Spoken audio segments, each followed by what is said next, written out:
Purged, Book 2 of the Wevlian Chronicles, written by Aaron N. Hall, narrated by Adriel Brand. 1. The Vault. It was only a few miles west of Nezmyth City, the prison. Dug by captured criminals centuries ago, it breached the ground from the middle of a perfectly round chasm wider than a city plaza and hundreds of feet deep. A round spire protruding from the center contained layers upon layers of barred cells, and was nearly as round as the monstrous pit. 4 staircases, carved from the edges of the pit, were the only way in or out. If you were to walk it, one side would be a curving stone wall lined with torches. The other side, a seemingly endless drop to the bottom. 5 men were nearly to the bottom of the pit. To them, the sky was just a thin sliver of blue overhead. 2 of them carried torches, and as they reached the bottom of the steps, one retrieved a large set of keys from a pouch on his armor. Coughs, curses, and murmurs echoed through the chasm as they approached a thick iron door at the base of the spire. Above the door was a sign, crudely fashioned and centuries old. Vault of the Damned. The first 2 men passed their torches to the men in the back. One man inserted the key into an enormous lock, turned it, then grunted as he twisted a large wheel until it stopped spinning with an echoing clack. The other man at the front placed his hand on the other side of the door and muttered a lengthy phrase in ancient Nezmythian. The door rippled like water. With another loud snap, the door became rigid and creaked open. "With all respect, Your Highness," one of the men in the back said. "What do you gain from visiting him? He's a villain." The man in the middle, Jason, King of Nezmyth, turned slowly to face the questioner, his deep brown eyes probing. A thick beard wrapped around his chin, and his hand rested on the pommel of a silver-hilted sword lashed around his waist. On his hand, he wore a foreordination ring with a bright orange stone. The man in the back shrunk a little as if realizing he had asked an inappropriate question. The king breathed deeply, then turned away as he exhaled. "The dragon compels me," was his answer. The king stepped forward, and the 4 guards resumed position, 2 in back and 2 in front. Beyond the doors, a staircase descended into darkness. The 2 torches cast flickering light and tall shadows down the narrow pass as they went. The air was dank and muggy. The only things to be heard were their own footsteps and the chittering of rats. At length, the party reached flat ground where the dancing flames threw feeble light into 5 cells with rusted bars and locks. Only one was occupied. The king strode toward it. He didn't ask for it to be unlocked. He didn't even address the convict immediately. He simply approached it, pulled his cape into a bunch, and sat on the ground, his sword and armor clinking as he did. The 4 guards looked on, exchanging glances and not speaking. The prisoner, thin and pale, sat with his back to the king. A mess of grey hair, unwashed for years, spilled from his head. The rags that hung from his skin were torn and frayed in various ways. A pile of old hay pushed in a corner was the closest thing he had to a bed. He didn't acknowledge the presence of his visitors. For a long moment, the only sound was the faint crackle of the torches whispering against the walls. The king glared at the ground between his knees, drawing something abstract with his fingers as his guards watched on. He took a deep breath, then spoke low enough that only he and the prisoner could hear. "One of them is new," he said. "The guards, I mean. He probably thinks you'll try to attack me in some way. But I know you can't, not even with dark magic. This cell is blessed by ancient spells that keep you from practicing. I know you stopped trying ages ago." The prisoner said nothing. The king continued. "That's a good thing, too. I'm sure it clears your mind. With no dark magic clouding your soul, you begin to feel joy and peace again." He paused. "At least, as much as you can in a place like this." No response. The king sighed. His gaze fell to the ground and he wrestled with his thoughts. The dragon compelled him to come here. But what could he say that hadn't already been said? And if he did, what good would it do? He dropped the hay from his fingers. "Still not one for conversation?" the king asked. Same response. The king shook his head. "Well," he said, "maybe I'll see you again soon." He stood from the ground, brushed himself off, and turned about. The two guards retrieved the torches from the metal stands. But as the king began to walk away, something flared up inside him, something that drove him back to the cell. In one stride, he was upon the cell door, gripping the bars. His eyebrows bent and his jaw clenched, as if his mere gaze could make the prisoner face him. He wasn't whispering anymore. "I order you to look at me, Barnabas," he said. "I want to see your eyes." The response wasn't immediate, but grudgingly the prisoner placed his feeble arms on the dirt and forced himself around. The ridges of his rib cage were easily visible. Dirt and sweat caked his torso. His messy grey hair hung over his eyes, but through the greasy strands, Jason could make out the icy blue that long ago filled him with so much dread. Upon seeing his frailty, Jason turned to the guards. "He still refuses to eat?" "Only small morsels of bread, Your Highness," one said. "Not enough to fill a man." Jason turned back to the prisoner, looking hard over his sorry countenance. The icy eyes that looked back at him were bleary and old, vacant and lost. Jason's jaw tightened. "I hated you once," Jason whispered. "Just the thought of you filled me with so much anger and fear. I was 17. I had nothing. I was a lower city boy with barely a thing to my name. You made me suffer. And not just me, but everyone that I loved. Now look at you.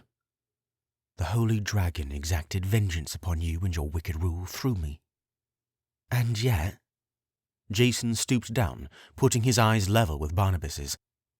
"The dragon compels me to visit you time after time. And for what?" After a long pause, Jason released the bars, stood up, and began to make his way to the exit. After only a few strides, Barnabas finally spoke. "Jason," he said. The king perked like a dog at the sound of a whistle. Barnabas's voice wasn't the deep, cold menace that it once was, but a tired breath, dusty and ancient. He turned about. In the flickering torchlight, the king saw Barnabas turn himself back around to face the wall, his back against everyone else. The next 3 words were just as tired and dusty as the first. "Please don't return." Jason deflated. "That's not your choice." Jason's legs ached long before he reached ground level. Waiting for him was his crimson carriage and a man sitting on a nearby tree stump. The man's wavy silver hair billowed from his scalp, and his searing red eyes stayed fixed on the ground as he leaned forward. A rich blue cape fell to his ankles, and a sword was slung around his hip. While he waited, a small rock magically danced in the palm of his hand, occasionally breaking apart and forming back together. Just like Jason, he had a foreordination ring on his hand. When Jason emerged from the prison, their eyes met, and the rock fell to the ground. "Well?" the advisor said. "He spoke for the first time today," Jason said. The advisor's eyes widened as he sat up straight. "Oh?" "He told me not to come back." All tension left the advisor's body, and his shoulders sagged.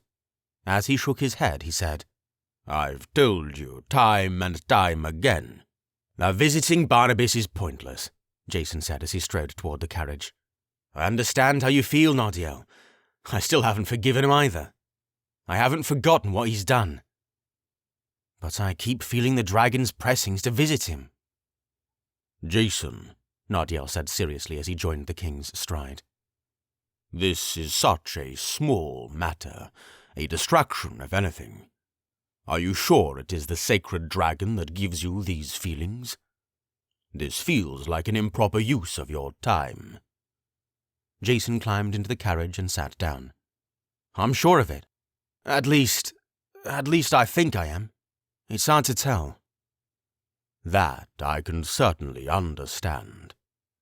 Nardiel sat across from him and drummed his fingers on his knee before speaking up again. Of a truth, you are the only human interaction Barnabas has the hope of receiving currently. Perhaps this is an example of the dragon's mercy, granting him some sort of company, even after the thousands of lives he destroyed. Jason thought about it for a second. It could be. However, I still believe that this is a pointless venture. I know, Nardiel, I know. After another brief pause, Nardiel asked, Have you been receiving any other instructions from the dragon? Jason looked down. He imagined Barnabas out of his cage, out of his rags, out of the prison. They were nothing but thoughts, even less than thoughts. Still, they drifted in and out of his mind, and every time they did there was a dull whisper to make the order. He ignored it each time. Because why should he? Barnabas got what he deserved. So, in response to Nardiel's question, he shook his head. Very well, then, Nardiel said. Whatever you do, I am here as your aid, my king. Thank you. Outside there was a snap, a yaw, and the carriage lurched to a crawl. Grassy hills rolled for miles in every direction underneath a sapphire sky and a beaming sun. The view was only interrupted by a wide river cutting through the landscape, the river that stretched all the way from the northern seashore to Dragonclaw Lake in the south. To the east, Nezmyth City was just within view, its bustling districts small enough to fit in the palm of Jason's hand. The venture back to Nezmyth City was slow. As the carriage moved eastward, Nardiel elected to busy himself with the pages of a book. Jason sat across from him quietly, thinking about the visit. At length, the carriage reached the city's outer wall, a tall expanse of stone and mortar. Before them, a thick set of wooden gates just large enough for a carriage sat wide open, guarded by soldiers on either side. The carriage wheels found cobblestone once they slipped through the gate. Through the streets of Nezmyth City they went. As the townspeople saw the carriage, many waved and huzzaed with bright smiles. King Jason returned these gestures with a polite smile and a genteel wave. Some wandering the streets with shabbier clothes and dirtier faces scowled at the sight. Jason didn't make eye contact with them. He had done his best to help those in the lowest slums of Lower City, but apparently it wasn't enough. After a while, Nardiel closed his book and put his hands on his knees, sitting up straight and closing his eyes. His breathing became deep and measured. Study and meditation, Jason thought. Every day. No wonder he's the most powerful magician in Nezmyth. The carriage jittered through the streets, passing the bustling southern market street. During Barnabas's rule, this was an area full of street urchins and miserable peasants. But ever since Jason took the throne and the harvest tax was abolished, the commoners of Lower City looked cleaner and walked with more energy. Scanty carts and derelict storefronts transformed into healthy, colourful shops with clean displays and fresh wares. Jason couldn't help but smile as he thought of it. The carriage was on the southern market street for only a short moment.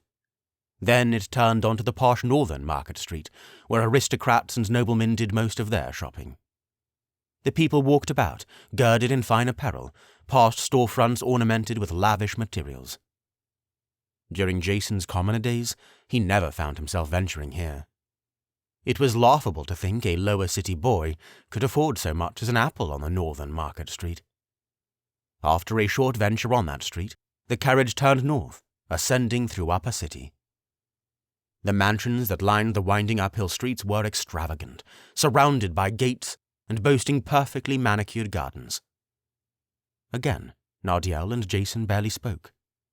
Nardiel's eyes stayed closed while Jason opted to stare out the window. At the top of the Upper City hill, an ancient iron gate surrounded the grounds of Nezmyth Castle. It wasn't what it used to be. Jason had vivid memories of a shadowy cathedral with walls like charcoal. the castle he once knew. But when Barnabas was cast from the throne and a day of torrential rain cleansed the earth, the castle transformed into an ivory white fortress as if the darkness had been washed away. The stained glass windows sparkled with multicolored light, particularly the one on the face of the castle, an ancient knight holding a glorious orange blade to the sky. As the gate swung open and the guards tipped their heads and wished a good day to the king, the carriage left the upper city cobblestone and entered the smooth paths of the castle courtyard. What was once a stark courtyard of soil and stone had flourished into a lush, beautiful garden in the past 4 years. Exotic fruits bursting with vibrant colors grew on trees that had shot up as quickly as they had disappeared decades ago. Scattered throughout the grounds, dozens of commoners, with the groundskeeper's permission, strolled the paths and picked fruit. In the middle of the grounds, a white marble statue of an ancient Nezmythian knight pointed its sword to the air. Out of its lips, a steady stream of water spilled into a small reservoir at its feet. Jason knew what it was. A representation of a knight of the Holy Order, just like him. As the carriage passed it, he gazed down at the palm of his right hand. There, directly beneath his index finger, an orange triangle was carved into his hand. It seemed to have been carved hastily, with one side of the triangle extending longer than the other two. For 18 years, Jason kept it concealed, unsettled and unsure of its meaning. It wasn't until the day of his ordination that he understood the power and the sacredness of it. He rubbed it with his thumb and clenched his hand shut. The carriage lurched to a halt in front of the castle doors. Nardiel's eyes popped open, and he took a deep cleansing breath. Before he and Jason even climbed out, a soldier was banging the castle doors with a giant hammer. After a pause, the enormous doors groaned open. Jason and Nardiel marched through. The castle interior had remained nearly unchanged for hundreds of years. Soldiers stood sentinel throughout the perimeter of the room. The walls were busy with paintings, windows, and lit torches. Enormous pillars shot up from the floor to the ceiling in a grid, crystal chandeliers dangling intermittently between. On the ceiling, an epic mural depicting the land of Nezmyth and the sacred dragon stretched from corner to corner. From the castle entrance, a red carpet extended to a platform on the other end of the hall, with thrones for the king and queen. As they marched down the red carpet, Nardiel suddenly stopped. His eyebrows scrunched, and his fingers drummed the hilt of his blade. Jason stopped in kind and turned around to face him, perplexed. "Do you feel that?" Nardiel asked. Jason's face hardened. "Feel what?" "Something." Nardiel's voice trailed. "Like a very subtle squirming in my soul. Something I cannot place." His gaze lifted to Jason's eyes. "Sire, if you'll excuse me, I'll be studying in my quarters." Jason nodded. "Of course." Nardiel gave a little bow and marched through a door at the far end of the hall. Jason watched him as he went. Now something inside him squirmed as well. If a master magician like Nardiel was sensing something like that, then— "Your Highness!" A soldier quickly approached Jason from the other side. She bowed respectfully. "I have messages to deliver, Your Grace." "Very well," Jason said as he began walking toward his throne. "What do you have for me?" "The Queen wants to have the talk with you again." A shiver slid down Jason's back. "Immediately?" The soldier nodded. "I exhausted every excuse I could muster, but I was no match for her wit, sire. She could see right through me. Those silver eyes are like swords." Jason sighed. "All right then, I guess there's no use avoiding it. What else is there?" "Master Ferribolt should be here any moment as well. I told him you should be back before dusk. All he said to tell you is, it is his time." Jason's heart stopped beating and his eyes bore into the soldier, intense and awe-stricken. The soldier immediately tensed up, her jaw tightening and her eyes becoming worried. "That's all he said," Jason breathed. "Yes, Your Highness," the soldier replied with a stiff nod. "It is his time." Jason replayed the 4 words in his head. Thoughts of his year of decision resurfaced, the year in which Barnabas tested him for the throne. That was the last year of tyranny, and the year where Barnabas punished all of Jason's loved ones for his foreordination. He could remember so vividly that day when he was brought up to the castle in the dead of night. Here, he was told he would be crowned king in 1 year, based upon his virtuous performance and survival. What a year it was, and what a time it had been since.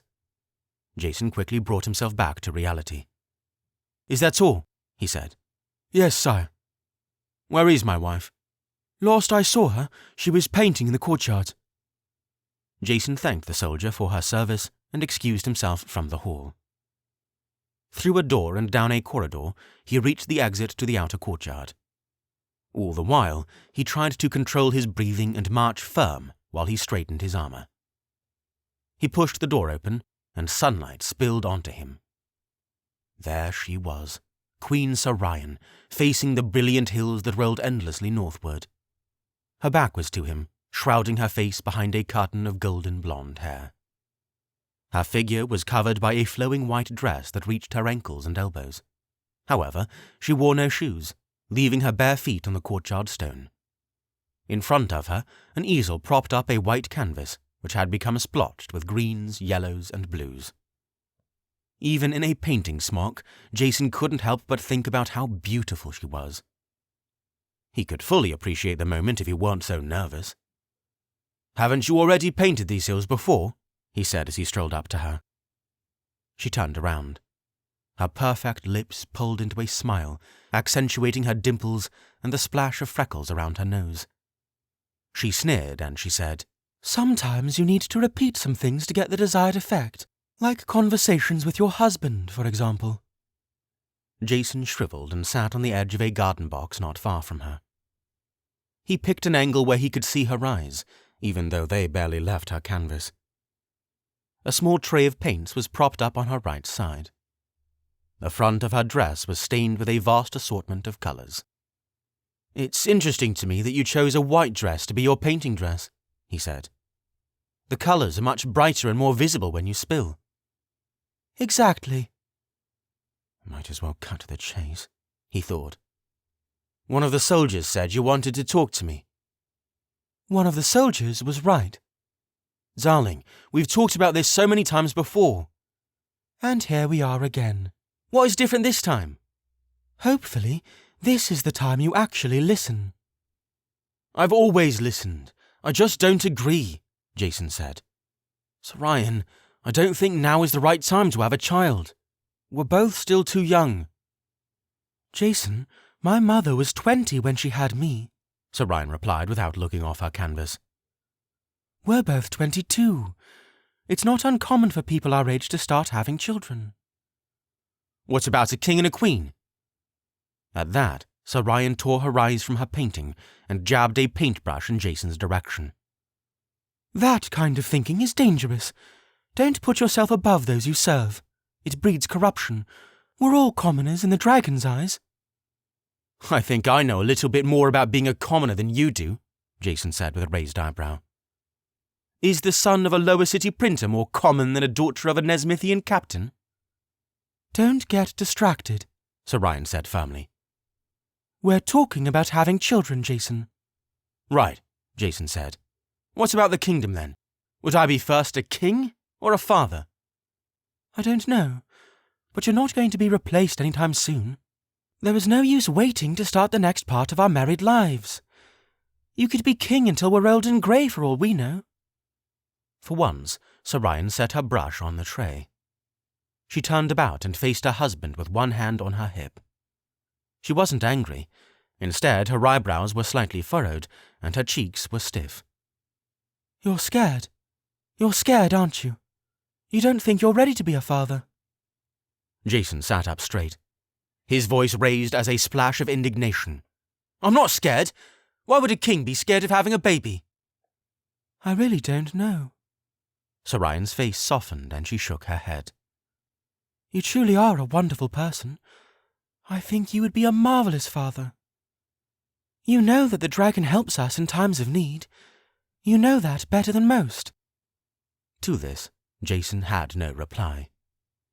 He knew she was referring to his year of decision, the year in which they fell in love and had to endure the constant watchful eyes of King Barnabas and his spies.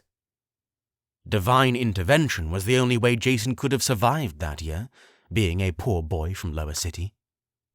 He subconsciously rubbed the mark on his right hand. "Sir Ryan," Jason began, "I love you more than anything, but I think—" At that moment, the door to the courtyard flew open, and another soldier was standing in the doorway. "Your Highness," the soldier bowed politely. "Master Ferrabelt has arrived. I've summoned for Mr. Nardiel, and he should arrive in the Great Hall shortly." Jason nodded, and the soldier departed.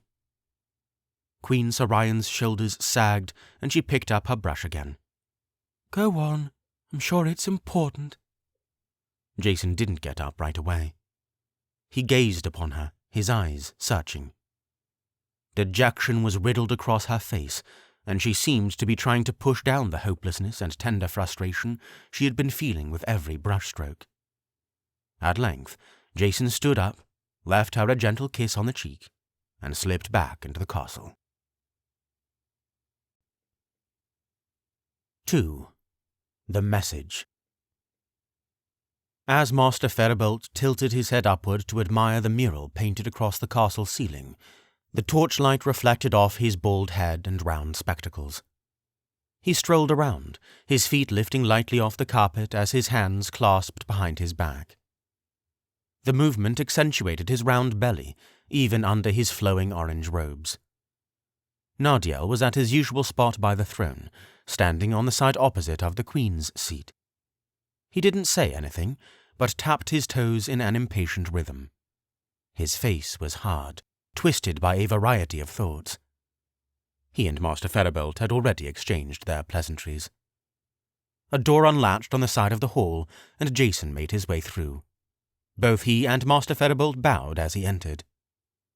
"Master Ferrabelt, how are you this evening?" he said as he strode up and embraced him. "Very well, thank you, Your Highness," Master Ferrabelt returned with a genuine smile. "How do you suppose our friend is going to take the news?" "I'm not sure," Jason replied as they walked toward the throne. He turned to a nearby soldier and said, "Would you find Master Ferrabelt a seat, please?" Then he turned back to the Chief Patriarch. "I imagine he'll take to it better than I did to mine."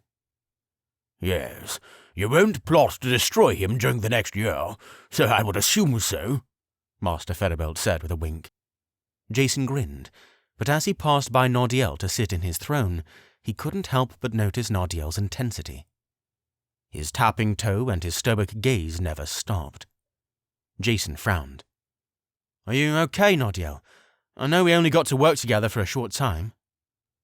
"My feelings on this matter are irrelevant," Nardiel returned flatly. "The dragon has set in motion its mighty purposes, and we as leaders of Nezmyth are charged to follow those promptings in protecting and guiding our people."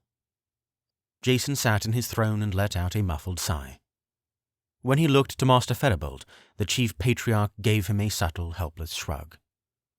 Nardiel continued, "I suggest we begin discussing what must take place if a new advisor is to replace me.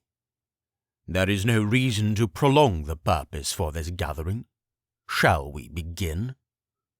The soldier had returned with Master Ferrabelt's seat, and after setting it behind him, Master Ferrabelt granted him the most genuine thanks. The soldier retreated with a nod and a shimmering grin that could only be directed to the holiest man in Nezmyth. "So, Master Ferrabelt," Jason spoke first, "was it just today that you felt these nudges from the sacred dragon?" "Indeed," Master Ferrabelt replied. "I was kneeling in prayer at the Upper City Cathedral, supplicating the Holy Dragon, asking what its will may be. I felt as though I meditated for nearly an hour, before an answer came as clear as the morning sunrise. It is time for Nezmyth's king to receive his new advisor." To this, Jason peered at Nardiel from out of the corner of his eye. Nardiel didn't budge. His gaze remained fixed on the Chief Patriarch. "I thought it strange at first," Master Ferrabelt continued. "I thought, He must be around the king's age. That's very young for an advisor. But then I remembered that the dragon had prompted me 5 years earlier to call the new king to his position. Jason, you were only 17 at the time. How odd. It seems as though the Holy Dragon is in favour of young leaders at this time. It is odd. Nadiel, Jason turned to the advisor, what was your year of decision like? I know mine was measured a lot based on my virtue, wisdom and strength, but I was foreordained to become king. Becoming a king's advisor is very different, Nadiel said, his red eyes focused and his hands laced together on his lap.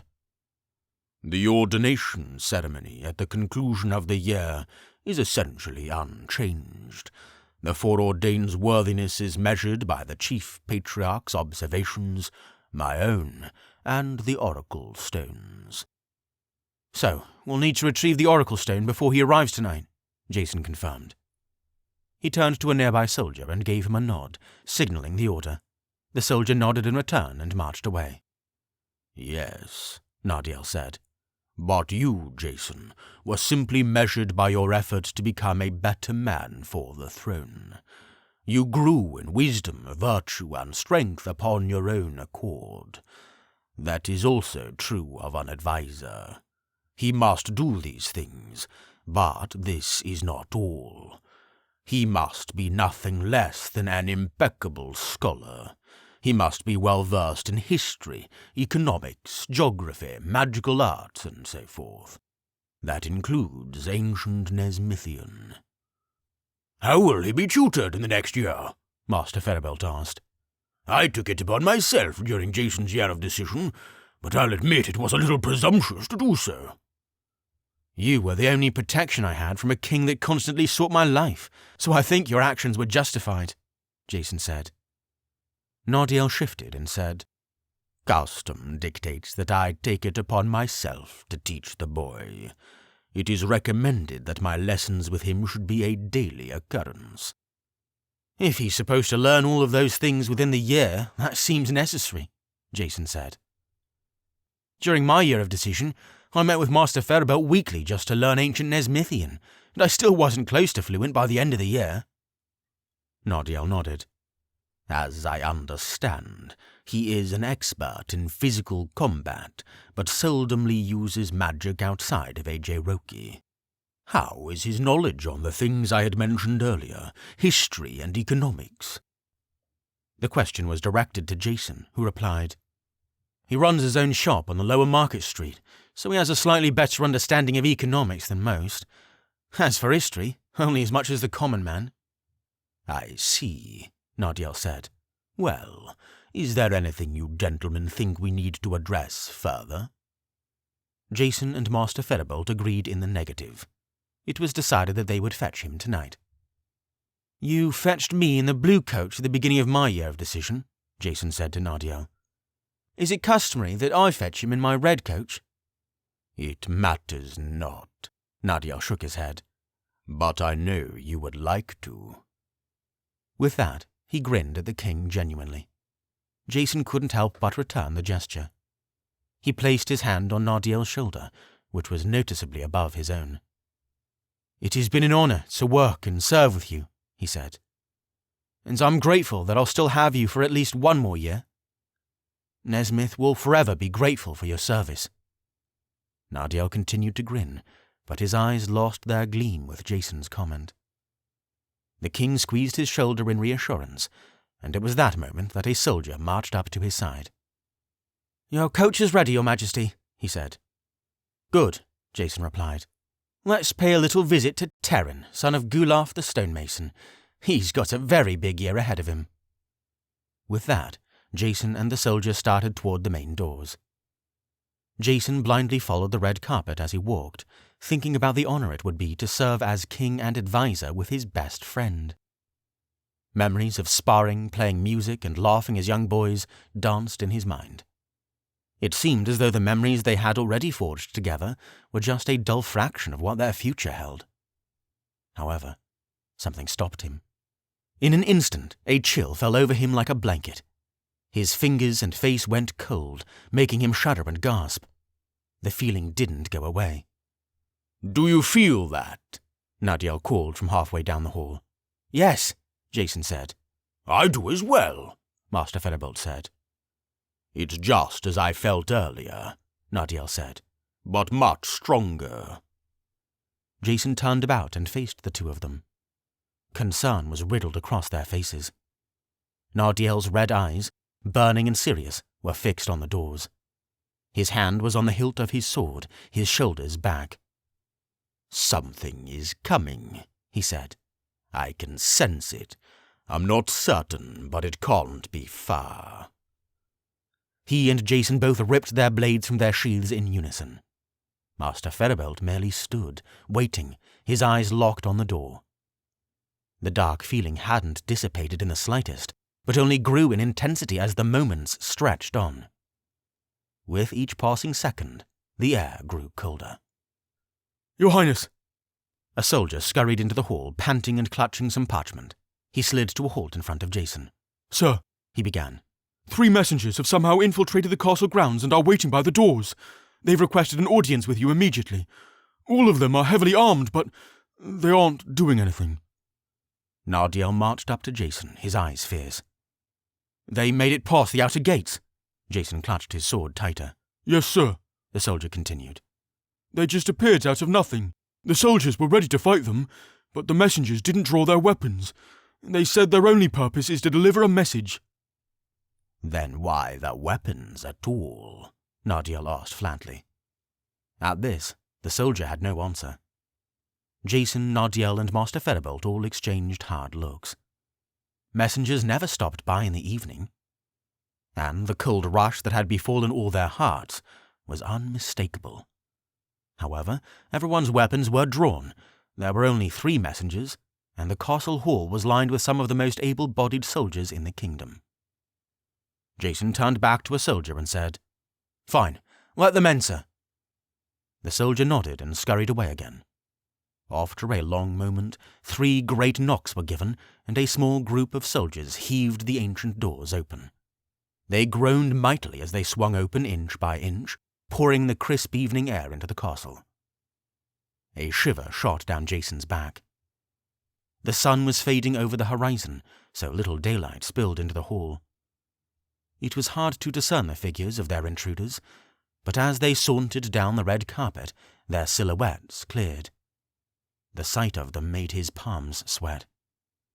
The messengers were human-like, in the sense that they had arms, legs, and similar features, but the rest of their appearance was undeniably unnatural.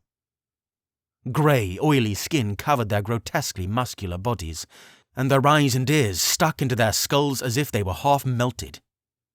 The crudely crafted clothes of leather and beast's fur hanging from their bodies covered little more than their privates.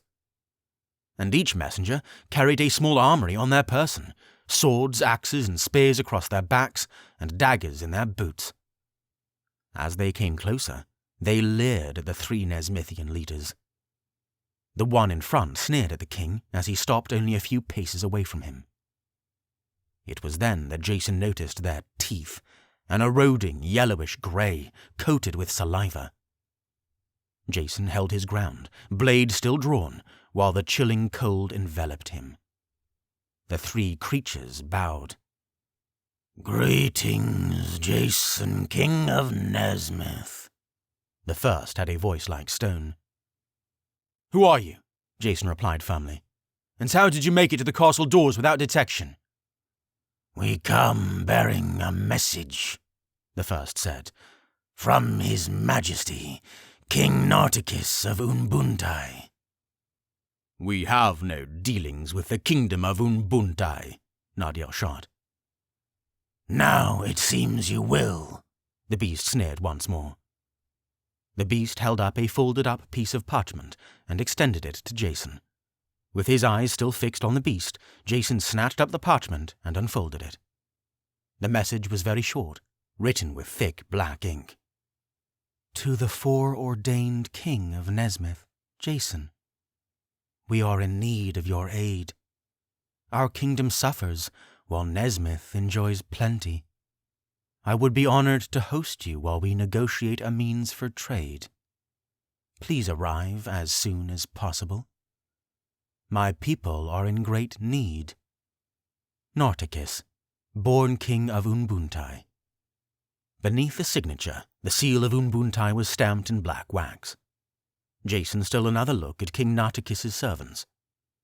The message seemed earnest enough, but the nature of its delivery was questionable to say the least. His eyes narrowed. A plea for help, Jason said. Then why send 3 armed guards? We are but messengers, the first beast said, serving the born king of Unbuntye. Born king, Jason echoed the letter's signature. That's right. Unbuntye has followed a succession of bloodline for some time now, haven't they? You're much like the other kingdoms of Wevlian that have abandoned the ancient ways of foreordination. The beast didn't reply, but continued to smirk with horrible teeth. Jason folded the note back up. I'd take it you need an answer immediately, he said. The beast nodded. Then you'll allow me to deliberate with my advisor and chief patriarch. Of course. His brow furrowed, Jason marched back to the throne platform, Master Ferribolt and Nardiel following closely behind. Once they were out of earshot, Jason spoke in a low tone. I don't like this. The dark cloud around my heart is unmistakable, Nardiel said, and the nature of these messengers is most unsettling. They are the result of something unnatural, possibly dark magic. I believe it would be unwise to visit Unbuntye. I suspect ulterior motives. Jason turned to Master Ferribolt. And you, Master? This is not my matter to discuss, Master Ferribolt said. But since you asked, I must echo what Nardiel has stated. The darkness in our hearts and the chill in our bones is a warning if I've ever felt one. Good, then it's decided. Jason and the others marched back, and Jason held the letter back out to the first messenger. Jason said, Unfortunately, Nezmyth is not in a position to assist Unbuntye at this time. I'm sorry. The beast took the note, and its mischievous demeanor dropped. Instead, it ogled over Jason, perplexed. But Nezmyth is rich with livestock and crops. We have heard of the southern plains and its— His Highness has given you his response, Nardiel said with finality. We now kindly ask you to depart. The beasts scanned the great hall. Every soldier in the room was squared up, feet apart, swords and spears and magic hands twitching, ready to attack.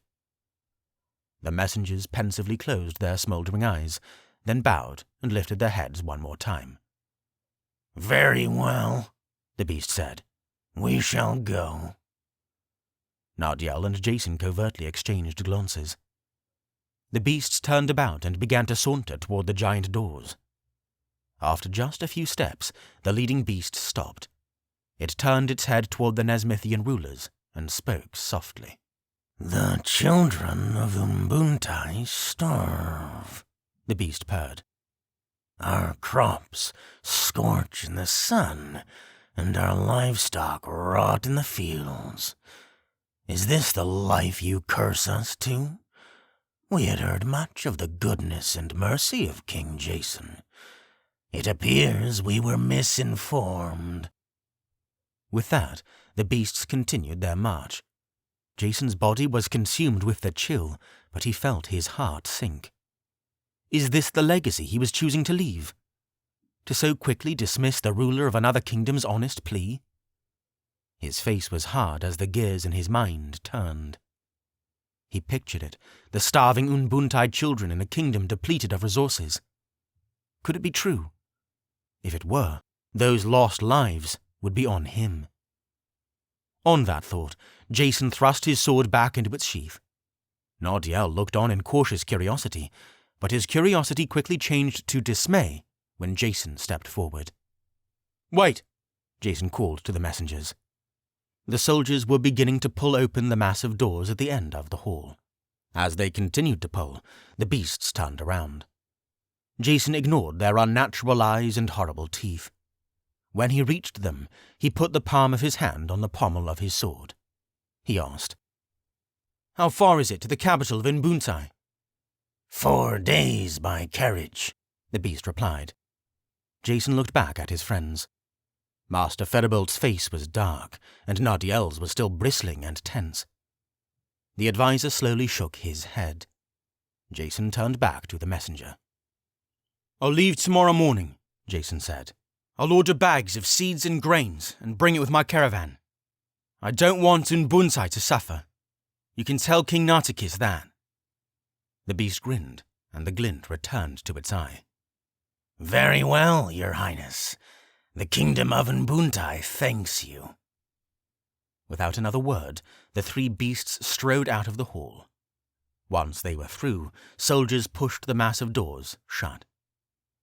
Before they could shut completely, Jason saw them disappear in a puff of purple smoke.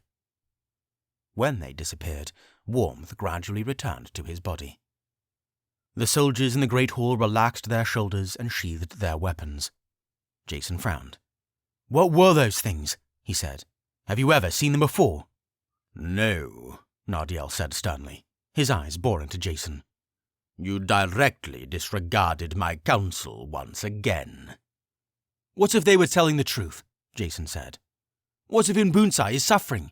We can't turn our backs on them." "Or it could be a terrible lie. Your Highness, those creatures are teeming with dark magic. We all felt the warmth leave our souls when they approached. The fruits of dark magic are power, greed, lust, and deception. I fear that you're venturing into the mouth of an enemy." "You fear a lot of things, Nardiel," Jason replied sharply. "Are they the result of dark magic? Very possible. If that's the case, we won't have any dealings with Unbuntye. But until then, I need to see for myself." Master Feribolt readjusted his robes. "Jason, the sacred dragon has not assigned me as your advisor, but I must say that this whole enterprise leaves me uneasy." "Duly noted, Master Feribolt. Thank you," Jason said. "Regardless, I gave them my words. Nartikis will be expecting me. I'll hear him out. We won't know the full condition of Unbuntye until I've seen it with my own eyes. I'll alert you both immediately of my plans after I've arrived." "Would you like some company on the journey, Your Majesty?" Nardiel said, trying to push down his irritation. Jason looked upon him. Those red eyes were serious, like a strict, protective parent. Jason shook his head. "I don't think so. I need you to stay here to overlook the affairs of the kingdom while I'm gone. After all, I'll be gone for several days." "The Queen will likely want to go with you," Nardiel replied. "I won't let her," Jason said with finality. "I think we all know this trip will be unlike any other we've experienced. I want her to stay here." The king paused once more before he said, "But we'll worry more about this tomorrow. Right now, I need to fetch the kingdom's next advisor." 3. The Advisor. 4 years ago, the Cranny musical instrument repair and shop was nestled in an alleyway just off the southern Market Street. Though the shop was uncomfortably small, Terran still made it his home after hours. He had a cramped room in the back of the shop, just big enough for a bed and not much else. However, when King Barnabas was dethroned and the harvest tax was removed, business improved steadily for many people across the kingdom, including Terran. More people had money to afford musical instruments, so he quickly found himself with more customers and more money to save. Over time, he was able to move out of the tiny shop in the alleyway and purchase a bigger, modestly sized storefront not far away on the southern Market Street. Nighttime had settled on Nezmyth City, and there was barely a spirit roaming the street. The crimson carriage rolled up to the cranny, and the white stallions jerked their heads as the reins were pulled. When Jason climbed out, he scanned the new premises that Terran had become accustomed to. Various drums and stringed instruments stood on display in the window, and a handsome sign with the shop's name hung just over the door. He probably would have made that sign himself, if he hadn't become king years ago. He didn't walk up to the door. Instead, Jason walked around the back of the building, where a narrow, slanting staircase led to an upper floor. Each step creaked horribly as he climbed. At the top, a shabby door with a rusty latch stood between him and the inside. He knocked. There was a short pause, then the sounds of slow, muffled footsteps on wooden floorboards. After a moment, the rusty latch clicked, and the door swung open. Terran appeared with squinting, sleepy purple eyes and a long nightshirt. His blonde hair had recently been cut, so it didn't reach his eyes like it used to. However, he was still several inches taller than Jason, and had muscle to spare. He had to blink a few times, and Jason merely stood in his door, grinning. Finally, Terran's eyes adjusted. "Business hours are from sun-up to dusk. If you'd like a custom order, please submit it at least a month in advance." Jason smirked, and a staccato laugh escaped his lips. "I don't know how you're still able to joke when you're this tired." Terran half smiled and said, "It's a gift. Come on in. Actually, the carriage is waiting for you." Suddenly, the sleepiness fled from Terran's eyes. Colour left his face, and he swallowed hard. "So," he breathed, "it's time then." Jason nodded. "It is." Terran took a deep heaving breath and cleared his throat before retreating into his flat. He resurfaced not long after with pants, boots, a comfortable linen shirt, and 2 daggers slung around his waist. He locked his door shut before they descended the staircase. "So now what?" Terran said. "Am I suddenly advisor? That's it?" "No," Jason replied. "You have to go through something called a year of decision. I had to do it before I became king. It's a year in which you're tested and taught how to rule before you make your final decision on your foreordination. My advisor Nardiel is at the castle right now, and he'll explain everything when we arrive." "So, it will be at least a year?" "1 year from today." They both climbed into the carriage. Terran sat across from Jason, twiddling his thumbs in his lap, staring at the space between his feet with glossy, vacant eyes. The carriage wheels ground softly on the cobblestone beneath them, and the clopping of horse hooves was soft, almost hypnotic. "How are you feeling?" Jason asked. "Oh, just fine. Just great, yep," Terran said. Then he sighed. "I don't know what to do. I've known this is going to happen for years, but I didn't know when it would happen. I'm still so young." Jason laughed a little. "I understand that feeling." "What was your year of decision like?"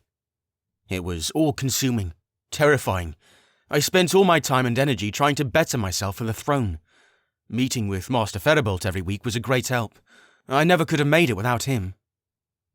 "Your year of decision had to be unlike any other, though," Terran said.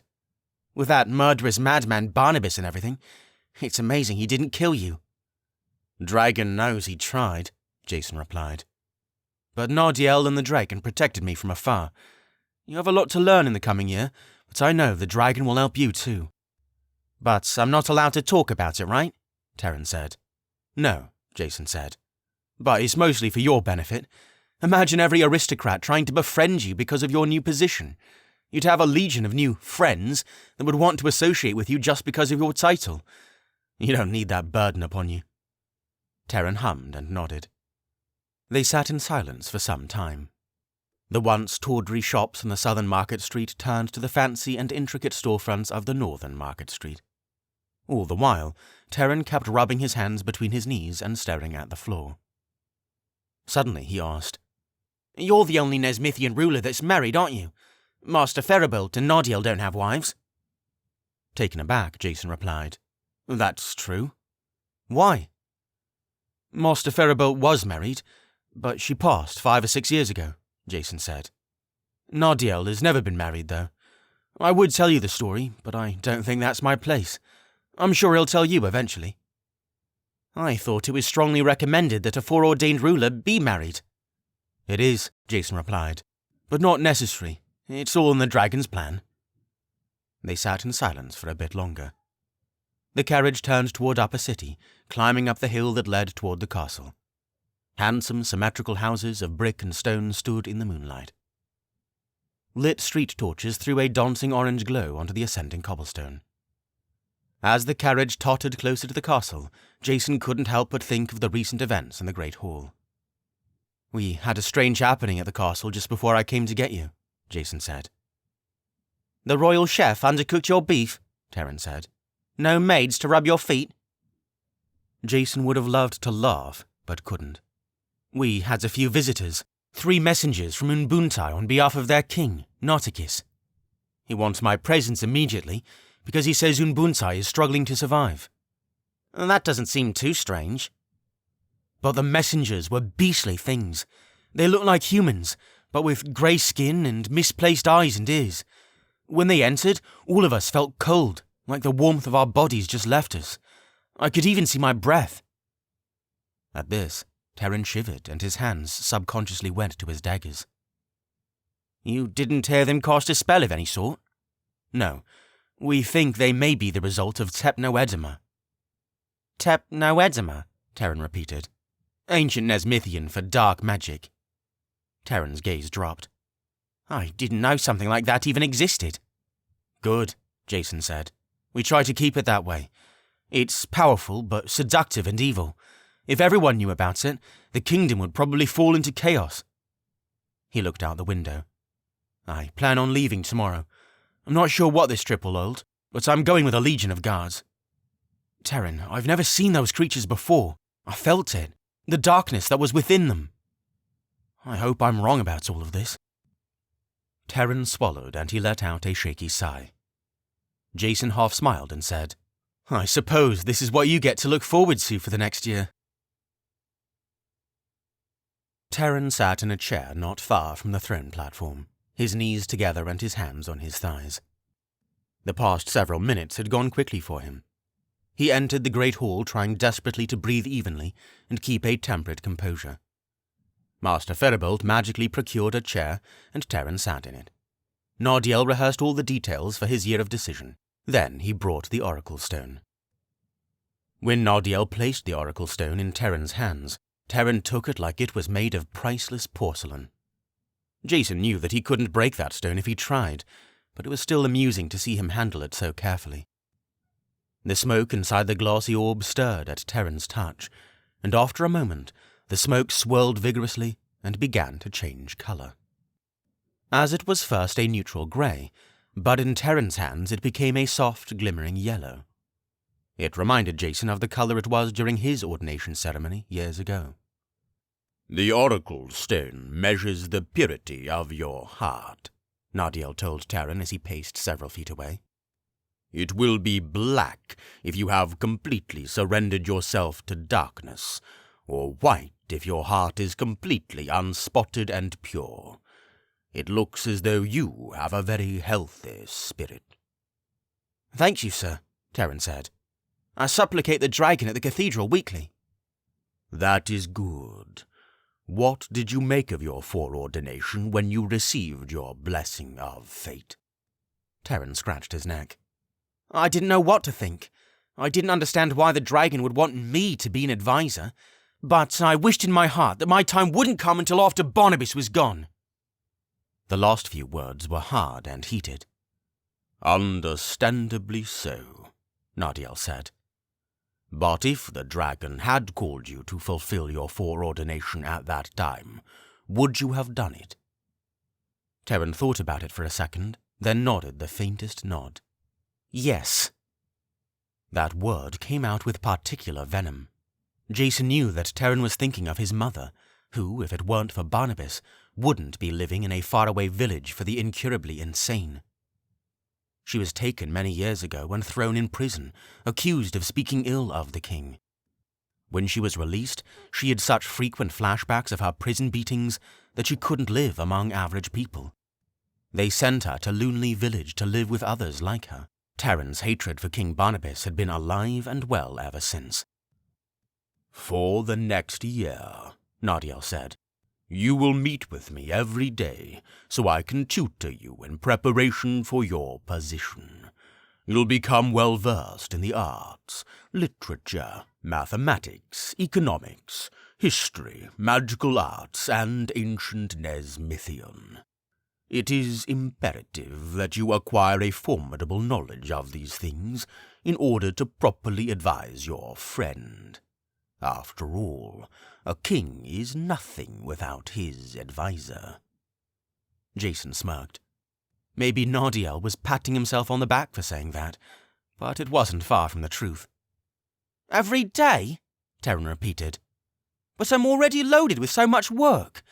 How do I juggle the time it takes to travel to the castle daily and participate in these lessons? What about my shop?" "The dragon will provide," Nartikis said. "Your foreordination takes precedence above all else." Nartikis marched back to the throne platform. "I have nothing further that I need to discuss with Terran, so unless either of you have matters you would like to address, I would be happy to escort him home in my coach." Jason arose from his throne and strolled off the dais, heading for his best friend.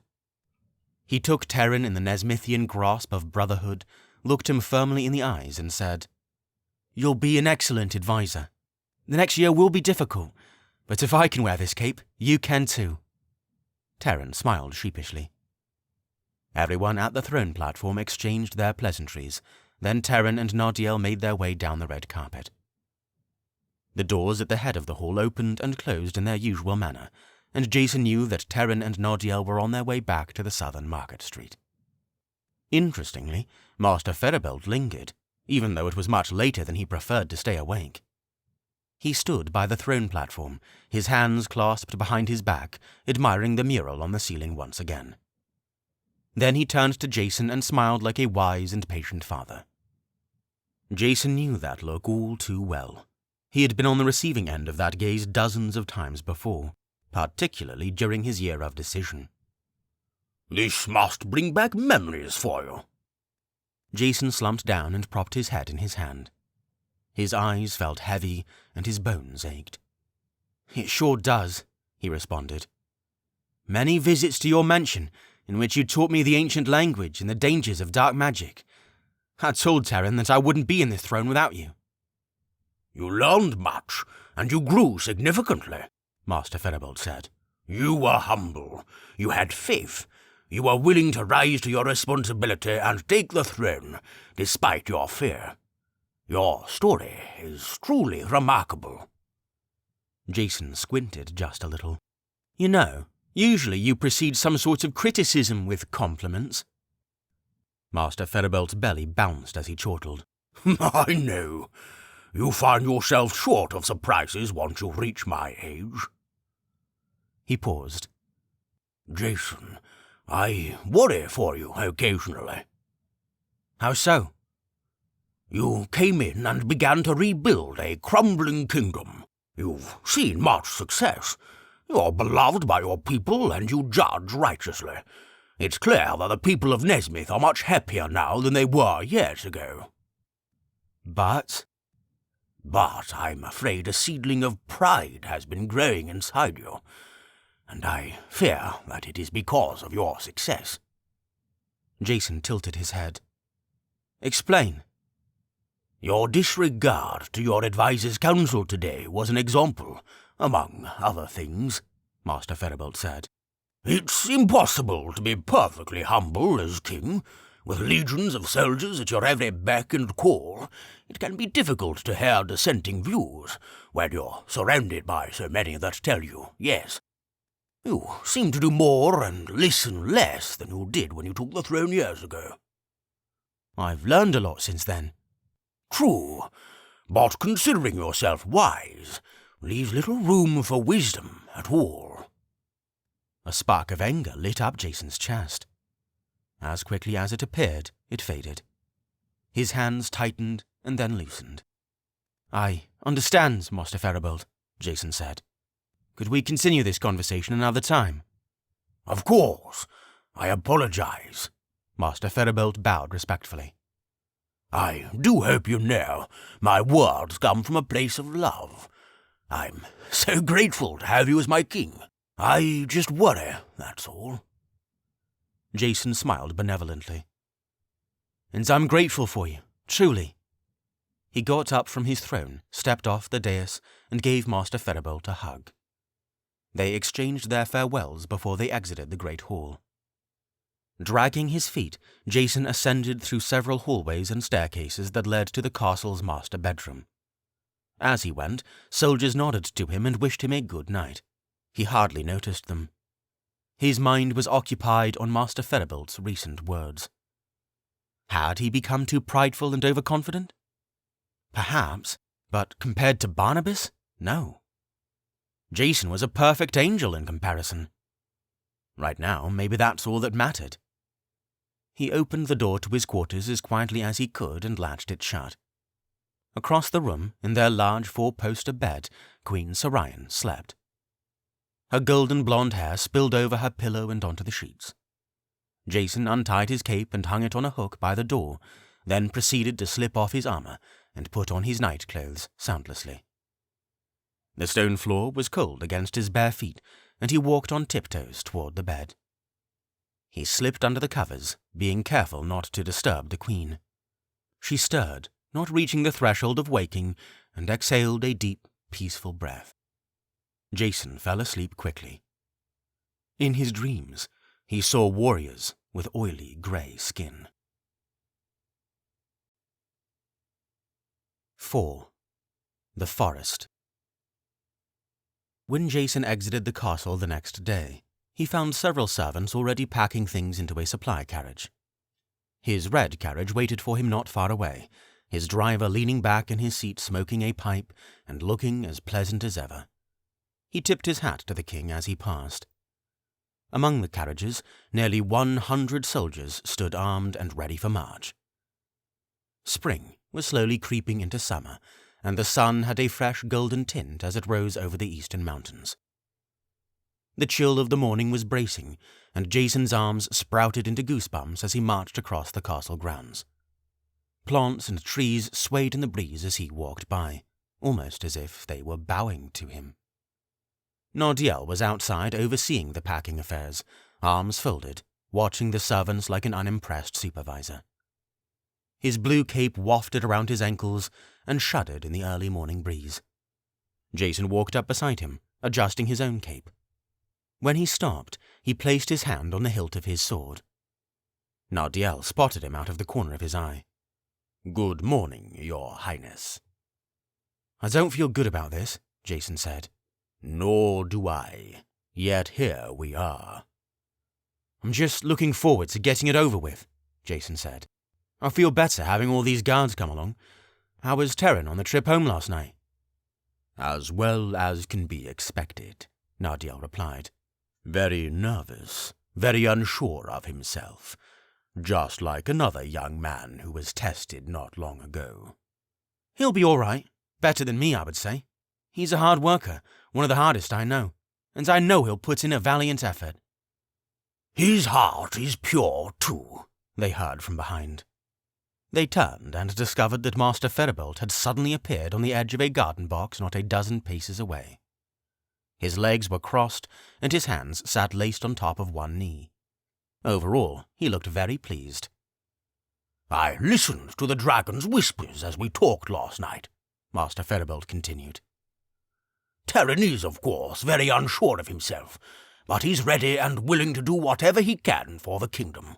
I think in time he will make a fine advisor." "How long have you been sitting there?" Jason narrowed his eyes. Master Feribolt didn't reply, but just smiled a crafty smile. Jason shook his head and turned to Nardiel. "What are you planning on teaching him tonight?" "History and ancient Nezmythian," Nardiel replied. "He's most interested in magical arts, which will come along with the ancient language." "Of course," Jason replied. "I'm looking forward to hear how the lessons fare." He glanced at the sun to check the time. "I should probably leave soon if I'm to reach the western woods by nightfall. Have either of you seen my wife?" "I'm right here." And there she was, indeed, stomping her way over to them. Her face was red and hot, and her hair was tied up as if she had recently finished sparring. Her hand wrapped tightly around her favorite staff, the one that Jason had made her years ago, as she thrust it into the ground. Her other hand was on her hip, and her scowl could have set Jason ablaze. "What's all this about?"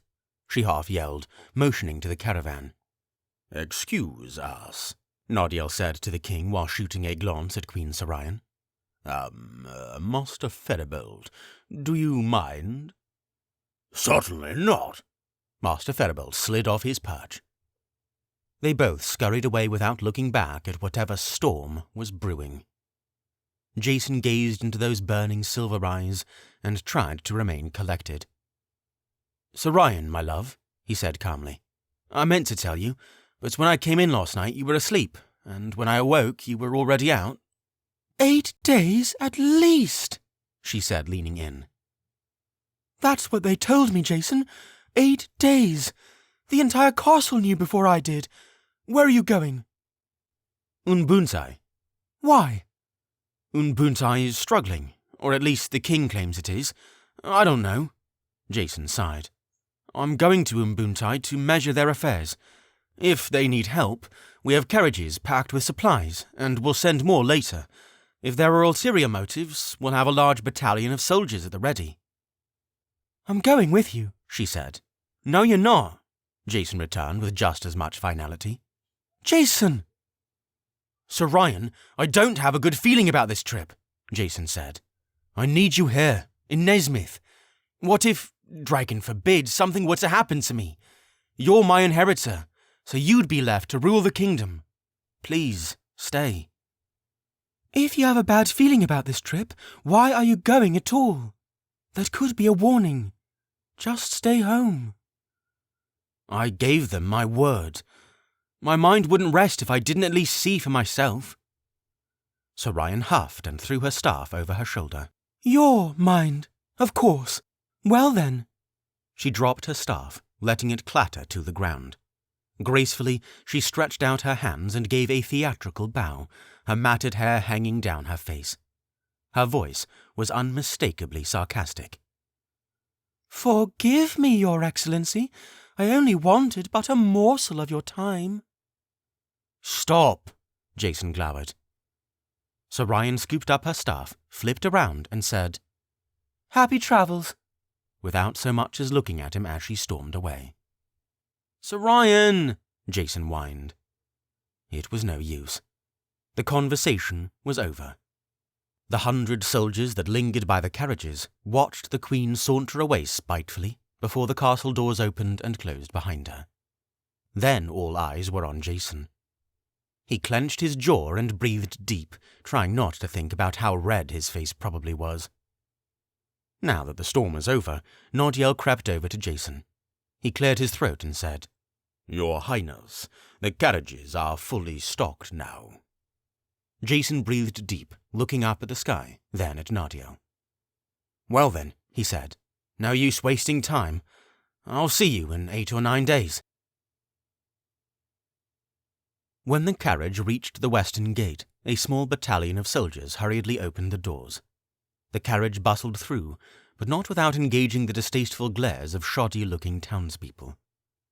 In his carriage, Jason caught the gaze of one scowling mother clutching to her young daughter, whispering something in her ear. Then the daughter scowled too. Jason pursed his lips and looked away. Outside the city, it was rolling green hills for miles. It would be hours before the western woods would come into view, an expanse of coniferous trees that covered the western quarter of the kingdom. Deep in the western woods, on the road toward the kingdom's border, lay a village, Tree Town. That's where they would stop for the night. A messenger was sent earlier alerting village chief of their arrival. As the carriage climbed the first large hill, Jason looked out to the right. In the distance, he could see the chasm that was the Nezmyth city prison. He couldn't help but think of Barnabas in the Vault of the Damned, buried deep below all the other convicts. What was he doing right now? Sitting on his knees, facing a wall, wallowing in the encompassing silence? What was he thinking about? The carriage door clicked open and ripped Jason out of his train of thought. A man wholly comprised of chiseled muscle and perfect posture slipped into the carriage and sat across from him. He was clad in a special bronze armor that signified the rank of chief captain in the Nezmythian army. He took off his helmet, revealing peppery grey hair, his familiar silver eyes fixed on Jason, as a knowing father would. I heard my daughter was a little upset this morning, he said in a thick baritone voice. Good morning, Garrett, Jason replied. She was. Understandably so. I didn't have the chance to talk to her at all about this trip, since our little visitors came so late yesterday. I'm glad you were able to put this battalion together so quickly." "Of course, Your Majesty," he said. "After all, it's not often that I get this kind of time with my son-in-law." Jason half smiled. "I'm sure Sarayan is jealous of you right now. Sometimes I wonder if I spend more of my time in a carriage or by her side." "She knew what she was getting into when she married you," Garrett replied. "Don't doubt that she still adores you, Jason. Her passion just tends to bubble near the surface at times. Always has." Jason thanked him for his reassuring words before Garrett saluted and exited the carriage. The rest of the day's journey was uneventful. Grassy hills extended everywhere. The sun crept across the sky. After some hours, the western woods finally appeared. Jason could catch a glimpse of it every time the carriage rose over the crest of a hill. He spent some of the time studying ancient Nezmythian texts that Master Ferribolt had let him borrow. As the afternoon wore on, he grew tired of the ancient books and hopped out of the carriage to stretch his legs. The dirt crunched under his boots as he walked. Before and behind his carriage, nearly 100 soldiers marched. All that noticed him nodded respectfully when they made eye contact, which Jason returned. It felt good to walk after sitting in a carriage for so long. He looked over his shoulders. The Nezmyth city prison was far in the distance. He craned his neck. "Garrett?" In the carriage just ahead, Garrett hopped out and met Jason, walking shoulder to shoulder with him. As Garrett's eyes probed him, Jason could almost feel Sarayan's probing him in kind.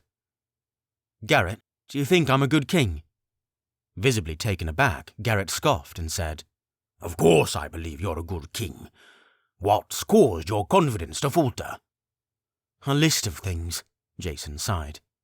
"My relationship with Sarayan. Master Ferribolt had some words for me last night about pride. This trip. Maybe I'm not doing enough for the kingdom." "You're doing more than enough," Garrett said.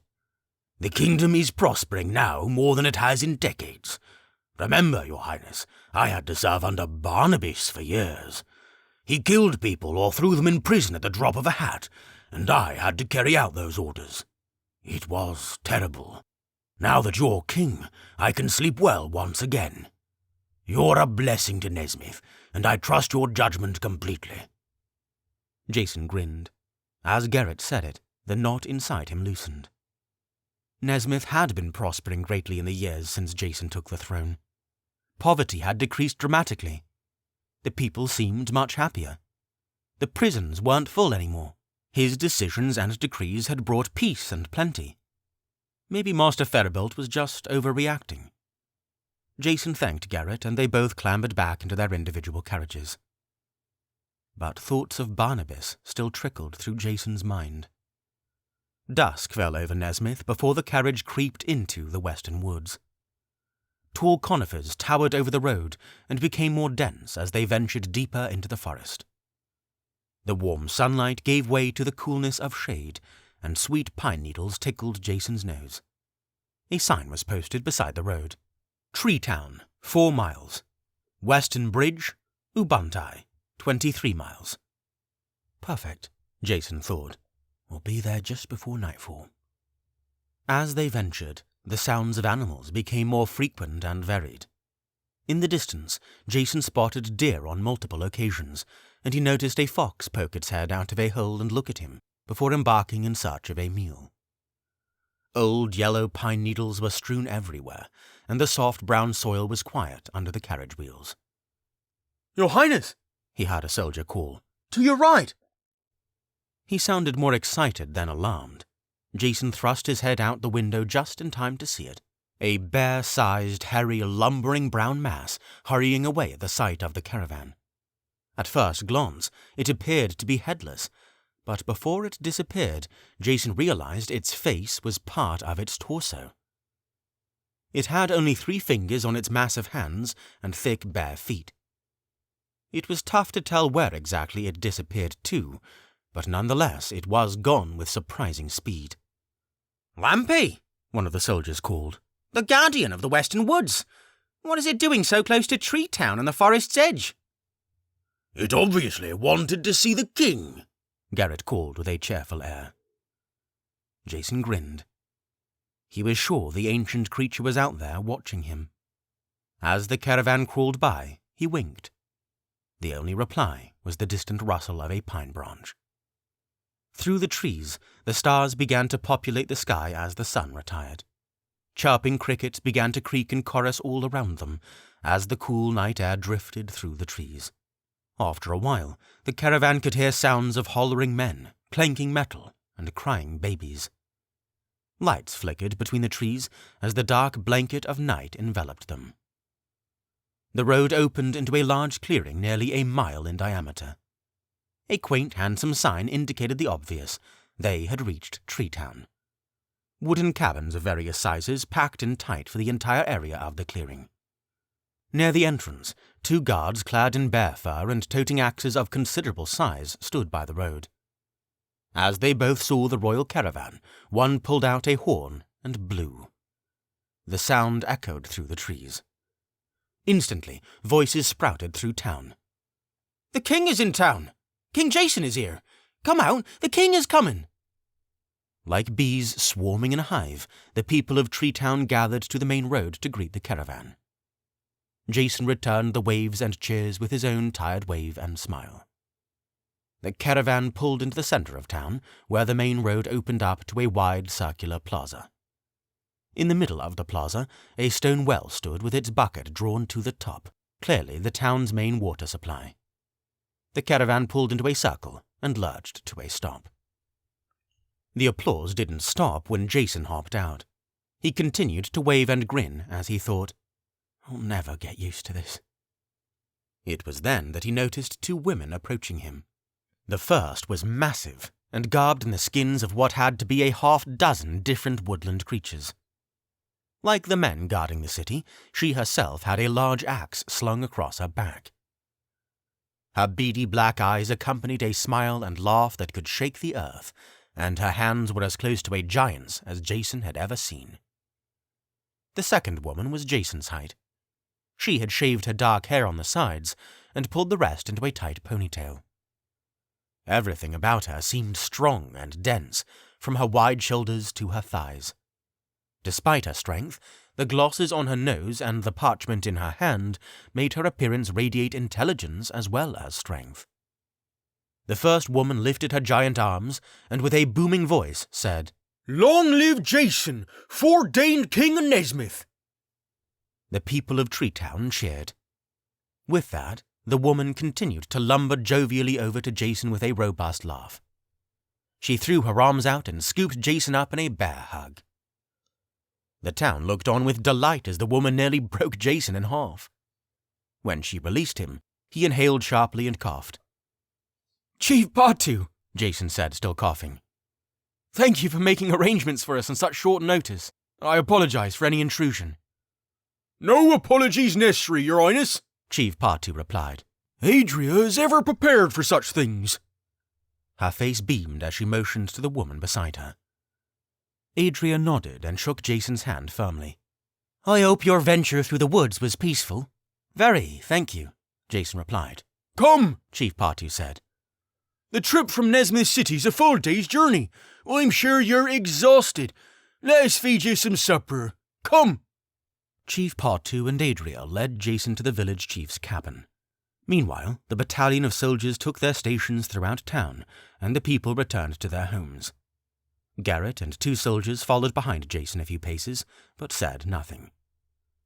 The cabin was an intricate work of timber, with the flag of Tree Town hanging on the roof's crest. The king's cabin was next door, a very similar edifice, but hardly ever used. Jason and Chief Batu made idle conversation about the goings-on in Nezmyth City as they entered the cabin and made their way to the dining quarters. A splendid meal of venison and cooked vegetables already waited for them. Chief Batu and Jason sat at the table and began to dine, while Garrett and the soldiers stood silently at the entrances to the room. Adria served a similar position to Chief Batu, standing over her shoulder. How are the lower city folk? Chief Batu asked as she stuck a fork full of vegetables in her mouth. Still not in favour of me, Jason said lowly as he dabbed the corner of his mouth with a napkin. I don't know what to do. I got rid of the harvest tax and distributed Barnabas's riches, but many of them are still poor. I'm at a loss. I think they believe that I'm still hoarding lots of Barnabas's money for myself. And you know that's not true. Chief Patu nodded. Send him here. We'll teach him to be people of the woods. I'm not sure they'd appreciate that, Jason said with a gleam in his eye. Chief Patu motioned to Garrett and the others with her fork. Have they had anything to eat yet? No, Jason replied. And they won't take anything if you offer. They'll eat when I return to my quarters this evening. My chief captain is a very by-the-books individual. Pretty stuffy and insufferable, if you ask me. Jason smirked. Garrett's expression barely changed, but a spark flashed through his eyes. Adria's the same here, Chief Patu pointed at her over her shoulder. No matter how I invite her to dine when there's guests, she refuses. Swears by the old customs. Adria bowed just a little. I'll help myself when you both have concluded your meals, Your Majesty. Oh, I'm done, Chief Patu said. Might as well join us then. Adria punched Chief Patu's shoulder, which barely budged. Chief Patu grinned broadly. So, what brought you to Tree Town so sudden, Your Highness? Jason took a gulp of cider and said, We had a group of strange visitors last night at the castle.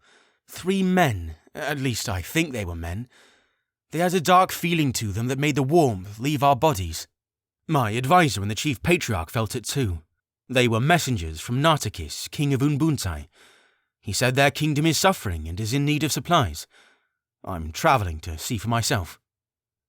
As Jason told the story, Chief Patu's appetite became less and less ravenous. Her fork moved slower to her mouth, and her eyes fixed on Jason, unblinking. When Jason noticed this, he said, You've seen these creatures too, haven't you? Chief Patu wiped her lips. Reckon I have. Only once. We was on our way back from hunting in the woods not many weeks ago, and we saw one of 'em. Made our insides cold. Big, strong thing with grey skin and unnatural features, yeah?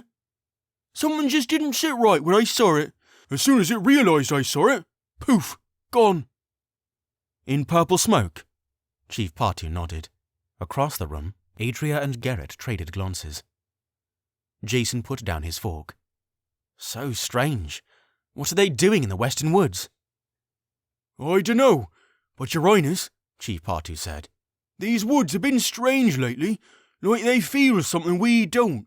The Holy Dragon gave the creatures a special sense. They can feel evil before we can, and everyone west of here has been having the jitters lately. Something could be brewing over there in Unbuntye, Your Highness. Something very strange. 5.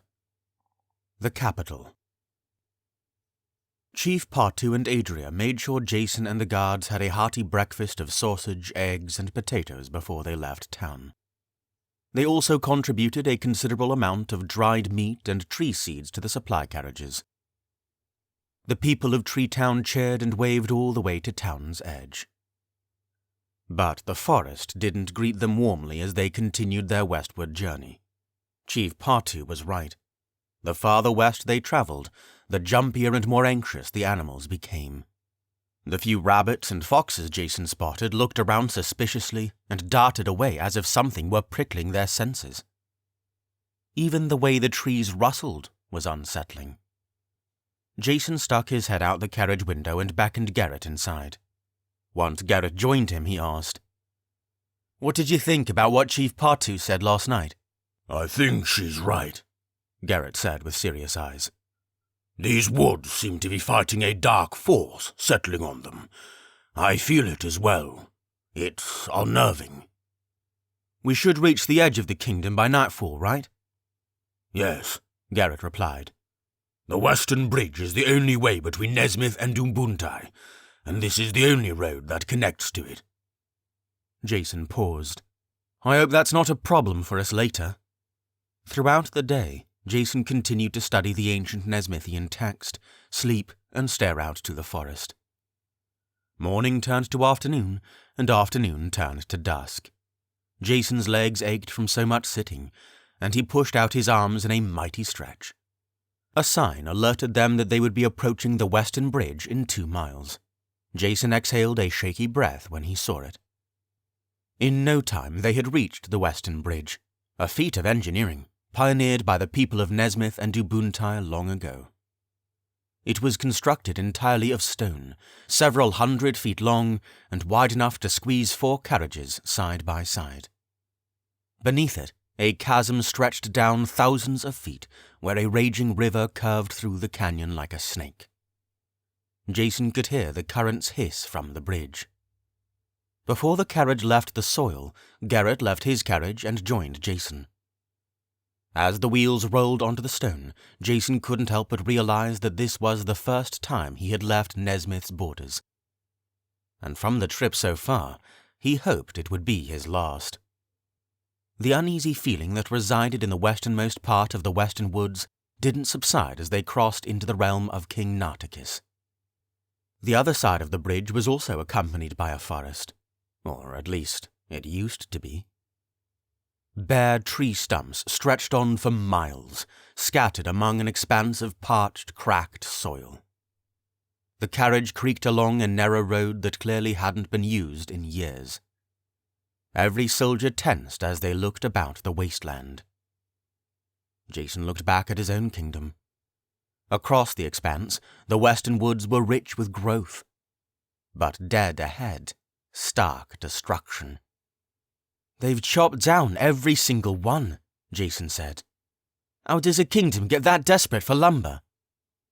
Garrett's reply was detached. "I'm not sure." The soldiers marched cautiously as the caravan traveled through the murdered forest. There weren't any creatures to be seen. No foxes, rabbits, wolves, or even insects.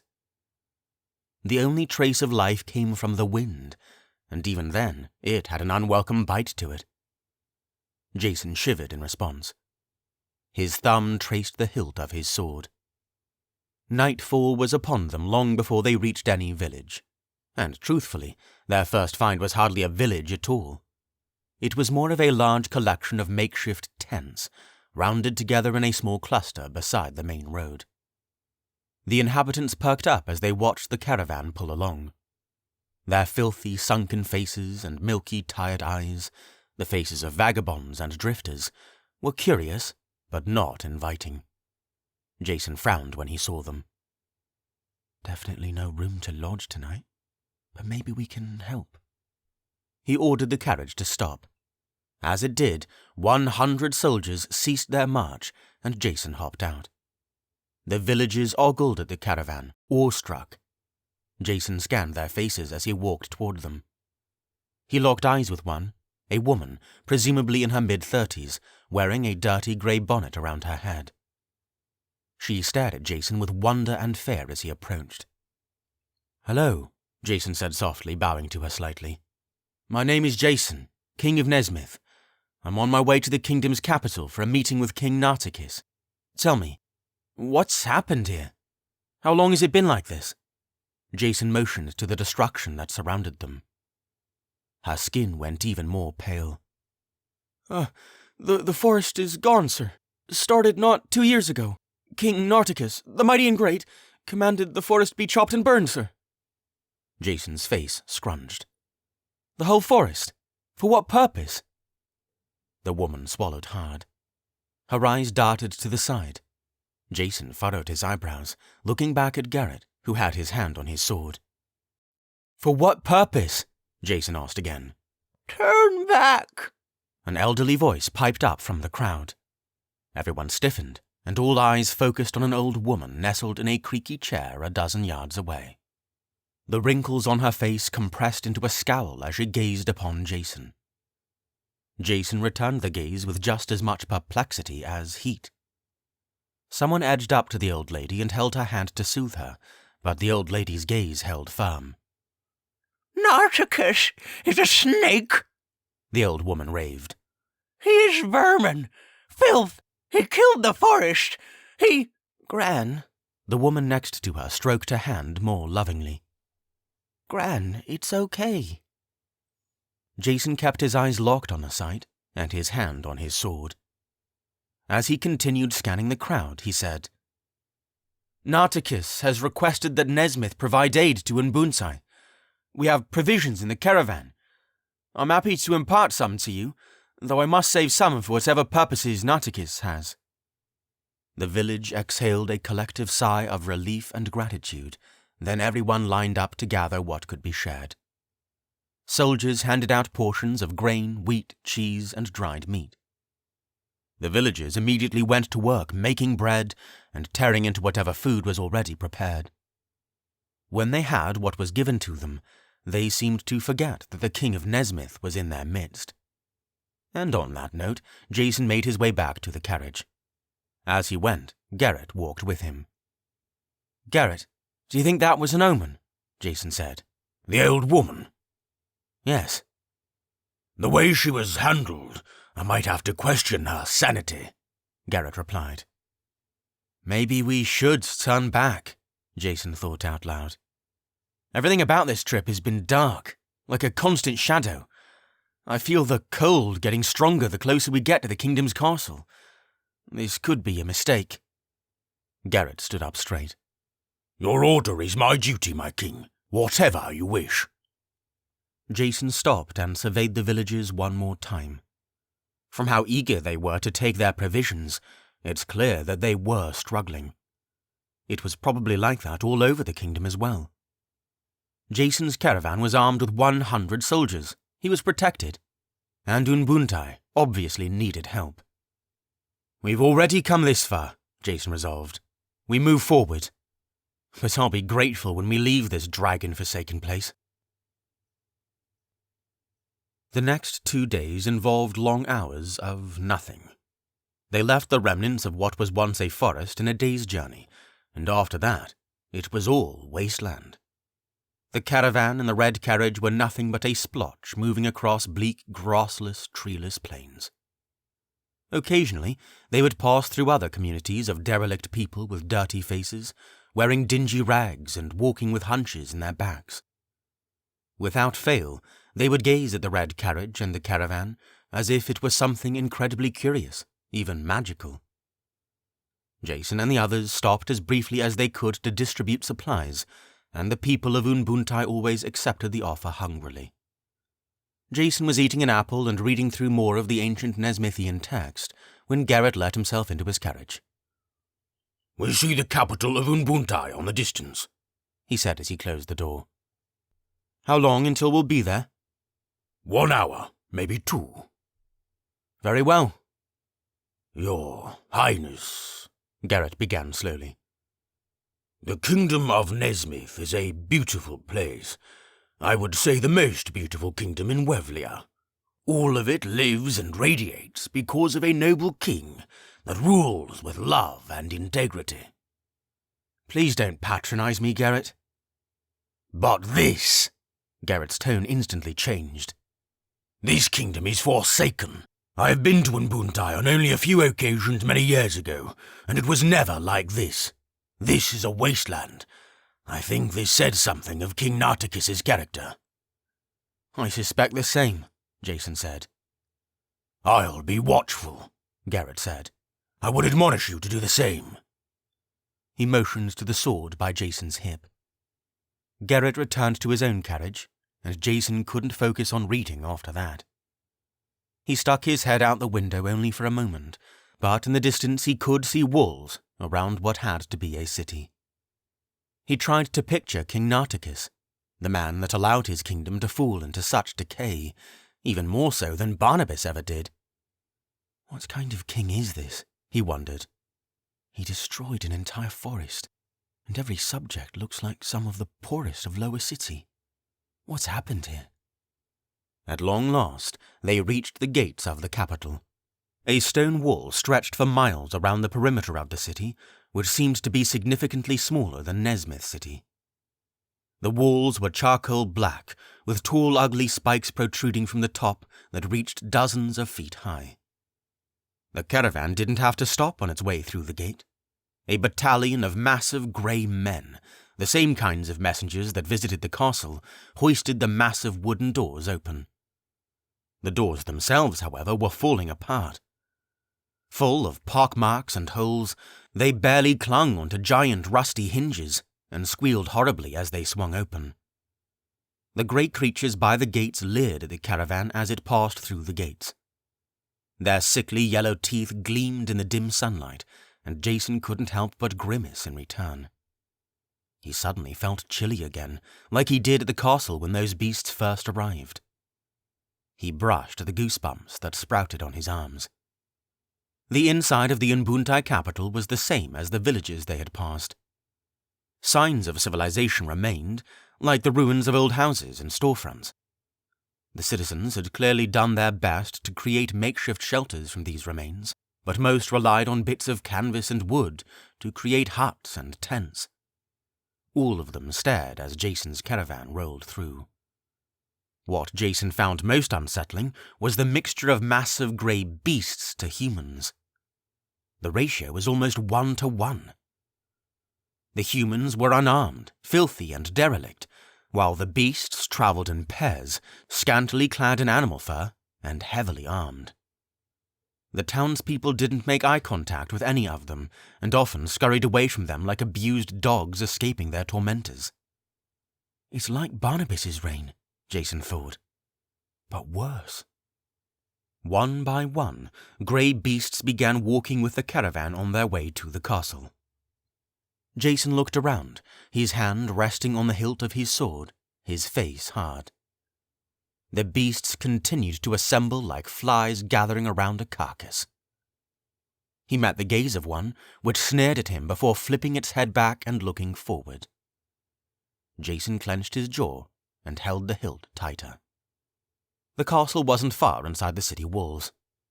The caravan curved into a semicircle and lurched to a halt. After a moment, the driver stepped down to open the carriage door for Jason and quietly asked, "Your Highness, what would you have me do while you were in there?" "I'm not sure, my friend," he replied lowly, "but try to be safe." Jason took a deep breath before he pushed himself to his feet and exited the carriage. His heart dropped when he stepped outside and saw the castle. He had never seen a building so black and foreboding. Its collection of spires towered to the sky like pointed spears, daring the sun to shine. No door led inside, just a tall expanse of iron bars across the threshold. No windows of any sort were to be seen, and the stone itself was so dark that it seemed diseased. As Garrett climbed out of his own carriage, he and Jason traded looks. It was clear that they were having similar thoughts. At once, all the beasts that surrounded the caravan marched into two perfect lines, creating a trail leading straight to the castle. Jason, Garrett, and a small group of elite Nezmythian soldiers made their way toward the iron bars, glancing at the beasts that stood at either side of them. When they were about halfway there, the beasts began stomping in place, perfectly in unison. The Nezmythians slowed their walk, and Jason's heart rate quickened as he looked around, ready for anything to jump out. His palms sweated, and he subconsciously rubbed the mark on his right hand. When they were upon the iron bars, every beast finished marching in place with one final stomp. Then they all drew their weapons and thrust them to the sky with a mighty "Rah!" The bars to the castle magically retreated into the ground, and 3 persons exited from the shadow. 2 of the 3 figures were grey beasts, but bigger, stronger, and more grotesque than any of the others. The third was a boy, no older than 15, with a scrawny, thin body. His face was pale, with a hooked nose and blue eyes that were devoid of any expression. He wore no armour and carried no weapon, but was clad completely in black, including a cape that spilled from his shoulders to his ankles. The realization struck Jason hard. He knew who this boy was. Garrett's eyes hardened and he flexed his hands. Every beast that had lined up outside the castle suddenly fell to one knee as the boy crossed the castle entrance. With his chilly eyes focused on Jason, the boy said, "Greetings, Jason, King of Nezmyth. I am Nartikis, King of Unbuntye." 6. The Negotiation. How long has this kid been king? Jason thought. He looks even younger than me when I took the throne. Despite his thoughts, Jason bowed and said, "Greetings, Your Highness. I hope this day finds you well." He said these words and forced a polite smile. King Nartikis didn't return it. Jason frowned and couldn't help but glance at the grey beasts on either side of him. They stood completely erect, moving almost entirely in sync to one another. He tried not to narrow his eyes. Standing to the side of Jason, Garrett still never took his hand off of the hilt of his blade. "It is my honor, King Jason," King Nartikis said. "Come and dine. I'm sure you are weary from your journey." With that, the king and his guards slowly turned and slunk back into the dark of the castle. Jason gulped, and Garrett put his hand on his shoulder as they followed, their battalion of guards close behind. A frosty shiver dropped down Jason's back as he crossed the threshold. When he and his guards were fully submerged in the shadow, the iron bars sprang up with a clang faster than they had come down. As the sound reverberated off the walls, Jason couldn't help but shudder, not just from nerves.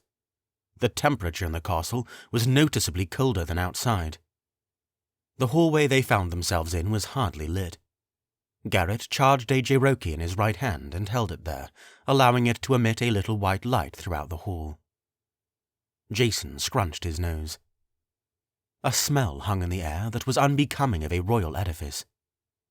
He struggled to place it, but it rested somewhere between dead rats and rotting flesh. "This feels more like a dungeon than a castle," he thought. Eventually, the hallway turned and opened into a large dining hall lit with a dozen torches. A long table with just 2 chairs stretched nearly the entire length of the room. A lit fireplace crackled on the opposite wall, but barely threw any heat. Surprisingly, the walls were devoid of paintings and sculptures. Instead, King Nartikis opted for weapons as decorations. Swords, shields, spears, axes, maces. Around the perimeter of the room, grey beasts bearing ugly smirks full of rotting teeth stood and watched the Nezmythians enter.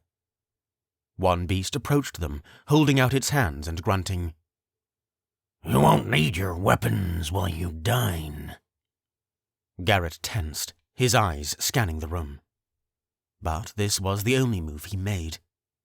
Jason glanced at him out of the corner of his eye, proud and satisfied. Always on guard, he thought, as he should be. "If it's well enough for you," Jason told the beast. "It's custom in our kingdom for everyone to carry a weapon when they reach a certain age. You might as well separate us from our legs. If you don't mind, we'll keep them while we dine." The beast's eyes panned to its master, who had already sat at one end of the table. King Nartikis nodded faintly. The beast bowed and retreated to its perch by the entrance. Jason sat down, slid his chair in, and immediately King Nartikis began to dine without a word. The clink and tinkle of dishes and silverware were quiet against the crackling of the fireplace. Cautiously, Jason picked up a fork. It was quite a magnificent feast to be prepared for just 2 people. Cooked pheasants, steaks, peas, squash, corn. Jason clenched his teeth behind his lips as he stared at it all. Didn't Nartikis summon him here because his kingdom was struggling? Then why such a lavish spread? He jabbed his fork into some meat, trying not to appear rude. Meanwhile, Garrett and his soldiers stood behind him, fully at attention. Across the table, King Nartikis ate mechanically, his icy eyes perpetually faint and lifeless, but focused on his plate. Jason nodded and wiped his mouth. "Again, I thank you for inviting me to your home, Your Highness. Before we dive into our plan for raiding Unbuntye, I must admit I have several questions. Would now be an acceptable time to address them?" "As ever," King Nartikis said. "You're remarkably young for a king," Jason said. "What is your age?" "I have been king of Unbuntye since the age of 9, King Nartikis replied. 6 years. That was when my mother died." Jason bowed his head. "I'm sorry for your loss." That must have been very difficult. King Nartikis didn't reply. Jason wiped his mouth as the silence hovered. Then, clearing his throat, he motioned to one of the guards standing over the king's shoulder. "And your servants, they're like nothing I've ever seen. What?" he stammered as he corrected himself. "Who?" "The Ash," King Nartikis said. "That is what they are called. They are bred to serve me and only me. That is their sole purpose. They have no other choice or desire." Jason traced the bottom of his fork uncomfortably, his eyes hardening as he gazed around the room, surrounded by a small army of them. "That's very interesting. How are they bred?" "From ashes, of course," King Nartikis replied. "And very ancient magic. Hence their name." Techno-Ezima, no doubt, Jason thought. Just looking at King Nartikis, he seems completely drained of emotion. I wonder how long he's been practicing. "Is that what's happened to the Eastern Forest?" Jason asked. "You took the wood from the forest to create them." King Nartikis' gaze on Jason sharpened, and Jason couldn't help but shiver again. Finally he said, "Yes, the forest was dying regardless. It might as well have been put to use." "I see," Jason nodded. He looked at his mostly filled plate of delicious food, but his appetite had all but disappeared. He set down his knife and his fork and laced his hands on the table, leaning forward slightly. "So," he began, "shall we begin our plan to aid Unbuntye? We had interactions with several villages on the way here that are in dire need of—" "Before we discuss those particular matters," King Nartikis interjected, "I have a few questions of my own." Surprised, Jason leaned back in his chair. "All right, then." "Tell me what has become of Barnabas, the former king." Jason had another flash of Barnabas sitting alone in his cell. It was only days earlier that he had seen those bleary vacant eyes and stringy white hair. He shifted in his chair before he answered. "Barnabas is in the deepest, darkest cell in the Nezmyth city prison," he replied. "He is paying a life sentence for the thousands of lives he destroyed during his rule. His relentless taxes threw the entire kingdom into poverty, and he slaughtered thousands on suspicion of treason and treachery. The kingdom is still recovering from his negligence." With this, King Nartikis' pale face locked on Jason, blank and unmoving. And suddenly, those eyes looked familiar. And the hooked nose. Could it be? No, impossible. The wonder must have been apparent in Jason's face, because Nartikis cut right to it. "Barnabas was once the king of Nezmyth," he said. "And I am his only son. His heir, you might say." Jason's mouth went dry. He stayed silent, watching King Nartikis, whose bored gaze had become razor-sharp ever since the mentioning of his father. After a tense moment, Jason felt as though it was his turn to speak. "You are his son?" "Yes," King Nartikis said. "His blood is my blood. The blood of a king." He leaned back in his seat and wiped his mouth with a napkin. "I hardly knew him. I saw him infrequently, and he never stayed in the kingdom long. He was a strong man, a mighty warrior from what my mother told me." "One of the mightiest Nezmyth has known in recent years," Jason said. "He was the chief captain over the Nezmythian army." "But obviously you were mighty enough to defeat him," King Nartikis said.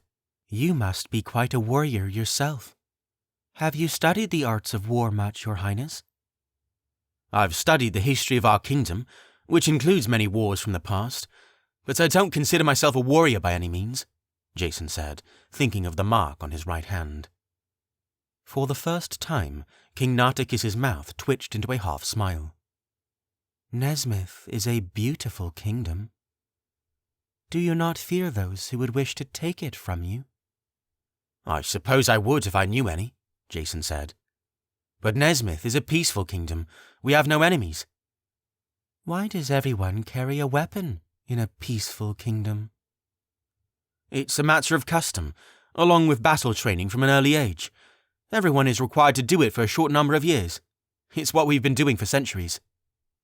Why do you continue? The dragon hasn't prompted us to change anything.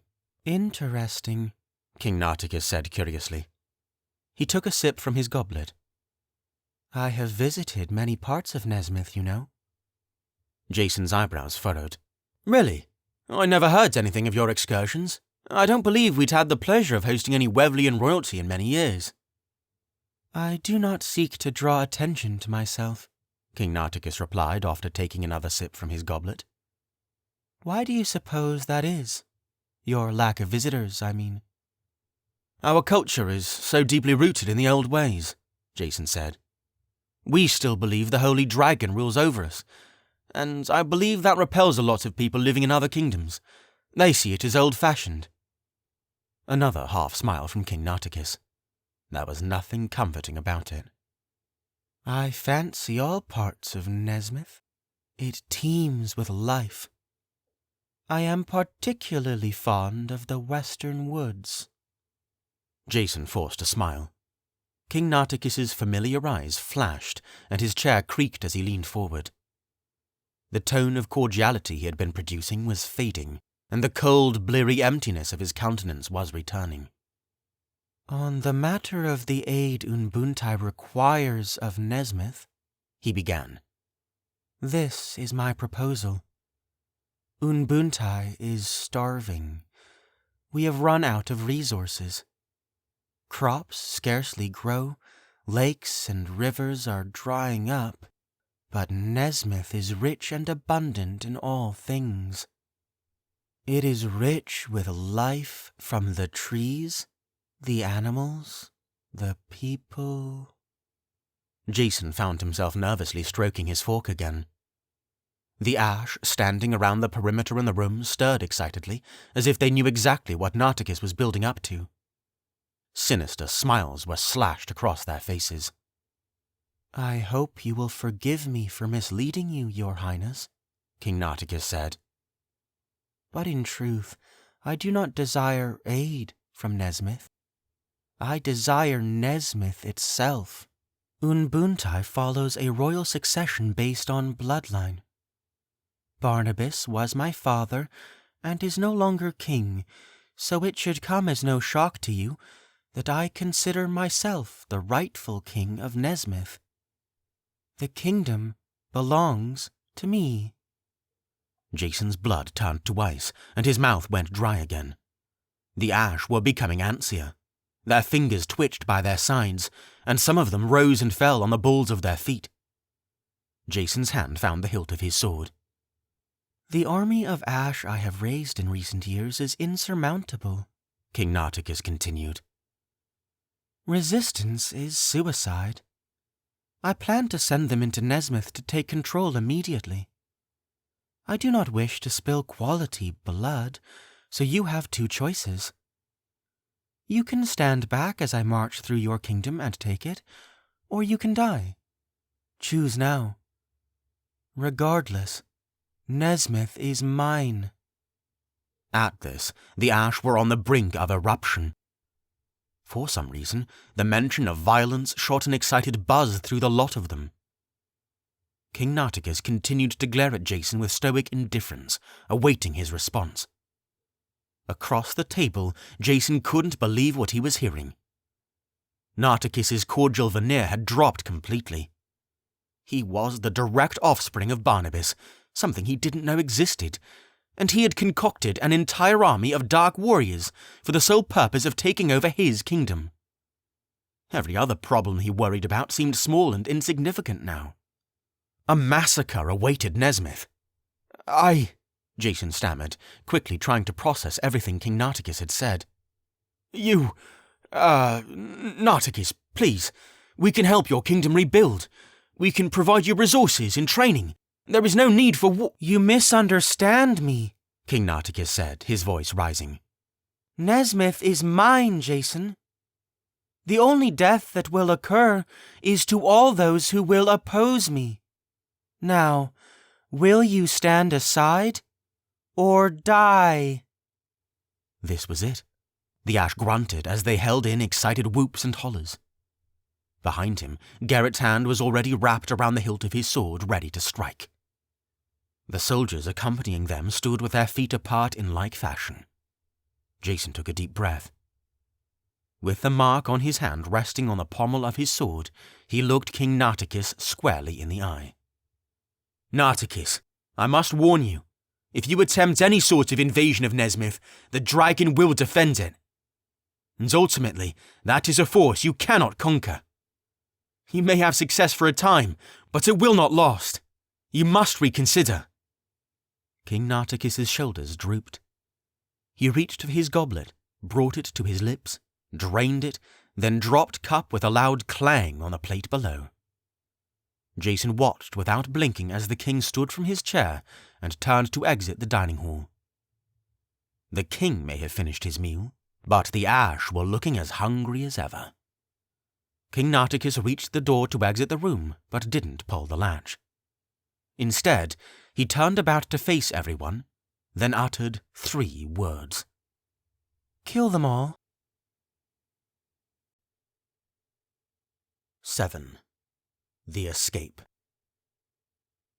Every ash rushed upon Jason and his guards in an explosion of barbaric shouts.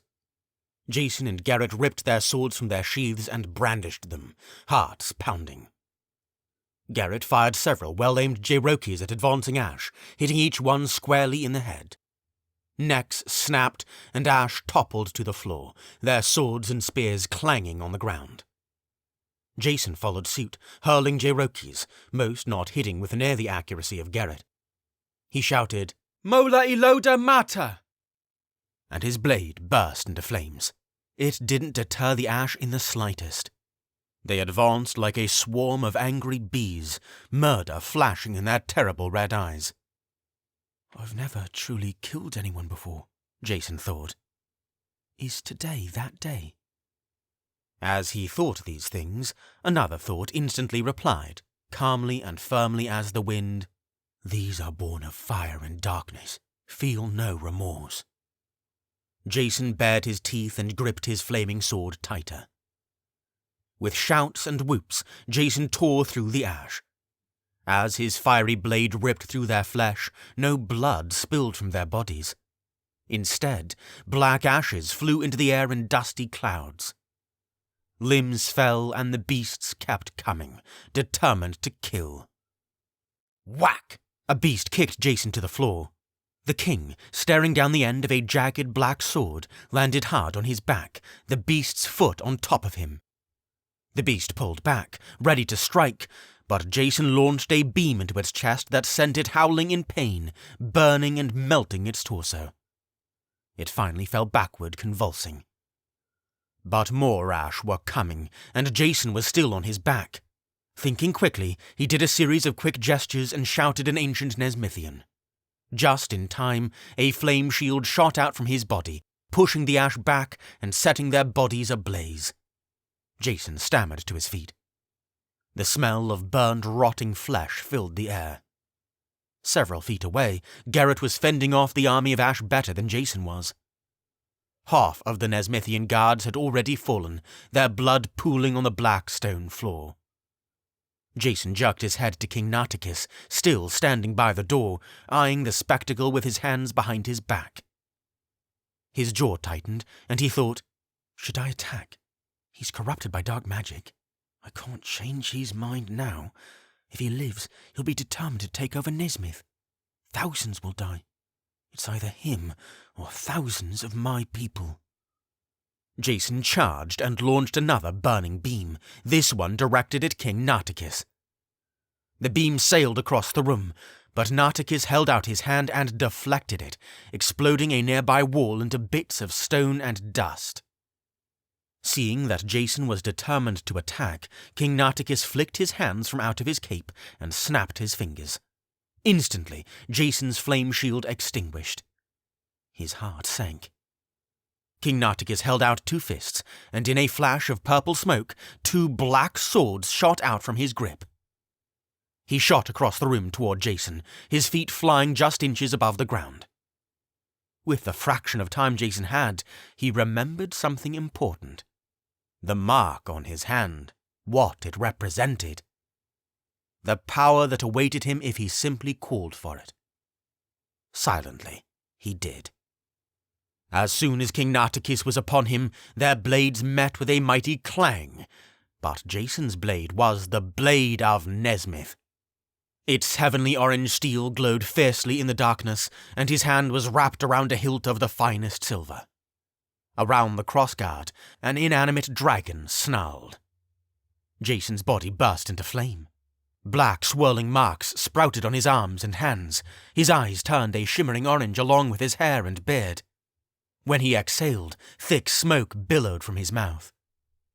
Nartikis looked him up and down and said, "Interesting." He lashed out in a series of quick attacks, which Jason parried. Garrett looked over from atop the dining table several yards away and saw the two kings battling as he fended off the army of ash. Several cuts had sprouted on his face and arms, and he was breathing heavily. Ashes were strewn around the floor around him, accompanied by the bodies from whence they came. Almost all the Nezmythian guards had fallen. Jason shot a Cherokee into Nartikis' stomach point blank, slamming him into a wall across the room. Nartikis recovered fast, still blank-faced. His swords disappeared, and he lifted his hands to the air, conjuring a giant snake that fell to the floor with a mighty thud. It quickly slithered toward Jason. When it was in range, it arched up on its back and struck with lightning speed. Jason dodged out of the way, missing it by inches, and decapitating it with a swipe of his blade. The beast's grotesque head fell to the floor, followed by the rest of its body, and it disappeared in a giant puff of purple smoke. Somehow, Nartikis had shot forward and was upon him, grabbing Jason by the throat before he could react. As soon as Jason looked into those icy blue eyes, he was sucked in. They became bigger until he was completely engulfed in the pupils. He was surrounded by darkness, no longer a knight of the Holy Order, bitter cold enveloping his body. He was surrounded by darkness, no longer a knight of the Holy Order, bitter cold enveloping his body. He was in his filthy craftsman clothes, 17 again, with no sword slung over his back. He turned around, and there was a body on the ground, blood oozing from its neck. It was Sorion. But there was another, Terran, and others, Nordiel, Master Feribold. His heart dropped into his stomach and his teeth chattered, but looking about, he tried to fight off the darkness that was settling on him. This isn't real, Jason thought. It's like the Dreamslayer spell Barnabas used on me years ago. Maybe I can overcurse him. It isn't real. Jason sat down in the darkness, his legs crossed, his hands on his knees. Suddenly, a dozen giant snakes materialized around him, all slithering toward him, hungry. Jason eyed them, waiting for them to strike. "Stop the games and face me without your dark magic, cowards," he said. The snakes reared back and struck, each latching onto a different part of his body. The pain was exquisite. His head was in one of the snake's mouths, its fangs latched into his neck. Jason howled with raging pain, blood spilling into his mouth. "Yield," he heard Nartikis whisper in his ear. Jason almost succumbed, but inwardly begged the dragon for an escape. Suddenly, he felt something in his hand, the hilt of his sword. He gripped it tight and thrust the blade into the head that engulfed him. The snake hissed and released, letting his head hit the floor. The blade in Jason's hand was gone, but the ember inside him was starting to burn brighter. Clenching his teeth, he thrust his hands at the snakes that ripped his body. Fire erupted from his palms, sending them reeling and covered in flame. As the beasts recoiled, Jason stood to his feet and shouted to the air, "Release me!" "Very well," came Nartikis' reply. Jason was suddenly back to his own body, his knightly power fading but still present, and Nartikis' face just inches from his. He released Jason's throat and dashed back several feet. Again, oily black blades sprouted from Nartikis's fists, and with a devilish smirk, not panting and no sweat on his brow, he asked, "One more go, Your Highness?" Breaths came in mighty gulps for Jason. I have to finish him right now. He sucked in a mighty breath of air and roared with all that he was. Just as he had hoped, flame erupted from his mouth, forming into the shape of a dragon soaring toward Nartikis, its lips snarling menacingly and its claws outstretched. Nartikis dug his heels in the ground, inhaled a feverish breath, then roared with equal ferocity. In a haze of purple smoke, curling horns shot out of his head, and his eyes glowed an airy purple. The dragon collided with him, pushing him across the floor as they clenched fists, grappling and roaring at each other. Jason tried to stay standing, directing the dragon with his hands as Nartikis pushed back from yards away. Great drops of sweat fell from Jason's face. Fevered, perverted words, not his own, slithered into his ears mysteriously. He was certain they had to be coming from Nartikis, but it was like they were surrounding him, invisible to his eyes. Jason could feel his knightly power fading little by little. Finally, Nartikis toppled the dragon. One of his dark blades materialized in his hand, and he stabbed the dragon through the head. The dragon vanished in a puff of white smoke, and Nartikis flexed his shoulders and neck, taking another chilling breath in and out. The horns on his head disappeared, and he leered at Jason delightedly. It made Jason's blood cold. Jason held the blade of Nezmyth tightly, panting hard. "He's toying with me." "Of course I am," King Nartikis's reply came.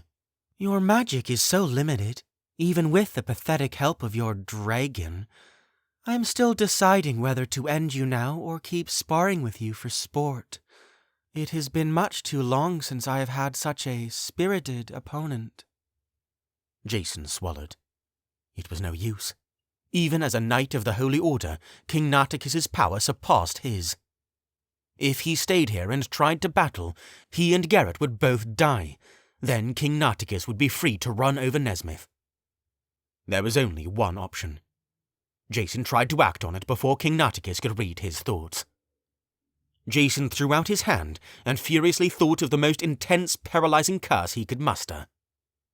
King Nartikis's expression became rigid, his body spread eagle, and he was thrust flat onto the floor, pinned for a moment. Jason, still glowing as a knight of the Holy Order, threw his head back and yelled to Geralt, "We can't stay here! He's too powerful!" That's when Jason noticed it. The blood caked against Geralt's side. A fatal wound for sure. His face and neck shimmered with sweat, peppered with ashes, as he blinked hard and swung against the onslaught. He was losing strength fast. But he had enough strength to throw a Jairoki large enough to blow a hole in the wall. Boom! Rubble burst into the dining hall, and sunlight spilled in. Jason looked toward Sir Ryan's father with horror, knowing the inevitable but refusing to believe it. "Fly, Your Highness!" he yelled. "Don't stop until you've reached the border. Destroy the Western Bridge. Tell Sir Ryan I love her." This was it for him. Jason's eyes stung. Maybe he could save him. But Nartikis's body was already starting to stir. There was no time for thinking. He gritted his teeth behind quivering lips. Geralt yelled more viciously, "Go!" Jason nodded as he leapt.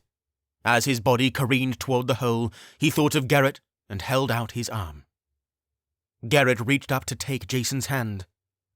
No use. Jason's fingertips only brushed with Geralt's as he flew over, bursting into the sunlight. Wind snapped through his hair and around his cape. He climbed higher and higher into the sky until he was nearly with the clouds. The kingdom of Unbuntye moved slowly beneath him, vast and empty. His orange hair flickered in the wind as he soared eastward as quickly as he could for Tree Town and the Western Bridge. He clenched his teeth and tried to swallow the lump from his throat as he thought of Geralt back at the castle. He could feel his knightly power diminishing as fear and anguish grew inside him. He hoped that he could last until he reached the border. But he wasn't alone. Something large collided with Jason as he soared through the air, sending him tumbling. His eyes watered and his back throbbed, but he was able to get his bearings just enough to right himself and continue flying. As he tumbled, he saw what had hit him. Nartikis had caught up to him, darting through the air. He had just hurled an enormous Cherokee at Jason from behind. Jason's heart dropped, and he hurled a Cherokee back at Nartikis. Nartikis dodged it and threw another one back at him, which narrowly missed Jason. He felt the heat of it graze his body as it zipped past him. Jason charged a Cherokee in each hand and launched 2 blue beams at Nartikis. The beams blasted toward the Dark King, but Nartikis jolted forward and dodged both by inches. He was gaining on Jason rapidly. In a flash of purple smoke, a blade appeared in his hand. Jason couldn't fly fast enough to evade. Nartikis raised the blade, poised for a killing stroke. But just then, there was a flash of light and a deafening crash. It made his ears ring and the hair stand up on his arms. And with the flash, King Nartikis was blasted out of the sky. The evil king hurtled toward the ground like a wounded bird, limp and unconscious, his black cape bunched and flapping about him. Before he hit the ground, he somehow came to and shot back toward the castle, retreating from the mysterious attack. Unsure of what had happened, Jason flew on. He looked around as he soared, trying to see where the flash of light had come from, but saw no one in the sky. What he didn't see was a mass of swirling clouds that had dissipated just as quickly as they formed. 8. The Guardian. Jason clung to what strength he had as he flew across Unbuntye. From the clouds he saw it all. The dried-up rivers and lakes, the parched, cracked fields, the miles of tree stumps that were once forests. Villages were few. Most of them were just wreckage. The sun behind him was beginning to set when the western bridge finally came into view. Luckily, he hadn't seen any advancing masses of ash as he soared over the kingdom. He descended gradually, barely clinging onto his knightly powers. His breathing strained, and his entire body ached for rest. Nezmythian soil was coming closer. Jason managed to sail to a sufficiently slow speed before his power gave out. He toppled to the earth, bumping and bruising his body as he tumbled across the soil and pine needles. He didn't stop until he crashed into a bush just off the side of the road, the western bridge directly behind him. There were still several miles until Tree Town, but all energy left Jason's body. His eyes rolled back into his head, and he lost consciousness. The sword in his hand was his own again, and his features returned to their normal state. He couldn't tell if he was awake or dreaming, but the treetops moved over Jason's head. Pale moonlight smothered his face. He wasn't in the back of a carriage or cart, though. His face was against something much too soft, and he felt as though he were being cradled like a child. Whatever was carrying him was moving with tremendous speed, but Jason's eyes were too bleary and his body too weak to decipher what it was. At length, the force stopped and laid him on the ground. Whatever carried him let out a loud but beautiful whistle, then darted off as quickly as it had carried him. It made no sound as it went, excluding the rustling of branches and the occasional snapping of a fallen twig. From the opposite direction, a barrage of footsteps rapidly approached the king. His consciousness was fading again. Right before he lost it, he heard Chief Partu shout, "Your Highness!" Jason's vision cleared, but his limbs were still stiff and aching. Completely sapped of energy, indistinct sounds slipped from his lips. He was lying down, covered in animal fur, and staring at the ceiling of a log cabin. His cabin in Tree Town. A few people whispered around him. As soon as he realized where he was, he gasped and sat up so quickly his eyes filled with sparkles. He propped his body up while his head swam. At his bedside, Chief Partu and Adria watched over him. "Careful, Your Highness," Chief Partu said. "It ain't hard to tell that you exhausted your magical energy. Here, eat this. Fix you right up." Chief Partu handed him a bowl of thin green soup that burned Jason's nostrils. He blinked hard, took the bowl by both hands, and tipped it into his mouth. The liquid was bitter and hot, but as it trickled down his throat, he felt his energy replenish. It had to have been made from some herbs that only grew in the forest. He took larger gulps. "Your Highness," Adria said quietly. "what were you doing unconscious outside the village? Where's the rest of your caravan?" Jason wiped his mouth, the soup now half drained. "Back in Unbuntye, probably dead." His eyes started to sting as he thought of Garrett, fighting to protect him, the brush of his fingertips as he flew over him. Tell Sorian I love her. He tried to push the thought away before the lump in his throat became too big. His eyes became intense as they locked on Chief Partu and Adria. "Chief Partu, get your most powerful magicians, warriors, whatever necessary, and destroy the Western Bridge immediately.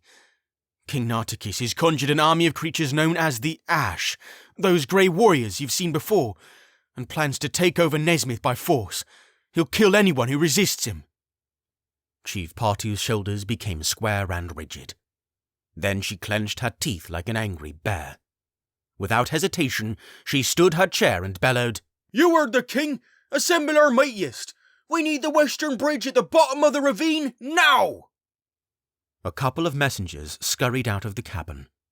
Everything jovial about Chief Partu evaporated, replaced by the brutal ferocity of a woman determined to defend her people. "Do you know how long it'll be till the beasts are upon us?" she said. "I don't," Jason said, pushing himself to the edge of the bed. "I couldn't see any of them as I fled back here. I can only assume they're assembling as we speak." Adria stepped forward. "I'll alert our men and women for battle. With some luck and the dragon's help, we can destroy the bridge before the Ash arrive, but we must be ready just in case." "May the dragon bless you, Adria," Chief Partu growled. "Please be careful." Adria nodded and left the room. Jason's heart thumped hard as he thought of what was to come. The slaughter that took place at Unbuntye Castle. Coming here. Coming to Nezmyth, a peaceful kingdom. He and Chief Partu let the silence hang for a tense moment. Then, softly, Chief Partu asked the glaring question. "So, war's upon Nezmyth, then?" Jason didn't want to say it, but the answer was clear. "Yes, I'm afraid so." More silence. Not even the crickets chirped outside.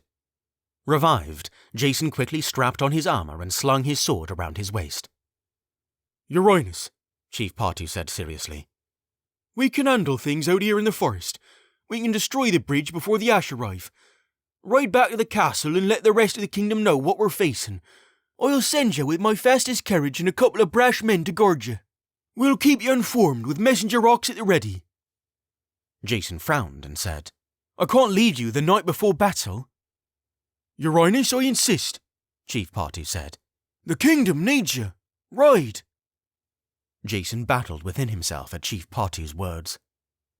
What if the people of Treetown don't last the day? What if they don't destroy the Western Bridge before the ash starts spilling into the kingdom? "Go, Your Highness," Chief Partu again pleaded. This was the second time Jason had been commanded to flee. The second time he knew it was the best choice. The first time he lost someone that he dearly loved. Who would he lose this time? But what else could be done? He had to alert the rest of the kingdom. He gritted his teeth and said, "Fine, I'll alert you as soon as we arrive to the castle." Chief Partu clapped him on the shoulder with an enormous hand. "We'll fight him with the strength and fire of the dragon itself. Grum and Clan will protect you. May the dragon bless you, Your Highness. Ride for Nezmyth City." With that, they were out the door. The carriage was ready in a flash, a roofless dart-like vessel toted by 2 steeds clad in carefully crafted plate armor. Jason's bodyguards were twin brothers, 2 large, muscular men covered in hair and rich with body odor. Each armed himself with axes and arrows. Plentiful scars marked their arms and faces. Men and women spilled from their cabins clad in whatever armor they had, toting weapons as they ran for the west side of town. Jason shuddered as he imagined a legion of ash falling upon them. The moons were full and brilliant above the treetops, and the stars were bright and clear. Jason bunched up his cape as he clambered into the carriage, keeping one hand on his sword and the other tightly gripping his seat. Inwardly, he prayed for the safety of his countrymen. "Are you ready, Your Majesty?" Clan shouted. "We don't stop until Nezmyth City," Jason replied.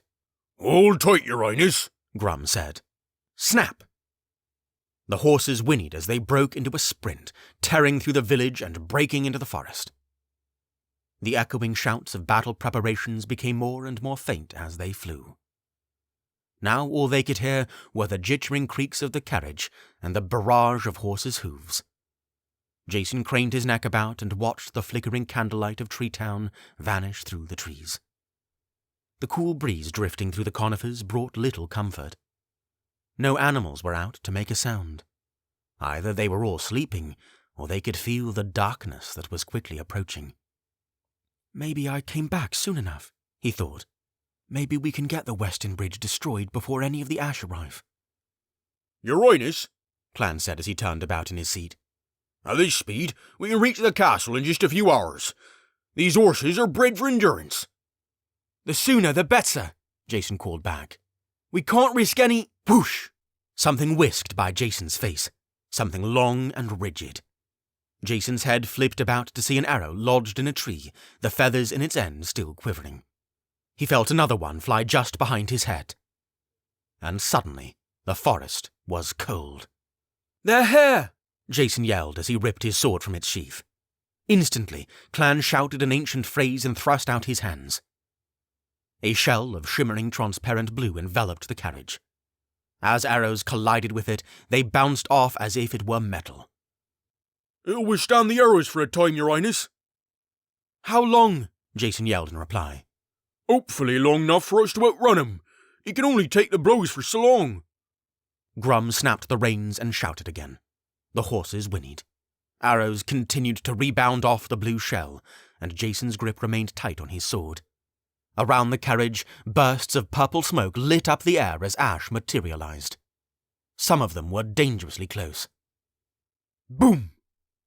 An ash threw itself against the side of the shell, causing the carriage to lunge. Grum swore loudly and quickly regained control. Jason fell on his back and found himself staring into the face of the ash that was still clinging onto the side of the shell. Drool dripped onto the shell from its rotting teeth. "You won't escape," it growled. It pulled out a dagger and thrust it into the shell. The blade crushed through the cocoon, cracking it like a spiderweb. Jason fumbled for his blade and jammed it through the shell, sending it through the stomach of the ash. The ash's body drooped and toppled to the dusty ground, its sickly smirk fading as it went. The cracks spread through the shell until it all fell to pieces, disappearing into the air. "It's broken!" Grum called. "Get ready, Your Majesty!" Jason was already back on his feet, his fist tight on his sword. He saw ash up ahead, pelting toward the road, ready to intercept the carriage. There were nearly a dozen of them. "For Nezmyth!" Clan shouted as he pulled out his battle-axe, ready to strike. "For Nezmyth!" Jason echoed with just as much fire. It wasn't necessary. At that moment, an enormous brown mass the size of a bear came hurtling through the trees. Its massive hands and feet made no sound as it blasted through the foliage. Lampy, Jason thought. It was over quickly. Lampy picked up one of the soldiers with a single hand and hurled it into another. The other soldiers raised their weapons in retaliation, but were met with crushed skulls and broken backs at the mercy of Lampy's beastly hands. More ash swarmed Lampy as the carriage sped through the trees. Amazingly, no more ash appeared. Lampy took all of them. Was that Lampy? Clan called. I've never seen it for. To all the soldiers at once. Dragon be praised. Before Jason could reply, he heard a voice in his head. A deathly young voice. It made his palms clammy and the hair on his neck stand. The last voice he wanted to hear. You can run for now, King Nartikis' voice slithered between his ears. but the ash know no rest.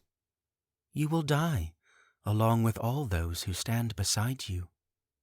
Nezmyth is mine. 9. The Prisoner. Jason's thrashing heart didn't subside even after they crossed the edge of the forest. The horses panted mighty, billowing breaths as they continued to race toward Nezmyth city. The sun was just rising over the eastern mountains, throwing its familiar orange glow over the kingdom as it slowly climbed the sky. The grass swayed on the hills, shuddering at what was to come. After hours that felt like days, the carriage found itself at the gate of Nezmyth city. They had raised a siren call signaling an emergency to the guards, so the carriage was able to pass through the gates without stopping. In the distance, Jason could see the Nezmyth city prison. Anger bubbled up in his heart. The carriage's pace barely slowed as it rushed through the city streets. Townspeople dodged out of the way, startled and concerned. Normally, Jason would have hated disturbing his people in such a way. But there was no time for that. They had to reach the castle. Through the upper city streets they went, until they passed through the castle gates and some very confused soldiers. The horses whinnied and slid to a stop just before the castle doors. Jason hopped out of the carriage and fought his tired legs as he ran to the doors.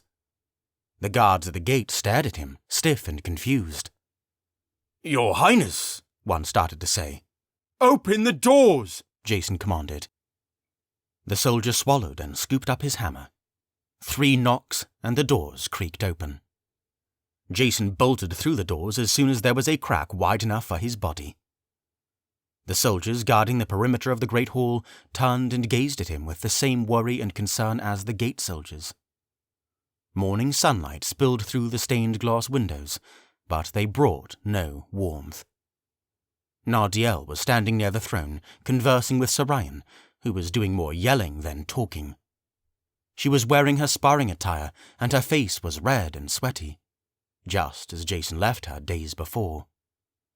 Both of their eyes widened as the king ran down to the throne platform.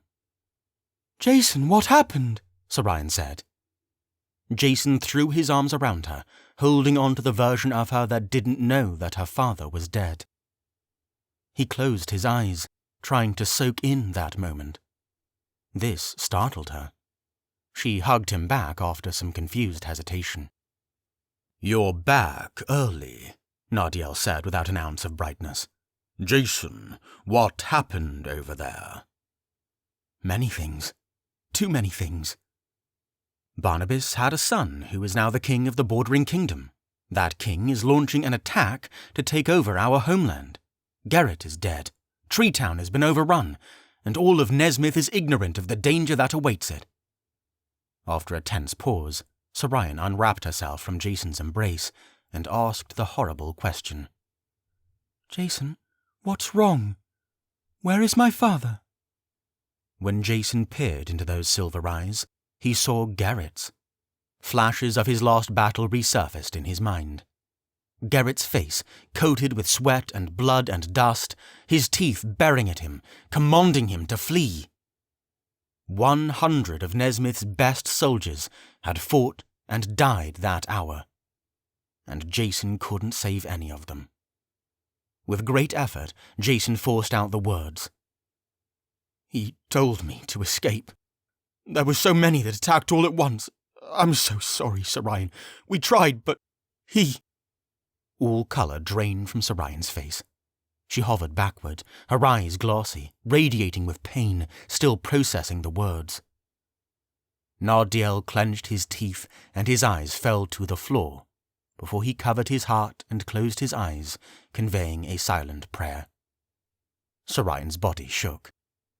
I'm sorry, Jason said, his eyes stinging and his chin tightening. Sorian, I'm so sorry. We were ambushed. It was no use. Before Jason could finish his sentence, she sprinted out the nearest door. A thick silence ensued. No one in the great hall made a sound. Jason kept replaying Garrett's last moments in his head, trying to think of anything else that could have been done to save his father-in-law. If he would have flown just a few inches lower, maybe he would have been able to grab his hand. But what good is that now? He was gone, and there was no question. Jason, Nardiel finally said, tell me everything. Tell me what happened. Jason rehearsed the entirety of the trip through stinging eyes and a tight throat. He covered everything from the ragged people of Unbuntye to the nature of King Nartikis's parenthood. When that detail was explained, Nardiel's face shone with less surprise and horror than Jason was expecting. Of course, he said. What do you mean, of course? Almost a decade into his kinghood, Barnabas took frequent trips into Unbuntye, Nardiel explained. He never explained the nature of the journeys, and I never bothered to ask. After so many years of his unsavory reign, I had lost the desire to pester him on his motives. Having an affair with a queen in a neighbouring kingdom, I had my suspicions. Jason wiped his eyes one more time. I want to hear it from his own mouth. When? Immediately. You wish to see him at a time like this? What better time? Jason shot back just as fiercely. We need answers.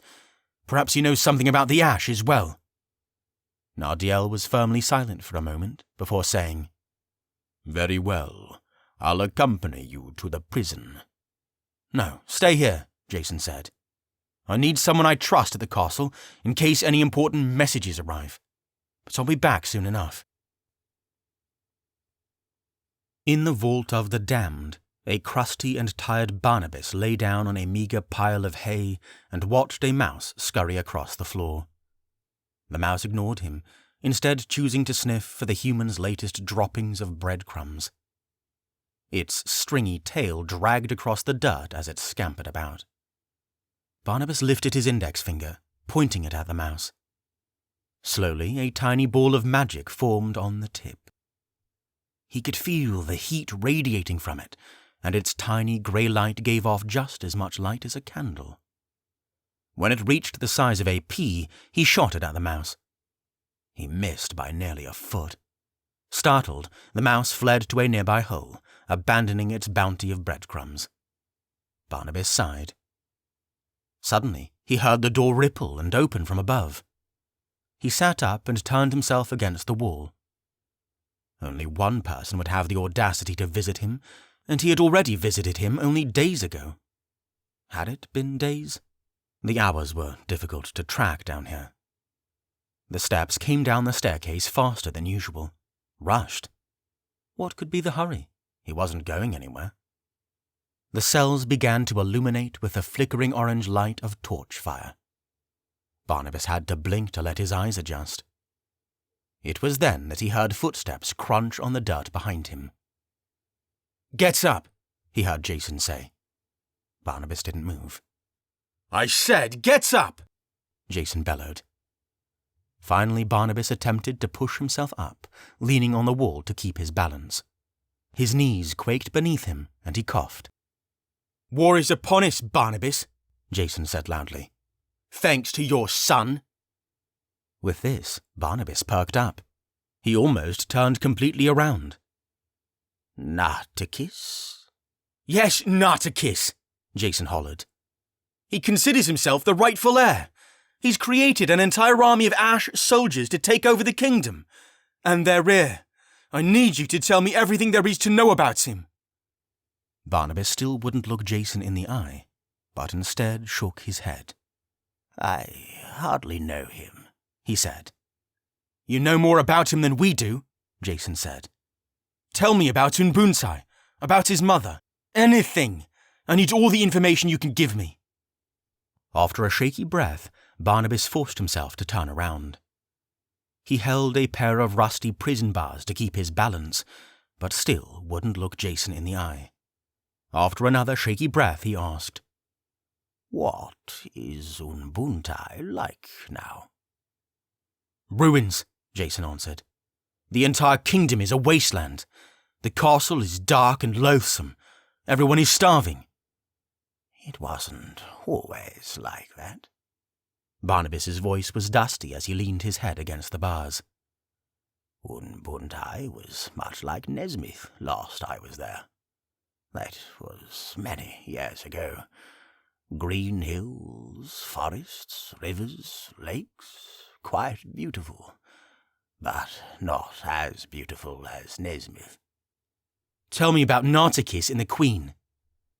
"I was never in love with Queen Belzage." Barnabas looked away. "When I became king, she came to visit and congratulate me on my new position. She was intoxicating, and she loved my raw drive for power. Our physical chemistry was undeniable. On occasion, she would visit Nezmyth, or I would visit Unbuntye for several days at a time. No one would disturb us. It was several years into my kingship that she bore a son." "Nartikis," Jason said. "He was always quiet," Barnabas continued. "Frail. I hardly spoke to him. Our escapades became much less infrequent after she bore him, then stopped completely before he was old enough to remember much. I don't know what she taught him of me." "What about the ash?" Finally, Barnabas looked at him. "The what?" "The ash," Jason said. "He's made an army of them from fire and magic. They're hideous creatures that only live to serve him. Gerrit and I got attacked by a legion of them." Jason paused. "He's dead." Silence. Then Barnabas looked down. "I don't know anything about that." "So he could be using techniques that even you didn't utilize?" "Perhaps." More silence. It wasn't a lot of information that Barnabas had to give, but it was all they were going to get. With that, Jason stormed out of the vault. The door closed shut with a resounding boom. Barnabas sat back down and waited for his eyes to readjust to the dark. Teardrops fell from Sarayan's chin and gathered at her feet. She sat in the courtyard among the sunflowers, illuminated by 2 moons that hung against the black sky. The guards patrolling the grounds respectfully kept their distance. A door against the castle swung open, and Jason came out dragging his feet. His head swiveled as he surveyed the courtyard. Sarayan wasn't in bed when he retired to their quarters that night, and she wasn't anywhere in the castle. She had to be out here. But she wasn't sparring. The battle court was empty, except for a couple of patrolling soldiers. As Jason continued to scan, he spotted an askew patch of sunflowers in a nearby patch. She had to be there. He started for it. But as Jason made his way to the sunflower patch, a guard approached him with a worried look. He swallowed before he addressed Jason. "Forgive me, Your Highness, but I'm afraid I must stop you." "What?" Jason's chest puffed out and his eyebrows scrunched. The soldier held his ground. "Excuse me?" Jason snarled. "Under whose order?" "The Queen's, sir." The soldier swallowed again. "She doesn't wish to speak to you." Jason's body sagged. The words drove through his heart and made the lump appear in his throat again. He gazed into the soldier's eyes earnestly. "Please," he said, "let me speak to my wife." The soldier shook his head. "I have my orders, sir." The lump in his throat was getting bigger. Jason looked away from the soldier so he wouldn't see his eyes well up. He pursed his lips and nodded. As he began walking back to the courtyard door, he stopped and looked over his shoulder. He wanted to say something, anything. But no, she didn't want to speak to him, so strongly about it that she ordered their guards to stop him. And that was that. Jason went to bed alone. 10. The Refugees. Jason didn't sleep that night. Too many thoughts ran through his head. His dead father-in-law. The war aggressively thrust upon his kingdom. The onslaught at Treetown. Barnabas rotting in his cell. Sir Ryan's pained silence. After hours of tossing and turning, Jason finally pushed himself out of the empty bed. He jabbed his arms through his robe sleeves and marched out of the master bedroom. The guards that stood sentinel throughout the halls stayed at attention as the king hastily swept by them, not speaking a word. The stone floors were cold on Jason's bare feet. Dusty moonlight spilled through the castle's ancient windows, casting fragmented light onto paintings and statues that lined the walls. Sunrise was still a few hours away. The kingdom slept, many still peaceful and unaware of the horror that awaited them. The thought of it made Jason's stomach turn. Silently, he continued to sweep through the halls with heat and purpose. Down a circular staircase and through several doors he went. The guards became more and more frequent in this section of the castle.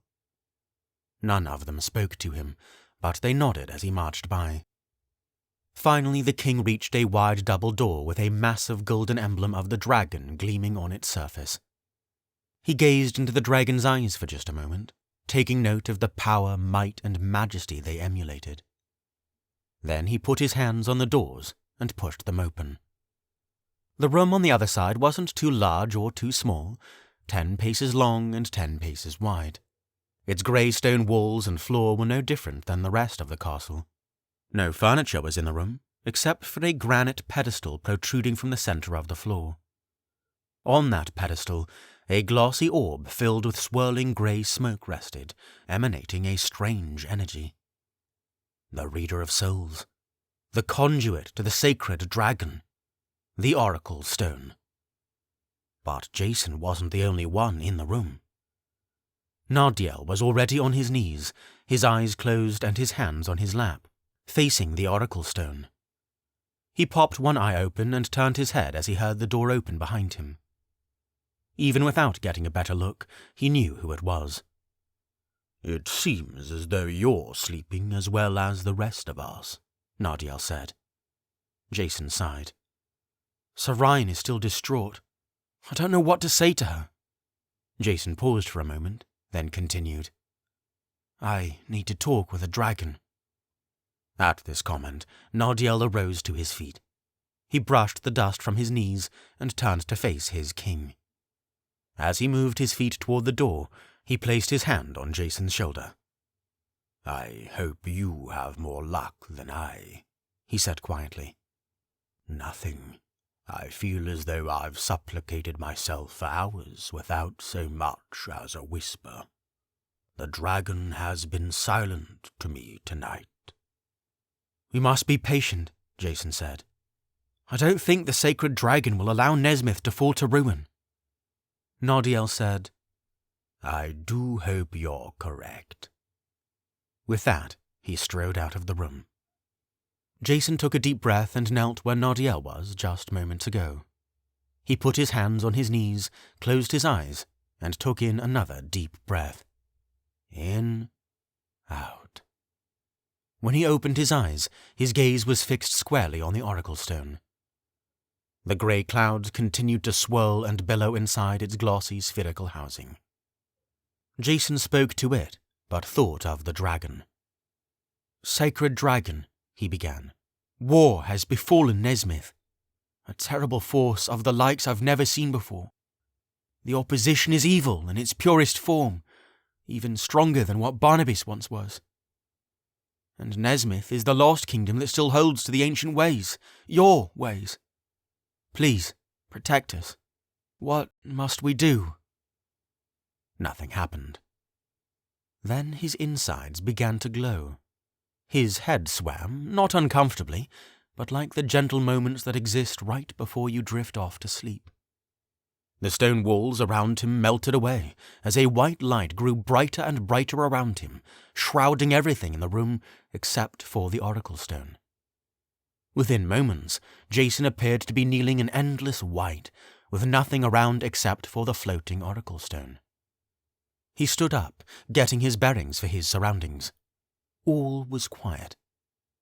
He walked in a small circle, then a personage appeared on the opposite side of the oracle stone. Jason recognized him immediately. He had only seen this man once before, but the experience was unforgettable. The man was strong, but not muscular, tall, but not towering. Black, curly hair spilled from his head, and his brown eyes were soft and patient. "King Thomas!" King Thomas smirked.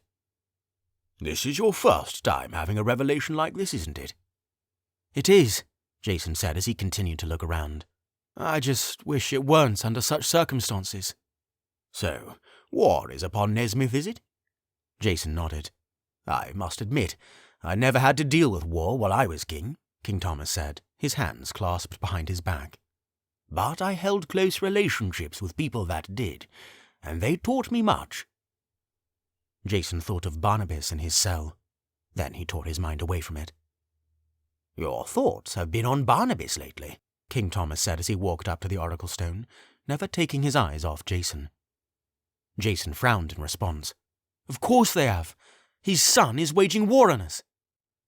"But even before then, you've been visiting him for months, have you not? Descending into the depths of the Nezmyth city prison to visit him as a broken vagabond? One who refuses to even look you in the eye." "This is true," Jason muttered. "Why do you suppose that is?" "I don't know," Jason tapped his foot. "I just feel as though the dragon has been prompting me to. I don't want to. Barnabas certainly doesn't want me to." "Think hard about it," King Thomas said. "The sacred dragon will always nudge you to make choices by divine design, so there must be a reason for it." He let the question hang, then said, "Do you think there's a possibility the sacred dragon has been trying to prepare you for something? Prepare Barnabas for something? Possibly this war?" Jason drummed his fingers on his elbow. "Are you implying that I should set Barnabas free to help with the war?" "Are you implying that is something you'd be unwilling to do, even if the sacred dragon required it?" Jason didn't speak. His eyes absently fixed on the oracle stone as he mulled over King Thomas's words. The sacred dragon would never prompt him to free a wretch such as Barnabas. The man killed thousands of innocent people and nearly destroyed the entire kingdom. A man like that would never deserve freedom. And yet, something stirred inside Jason. He didn't like it. "Something to consider, Your Highness," King Thomas said. "The dragon may command you to do things you don't understand. Listen to your feelings. They'll tell you what is right." Jason's head started to feel light again. The white room was dissolving. The oracle stone stayed in place, but everything else around him darkened. The stone walls and floor returned. Within a matter of seconds, he was back at Nezmyth Castle. Short and poignant. Not what Jason wanted or expected. In a huff, he marched back up to his quarters and tried unsuccessfully to fall asleep.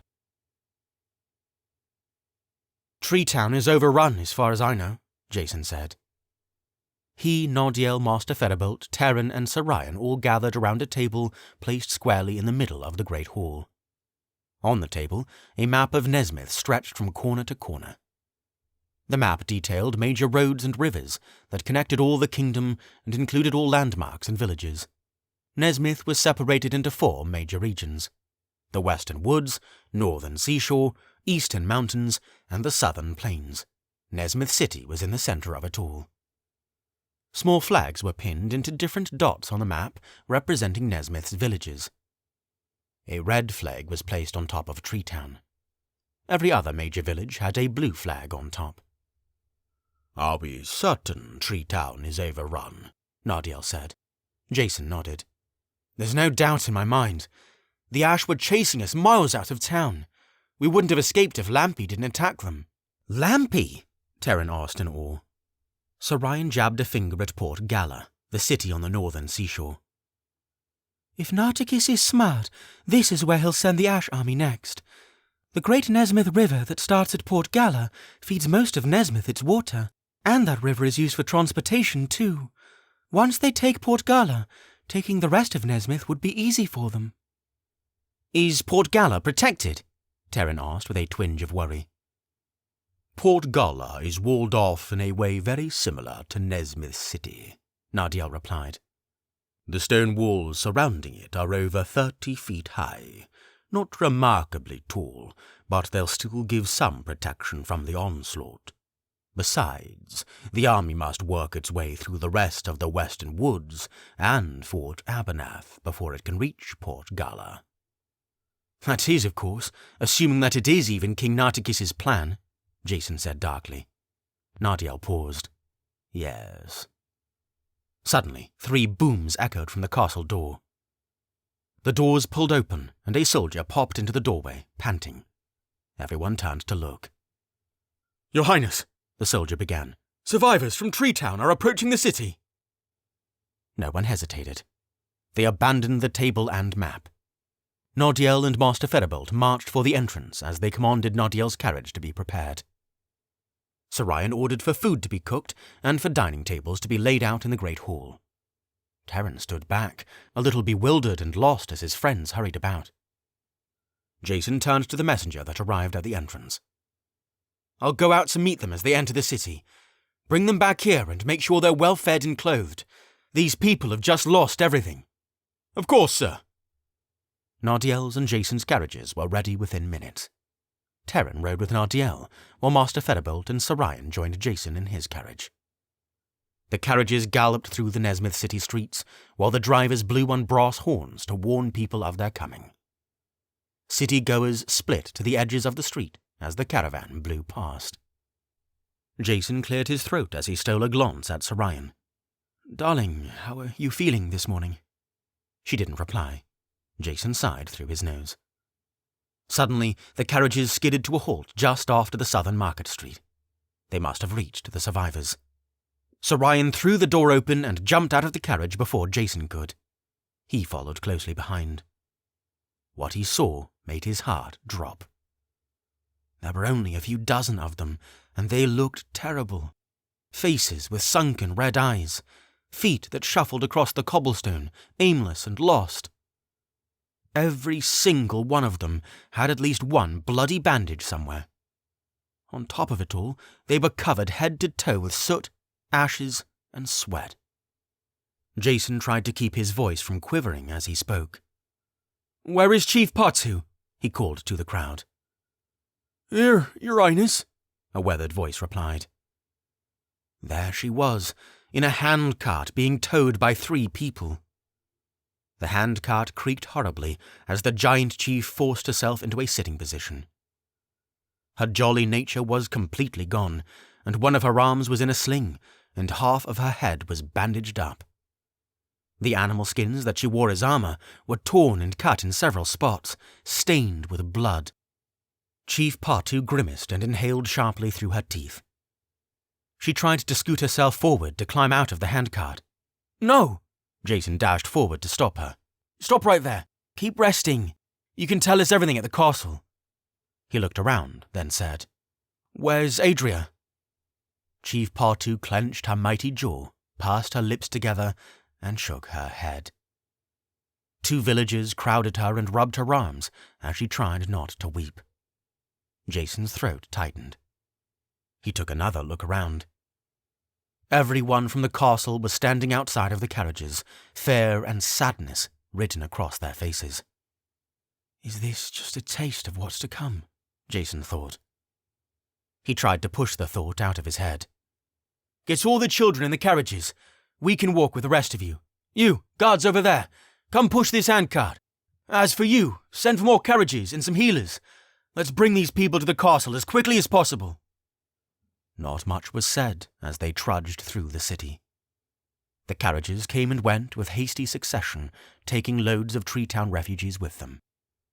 As they made their way through the streets, the locals looked on with the same sadness and fear that the others felt.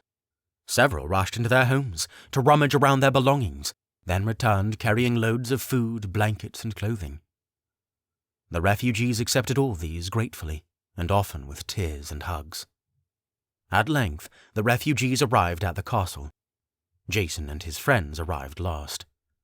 By this time, the great hall had been furnished with 3 long rows of tables with dozens of chairs to match. The cooks did the best they could to cover the tables with food. The people of Treetown began dining as soon as they reached the castle, one group at a time. Chief Patu sat at the head of one table. She didn't dig into her meat, potatoes, and greens like Jason remembered at the village. She was quiet, distant. Jason and the others sat near her, watching, waiting for whatever she had to say. She didn't look up much. Instead, she kept her head down, staring at her food. All the while, Sir Ryan held Chief Patu's hand tightly, her eyes misty. "Chief," Jason began slowly, "please, tell me what happened." Chief Patu sniffed. She silently wiped her nose with her big, meaty fingers. When she finally looked into Jason's eyes, her own were full of hurt, full of recent memories. "They appeared out of nowhere," Chief Patu began. "in those purple clouds of smoke, right on top of us. Had to have been 100 of them. We weren't fast enough." She paused. "Your Highness, Treetown used to have about 300 people. What you see now is what's left of us." Jason looked around. The tables that lined the great hall didn't seat more than 40 people, including children. His eyes stung again. Images of destruction flashed across his mind. Dark beasts ravaging the people of Treetown with weapons, falling upon them like a dark wave of death. "My people," Chief Patu muttered pitifully. "So many of them. And Adria." With that, she buried her face in a giant hand. She sniffed and her body shook as warm, salty tears dripped into her dirty palm. Jason exchanged looks with Nardiel, Master Feribolt, and Terran. Nardiel bowed his head in respect for the dead, while Master Feribolt uttered a quiet prayer. Terran looked on with a pale face and a hanging jaw. The rest of the Treetown refugees looked upon their strong leader. Their own eyes became misty, and 2 children started crying. Slam! Chief Patu smashed her fist onto the table, leaving a splintering dent. Her beady eyes, wet and swollen, were now full of fire as they locked onto Jason. Her teeth ground together in her skull. "So help me, Your Highness," Chief Patu seethed. "I'll kill Nartikis myself if I have to. We have to stop him. We have to avenge our people." Jason met her gaze with just as much intensity. "Chief, I want to bring Nartikis to justice and stop the Ash as much as you do. All of us do. But we don't know where to start. We have theories of what Nartikis' plan might be, but not much else." "Kalita's on it, isn't she?" one refugee called from another table. Another refugee chimed in. "Yeah, Khalid will let us know." Jason exchanged puzzled glances with the rest of his friends. Chief Patu almost smirked, but wiped her nose and eyes instead. "Khalid is a special warrior in our village," Chief Patu said. "She's one of the best bloomin' archers I ever seen. Cunning, sharp.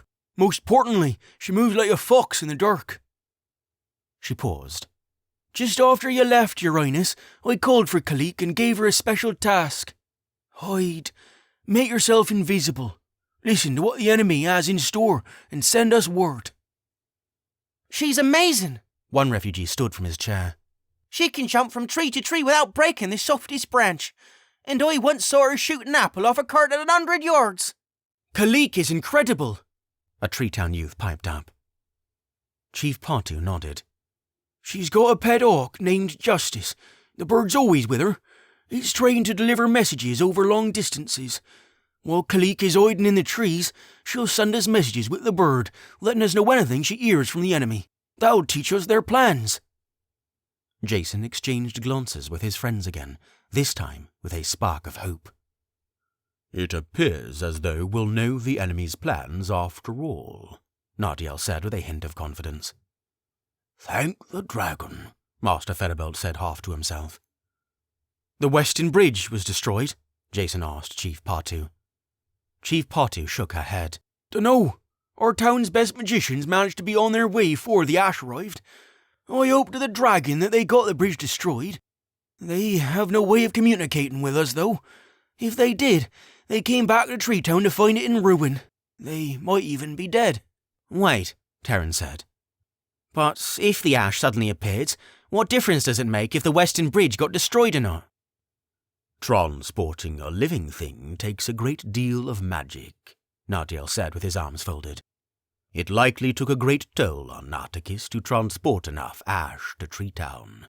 I'm sure a creature like the ash can't practice magic on its own. It's born from magic itself. If our friends managed to destroy the Western Bridge, that might have been our first victory in this war. It means the ash can only appear in Nezmyth as long as Nartikis has the energy for it. If Kalik can stay hidden, she'll be a great asset, Chief Partu said. If she can stay low and observe the ash, we may learn their weak spots and discover the enemy's plans. I must warn you, though. A hush fell over the room.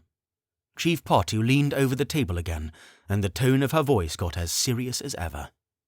Her face had never been more stony or hard. I never seen anything fight like these, she said. They strike without thought, reason, or hesitation. They're fast, they're strong, and if we don't stop them or keep more forces from coming, I don't know what else we can do for Nezmyth. 11. The Magicians. A sudden chill fell upon the western woods. There were dozens of them, tall, muscular, and hungry. Ash appeared in puffs of purple smoke, armed with all sorts of weapons, eyes burning for blood. Arrows pelted through the trees.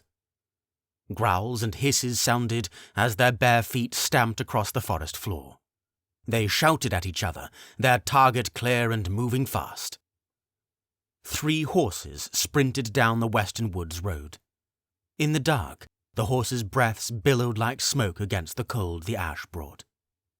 The horses were ridden by 2 men and 1 woman, all garbed in grey cloaks, the symbol of a magician in their home of Tree Town. As the arrows pelted through the air, one found its mark in a rider's leg. "Ah!" The man cried out, clutching his leg. With a sharp, painful yank, he pulled the arrow from his thigh. He inspected it quickly. The arrow was jagged and black, unlike anything he had seen before. He tossed it aside before he slapped his hand onto his wound and uttered an ancient phrase. His leg started to tingle. "Alex, are you all right?" The female rider called from his side. "I'll be fine, Natalia," Alex responded. "I could heal faster if we weren't moving. Cast a barrier." "On it," Natalia responded. She shouted a spell, and a transparent blue shell encased the 3 riders. It followed them as they flew along. Arrows rebounded off the barrier, causing scrapes and scratches that continued to crack and grow. "It won't hold forever," the rider in the front said, his voice deep and authoritative. "Look alive. These monsters keep appearing. To the Western Bridge." They barreled along, their eyes darting around the trees as ash continued to appear in billows of purple smoke. All around them, the beastly roars and hisses of ash surrounded them like a cruel nightmare. They seemed to be aware of the magician's mission, aware that if they succeeded, the ash's victory could be stopped, or at least slowed. As arrows and rocks continued to assault the shell, one section finally gave way. One arrow stuck into the shell, causing it to ripple and crack until the fractals covered the entire surface. Finally, the blue shell trickled and collapsed around them, the pieces disappearing into the air. They were exposed. Arrows continued to zip around them. Natalia's magic arm was tingling, and her head swam. "Alex, can you cast one?" "Maybe," Alex replied. "I think I've healed enough." "I'll do it," the man in front called. As he raised his hand to cast the spell, an arrow lodged into the head of his horse. The horse buckled and toppled to the ground at breakneck speed, the rider along with it. Alex and Natalia watched in horror as they blew past the wreckage. "Murtagh!" they both cried. It was too late. Murtagh's broken body was already dozens of yards behind them. As they looked back, they saw a battalion of ash descend upon him, then fall into darkness. Natalia and Alex exchanged looks. No room for tears. Alex thrust his arm into the air and cast another barrier spell. They were again protected by a transparent blue shell. And again, that shell became a victim of an arrow bombardment. Both Alex and Natalia wiped tears from their eyes as they galloped along, refusing to look back. "What do you think has become of Treetown?" Natalia said over the barrage. "Don't think of that, Natalia," Alex replied darkly. "It was only yesterday that Nezmyth was at peace. What now?" "I don't know, but if we don't reach the Western Bridge, Murtagh won't be the only one to die. Ride!" "Alex, we're here!" There it was, the Western Bridge, the monstrous expanse that stretched over the chasm separating Nezmyth and Unbuntye. The bridge they were sent to destroy. In the pale moonlight, the stone appeared ghost-like. Alex and Natalia knew what to do. Both of them yanked the reins as hard as they could. Their horses stumbled to a stop after a painful whinny, and they both hopped off, casting off their cloaks and surveying the scene.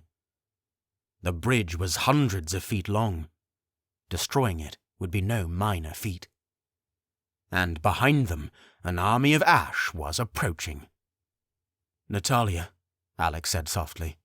Natalia turned to face him. His blue eyes were tender and full of pain. He blinked and said, "I think this is it for us." Natalia's bottom lip shook. The stampede of ash was coming closer. She didn't say anything. She just nodded, holding back tears. Alex cracked his knuckles and said, "I'm with you to the very end, my love." Natalia didn't hold back. She held Alex's face and planted a kiss firmly on his lips. He pulled her close, her fiery red hair tickling his face one last time. Finally, Natalia released him and said, "Defend me, or I'll destroy the bridge. I love you." With that, they flipped back to back, Alex facing the incoming onslaught, Natalia facing the bridge.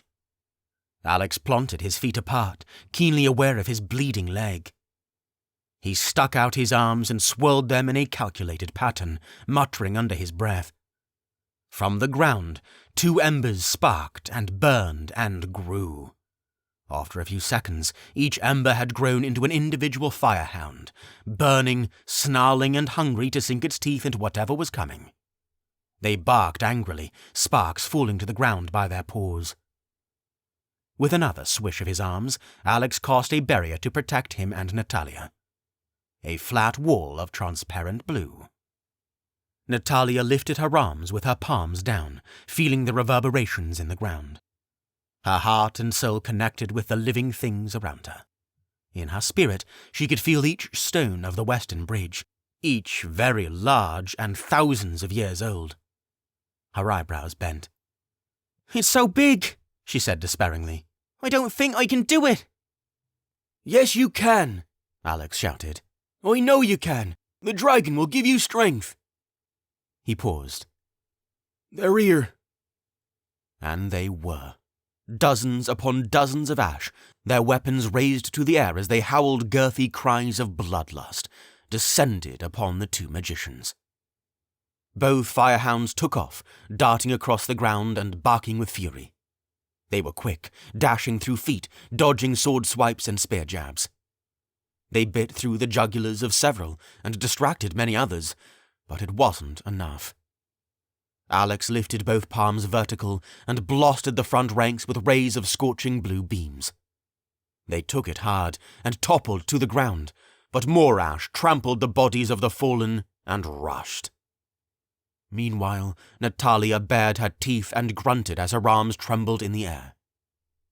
She could feel the mortar shaking between the stones in the bridge. Sweat beaded on her forehead. Alex fired more beams into the crowd, causing more ash to falter and fall. Sweat poured from his forehead, and his injured leg shook. Both firehounds had fallen, stabbed and beaten by the ash. Their bodies evaporated into the air. The western bridge was shaking. The sound was like a distant thunderstorm. Natalia's arms shook violently as the sweat dripped from her chin. "All right, then," Alex shouted. He cried another ancient phrase and punched his fists together. Like water rippling in a pond, his skin turned to metal, starting at his knuckles and growing out to his arms, torso, and legs. After a few seconds, every inch of him was shimmering like steel.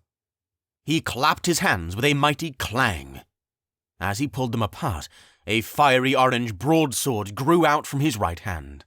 Alex let the ash fall upon him. The steel of swords and spears rebounded off his metallic skin as he swung his fiery sword. Surrounded, Alex stabbed and sliced at dozens of ash, killing few and wounding many. Several feet away, the blue transparent barrier guarded Natalia. Ash pressed up against it, pounding on it with fists and weapons, making it quiver and crack. The western bridge rumbled horribly as chunks of rock and stone separated and fell for thousands of feet, plunging into the raging river below. Natalia's knees knocked and drops of sweat fell from her face. Her arms remained outstretched, quaking. Pained grunts slipped from her lips. Fire burned in the eyes of the ash. The transparent blue wall cracked and shook until great sections began to fall apart. Dozens of feet away, the press of ash tightened around Alex. As he swung his fiery sword, his whole body ached and tingled. The magic was wearing him down. His vision blurred, and the metal covering his body became brittle. The ash took notice of this. 2 soldiers grabbed each of his arms, restraining him. A soft spot had opened near Alex's belly. Shing! A dark, jagged sword found its mark through. Alex gasped horribly, and his body tensed before losing all strength and slumping to the ground. No! Natalia cried. She heard the noise. She heard the gasp. She knew what had just happened. She knew it was inevitable, but that didn't make the shock any less real. Natalia's entire body quaked under the weight of the bridge. With Alex's death, the shield he cast would quickly fade. She had to act fast. She had to hold nothing back. For Nezmyth! She bellowed. For a second, her entire body burned with the brightness of the sun. A ripple of white light shot through the western bridge, illuminating the cracks between each rock. A series of deafening cracks and snaps rang through the ravine. Then the middle of the western bridge collapsed. A torrent of rocks and mortar cascaded to the canyon below. It started in the middle, then spread to the edges, a barrage of boulders that had stood for numberless generations. No more. The western bridge was gone.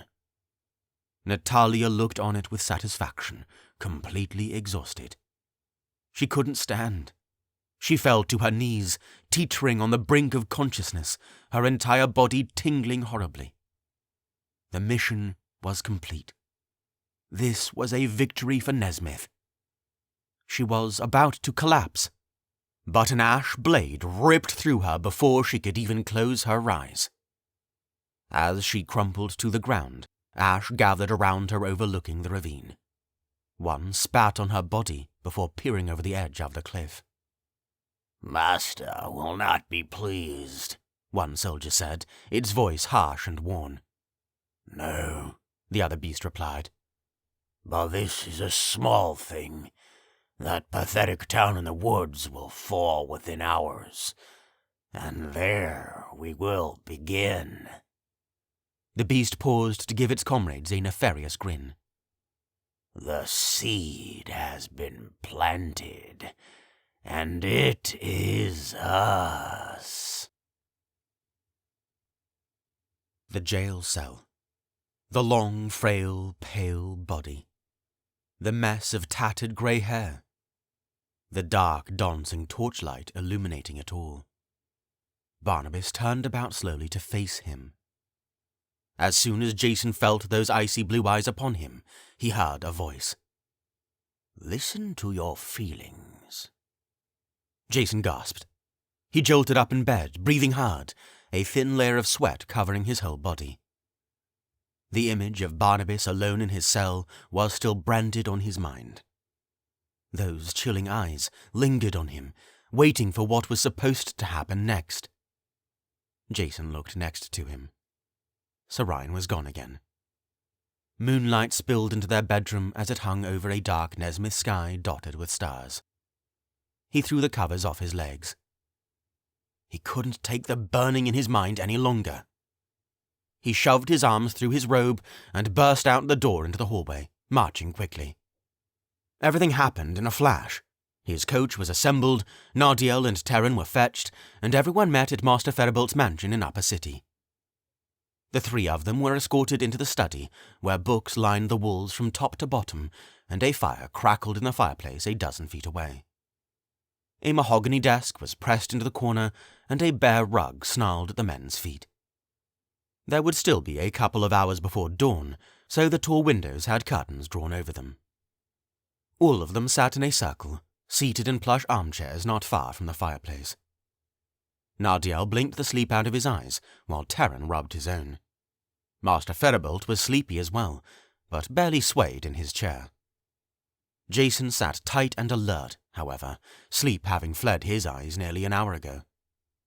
"I'm sorry for bringing you all here at such a late hour," Jason said seriously. "Master Feribolt, thank you for letting us use your home. It was the quickest, since Terran still lives on Southern Market Street." "Of course," Master Feribolt said as he yawned and covered his mouth. "What's this about?" Terran asked bluntly as he stretched in his chair. "I only got an hour of sleep before soldiers showed up at my door."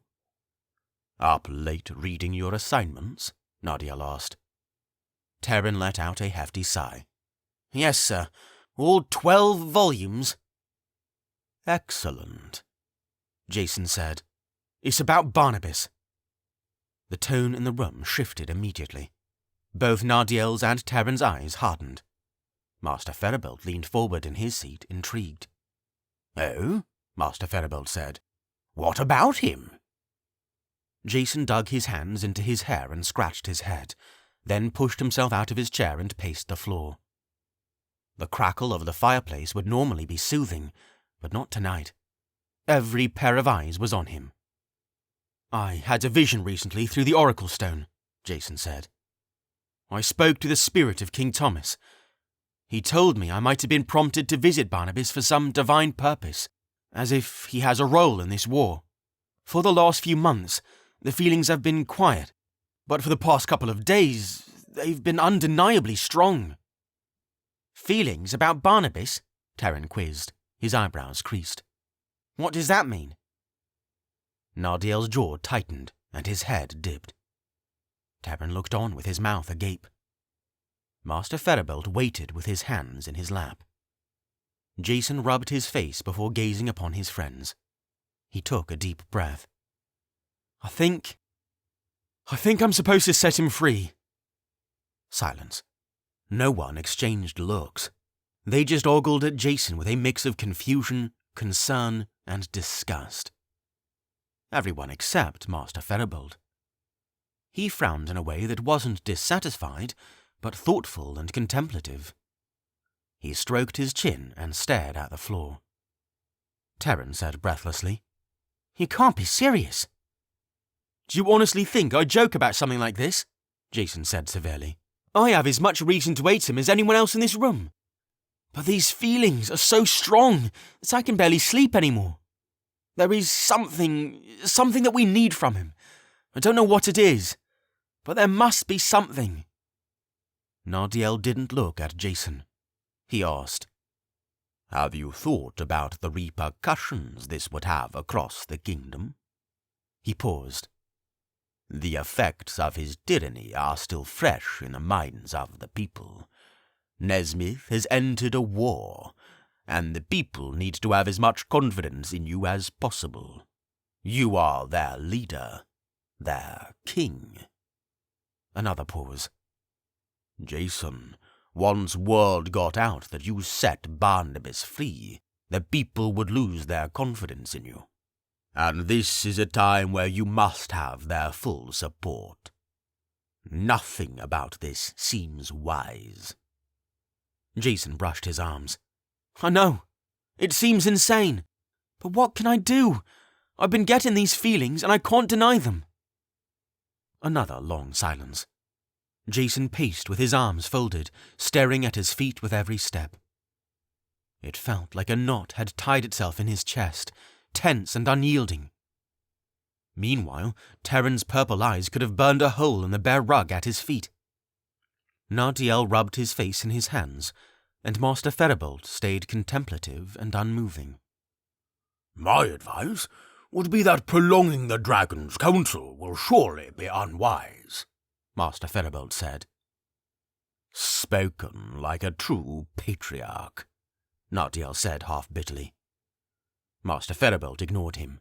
"Jason, if that is the direction you have received, the course of action is clear. You must release Barnabas. No matter how absurd or inconceivable it may seem, or how much the rest of us disapprove.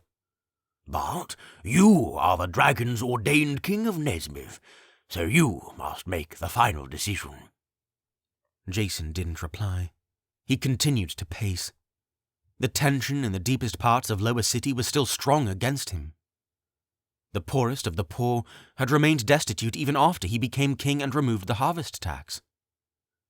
With the release of Barnabas, he knew the distrust and resentment against him would spread. And Nardiel was right. Nezmyth is entering into war.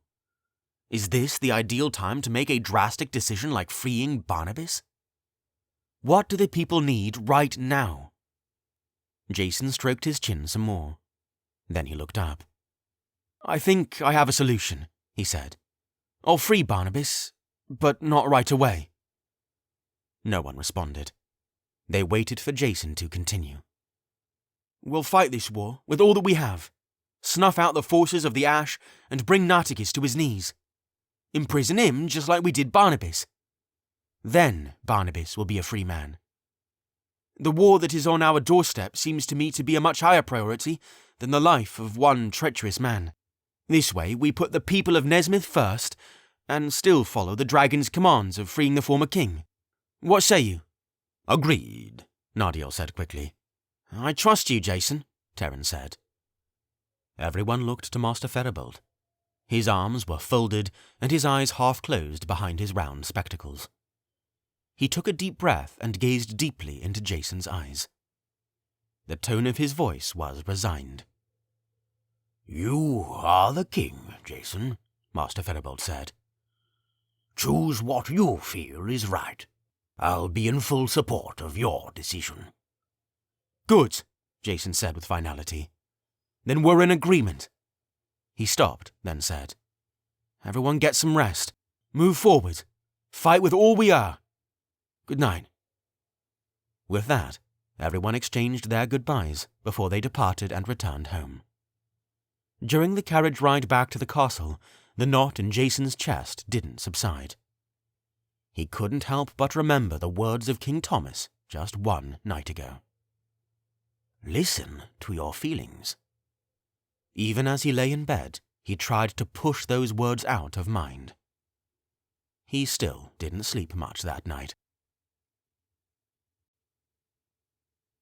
12. The Tip. It was hard to believe the Treetown refugees arrived in Nezmyth City only yesterday. The plan was to have the people sleep on the floor of the Great Hall, since there wasn't enough room for them anywhere else. Sorian offered the royal bedroom to Chief Patu, who respectfully declined. She preferred to sleep among her people. Jason was not consulted on the matter. However, the whole affair wasn't necessary. Jason sent a decree to the people of Nezmyth City as soon as the refugees arrived. Gradually, people of the city turned up at the castle gates to offer their homes to the refugees until Treetown could be retaken.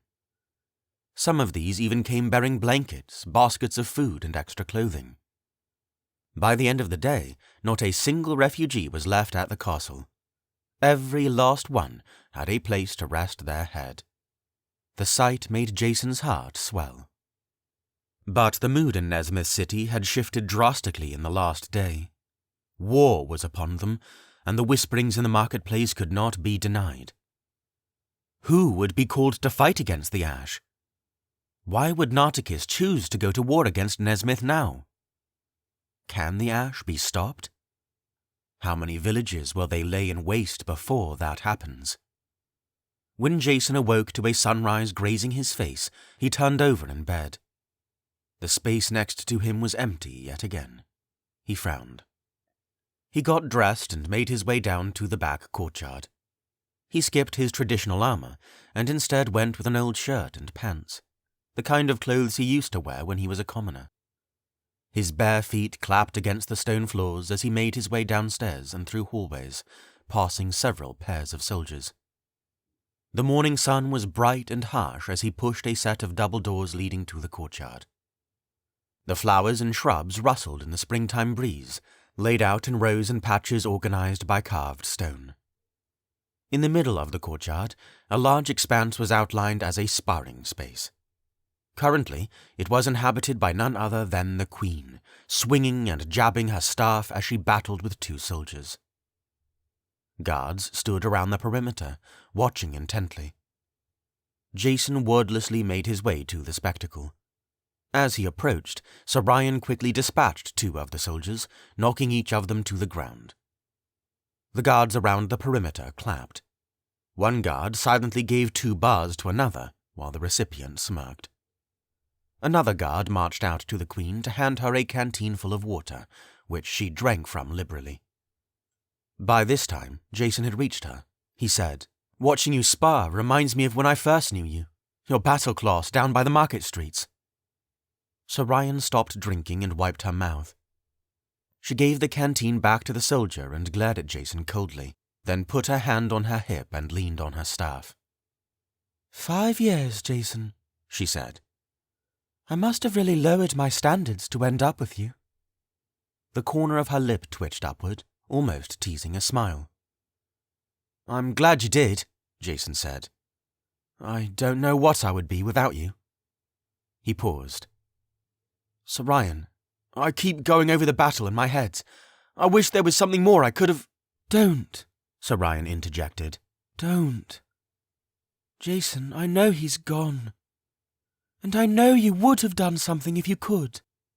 Somehow I knew that he would go out like this. It just... She took a deep breath. It doesn't make things easier. Without another word, Jason wrapped his arms around her. He didn't care that her face and hair were matted with sweat or that her body radiated heat. He just held her. In kind, she wrapped her arms around his neck, holding him close, not speaking. They embraced for a long moment before letting go. Sir Ryan quickly wiped her eyes with the back of her hand, not wanting the soldiers to see. Then she cleared her throat. Well, what are you waiting for? She said. Grab a sword. Jason smirked.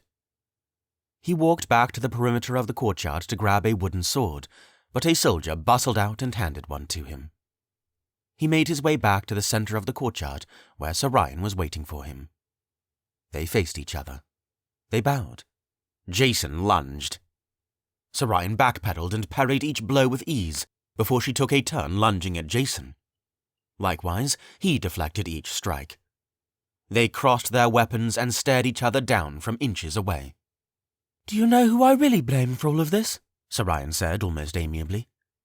Push, swipe, duck, counter, block. Me? Jason replied through the cross in their weapons. For becoming king and turning your life upside down? Another push, lunge, block. No, Sir Ryan said darkly. Barnabas. She pushed against Jason and he backpedaled out of her reach. They both lowered their weapons together. Really? Jason said, half-present. Isn't it obvious? Sir Ryan said. He threatened you and held my father hostage during your year of decision. He went to a kingdom and had a bastard son that killed my father and is waging war on my home. Except my mother's death, All of my suffering comes back to him. Jason stared at the ground. I suppose it does. When Jason didn't say more than this, Sarayan dipped her head down, trying to catch his eye. What's wrong? He almost told her. He hesitated, held his tongue, then opened his mouth. But that was when a soldier came running. Your Highness, my lady! The soldier shouted as it came to a stop at the edge of the sparring court. Chief Patu just received a message from Kalik. Her hawk arrived just moments ago. Jason and Sarayan immediately followed the soldier back into the castle. Chief Patu and Nadia were waiting for them in the great hall. There, a black and red hawk with a sharp hooked beak and round eyes perched on Nadiel's shoulder, its head swiveling around as it observed its surroundings. Nadiel leaned to one side, almost like he was trying to get away from it. In Chief Patu's hands was a small roll of parchment, unravelled as her eyes darted across it. "What does it say?" Jason asked. Chief Patu finished the letter. She glanced at Jason, then held it out to him. Jason took it in both hands. Sarayan read the letter over his shoulder. "My chief, please forgive late letter. Travel to the Western Bridge. Travelling amid treetops is slow. Western Bridge destroyed. Can't find Murtagh, Alex or Natalia. Likely taken by Ash. They make more from us. Ash going north through Pine Grove. We'll travel there to Warren Village. Please send help. I will fight with you. May the dragon protect us. K." They make more from us. Jason read that sentence over and over again. Did that mean what he thought it meant? No, it couldn't. Could it? A shiver slid down his spine. He creased his eyebrows and handed the letter back to Chief Patu. "So, we were right then. They plan on advancing northward." "And they plan to move immediately," Nadiel said, still leaning away from the hawk on his shoulder. "Jason, we must rally as many willing hands as we can and march out at once. The journey from Tree Town to Pine Grove takes less than a day on foot. If we leave now, we could add to the forces of Pine Grove before the Ash arrive, but we must leave immediately." Jason only stopped to consider it for a moment. "Agreed. We prepare to leave at once." He turned to Sarayan. "We'll be back in a few days. I'll send you—" "Don't be ridiculous," Sarayan said sternly. "I'm coming with you." Jason knew he was treading in dangerous territory, but this was too serious. "No, you're not. I need you to stay here. You haven't seen what these things are—" "You may be the king, but I am the queen." Sarayan stamped her foot. "I will not be ordered around like one of your guards. I'm coming to Pine Grove, and you cannot stop me." Everyone in the room stiffened and stole glances at each other. Jason didn't know how to respond. His cheeks blazed with embarrassment. No one wants to have an altercation like this in front of their friends. He swallowed, trying to think of the words to say. But Chief Patu beat him to it. "Your Highness," Chief Patu spoke softly. Sarayan reared on her, her eyes white-hot. "Please listen to the king," Chief Patu said. "I lost Adria yesterday. I know how he would feel if he lost you." Sarayan's scowl didn't subside, and her face burned so much that it made her eyes water. She folded her arms, stared at the floor, and marched out of the great hall. The doors opened and slammed loudly, filling the hall with furious finality. Jason took a breath. He'd rather continue the silent treatment if it meant Sarayan was safe. She can sulk and cry in their bedroom all she wants. She needs to stay here. She's the inheritor. She needed to be protected. "Let's bring some of our best soldiers," he said. "Send a decree immediately." The decree was sent out. Hundreds of men and women answered to call without hesitation. In Center Court, civilians from Upper City and Lower City tearfully gathered to wish their families goodbye, equipped with what armor and weapons they had. Through the buzz, Jason looked on, admiring the courage of his people, but dreading what was ahead. The royal coach waited behind him, along with a caravan of carts and horses that snaked around the perimeter of the court. As people loaded their meager supplies, Jason rubbed his sagging, sunken eyes. Nardiel put his hand on Jason's shoulder. He hadn't been standing there until only a moment ago, appearing magically without a sound. Jason stopped rubbing his eyes. "Are you sure it's a good idea for you to come with Terran?" Jason asked darkly. "It seems risky to put an upcoming advisor onto a battlefield." "In my heart, it seems the right choice," Nardiel said. "How are his studies?" Nardiel sighed. "I'm worried for him. In his heart he means well. But he has no thirst for knowledge, and he struggles with the literature of the ancients. We are much farther behind than where I would like to be." "And is ancient Nezmythian?" "Likewise." "Be patient with him," Jason said. "He'll come around. He's one of the hardest workers I know." "Hopefully it is enough," Nardiel said. A small child timidly crept up to the two of them. The girl had dark, short hair and pinned a small stuffed horse in the crook of her elbow. She couldn't have been older than 8 or 9 years. She never took her eyes off Jason as she edged her way toward him. Jason, surprised, got down on one knee to look the girl in the eyes. She spoke first. "Your Highness?" Her voice was small and delicate as porcelain. "Yes?" "Will you keep my dad safe?" Jason's heart shriveled. He clenched his teeth and swallowed, then reached out and took the girl's hand, rubbing her tiny fingers tenderly. She watched him expectantly, still waiting for an answer. "Where is he?" Jason said, looking over her head. She turned around and pointed. Not far away, a man firmly embraced another woman carrying a baby over her back. Surrounding them, 3 other children clutched onto his legs, sniffling and burying their faces in his clothes. The little girl right before Jason must have been the eldest. Jason looked her in the eyes. "What's your name?" "Emily, daughter of Thomas the blacksmith." "Emily," Jason said resolutely, "I will do everything that I can to protect your father. You have my word." At this, Emily's bottom lip shook. She gave a little curtsy. 2 teardrops fell to the stone beneath her worn-out shoes, and she said, "Thank you, King Jason. May the dragon bless you."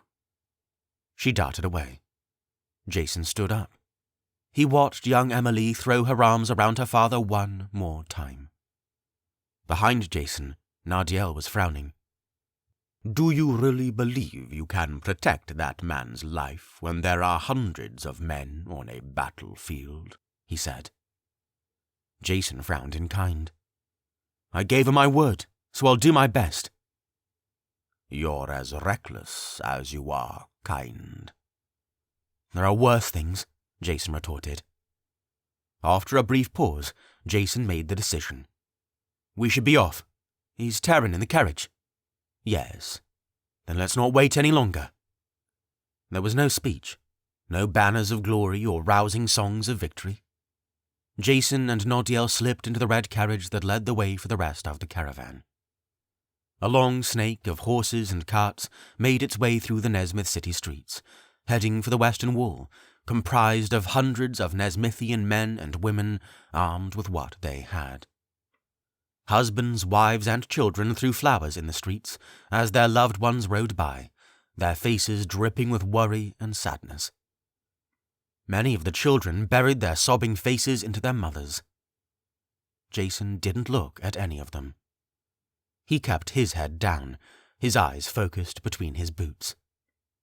Which ones aren't coming home? 13. The March. Most of the journey westward was carried in silence. Nothing was heard but the soft clopping of horses' hooves, the grinding of handcart wheels, and the tinny clink of armor. As the carriage climbed over a hill headed for the western woods, Jason looked out to his right to see the Nezmyth city prison in the distance. He quickly looked away. Nardiel and Terran sat across from him in the carriage. Most of the time, Nardiel kept his eyes closed but his posture immaculate, deep in meditation. He would need all the meditation he could get to channel his magical power prior to battle. As for Terran, a small stack of books lay at his feet. Currently, his face was halfway through one volume, staring at the page as if intimidating it would yield more information. He almost looks like he's in pain, Jason thought with a frown. Terran snapped the book shut and leaned back, rubbing his eyes with his palms. Nardiel didn't open his eyes or budge at the sound of Terran's frustration. His hands stayed clasped on his knees, and he spoke. Gaeta emgle, Terran. Terran cleared his throat. Ilu meitesho. It's meiteshu, Nardiel interrupted. Meiteshu means I'm well, while meitesho means I'm nauseous. Well, not far off then. You will learn, Nardiel said, still not opening his eyes. Many struggle with ancient Nezmythian.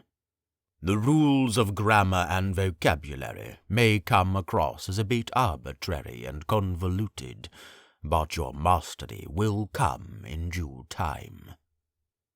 I just don't see why this dead language is necessary, Terran murmured. It's actually very important, Jason interjected. He leaned forward in his seat. I didn't know this during my year of decision, but most of the ancient texts are in ancient Nezmythian. That includes a lot of prophecies and ancient lore, things that you'll need to know as my advisor. Master Ferribolt is fluent in ancient Nezmythian, Nardiel volleyed. He spends the majority of his time tending to the cathedrals in the Nezmyth city area and scouring the ancient texts for prophecies pertaining to our time. Just weeks ago, he found a prophecy about a creature and flames. Nardiel trailed off as he tried to remember. The creature that feasts on the flesh of the dead will rise to save Nezmyth from a future of flames, Jason recalled. Indeed, Nardiel nodded. Terran leaned back in his seat again, staring helplessly at his stack of books as the carriage continued to jitter along. Jason rubbed his palms together, staring into Terran's eyes, thinking that maybe this wasn't the best course to motivate him. He leaned back, stroked his beard, then folded his arms. Terran, you still spar regularly, right? Jason asked. Terran shrugged. As often as business allows. It's hard with a shop. And with this now. He pointed to the books. Remember years ago, when you taught me how to do the Cherokee beams? Jason held out his palm. Learning ancient Nezmythian improved my ability to cast magic noticeably. Something about ancient Nezmythian works as a catalyst for magic. It'll make you stronger. The king is correct, Nardiel said. His eyes were still closed. And it's not limited to combat magic. Ancient Nezmythian accelerates magic in communication, conjuring, healing, what have you. Quite literally, there is no limit of what could be accomplished through magic with willpower, spiritual fortitude, and imagination. Terran stared at the space between his knees. Then something went off, a light in his mind, a flash that jumped across his eyes. His head popped up and his body stiffened. Wait, he said. There's no limit to what can be done with magic. Any kind of magic. Finally, Nardiel opened his eyes and peered at Terran out of the corners of his. He spoke softly. Theoretically, yes. What about healing madness? Terran's jaw was tense. He turned to face the advisor, his purple eyes serious. For Jason, it suddenly all clicked. Terran's mother had been living in Loonley Village ever since she had been driven insane years ago, her madness caused by the beatings that were inflicted on her at Nezmyth City Prison after someone accused her of speaking against King Barnabas. Terran hadn't seen her since he and his father travelled down to the village to leave her with those like her. Now this was a chance to erase the disease from her mind, to bring her back home. Nardiel thought about it for a second, then nodded slightly. Yes, I suppose it is possible. Terran remained stiff for a moment, processing Nardiel's response and its implications. There was a resolve in his eyes that Jason had never seen before. It was the determination of a man at the foot of a mountain, completely committed to conquering the peak. His fists clenched, then slackened.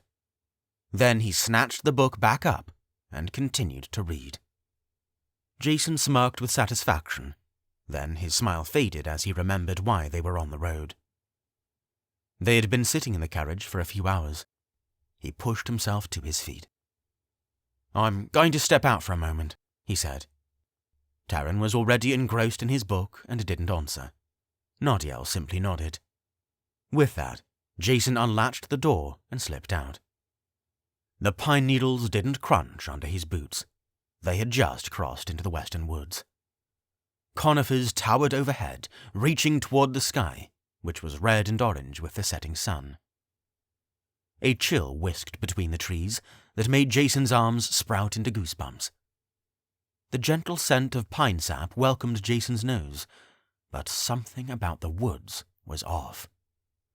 There was no sound except for the grunts, coughs, and murmurs of the Nezmyth city reinforcements.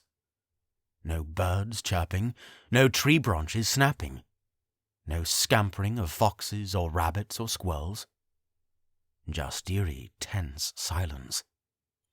Jason put his hand on the pommel of his sword. He didn't recall the woods being this chilly before. As he took a deep breath, he also noticed that the air didn't seem as clean and fresh as it did days ago. Days ago? He thought to himself, astonished. Has it really been a matter of days since I was here last? Everything has happened so quickly. These woods aren't the same. Jason turned to see Chief Partu approaching him. She lugged a battle axe across her back that would have taken Jason both hands to wield. She already had black streaks painted across her cheekbones. Not an ounce of joy could be seen behind those beady eyes. We should reach Pine Grove in the dead of night, she said. Few more hours. After that, the forces might have a few hours of rest before the Ash arrive. Jason didn't reply immediately, as the Tree-Town chief walked shoulder to shoulder with him. Then he said, "Do you want to know something that's troubled me since we read Kalik's letter?" She wrote it all in such a rushed way, but there was one sentence that I found haunting. "They make more from us." Jason paused. "What do you think that means?" Chief Partu shuddered visibly. I have one idea, but I hope to the dragon I'm wrong. Jason frowned. Nartikis said the ash were made from fire and magic. Maybe that's not the only thing. Jason shivered more violently. The cold became thicker the deeper they delved into the woods. The road soon split into a fork, one way heading west, one way heading north. The caravan turned right, heading northward.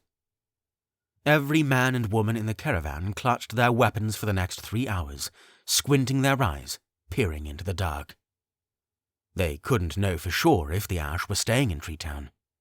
At any moment, a swarm of them could appear with weapons drawn. They had to be ready.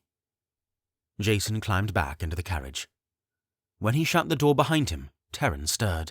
He had fallen asleep with a book open in his hands, his head lolling around on his shoulders. Nardiel was exactly as before, sitting up straight, his hands on his knees and his eyes closed. Frankly, Jason couldn't tell if he was asleep or still meditating. The 3rd hour passed, and then Jason heard the carriage driver call, "We've reached Pine Grove, Your Highness." Jason threw open the door. Nighttime had fully enveloped the forest. Stars danced in the infinite distance, easily visible above the clearing that Pine Grove carved out of the woods. It was similar to Tree-Town, with a small plaza in the middle of the village, a well serving as its centerpiece. Almost a mile in diameter, the rest of the village was cabins and huts. The only exceptions were a mansion-like home near the plaza for the town chief and 8 lumber mills. At a time where everyone in the village should be asleep, nearly every hut and cabin in town was lit with candles in the windows, As the hundreds of men and women from Nezmyth City trickled into town, the people of Pinegrove almost paid them no heed. Everyone was bustling about, scrounging up whatever armour and weapons they had, preparing for what was to come. Jason marched into the town square and scanned the darkness with Chief Patu by his side. Pinegrove's village chief had to be close by. He remembered meeting him for the first time soon after he became king, Chief Marcus, a tall and lanky man who liked to dress in fine clothing. He was never at a loss for money, seeing as his village provided most of the kingdom with its lumber. The trees in the western woods grew unusually fast, and in the area around Pinegrove, a 100-foot conifer could grow in as little as 3 years. "Your Majesty!" The sound came from his right. The woman jogging up to him made hardly a sound as each foot stamped the ground. A bow and quiver were slung around her shoulders, and wavy brown hair fell from her head, framing her slender jaw. Her eyes were a dark green, as if the very forest were inside them. Jason only wondered who this woman was for a second. "Kalik!" Chief Patu threw her bear-like arms around her, squeezing her tightly. "Your tip is helping to save the kingdom. May the dragon bless you." When Kalik was released from Chief Patu's crushing embrace, she coughed and turned to Jason. "Thank you for the extra forces, Your Highness. Every one of them will be needed." "Where's Chief Marcus?" Jason shot. "Gone." Kalik's face grew hard. "Fled as soon as he heard of the danger. I've been doing my best to rally the town and prepare them for the ash." "The coward," Chief Patu growled. "As you can see," Kalik said, "Pinegrove has no outer wall like Port Gallo or Nezmyth City. The ash will likely come from the south, hundreds of them. We'll have archers on the rooftops near the town's edge. There they can weaken the forces before they charge in the city." Jason just nodded as Kalik explained the plan. It seemed like a wise course of action. Still, he couldn't get the question out of his mind. "Kalik, what did you mean by, 'they make more from us', in your letter?" Kalik's face turned white, and she swallowed. "As I was hiding in the trees, listening to 'em, I watched them. I saw how they grow their forces. I don't know what the Unbuntye king told you, Your Majesty, but I've never seen anything so... She closed her eyes. They are us, Your Majesty. The ash create a fire, a large one. Then they take bodies of the slaughtered and throw them in the fire. The fire turns purple and burns for a while, and when it settles, there they are. More ash, naked, grey and evil."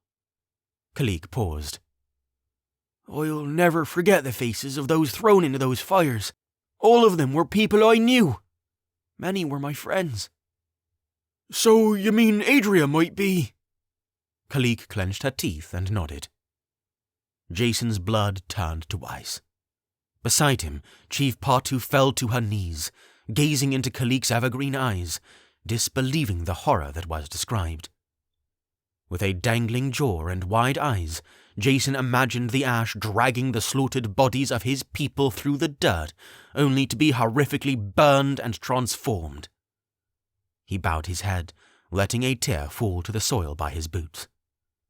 He put his hand on Chief Patu's back as the woman dropped her chin and let the tears fall to soil. "Your Majesty," Kalik took a step forward, "we must stop the ash here.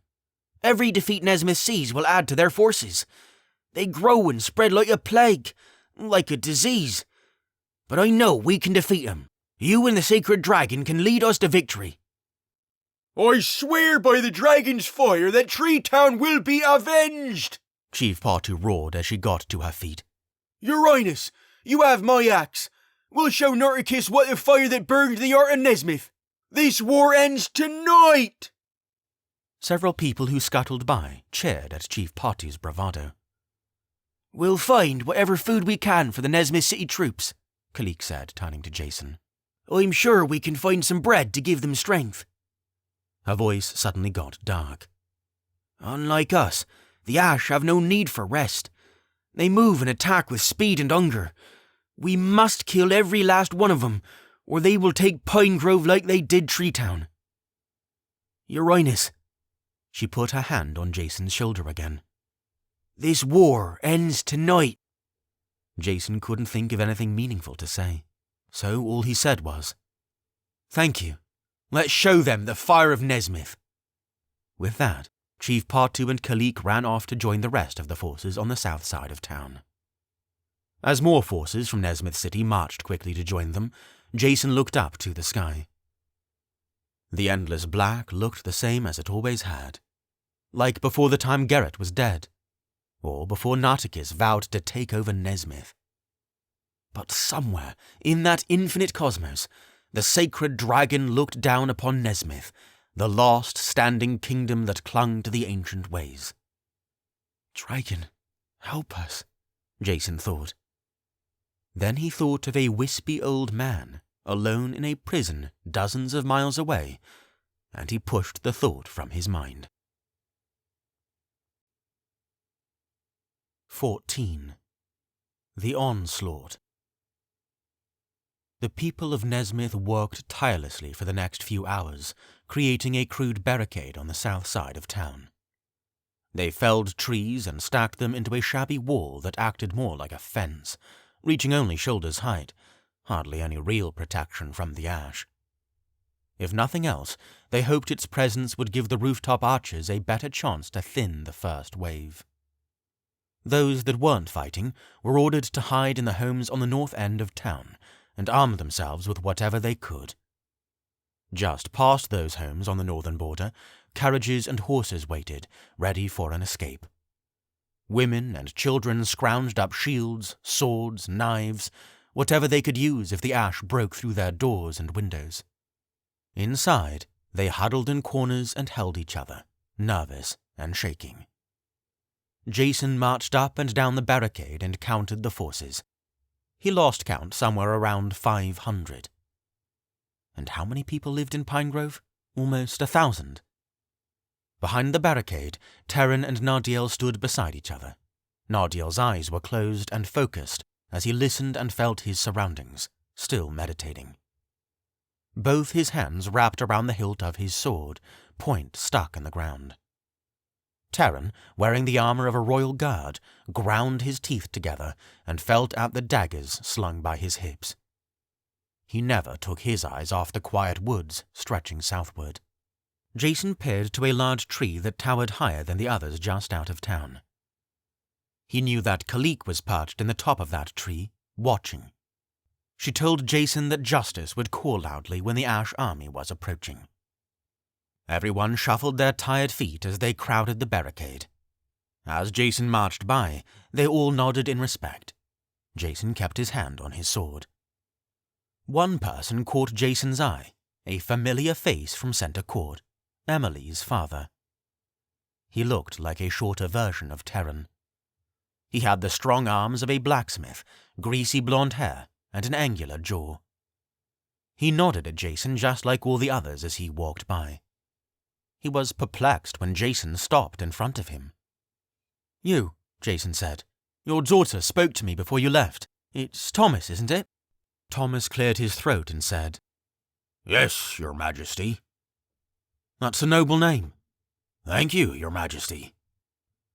Jason couldn't help but think of the black, curly hair and beaming face of King Thomas. He half smiled. He was a wonderful king. He looked to the south, then looked back at Thomas. "I promised your daughter that I would do my best to protect you, and I don't intend to make myself a liar." Thomas nervously smirked. Jason turned and pointed at Nardiel. "You see that man over there?" "The one with the grey hair and the red eyes?" "Right, that's my advisor. His name is Nardiel. He's a gifted and powerful magician." He leaned in closer to whisper. "And he's been meditating for the entire day, focusing his power. I recommend that you stay close to him." At this, Thomas stared at Nardiel, jaw dangling, then nodded stiffly. Jason patted Thomas on the shoulder before he moved along. After Jason walked away, Thomas subtly shuffled away to stand closer to Nardiel. A tense hour passed. The clinking of armor shuffling from side to side was the only sound, aside from a few scanty whispers and raspy coughs. No crickets, not even the wind rustled in the trees. Just the blazing silence of the woods fallen into thick, murky darkness. Jason scanned up and down the length of the barrier, taking note of all the men and women who were willing to fight for their kingdom. Pinegrove had few guards, fewer even than Treetown, and they were scattered amid the crowd. Is this going to be enough? Jason thought. Boo! Justice's echoing cry pierced the night. The entire barricade tensed, gripping their weapons tighter and bending their knees. Jason's heart rate picked up. He could feel the blood pumping inside his throat. He extracted his sword slowly from its sheath, letting the steel grind and shimmer in the moonlight. The whole forest stiffened. And suddenly the air got colder. People began to shiver. Jason could see his breath as he exhaled. His left hand twitched by his side, ready to throw Cherokees. Then the rumbling started. At first it was subtle, then it grew like a stampede. It was hard to see them through the trees, but the first thing that appeared was their eyes, red and shining in the dark. Jason brandished his sword. Sacred Dragon, he thought, give me the power of the Knight of the Holy Order. Help me defend our people. Nothing. The stampede rapidly approached. Jason stood directly behind the barrier, blinking. His sword was still in his hand, not the shining orange blade of Nezmyth. The black marks of the knight didn't snake their way down his arms. His body didn't erupt into fire. Holy Dragon, Jason thought more desperately. Grant me the power of a Knight of the Holy Order, please. Still nothing. Jason's body didn't change. The roar of footsteps was stronger than ever. People's heads swiveled to Jason, anxious to hear his orders. Jason swallowed. His knightly power wasn't coming. He'd be left to fight the Ash just like the others. They were coming faster. The ground was shaking harder. The bodies of the Ash were now visible against the dark, oily grey, towering and muscular, sprinting toward Pinegrove. Jason scowled and threw his gaze to the nearest roof. Fire when in range! The archers knocked arrows and pulled their bowstrings. Jason's jaw clenched as he uttered another silent prayer, staring at his sword's steel. Why won't you do this? For Nezmyth! One soldier from the front called. For Nezmyth! The army roared in reply. The Ash were upon them. The archers released the first wave. A volley of arrows rained down to the ground, covering the Ash at the front. Ash crumbled to the ground, skewered with multiple shafts. Some, having taken only 1 or 2 arrows, kept running. And those that kept running leapt over the fence like tigers. The onslaught was tremendous. Immediately, the air was filled with clashes and clangs and the pops of Cherokees. And screams. Many Nezmythians fell when the first wave of ash slammed into the ground. Jason dove in, slashing and shooting as he went. On the rooftops, archers were frantically knocking their next round of arrows. Not far away, Nardiel unleashed his power. As soon as the first wave of ash jumped over the barrier, Nardiel thrust his sword into the ground and lifted his hands above his head. His eyes glowed yellow. His palms sparked. Then, in an instant, electric bolts shot from his palms in every direction. The bolts found the hearts of at least a dozen ash, killing them immediately, while expertly bending around the humans that stood in their way. More arrows flew, and dusty soot filled the air, but the army of ash poured into the village like a terrible flood. The thunderous rumble of footsteps became all-encompassing. Bodies of ash and humans were strewn across the ground, punctured, covered in ashes, and twisted from broken bones. Jason swung his sword all about him and shot Cherokee beams at every ash that got too close. The body count around him was climbing. Terran darted through the crowd, his large frame uncannily fast, slashing and gutting every ash he could. He dodged sword swipes and axe swings. He broke bones, slit throats, and left a trail of fallen ash as he tore through the multitude. But not everyone fought with such fire and expertise. The ash were fast, powerful, and thirsty for death. They attacked with a singular goal, not to overcome or conquer, but simply to kill, and to kill as much as possible. Many fell by their hands. Jason saw this, and he knew that with every fallen Nezmythian, the ash added to their ranks. As his head darted about to observe the carnage, for every ash killed, another 2 Nezmythians fell. And the dark soldiers were still pouring into the town from the south. There had to have been hundreds of them. So many, Jason thought with horrific awe. He noticed Thomas the blacksmith struggling to fight several yards away. He sparred one-on-one with an ash much larger than him, and he was clearly outmatched.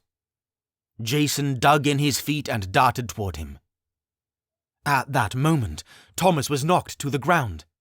The ash towered over him, axe raised with both hands, ready to end it all. Jason shot a Cherokee that connected perfectly with the axe's head, throwing it off balance. As the ash struggled to regain control of it, Jason leapt and slashed at the beast's neck. The wound shot soot into the air in a dusty black cloud. The beast clutched its neck, then toppled. As Thomas lay on his back, looking up in shock and wonder, Jason snatched his hand and pulled him up. Go to the north, he commanded. Take your sword and defend the villages. Thomas nodded, then scooped up his sword and dashed away. Screams of women and children rang out from the village. With enough ash fighting the humans on the south end of town, the homes in the north were defenseless. The rest of the ash made a gang rush into the north end of town.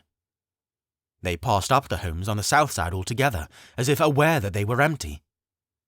The blood of humans drew them in. Somehow they could sense it. They knew where to find them. It called to them. We should have been guarding them better, Jason thought. They smashed doors and shattered windows, cackling and grunting as they went. Sounds followed by the muffled screams of women and children. The sound made his spine rattle. Defend the houses, Jason bellowed. They're getting through. Chief Partu came charging, roaring like an angry boar. Her bear-like frame moved with passionate fury as she swung her axe with grace and precision. She tossed ash bodies against walls and into windows as she went, leaving a trail of grey wreckage behind her. Of all the warriors Jason had seen this night, Chief Partu was the only one that instilled any sense of fear in the ash. The Nezmythians abandoned the southern wall and darted north, frantically trying to kill as many ash as possible before they reached their loved ones. Many soldiers were overtaken by the stampede. Still by the barrier, Nardiel shot fire and lightning in all directions. No ash could get close to him, but dozens managed to slip by him. He was encased in a cloud of soot and ashes, the black dust caking his arms and face. His entire body tingled. The magic he had expended was immense by anyone's standard, but he had to hold on for a little longer. He eyed the logs comprising the barrier, and his gaze sharpened. With a swoop of his arms and an ancient phrase, he was surrounded in a sphere of fire, guarding him from the incoming ash. Protected by his flame shield, he planted his feet and stretched his hands toward the barrier. The logs that lay horizontal against the south stirred, then shivered, then rumbled. With a series of deafening cracks and bursts of splinters, 2 massive logs shot arms and legs like great jagged branches.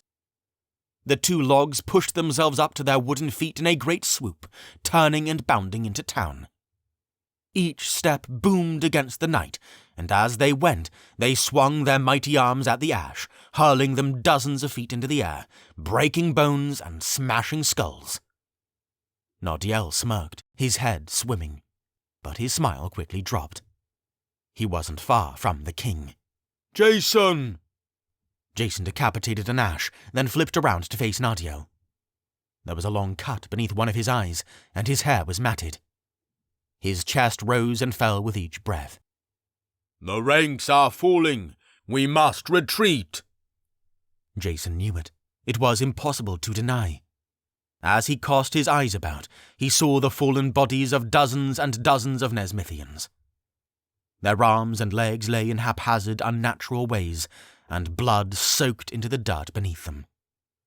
Meanwhile, the screams of women and children echoed through the night, along with the clashes of battle. His eyes misted. His teeth bored together behind cracked lips. I've cast 2 tree golems, Nardiel shouted. But my magic is near its limit. We must evacuate everyone and venture north to Fort Abernath. Help me cast a barrier on the north end of town to give us more time. Let's go, Jason said. They wasted no time. They belted through the streets, calling for a retreat. Nezmythians, armed and unarmed, dashed out, heading to the horses and carriages to the north. Every soldier fought to hold back as many ash as possible. Through the town, the 2 tree golems trudged up and down the streets, smashing and throwing ash like rag dolls. The ash fought back, slashing and chopping at their tree legs. Husbands, wives, and children held hands as they flew through the soot-laden streets, scattered with broken windows and the splinters of doors and walls. Archers clambered down from rooftops and joined the crowd, running for the northern end. Some rooftops were catching fire. The ash were already starting to collect bodies, throwing them over their shoulders and laying them in the center of town. Bile crept up Jason's throat as he ran by, knowing what would become of them. At last, they reached the northern end of town. People frantically untied their horses from trees and hopped on, careening northward through the woods. Little by little, survivors managed to escape. Jason looked back. The ash weren't done with them yet. There was more death to be wrought. He fired several Cherokee beams, slaying some of the ash that advanced toward them. A small battalion of brave soldiers insisted on staying on the northern border to afford their friends and family more time. Among them were Nardiel, Jason, Terran, Chief Patu, and Kalik. They gripped their weapons tighter. All of them fired magic and arrows into the crowd of incoming ash. They slayed several, but not nearly enough. They were still coming, tireless and strong. And they could run through the forest all night if they needed. Something had to stop them permanently. When they were less than a dozen feet away, Nardiel and Jason's gaze met. Nardiel's red eyes were nearly exhausted, bleary, stinging. But he had just enough left in him. They both knew what to do. Without a word, they both clapped their hands and stretched them out, palms outward. As they each uttered ancient incantations, ripples of blue light stretched out their hands like translucent glass, quickly spreading through the air. The ash crashed into it, toppling to the ground, then stammered back to their feet.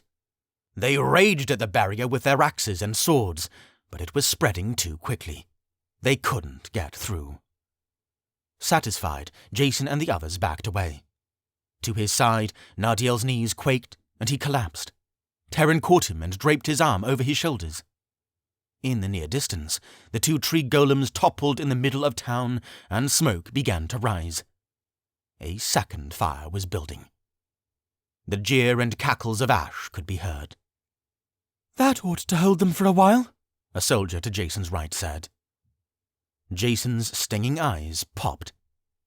He knew that voice. His head jerked to the right. The soldier's face was shrouded by an iron helm, and their entire body was guarded with thick armor. When the soldier sensed Jason's eyes, she shriveled, almost as if she had unwittingly spoken out of turn. But it was too late. Jason reached out and tore the helmet from off her head. It was Sorian. Her face was stained with soot and sweat where the helm didn't protect her. Her golden blonde hair was tied in a tight bun, and her silver eyes were bloodshot and exhausted. She locked eyes with her husband, exposed and defeated. The anger ripped through Jason so hot that his body shook. Cocking his arm back, he turned and hurled the helm into the darkness. "Why are you here?" he bellowed. "I told you to stay home. You could have been killed." "And so could you," she roared in reply, her lips shaking. "Guys," Terran said firmly, holding Nardiel up, who was barely conscious, "we need to go."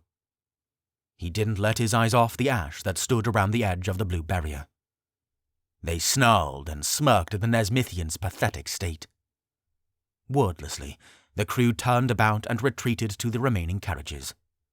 The horses whinnied, the wheels spun, and they were off, rushing through the endless black. In the carriage, Jason and Sarayan refused to look at each other.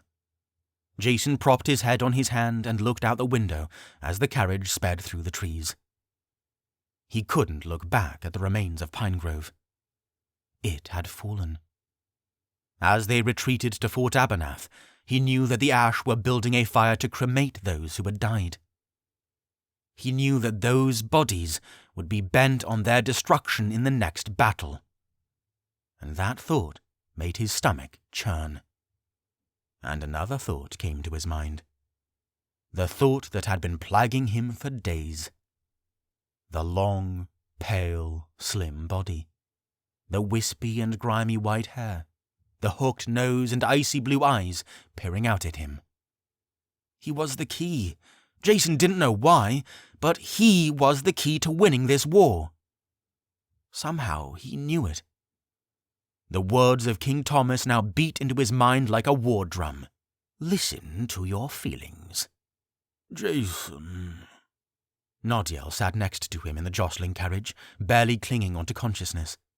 The eyelids over his piercing red eyes fluttered and his head drooped, but he managed to force out one sentence. "I'm sorry, I didn't do more." "No, Nardiel, I'm sorry," Jason said. With that, Nardiel slumped down, out cold. The eyes of Sarayan and Terran were both on Jason. Sarayan didn't know what Jason's words meant, but Terran had an inkling. He frowned and looked at his boots, his jaw clenched, thinking of the fallen king. They rode through the darkness, leaving the ruins of Pinegrove behind. 15. The Resolve. Calling Fort Abernathy a fort was generous. The walls that surrounded the town were barely 10 feet tall and not even wide enough for a man to walk along. The town served as a scanty stopping point at the edge of the woods for people heading to Port Gala. Inside the walls, there were maybe a dozen log cabins, 2 inns, a tavern, a lumber mill, and a dozen merchants with various carts and stands. The refugees from Pinegrove completely overran the town, and nearly all the merchants' goods were gone within minutes. Both inns were filled beyond capacity, then the townspeople took in whatever survivors they could. The latecomers rested in the streets, their blankets and packs caked with mud as they rested their soot-stained heads. They had all arrived before dawn. The rising sun didn't even wake them after their long march. The residents of Fort Abernathy woke in the morning and went to work caring for the battle-worn, sparing whatever food they could, and fetching water to wash the blood and ashes from their bodies. Those that fought didn't awake until the afternoon sun scraped their faces. Their eyes fluttered open, praying that what they had seen was just a terrible nightmare. Their demeanor was detached and distant, the horrific scene fresh on their minds. And now, nothing was left. Pinegrove was no more. Sniffs and whimpers were frequent. They couldn't help it. And now, those that fell back in Pinegrove would return as ash, hungry and eager for death, oblivious to the memories that once bound them together. "Leave this place, and retreat for Port Gala," Jason commanded. "Take only what you can. If we stay here, the ash will overrun this place in no time. Once we reach Port Gala, we'll rest, gather what forces we can, and make a stand there. Understood?" Jason spoke to an army captain stationed at Fort Abernathy. The man nodded his head, said, "Yes, Your Highness." then was about to march away when Jason stopped him. Also, I'll need your fastest carriage and 4 of your best soldiers, Jason said. They'll come with me to the Nezmyth City prison for a special mission, then rendezvous with the rest of the forces at Port Gala. Quickly! A puzzled glance flashed through the captain's eyes, then he nodded and left. They stood outside the entrance to one of the inns.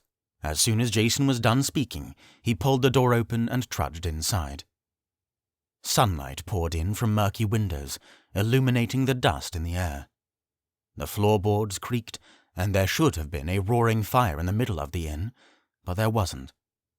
What should have been a place filled with food and song was devoid of either. There was hardly any room to stand. Every square foot was taken by a resting or injured person. Several healers tiptoed around the wounded, applying bandages and whatever healing magic they could. But not everyone could be healed immediately. As a backup, many of the healers crushed special herbs into elixirs to revive their strength, but it wasn't enough. Jason carefully stepped between the coughing, broken bodies of his people. Many looked up at him with bleary, swollen eyes as he went past, and tried to nod out of respect. Among the crowd he spotted Thomas, sitting up against a wall with a blood-stained bandage that covered one of his eyes. As Jason walked by, Thomas noticed him. He smiled. "Your advice saved my life, Your Highness," he said weakly. "I've never seen that kind of magic in my life. It was incredible." Jason frowned and knelt by him. How's your eye? "Gone." Thomas sighed as he patted the bandage. "A slash from a sword. But I got him, though, right in the stomach." He made the stabbing motion. I'm sorry, Jason said, his frown deepening. "Don't be," Thomas said. "I'll still make it home. It could have been much worse." Thomas's gaze became vacant as he looked across the room of injured friends, coughing and groaning where they lay. Then he painstakingly pushed himself to his feet, propping himself against the wall. "I'm going to see what I can do." With that, Thomas hobbled over to the nearest healer. Jason almost smiled, but instead hung his head and walked up a nearby staircase. Most of the rooms on the upper floor had left their doors open, which housed more wounded. Those that were conscious nodded or greeted Jason weakly as he walked by. He made his way down the hall, one step after another, as he patted more and more injured. It was becoming harder to look at them. He hated seeing his people in this state. It shouldn't be necessary. As he approached a door at the end of the hall, an elderly experienced healer left a room and closed the door behind her. She bowed slightly as Jason approached her. "I've made a special mixture to replenish his magic," she said with a dusty voice. "But he still needs to spend the day resting. He overexerted himself. He should be well enough to fight again by the time the Ash reach Port Gala, but he mustn't practice any magic until then." Understood, Jason said. Thank you for your efforts. The elderly healer bowed again and slipped away, off to tend to the others. Jason opened the door that she came out from. Inside the room, shades were pulled over the window, letting just a little light seep in.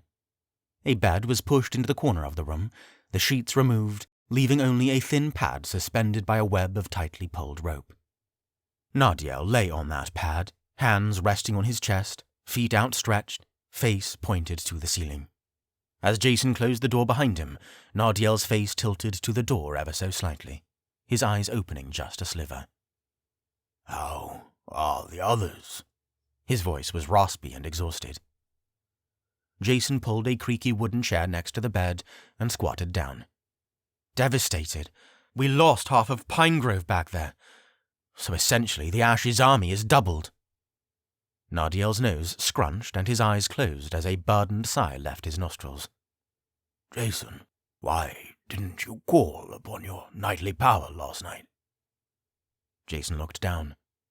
In the palm of his right hand, an orange triangle was carved just below his index finger. His brand. His mark. He stared at it and rubbed it with his thumb, thinking about the battle. "I tried," he said. "The dragon wouldn't give it to me." Nardiel made an effort to turn his head and look at Jason. His gaze was probing. Why? Because I've been disobedient, Jason said, still rubbing his mark. I need to let him go, Nadiel. I don't want to. But something tells me he's the key to winning this war. I'm going to go retrieve him immediately. Nadiel looked away from Jason again and let out another prolonged sigh. You remember what I told you. The kingdom will hate you for it. I know. They will curse you and despise you. I know, but I don't know what else to do. We can't let Port Gala fall like Treetown and Pinegrove. That will seal Nartikis' victory.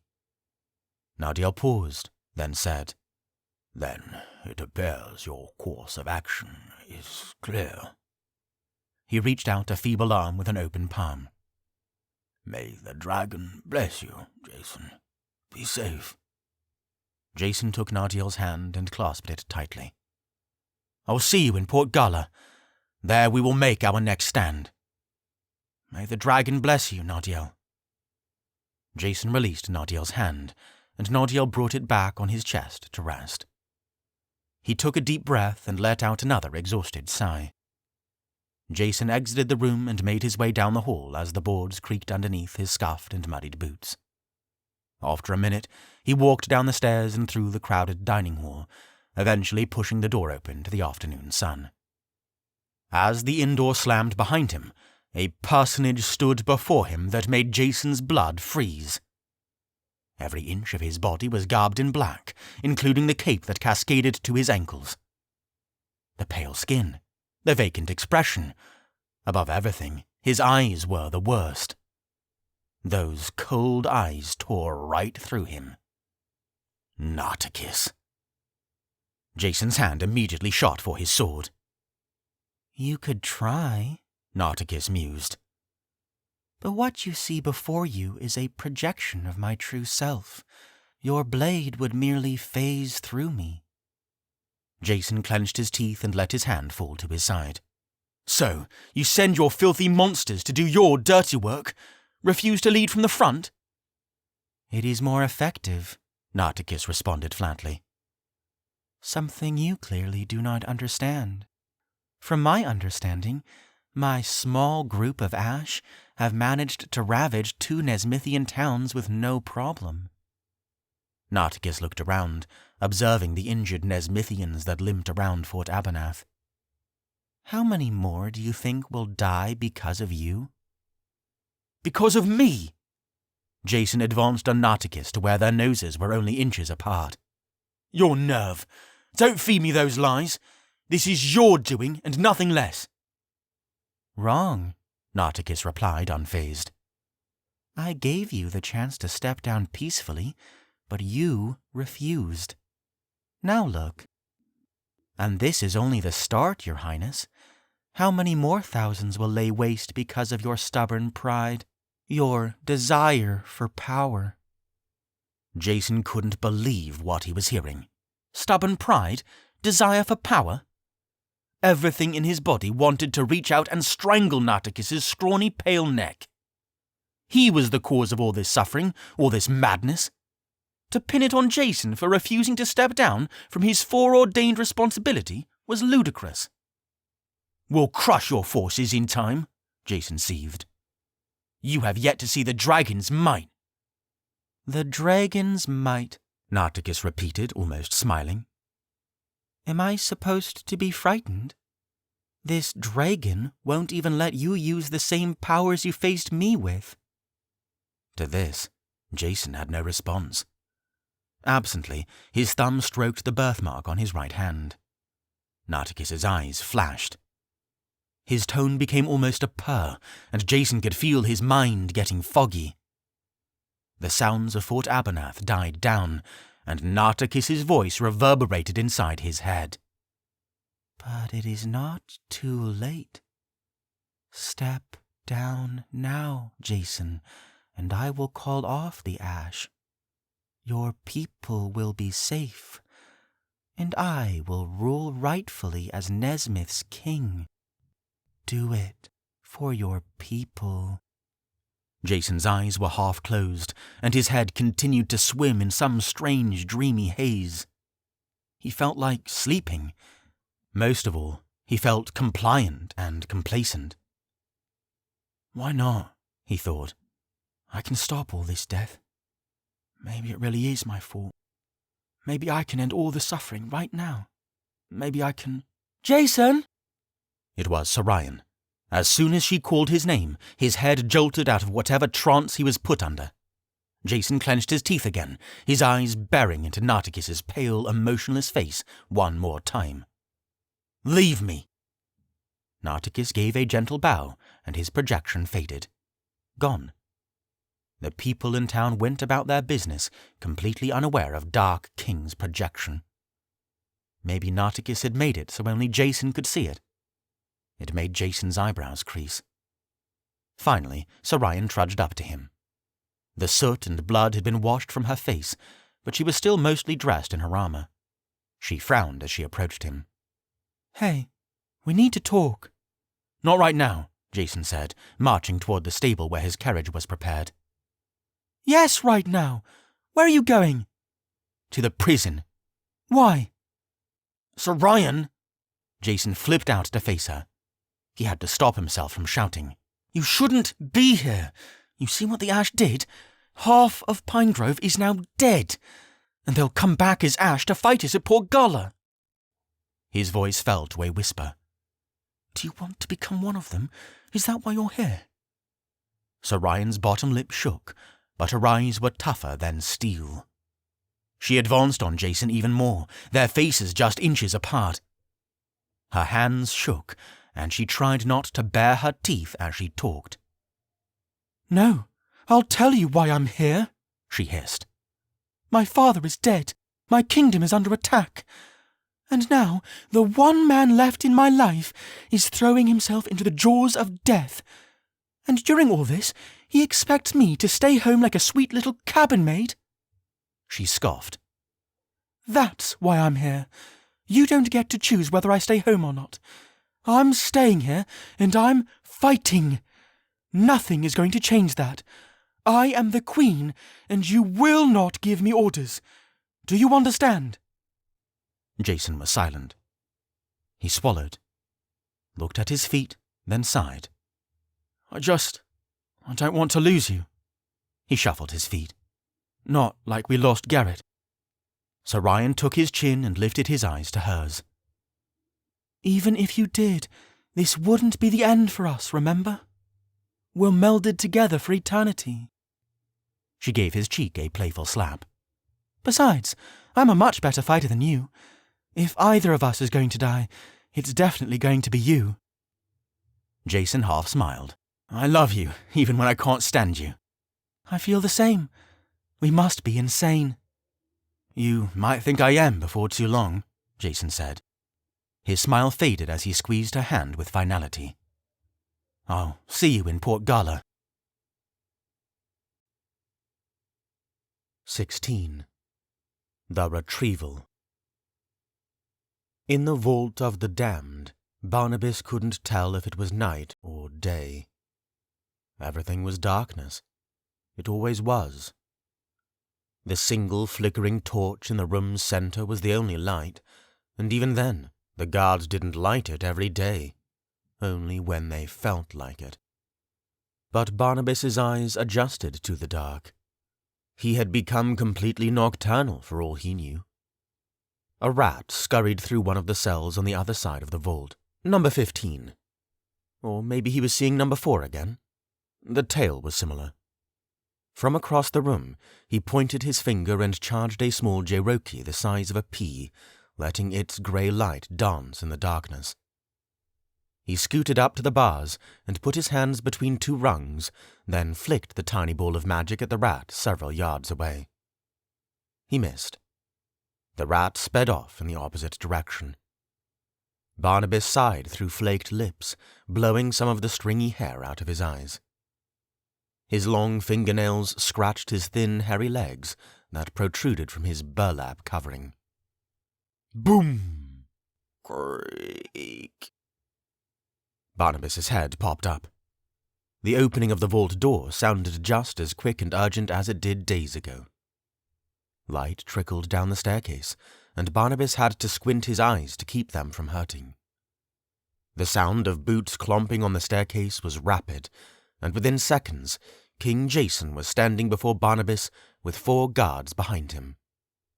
None of them bothered to close the door to the vault. Barnabas peered up with bleary eyes as Jason towered over him, his hand on his sword. He wasn't wearing his red cape as usual, and his armor was heavily scratched and dented. Barnabas remembered when Jason had visited him not long ago, asking him about his son, and telling him that Nezmyth was on the brink of war. He swallowed. "Gets up," Jason commanded. Again? Barnabas thought, wondering if he heard correctly. "I said, gets up!" Jason ordered again.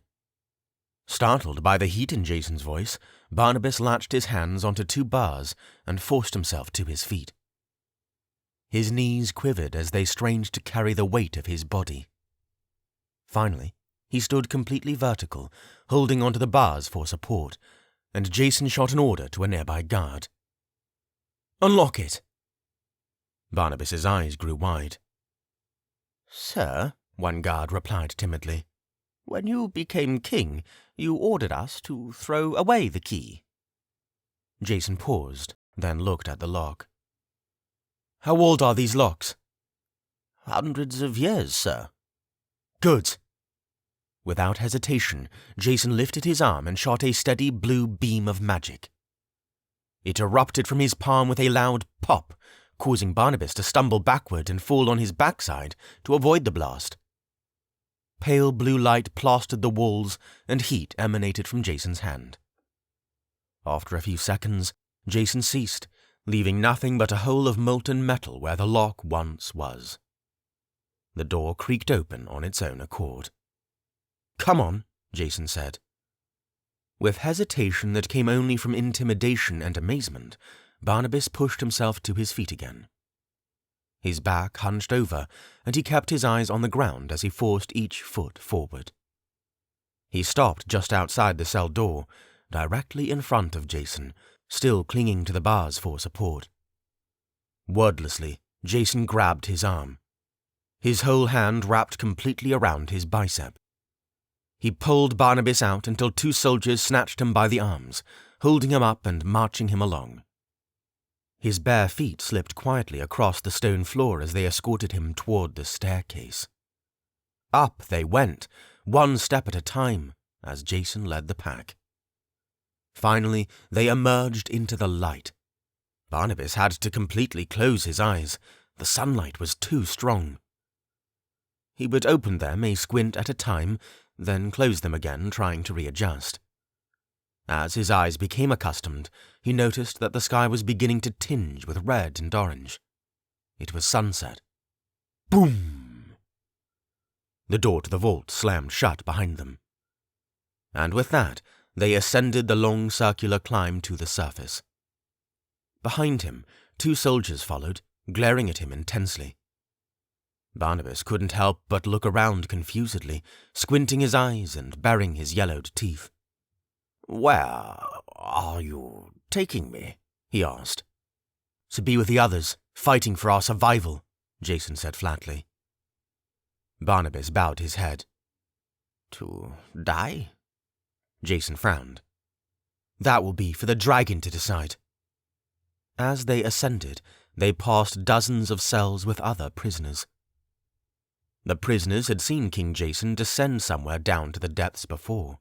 Rumors had spread around that he had been visiting Barnabas, but the guards didn't tell them anything about it. When they saw the wispy old man that Jason brought up from the depths, that erased all doubt. The old man was thin and frail, but they recognized the hooked nose and the blue eyes and the square jaw. It was him, all right, the treacherous former king. They blasted Barnabas with profanity and curses. Many inmates, vagabonds and villains in their own right, remembered their own suffering at his hands. They came up to the bars, stuck their heads between the rungs, spat on him, and reviled him without mercy. Then they turned and cursed Jason, spat on him, insulted his parents, his cape, his queen. They cursed him for visiting the fallen king and not them. They cursed him for taking the king out of his cage and for not just killing him when he had the chance. Jason and Barnabas ignored the insults and abuse all the way to the top of the prison, ground level. When they reached the surface, the guards released Barnabas. He collapsed. The fall was painful, but the pain was quickly overtaken by the cool feeling of grass on his skin. Grass. As he lay there, panting, gathering his strength, he took the grass in great bunches and pressed them against his face. He turned his nose into the ground so Jason wouldn't see his eyes water. Jason looked down on him and let out a loud sigh. He turned to one of the soldiers. "Bring him some bread, some cheese and some water." "Cheese," Barnabas thought, his mouth salivating. Jason let Barnabas lay there for a long moment while a soldier fetched the food. When the soldier returned, he dropped the food next to Barnabas's face like an animal. Barnabas didn't care. He eagerly scooped up the bread and cheese and ripped into them. The bread wasn't hard and crusty like the bread he was used to. And the cheese. He couldn't remember cheese tasting so wonderful. As he ate, drops rolled down from his eyes down to the tip of his nose. One soldier leaned over to Jason and whispered, "You don't think he'll try to attack us, sir?" Jason shook his head and said, "Of course not. Look at him." Barnabas tore into his food, laying on his side, curled up. Jason frowned. He almost pitied him, but not as much as the people that were on their way to Port Gala. The red carriage wasn't far away. He jerked his head toward it, his eyes on the soldiers. "Get him inside. We have no time to waste." The soldiers grabbed Barnabas by the arms again and hoisted him to his feet before he could drink his water. His toes barely touched the grass as they hauled him to the carriage. They nearly threw him inside after Jason had clambered up to his seat. Barnabas still had the remains of his bread and his cheese in his hands, ignoring his scraped knees and elbows. He sat opposite to Jason.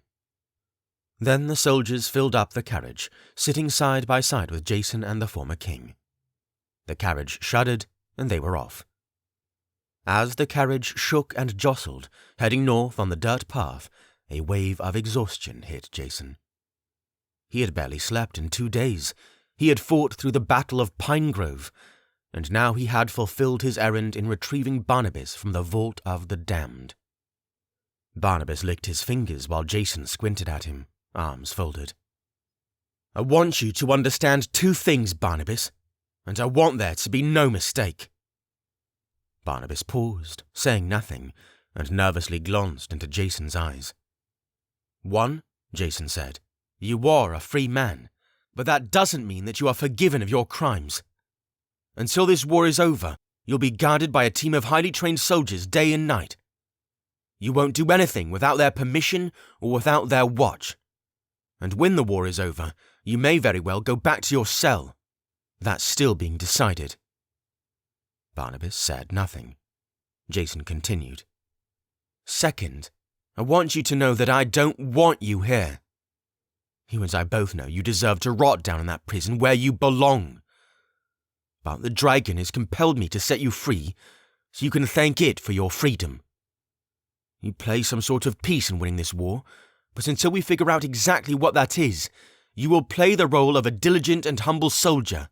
That is all. Am I understood?" Without looking Jason in the face, Barnabas nodded, almost imperceptibly. "Good," Jason said. "We'll reach Port Gala in just less than 2 days.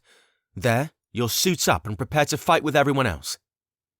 The army that your son has concocted is the most evil and dastardly thing I've ever seen, so it'll take a miracle to overcome them. Until then, I plan to sleep. Don't wake me."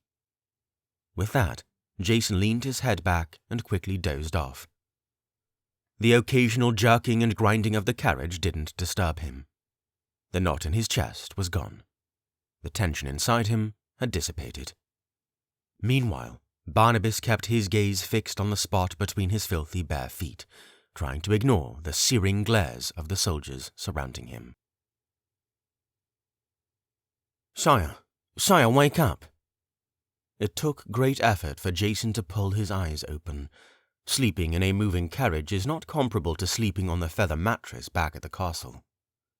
His arms were still folded over his chest, and his mouth was dry. Across from him, Barnabas was still staring at the ground, with his hands clasped between his knees. "We're here," the soldier to his left said. Jason didn't need to look through the window to see it. He had been to Port Gala before, a bustling hive slightly smaller than Nezmyth City, but just as dense. It was the port city on the lip of the Wevlian Sea, the sea that touches all kingdoms of the world. And as such, the city was a web of industry and enterprise. Nearly all foreign goods and valuables were imported through Port Gala. The eastern mountains were impossible to traverse, and the western bridge was almost never used. From here, goods were transported down the great Nezmyth River. The river fed from the sea and cut through half of Port Gala, separating the city into its eastern and western districts. The river then sifted through a gigantic retractable iron gate that allowed smaller ships to sail through. The river snaked south down the entirety of Nezmyth before opening into Dragon Claw Lake in the southern plains. For centuries, Port Gala had been surrounded by a stone wall 3 stories high and 20 feet wide. Along that wall were only 3 gates into the city, one to the west, one to the south, and one to the east. The gates were monstrous, and soldiers always patrolled the upper wall. It was the keystone of Nezmyth's economical infrastructure, and as such, it was heavily guarded. "We might actually stand a chance here," Jason hoped. The south gate opened with bone-rattling creaks as the carriage rolled through, meeting a street of refined cobblestone. Immediately, a local Port Gala soldier scurried up to the carriage, sticking his face in the window. "Your Highness," he said hurriedly, "the forces from Pinegrove just arrived hours ago." "Good," Jason replied, trying to cast the sleep from his eyes. "What forces can you add?" Some 500, sir." "Excellent," Jason nodded. "The Ash will likely be upon us in a day or 2. Tell your superiors to provide whatever lodgings and food they can for our forces until they arrive." "Sir," the soldier replied timidly, "most of the inns are full. There isn't much room to house the—" "Then make room," Jason growled. The soldier gulped and nodded dutifully. "Of course, sir. Right away." As the carriage continued, Jason observed the city through the window. Trees lined the road on both sides of the street. Past the trees, the ground abruptly dropped into the great Nezmyth River, which stretched for 500 feet before rising quickly to the edge of the city's eastern district. The western district was noticeably shabbier than the eastern. There were a lot of gruff and scraggly dock workers walking the streets. The homes and shops were smaller, made of local materials like Western Woods lumber and bricks. Even from the distance, Jason could see many Eastern District buildings constructed from imported materials that screamed luxury. "Makes sense," he thought. "Most of the Eastern District is business leaders and trade experts, aside from Chief Talaman and his friends." The people of the Western District ogled at the red carriage as it rolled by. Occasionally, they would shout things like, "Hail the King!" or "Dragon bless the King of Nezmyth!" Jason overheard some people muttering to each other about the arrival of the soldiers. Every whisper was delivered with an air of confusion, as if they had no idea why so many people had arrived. And as Jason thought about it, there didn't seem to be more guards on patrol than usual. The thought made his eyebrows furrow. At length, they reached the Western Plaza, a large expanse of cobblestone with a fountain in the middle. It wasn't far from the docks at all.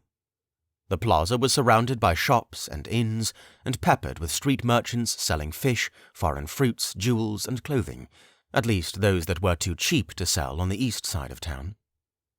The plaza was completely packed, and not by anyone from Port Gala.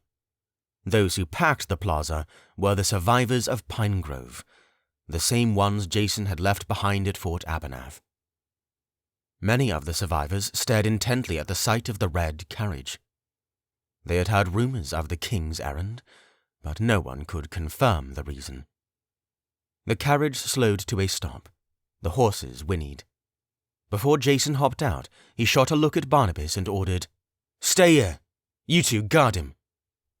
Barnabas said nothing. Jason stepped onto the street, followed by the two guards that sat beside him.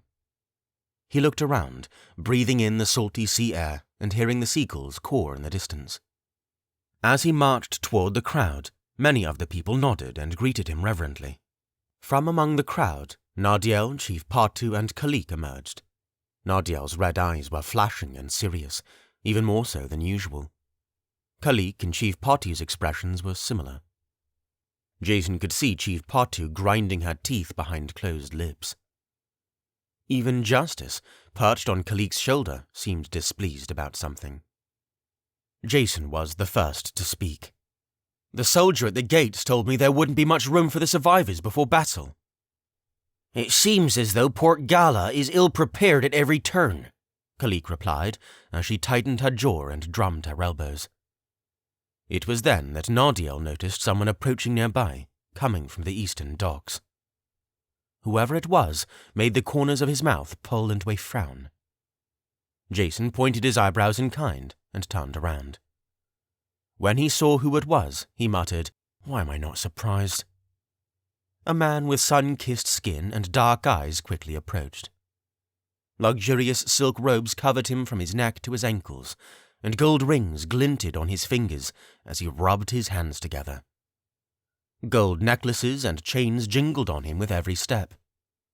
Behind him, a small entourage of similarly dressed nobles followed closely behind, their faces riddled with nervousness and perplexity.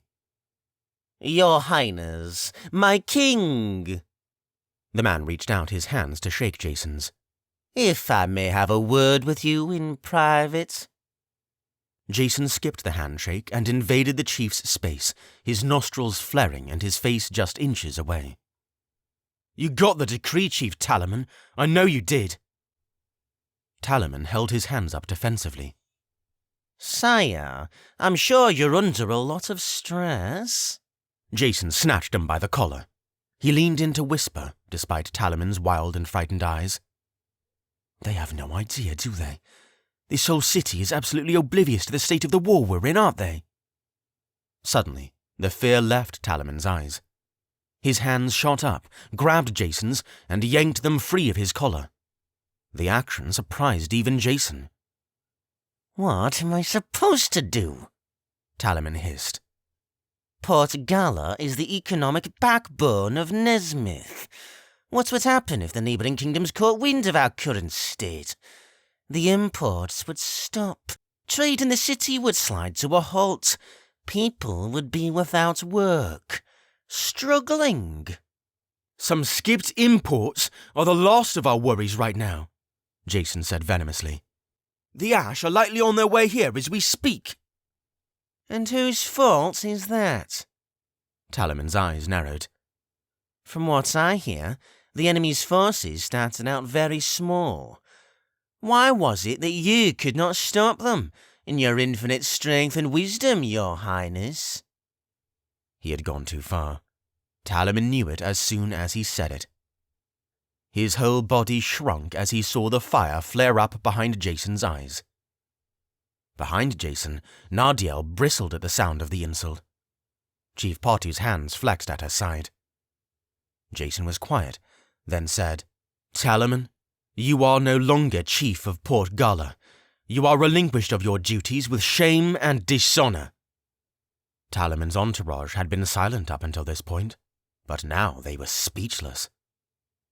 Talaman's cheeks burned red. Jason didn't notice. He turned on his heels and strode toward the refugees gathered in the plaza. All of them watched the exchange, and now they gazed in wonder. The conversation was out of earshot, but the outcome was clear by the reaction of Port Gala's now former chief. "I've served this community for nearly a decade," Talaman bellowed as Jason marched away. And now it is over. Jason flipped about so quickly his cape snapped. Death is at your doorstep, Talaman.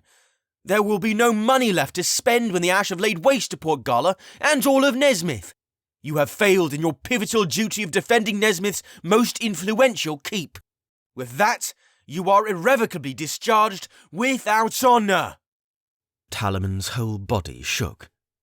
As Jason flipped back toward the crowd, Talaman raised his hands. Around his fingertips, blue sparks began to form and leap, hissing and buzzing.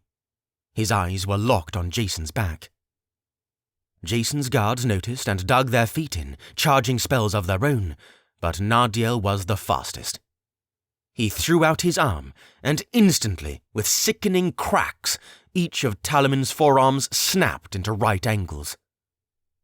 The sparks stopped, and Talaman fell to his knees, howling. Jason's guards marched forward. We'll put him away, Your Highness. They took Talaman, healed his broken arms, then carried him away, bound in ropes. Jason put his hand on Nardiel's shoulder. Save your magic for battle. A thank you would be appropriate. Are you feeling all right? I'm well enough, Nardiel said.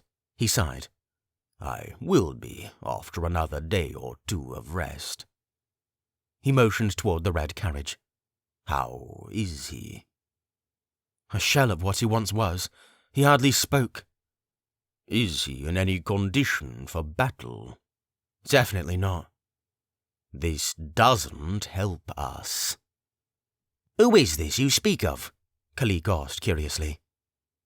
Hopefully the answer to the war, if my feelings serve me right, Jason replied. He was quiet for a second.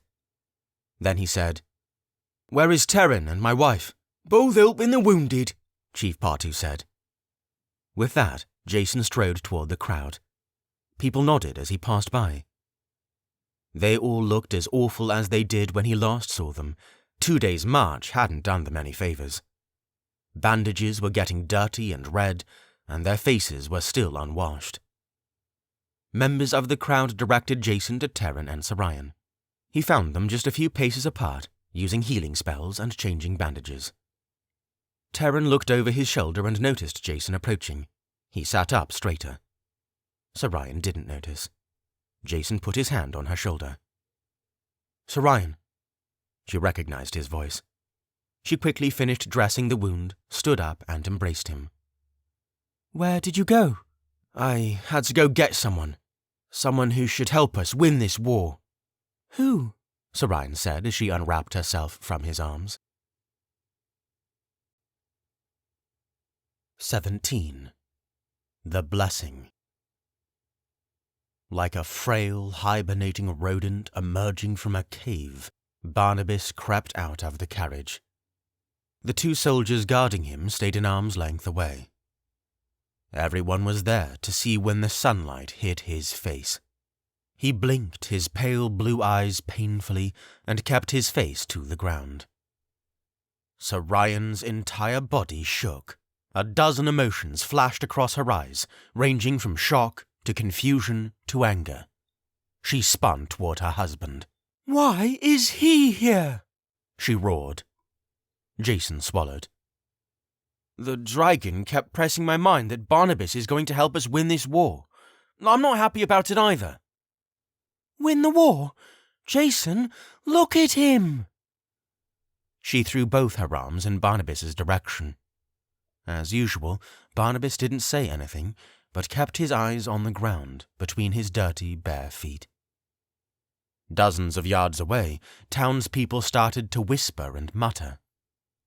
That frail old man from the carriage looked familiar. Could that really be the disgraced former king? But why?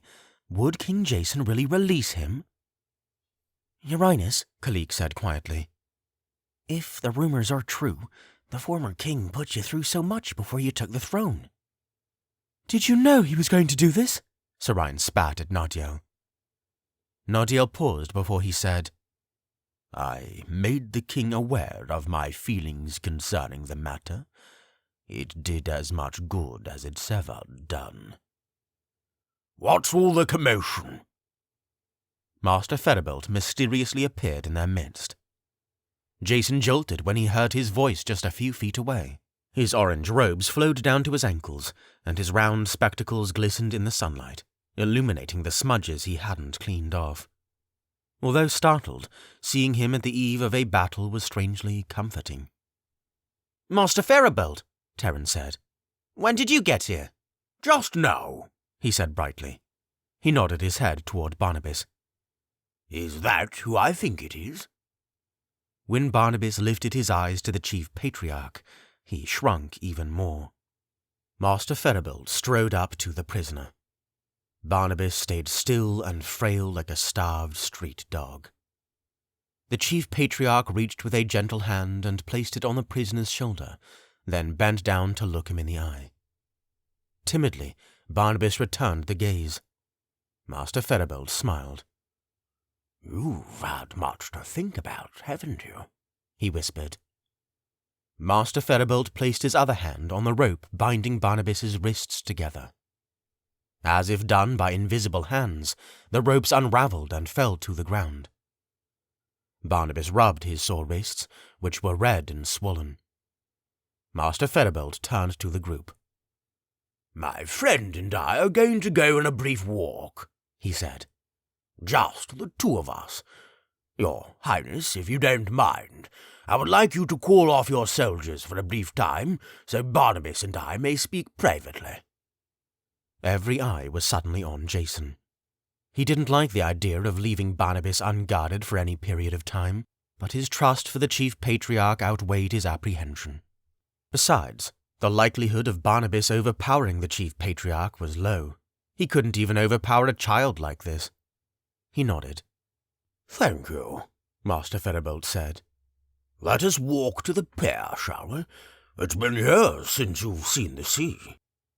Master Ferribolt slipped his arm around Barnabas's dirty, rag-laden shoulders and walked him northward.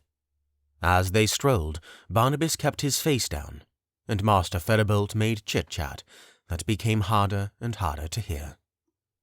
Over Jason's shoulder, Nardiel muttered, "I do hope your feelings are correct." Jason didn't reply. He couldn't help but think of how Sarayan had said all her suffering was caused by Barnabas. He turned to her. "Sarayan, I'm going to help the wounded," she said as she marched into the crowd. As she stormed away, Terran walked away in kind, chewing his tongue and shaking his head. The townspeople couldn't take their eyes away from the scene. The whispering hadn't died down. One person had the gall to shout, "Was that King Barnabas?" Then the whispering came to a hush as everyone awaited an answer. Jason swallowed and his shoulders stiffened. Many eyes were still following Master Ferribolt and Barnabas as they walked to the shore. But all the other eyes were on Jason, expectant and probing. He swallowed again. "Yes, it is," he said. "He is going to fight in this war like any one of you. The dragon has commanded it." Immediately the crowd buzzed with more whispers, and more people took enough courage to ask more questions. "Why would the dragon command such a thing? He's going to fight. He's an old husk now." "Are you mad?" Among the displeased chatter, Chief Patu mumbled, "I'll help the Queen." "Thank you," Jason replied. Nardiel's eyes shifted from Jason to the outlines of Barnabas and Master Ferribolt walking to the sea. He shook his head, then followed Chief Patu and Sarayan as they helped the survivors. That left Jason and Kalik. With mild trepidation, Kalik took a few soundless steps until she was shoulder to shoulder with him. Over the noise of the insatiable crowd, Kalik asked, "Have you forgiven him?" "Absolutely not," Jason said with resolution. "Why?" Jason shot a look at Kalik. "What do you mean, why?"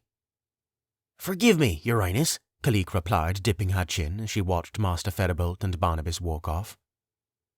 "But I don't believe that man is the King Barnabas any of us knew. He's broken, powerless. How can you resent something so frail and weak?" "Because that man is the very reason this war is happening." Jason pointed at him. His greed, his lust, those things that gave birth to what's threatening our lives. That's aside from the torment that he put me and my loved ones through before I took the throne. I don't care if he's not the menace that he used to be. That doesn't change what he's done." Kalik was quiet for a second, then said, "I see." With that, she walked away. She readjusted the bow slung over her back, and Justice clicked his beak on her shoulder. Jason let a long sigh escape his lips as he looked out on the disappearing figures of Barnabas and Master Feribolt. The hours went by quickly. There was much to do, since Chief Talaman had left virtually everyone in the dark when it came to the war. Jason and Nardiel briefed a band of soldiers and commanded them to ride through both districts, alerting the townspeople of the dangers that awaited. It wasn't long before the entire city was in commotion with frantic preparations. Meanwhile, the refugees of Pine Grove and Fort Abernath slept. Many townspeople, mostly on the poor side of town, granted them water for washing, food for replenishment, and beds for rest while the locals made fortifications. They calculated that it would likely be 1 or 2 more days before the Ash came to attack, likely the time it would take them to burn new bodies and march to the city from the remains of Pine Grove. During this time, Jason tried to speak to Sarayan. It was no use. Her wrath had returned, this time colder. With so much going on in the city, Jason finally gave up and busied himself with helping his subjects. It was a couple of hours before Master Feribolt and Barnabas returned from the shore.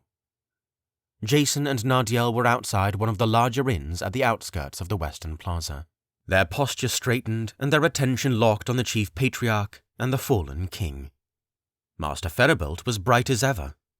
Barnabas walked more sure-footedly, but kept his gaze to the ground and stayed a few paces behind Master Feribolt. 4 soldiers had found him on the way back from the shore and snapped up to guard him. When Master Feribolt reached Jason and Nardiel, he kept his voice low so Barnabas couldn't hear. His eyes twinkled. "You, Your Highness," he said, "were indeed inspired. Barnabas and I had a lovely chat." "What did you tell him? What did he say?" Master Feribolt shook his head.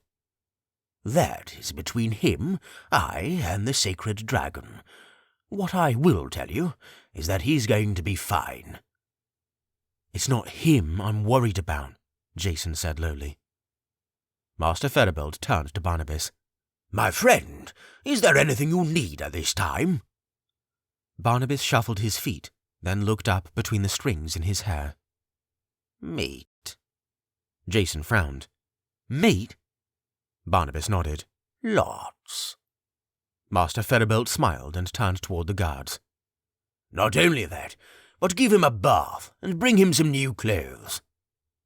Then he paused and said, "Oh, and bring him a sword as well." "No, don't bring him a sword," Jason overrode. "Your Highness, how is he supposed to prepare for battle if he can't train?" Master Feribolt said. Jason tapped his finger on his sword, thought for a minute, then said, "I suppose you're right. Don't worry." His eyes became slits. "I'll train him myself." 3 maids washed and groomed Barnabas in the nearest inn, while a guard stood in each corner of the room, watching him. From outside, the sound of war preparations, muffled shouts and scuffling feet, drifted in. Silently, the inn workers wished they could have been among them. After all, who wants to scrub and clean a tyrant? They didn't spend more than half an hour. They didn't give the usual relaxing treatment they gave most of their guests. But by the end, Barnabas nearly looked like his old self, if it weren't for his bony frame and gaunt complexion. His beard was trimmed and neat. The hair on his head had nearly been all shaved off. The years of grime and dirt were scraped away, even under his fingernails and feet. As the maids labored, Barnabas ravenously tore into 8 thick slabs of steak. He used no knife or fork, just his hands. Blood dripped into the bathwater from the bite marks, and his hands were gnarled and greasy. The inn-workers looked on in disgust as he devoured each one. By the time he had finished them all, his stomach barely grew, but somehow his bony structure somehow seemed less bony. When they were done, the inn-workers tossed Barnabas an oversized tunic and pair of cotton pants, then barked at him to be on his way.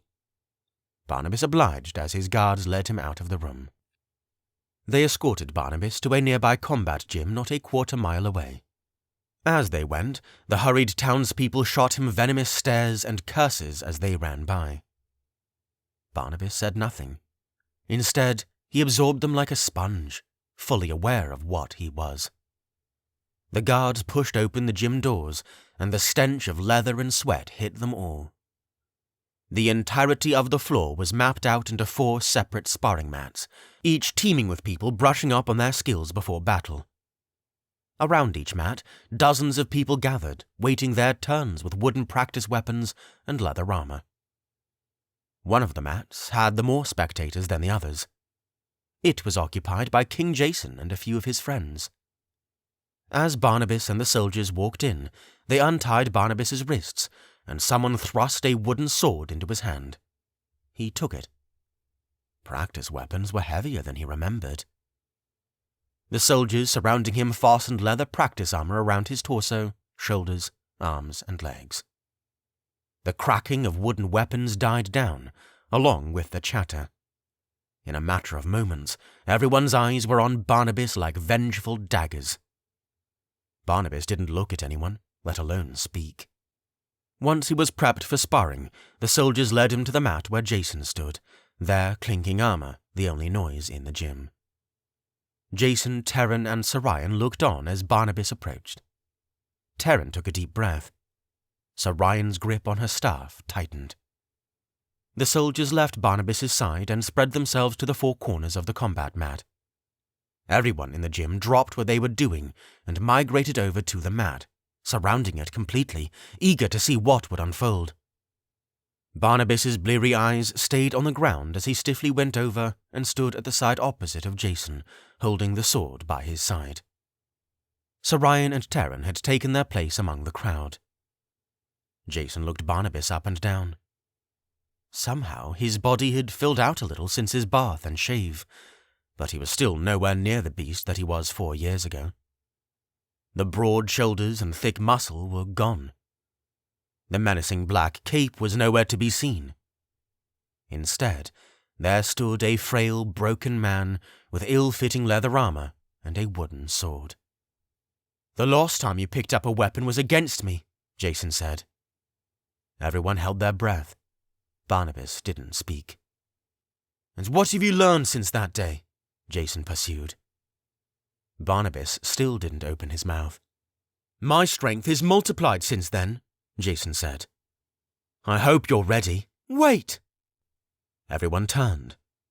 The owner of the voice was already marching out onto the mat. Sarian. She strode with a resolution and a fire that snapped everyone to attention. She didn't stop until she stood in front of Jason, blocking his view from the fallen king. "Let me," she said. With Sarian's foul mood, Jason was in no position to argue or debate. It was only with minor hesitation that he slipped away and took her spot on the edge of the mat. Everyone watched as Sarian stared down Barnabas, unblinking, focused and sharp. Barnabas bowed to Sarian respectfully, as was custom before any sparring match. Sarian didn't bow in kind. No one breathed. When Barnabas bent upward, someone rang a bell to signal the start of the match. Ding! Sarian dashed forward and swung her staff 3 times. Barnabas managed to parry the first 2 blows, but took the third hard. He doubled over and fell to his hands and knees, coughing. The crowd roared and applauded. Sarian walked circles around him. "Get up!" With shaking knees, Barnabas pushed himself upward, grabbing his sword with both hands. He swung it mightily around him. Sarian ducked the blow. She swung her staff and swept Barnabas's feet from under him. He toppled to the floor, facing up, coughing again. Everyone was laughing now. everyone except for Jason and Terran. Barnabas lifted himself to his feet one more time. He hesitated, waiting for Sorian to make the first move, but she didn't budge. He swung the sword over his head. She blocked it with ease. With another swift move, she wrenched the sword out of his grip, grabbed Barnabas by the wrist, and threw him over her shoulder. Thud! Barnabas's eyes teared up as the wind was knocked out of him. He lay there, sputtering and breathing hard, as the crowd roared their approval. Nothing about this moment was triumphant for Sorian. Her face burned scarlet, her eyes welled with tears. She took her staff in both hands, hoisted her arms back, and threw it at the floor beside her. The staff clattered along the padded floor. Sorian towered over Barnabas, jabbing an accusing finger at him. This is your fault! The roars and cheers died again. Barnabas lay on his back, speechless. Above him, Sorian's golden hair spilled down her face as she roared. My father is dead, she screamed. Treetown and Pine Grove and Fort Abernath are destroyed. We were at peace, but now Nezmyth is at war. All because of you. You did this. When the Ash arrive and you're one of the first to die, I'll thank the dragon.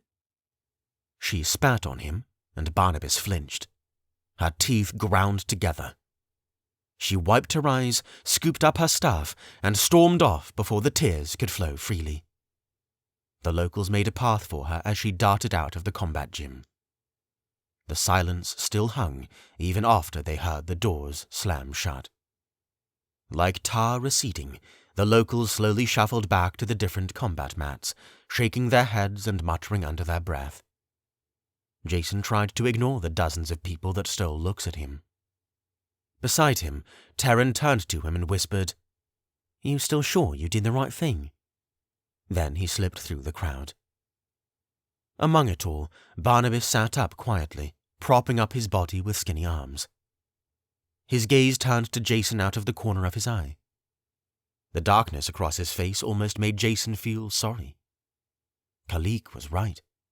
This clearly wasn't the same man that he had imprisoned 4 years ago.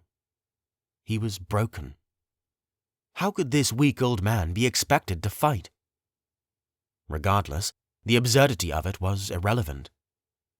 Jason walked out onto the battle mat. "Pick up your sword and stand up, Barnabas. We'll start slowly." 18. The History. Jason trained with Barnabas for only an hour. Surprisingly, Barnabas began picking up old swordplay techniques quickly. He regained a portion of the balance, dexterity, and confidence that he once had, almost to the point of being impressive for a weathered old man. Everyone else in the combat gym carried on with their own training. The overall tone of the room was grave and angry. Grave because of the impending danger that was quickly approaching, and angry for the silence of Chief Talaman and the presence of Barnabas. For the hour that Jason and Barnabas sparred, the whispers and the disgusted glances didn't stop. When they were done, Barnabas and Jason placed their wooden swords on a rack near the battle mat. The soldiers guarding Barnabas went to work on both of them, unstrapping their practice armor. Jason spoke without looking at Barnabas. "Do you feel ready for battle?" Barnabas shook his head. "No." At that moment, Barnabas's stomach growled loudly. Jason turned and looked at him. "Was that your stomach?" Jason said. "I thought we fed you 8 steaks just an hour ago." "Yes, but I may need more." Barnabas hesitated. "Perhaps 10. Jason furrowed his eyebrows. As the guards took off Barnabas's armor, it became obvious that Barnabas's muscle mass was growing. When he retrieved him from the prison yesterday, he was bone thin. Now his shoulders, arms, and legs were mysteriously thicker, like a man just slightly underweight. "What did Master Ferribolt say to you?" Jason shot. He blessed me with strength to fulfill my purpose, Barnabas replied. That seemed to be the end of Barnabas's explanation, and the guards had fully removed both of their sets of armor. Now they wore just simple street clothes. The guards fastened Jason's royal armor and his cape, and as they did that, Jason commanded them to feed Barnabas his requested steaks. Nighttime in Port Gala was usually festive. Parties with travellers drinking some of the finest ales across Wevlian were typical, but not tonight. The clink and shouts of battle preparations could be heard late into the evening. All the armor and weapons from all the blacksmiths in town had been purchased. Many ships set sail, returning to their respective kingdoms with unsold goods. Guards kept constant watch along the city walls. It had been 2 days since the battle at Pinegrove, meaning the Ash could be rushing the gates at any time. Port Gala was a welcome opportunity for the refugees of Pinegrove and Fort Abernath to replenish their strength. The inns bore them without trifle or fuss, and many of them rested soundly throughout the day. When night came, they filled their bellies and did what they could to help the citizens of Port Gala, at least the citizens that chose to stay and fight. Many of the wealthier citizens hopped aboard their own personal ships to flee the kingdom until the war was over.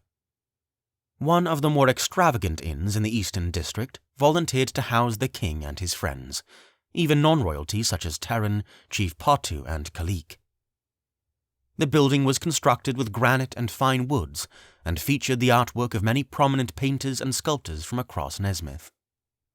After a long day of directing preparations, Nardiel and Terran retired to a room on the top floor. They sat at a round table with ancient books sprawled open, nearly covering its entire surface. A single lamp threw harsh orange light on both of their faces. Terran's face was just inches from the pages of one book. Geda me ala Toma. Your enunciation has improved significantly, Nardiel said patiently. He refused to let Terran see the sleep plaguing his eyes. Ever since your conversation with the king on the way to Pinegrove, it seems as though you found the motivation you previously lacked. If it means I can heal my mother, I'll do anything, Terran said as he leaned back in his chair and rubbed his eyes. She was driven insane in the Nezmyth City prison years ago, back when Barnabas ruled. Back when the prison was an evil place full of abuse. Nardiel bowed his head. I'm deeply sorry. I am too. That makes it harder to see him out in the open like this. Terran thought for a second. How did you stay your hand all those years when you were his advisor? You could have stopped him at any moment. I was tempted every day, Nardiel said, slowly closing one book shut. One flick of my finger could have ended him, ended his reign, brought justice upon his head. But no, it wasn't my place. The sacred dragon made it very clear to me in my mind and in my heart that I must await the next foreordained king. Then I must do everything I can to protect him. And so I did. I waited all those years. How do you feel to see him walk around freely like this? Nardiel leaned back and crossed his legs. I still don't know. It does not change what he's done, but the man that we saw today clearly isn't the same man that King Jason imprisoned years ago. He's stripped down. The power he once knew has left him. But what about his special magic? Terran asked. Don't you think he's holding back, waiting for the right moment to use it? Nardiel frowned and stared hard at Terran. My young friend, I'm grateful that you're unfamiliar with the workings of dark magic. That is to your benefit. I will have you know that Barnabas couldn't use dark magic right now even if he desired it. Why? Because he hasn't killed in so long. Nadiel let that statement hang as Tarren's eyes grew wide. Then he leaned in and put his elbows on the table. His red eyes were serious as they shifted from the door to the window, then back to Tarren. He spoke in a low tone.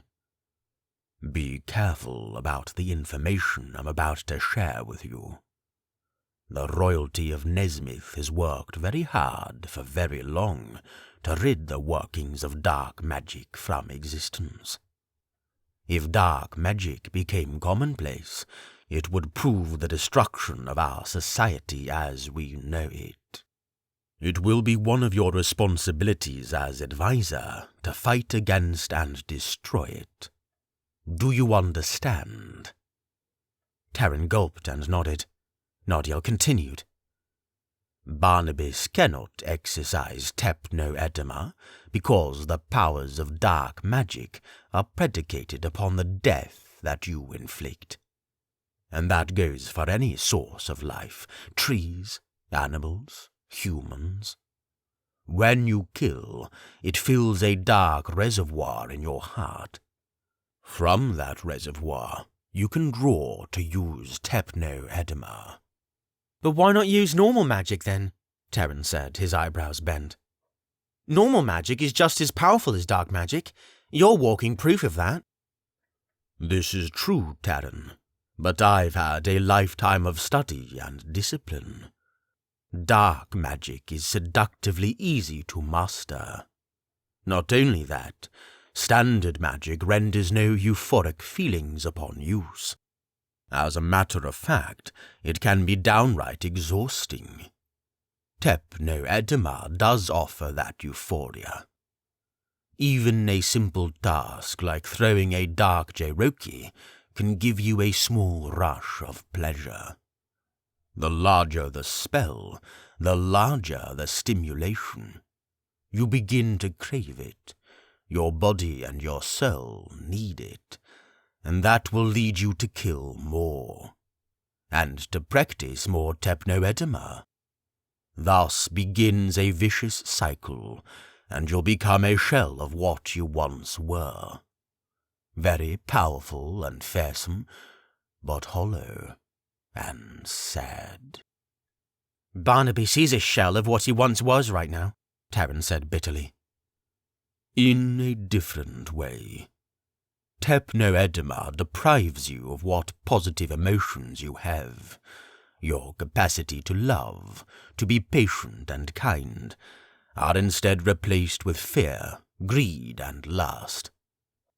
That was Barnabas 4 years ago, sapped of his positive emotions due to the thousands of deaths wrought by his hand. Now, after years of isolation in an ancient chamber that blocks dark magic, the dark reservoir inside him has been drained. He has been left weak and powerless. He may have to relearn standard magic, which will be a challenge for him." Tarren was quiet. Then he said, "Are you afraid that he'll start doing it again?" "I'm sure it will be tempting for him, but that remains to be seen," Nadiel replied.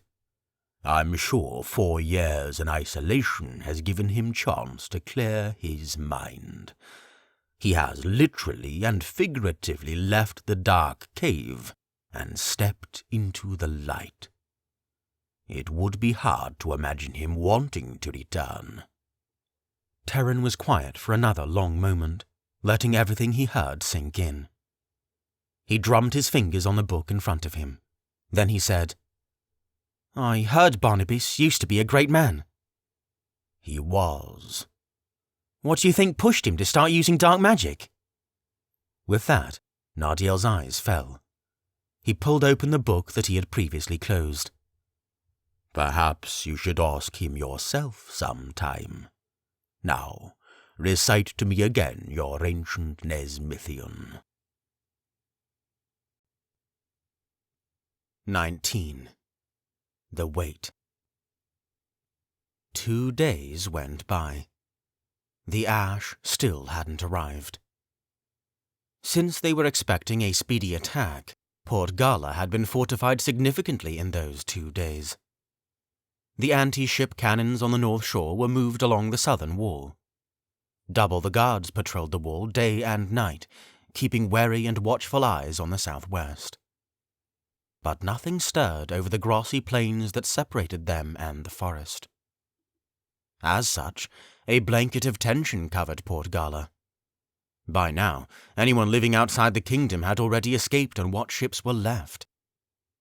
Even some smaller boats were stolen by terrified merchants hailing from other kingdoms, eager to escape the incoming carnage.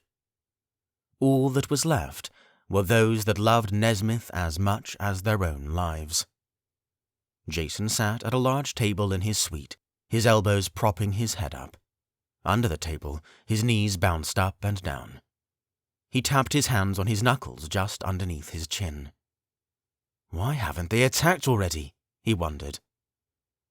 The other people in the room were Chief Patu, Kalik, and Nardiel. Chief Patu leaned her back against the wall, her arms folded, her black eyes staring intently at the ground in front of her. Nardiel paced up and down the room with his hands behind his back, while Kalik sat sideways in the windowsill, one foot dangling out. "How intelligent are these creatures?" Nardiel asked pointedly. "Is it likely that they would construct objects to climb the wall, or barge through the city gates?" Kalik, Chief Patu said, "You've seen him more than the rest of us. How sharp are they?" Kalik took a deep breath and exhaled. "I don't know if they're smart enough to make a planned attack on the city. They attack like a swarm of bees, all of them all at once, just like in Pine Grove. I imagine it'll be the same here." "We have the benefit of a massive wall between us," Nardiel said. Then he added, "What is the possibility of a naval attack from the sea?" Jason shook his head. "This city hasn't seen ships from Unbuntye in decades. I seriously doubt the possibility of a naval attack." Chief Patu hummed, then said, "Your Highness, where's the Queen?"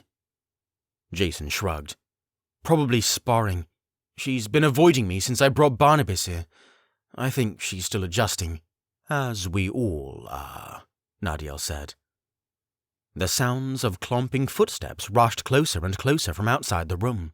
Someone was running toward the king's quarters. They all heard it and exchanged glances just a moment before the door burst open. It was Terran. He was panting, and his face dripped with unease. He was dressed in leather sparring armor, and 2 wooden daggers were holstered at his hip. Everyone stood up as he threw the door open. He searched the room, and his eyes fell on Jason. "Everybody, come to the square," Terran said seriously. "There's a mob." "What are they doing?" Jason shot. "They're going to tar and feather Barnabas." Jason clenched his teeth, and everyone raced out the door. In a matter of minutes, they were at the Eastern Plaza. Indeed, a large mob had gathered in a circle, all hollering and jeering, facing whatever was happening in the center. Just outside the circle, the 4 soldiers that were guarding Barnabas had been disarmed and wrestled to the ground. It took 4 or 5 citizens each to do it. None of them seemed to notice the king had arrived. "What's going on here?" Jason bellowed. The crowd promptly fell silent.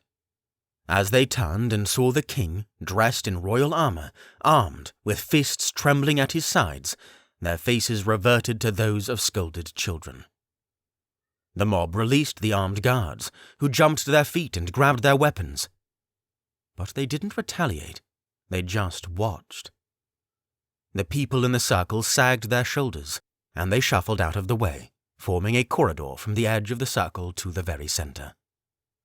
At the center, Barnabas sat on his knees, his back hunched and his hands bound. Half of his body was covered in scalding black tar and littered with plucked chicken feathers. His face was to the ground, and his breathing was labored. All of the clothes had been torn from his body, except some cotton pants that were ripped at the knees. Jason could have ground his teeth into powder. He marched through the crowd, his chest rising and falling with each breath. The townspeople looked on, barely breathing. Jason arrived at the center of the circle, standing next to Barnabas.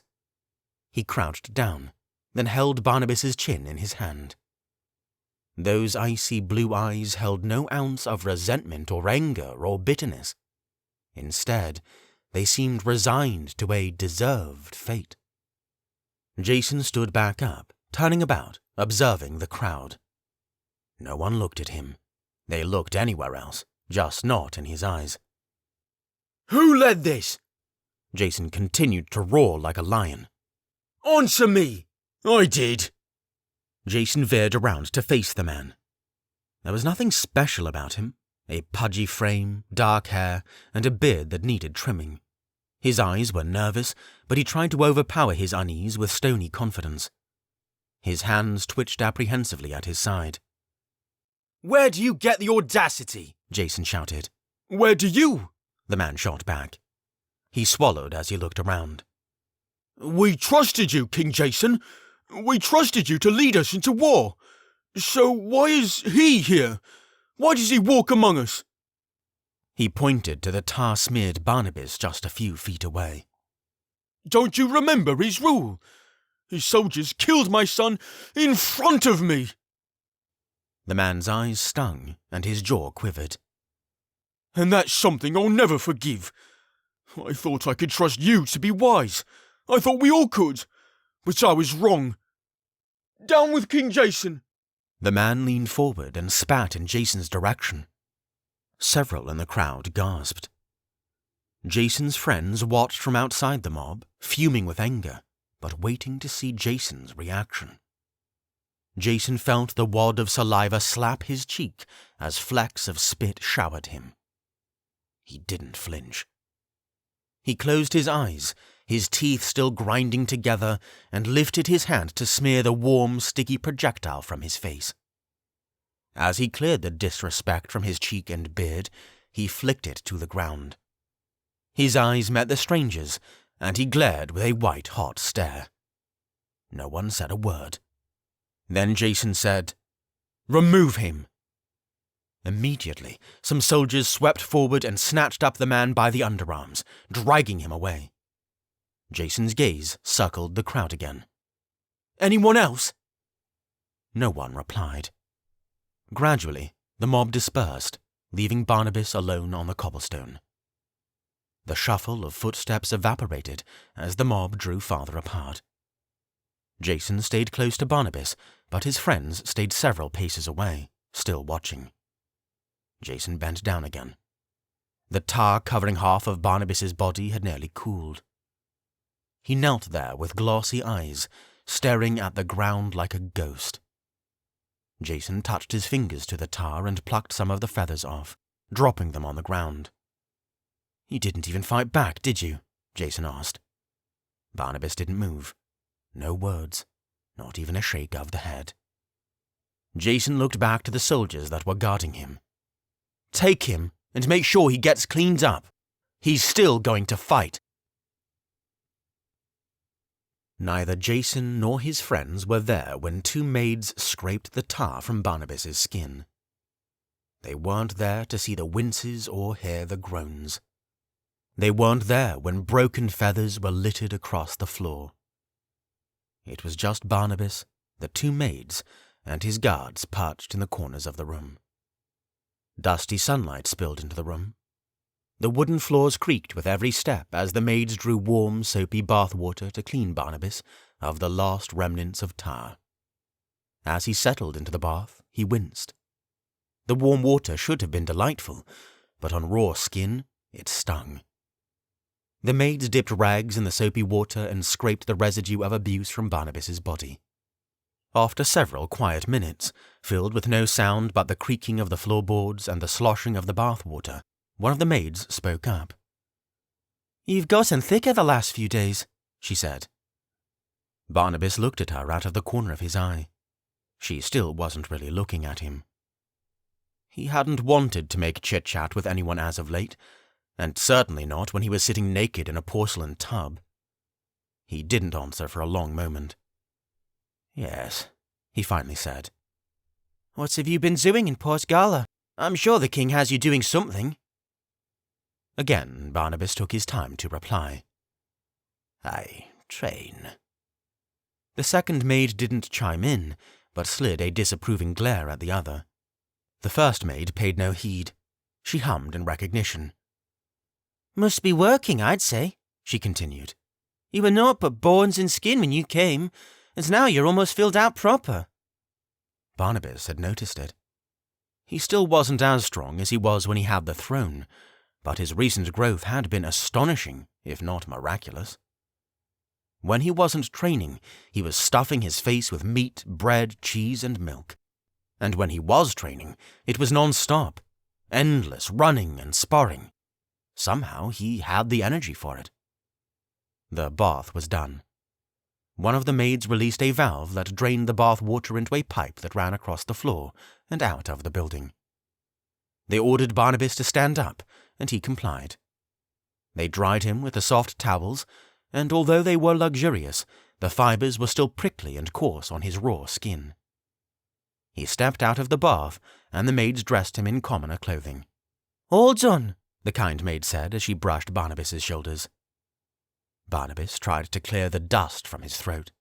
Then he said, "Thank you." As the two maids walked to the door, the guards advanced, surrounding Barnabas as usual.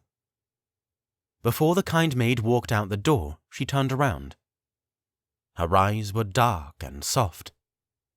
They reminded Barnabas of someone he once knew, a beloved kinship that ended with murder and betrayal. He clenched his teeth and frowned at the thought.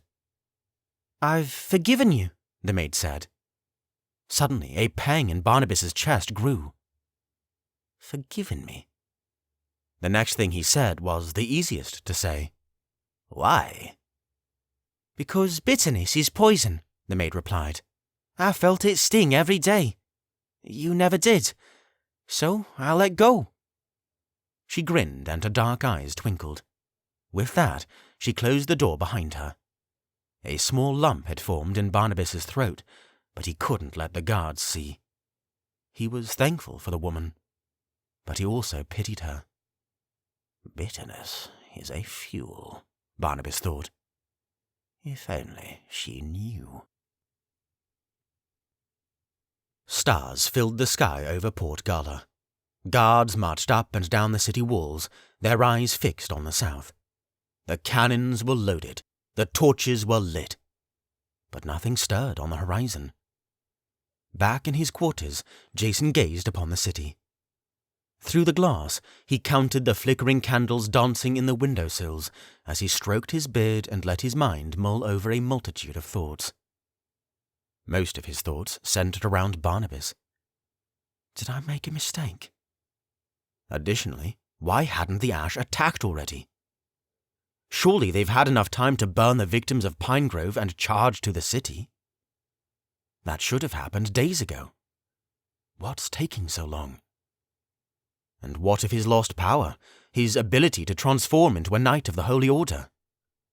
Jason gazed at his palm and rubbed his birthmark with his thumb. Although the tension in his heart loosened when he freed Barnabas, a new tension had arrived. Would that be enough?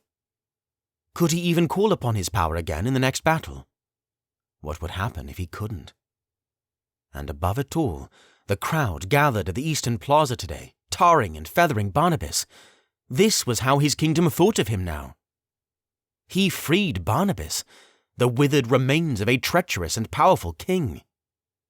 And by doing so, he had lost the trust of his people and his wife. Just as soon as he thought of her, a pang of hurt entered his heart.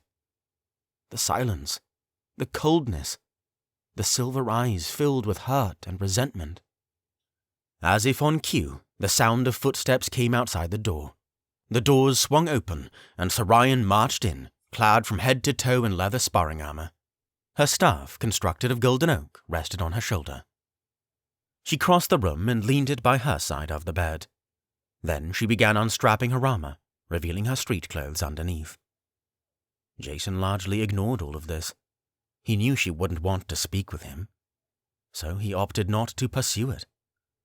He kept his eyes out the window, mulling, letting his thoughts and feelings swirl as he breathed in and out. Coldly, Sorian readjusted her armor on a wooden mannequin by a tall bookshelf. She dragged her feet to the window and sat in a chair just a few feet away from Jason. Her gaze fixed on him. Jason noticed this and forced a half smile. She didn't smile back, but folded her arms. "The ash could attack any moment," she murmured. She paused before she continued. "I don't want to stay mad at you." Silently, Jason nodded. "I don't blame you for feeling this way." He breathed deep, then let the air out through his nose. "I hate this. All of this. I hate that we're here." "Me too. It doesn't matter how beautiful Port Gala is. It's all wrong." Jason thought about it for a moment, then said, "I'm sorry for freeing him. I suppressed the feelings for so long. I feared how it would make me appear to others, especially you." Sorian leaned her head against the wall. "I hate seeing him walk about in the open, even if he's surrounded by guards. If you were really prompted by the dragon to free him, I support you." She paused. "But if he dies in battle, I won't be sorry." "He very well might," Jason replied. "If that's the case, my conscience is clear. I did as the dragon commanded." He walked over to the bed and sat down. His face got darker. "I know there's nothing I can do to keep you away from the battle. But please, please be careful. Don't be a hero. I can't lose you." "Speak for yourself." He almost smiled. "I love you, Sorian." "I love you too." As he looked around the extravagant bedroom, Jason noticed something small. When he realized what it was, he couldn't help but grin. He stood from the bed and strode over to the nearest nightstand, where a small flute the size of his pinky finger lay next to an unlit lantern. Jason smiled and took it between his fingers. It was much finer even than the one Terran gifted him during his year of decision. It was carved out of ivory, with small emerald inlays. "Sorian, look!" Jason said. Sorian's tone brightened. "A flyra. I remember you had one of those when we first started courting. It hardly left your pocket." Jason smirked. He put it to his lips and blew. The high whistling notes filled the room as they bent and curved through the air. Jason's fingers covered and uncovered the small holes on the flute's surface, reawakening the sleeping memories of past songs he used to play. Sorian's eyes sparkled. "I miss hearing that music in the castle walls when you were first made king." She walked over and slipped under the covers, nestling herself comfortably onto the feather mattress. "Will you play me to sleep?" Jason slipped into bed next to her. "Sure." And so he did. He didn't have to play long. The soft notes continued to fill the room as the clinks and murmurs of soldiers echoed through the city. Once Jason saw that his wife was soundly asleep, her chest rising and falling with each breath, he set the flyra on the nightstand next to him. He leaned over and kissed her head before he turned over and fell asleep next to her. 20. The Stand. A sudden chill swept northward. Jason and Sorian awoke when a Port Gala soldier burst through the door, eyes wild, panting. Both of them popped up in bed with a start. "Uranus, my lady," the soldier shouted. "The Ash are advancing in the distance. They'll soon be upon us." Jason and Sorian leapt out of bed without hesitation, hearts racing. Immediately, a small group of soldiers poured into the suite. They furiously tied knots, buckled buckles, and tightened straps.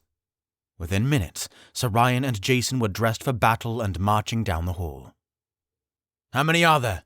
Jason asked the nearest soldier. The soldier's face was white. "So many." "Hundreds? Thousands?" "At least 1,000, sir." Jason frowned. "Sounds about right, considering the people we lost in Pinegrove. How far out are they?" The soldier said. "I don't know, sir, but I've been instructed to take you directly to the southern wall." "Lead the way." Jason thought for a second. Instruct those guarding Barnabas to bring him directly to us. The soldier looked to another soldier, who nodded and swiftly darted away. Before the party even left the walls of the inn, Nardiel and Terran had joined them, armed and ready for battle. The inn workers were running up and down the halls, waking up the tenants. Many of the guests burst forth with whatever armor and weapons they had themselves, ready to come to Nezmyth's aid. The band burst onto the street and immediately travelled south, headed for the walls.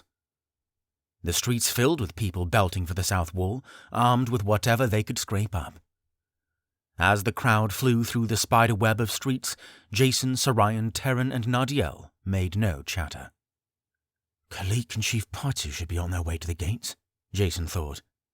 Each one will lead a battalion of soldiers to guard those entrances. They're both warriors and strategists. We'll be okay.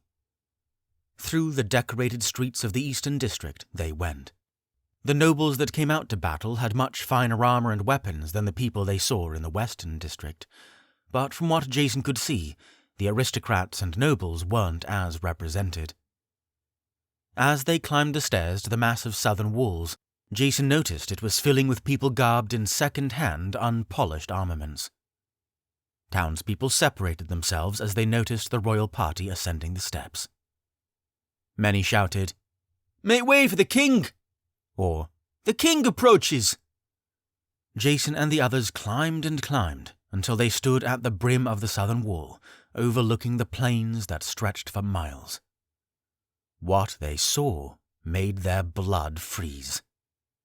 No more than a mile away, the ash rushed northward in a frenzied sprint. But it wasn't just humans. Even from the distance, they could see the outlines of bears, wolves, and other forest creatures that had been transformed, grey, oily, and large. There had to be nearly 1,000 of them. Not only that, but the ash carried things with them. Tree trunks 30 feet long had been chopped down and lashed into makeshift ladders. And there were dozens of them. Each ladder was lugged by a horde of soldiers, sprinting at full force, the weight barely slowing them down. "They'll climb the walls with those, no problem," one soldier to Jason's left grumbled. The sight made Jason gulp horribly. But then he noticed something else. Some of the ash bears were organized, with their mighty paws and lumbering frames running uniformly, carrying something. The bears were separated into 3 groups, and each group hauled a log nearly 3 feet wide and 20 feet long. As they got closer to the gates, they spread apart. Each of the groups were heading for a separate gate. They're going to ram the gates open, Jason thought. With the incoming onslaught, the cold grew thicker, sending a spine-tingling chill throughout the crowd. Everyone could see their breath when they exhaled. Jason looked left and right. Nearly the entire wall was populated with Port Gala residents, armed with bows, swords, axes, and spears. Below them, all 3 gates to the city had been barred and fortified. But now, those fortifications felt small and insignificant. The ash had a legion of ladders to scale the wall, and they had 3 enormous battering rams. It would only be a matter of time before the dark soldiers flooded the streets. Jason frowned as he looked about more. Nearly every citizen's eyes were on him, hoping and expectant, so he tried desperately to hide his fear. He looked to his friends. He knew they were thinking the same thoughts as him. This was where they had to attain victory. This had to be where the war had to end. If not, Nezmyth would be overrun. But there was someone missing. "Where is Barnabas?" Jason uttered. "Your Highness!" The crowd parted enough to allow for a trail leading up to the king. 5 people darted up the stairs at full speed. 4 of them were soldiers, and the 5th was Barnabas himself. He was the first one up the stairs, skipping every other step as he bounded upward. Behind him, the soldiers struggled to keep up, following behind him at a full sprint. No one could believe their eyes when they saw him. All Barnabas wore were some worn-out boots and some cotton trousers cinched up at the knees. Sweat coated his entire body, but he didn't breathe heavily. He had fully returned to his former glory, a thick, towering specimen of wide, hard muscle. He had grown so much muscle in such a short time that nearly his entire body was coated in long, horizontal stretch marks. And his eyes were as piercing and icy as ever. They focused on Jason. A sword protruded from his right hand. The soldiers made it up the stairs just in time to hear Barnabas say, "Ready for battle, Your Highness." Jason's jaw dangled. According to Barnabas, Master Feribilt's blessing stated the dragon would lend Barnabas whatever strength he needed to fulfill his purpose. It looked as though the sacred dragon, in its infinite wisdom, had delivered in spades. Jason closed his mouth. "You didn't even wait to get your armor on," Jason said softly. Barnabas shook his head. The soldiers running after him had a breastplate and shoulder guards in tow. They immediately started putting them onto the fallen king. He acted as if he didn't even notice. "You're a soldier now," Jason said seriously. "Join your people on the wall and be ready." Barnabas nodded. No one said a word as the soldiers finished fastening the armor, and Barnabas slipped into the crowd, squeezing into the front and overlooking the plains to the south. The townspeople around him stared and squirmed away from him, not wanting to be too close. Jason still felt incredulous. He turned to one of the soldiers that had been guarding Barnabas. "Did he sleep at all?" The soldier shook his head. No, sir. Ever since the incident yesterday, all he's done is eat and exercise. He's hardly stopped to breathe. I've never seen anything like it. "He never gave you any trouble?" No, sir, the soldier replied. To be perfectly frank, he's been the most compliant prisoner I've ever guarded. Jason's reply felt absent. "I see." The rumble of the ash was getting louder. As the stampede ascended northward, coming closer and closer to the metropolis of Port Gala, the sun crept over the eastern mountains, throwing soft orange light onto the kingdom. It should have been beautiful, but not today. People shifted nervously as they stood along the wall, packed shoulder to shoulder, awaiting what was to come. Teeth chattered and knees quaked. Some looked ahead, unmoving, eyes serious, ready for the onslaught. The stampede was now only half a mile away, and with it a stronger chill. They didn't stop. They didn't slow down. There were no organized lines or war drums, just a flood of grey armed monsters ready to climb the wall or break through, whichever came first. As Jason exhaled, he could see the smoky breath pluming from his lips. His arms sprouted into goosebumps. Before him, the archers and cannons lined the front of the forces. "Attack when in range!" Jason shouted the order. The archers pulled back their bowstrings. The army was getting closer. Jason's heart thumped in his chest. He stole a look at Barnabas over to his left. Barnabas's gaze could have vaporized the ash, his grip on his sword tight, and his other hand balled into a fist. Silently, Jason wondered what he must be thinking at a time like this. The rumble was now deafening. The army was within range. Everyone held their breath and their teeth chattered from the cold. Palms were sweaty. The ground shook beneath them. At the front of the line, the archers let loose their first volley and the cannons fired. Blam! Blam! Blam! The explosions erupted across the wall. Cannonballs soared through the air until they found their marks, crushing through ash and or kicking up dirt. Arrows whistled as they found their targets. Some ash fell, but most didn't. Many took arrows in the shoulders or torso and kept running. They didn't even slow down. There are too many, sir, one soldier agonized. "Fire more!" Jason commanded. They knocked more arrows and loaded more cannonballs. More flicks of bowstrings and more exploding cannon fire. The same result. The ash kept running. They were nearly at the wall. Everyone could hear the growls and roars beneath them. The ash were here. Within moments, the ash stuck the ladder heads in the ground, and the rest of their comrades hoisted the ladders up in mighty swings. Every heart raced with terror and adrenaline as the thick, crude ladders slammed into the wall's edge. The ash began crawling up them like vicious, bloodthirsty spiders. Jason didn't know who said it, but someone did. For Nezmyth! Then the whole wall replied in an echoing chorus. For Nezmyth! Boom! The first boom of a battering ram on the southern gate echoed through the city. Moments later, booms from the eastern and western gates echoed through the city as well. The Ash were fighting to break in. The archers rained volleys of arrows into the crowd, with little effect. Ash continued to scurry up the ladders hungrily. Many of them were cut down, beheaded, or skewered just as their bodies reached the top. Yes, hold the line and keep striking them down, Jason shouted. Then he thought, Sacred Dragon, give me the power of a knight. Not yet, came the immediate response in his heart. Wait. Jason's hands tightened. Wait, why? He looked over at Barnabas. At the edge of the wall, Barnabas gripped his blade tighter. Burn the ladders! Use your magic! He barked. Two began launching fire from their palms. Barnabas stood between them, feet planted on the wall, cutting down every ash that dared ascend. After a long moment, the ladder was inflamed. The ash refused to climb it. They let it topple to the ground, scattering out of the way. Jason thought, he's still a leader after all. Earth golems! One soldier called out.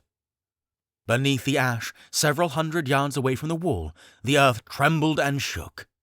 Great mounds arose from the soil, making the ash fumble and fall around them. Then, bursting from the grass, two massive shapes stood, sentinels made of stone and soil, emerging from the earth's surface. They were each 20 feet tall and faceless, with long, thick arms and legs that ended in massive stumps. Somehow, they made noise like a deep rumble, mighty giants of magic and nature. Jason looked to his right. Amid the insanity, Nardiel stood not far away, his arms outstretched, his eyes closed, sweat forming on his forehead. Jason smiled. Hundreds of yards away, the earth golems dove into the fray, swinging their arms, sending ash broken and careening through the air. More people were starting to get Barnabas's hint. They burned the tops of the ladders and pushed them over as the ash tried to climb. We could do it. We could win, Jason thought. Suddenly, a soldier nearby Jason turned around. His eyes filled with terror as his gaze turned northward. Look, the soldier yelled. Toward the sea! Jason flipped around. What he saw made his heart drop. 5 ships sailed toward the harbour of Port Gala. Each ship floated with great, terrible black sails, pocked with holes and tears.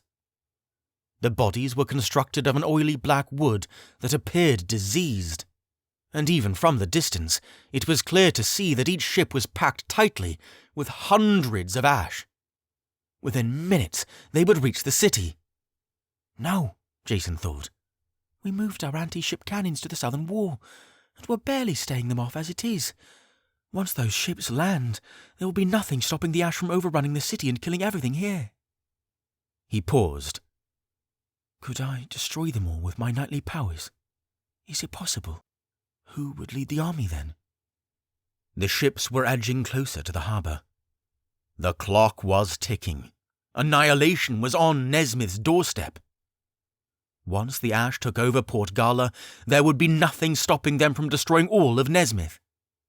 Those ships had to be destroyed. That's when the voice came in Jason's heart. The feeling, the spark. Now, it spoke. Destroy them. He knew what he had to do. He uttered the prayer in his heart. He called upon the power of the sacred dragon, and then it was granted. 21. The Intruder. Jason flew down the stairway and into the bowels of the city. He could feel the power coursing through him as he sprinted, the power of the night. The soldier from the wall shouted, Your Highness, where are you going? Nardiel heard this and turned around, looking for the commotion. His face was drenched in sweat, and his breathing was deep and fast. He watched as Jason sprinted up the street below. Jason's body burst into flames. His eyes torched into vibrant orange, and his hair ignited into the same color, swaying as he pelted through the street. He looked down. In his right hand was the blade of Nezmyth, shimmering, bright, and ready to wreak holy vengeance. Jason felt the raw celestial power crash through his blood and bones. He took 2 more sprinting steps, then leapt into the air. As Jason's body shot through the sky, Nardiel smirked, then looked back toward the fray. The wind took Jason through the air as the buildings of Port Gala slid by hundreds of feet below. He gripped the blade of Nezmyth tighter, fixed on the 5 ships creeping into the harbour. His cape flicked in the gale as he soared.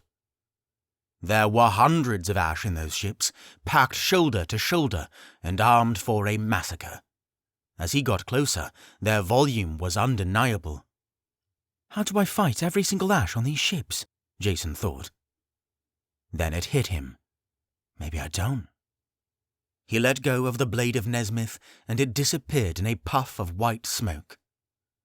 His body straightened like a spear, aimed directly for the ships. That's when the arrows started. The ash saw him coming. They knocked arrows and fired at will, lobbing their shafts in the sky. He spun and dodged as the arrows whizzed by him, missing him by inches. As a knight, he could sense them coming. He could feel the changes in the air and the matter moving through space. Everything was heightened. He was so close to the first ship that he could hear the grunts and shouts coming from the deck. The first thing he did was pull his arm back and launch an enormous magic beam at the mast.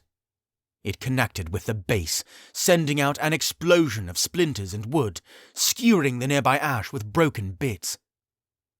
As the dark mast toppled like a felled tree, Jason aimed right for the hull of the ship. He shielded his face with his forearms. Crash! Crash! Jason's body blasted holes in each side of the ship's hull as he pelted through, sending more blasted wood into the sea. For good measure, he spun around and launched a massive J-Roki at the hull, widening the size of the scar. The success was nearly immediate. Water began seeping into the ship. It would sink before it even reached the harbour. The ash panicked. They scuttled and shifted about the deck like frightened roaches, and many of them jumped overboard. As they hit the water, they struggled to the surface and swam hard for the harbour, but the soldiers were so burdened with heavy weapons that most sunk. For those who abandoned the weapons, it was still slow going. But that's no reason to hesitate, Jason thought. He flew toward the next ship. Back at the wall, the ash were making headway. They weren't being immediately cut down when they reached the tops of the ladders. Clangs and clashes could be heard up and down the wall as the humans fought with all their might. The ash's towering oily bodies stood above the heads of the Nezmythians, and each ash was able to stave off 3 Nezmythians at once. By the east gate, Chief Partu and her battalion stood with their knees bent, weapons at the ready, their eyes glued to the double doors. In front of them, a barrier of anti-ship cannons were trained on the gates, loaded and ready to fire. Every few seconds, the gates shuddered horribly as the weight of a battering ram crashed into it. Slam! Slam! Stand your ground! Chief Partu roared, clutching her axe. Her beady eyes were stone cold as they locked on the gates. Memories of Treetown flashed through her mind. The screams, the blood, the broken bones. With every crash of the battering ram, the ash got closer and closer to breaking through. Her eyes scanned the wall overhead. Some of the ash were muscling their way onto the wall's surface. If they got into the city, it would be all over. The war had to end here. It had to. 2 miles to the west, Khalik and her battalion guarded the west gate with a similar barrier of anti-ship cannons and an additional regiment of archers training their bows on the gates. On the ground, a battalion of soldiers stood with their swords drawn behind the cannons. Kalik stood at the lip of the nearest building, her own bow drawn, staring unblinkingly at the shuddering gate. Dust shook from the rungs with each blow. Steady! She commanded. On a rooftop across the street, Terran stood in typical Nezmythian armor, not drawing too much attention to himself.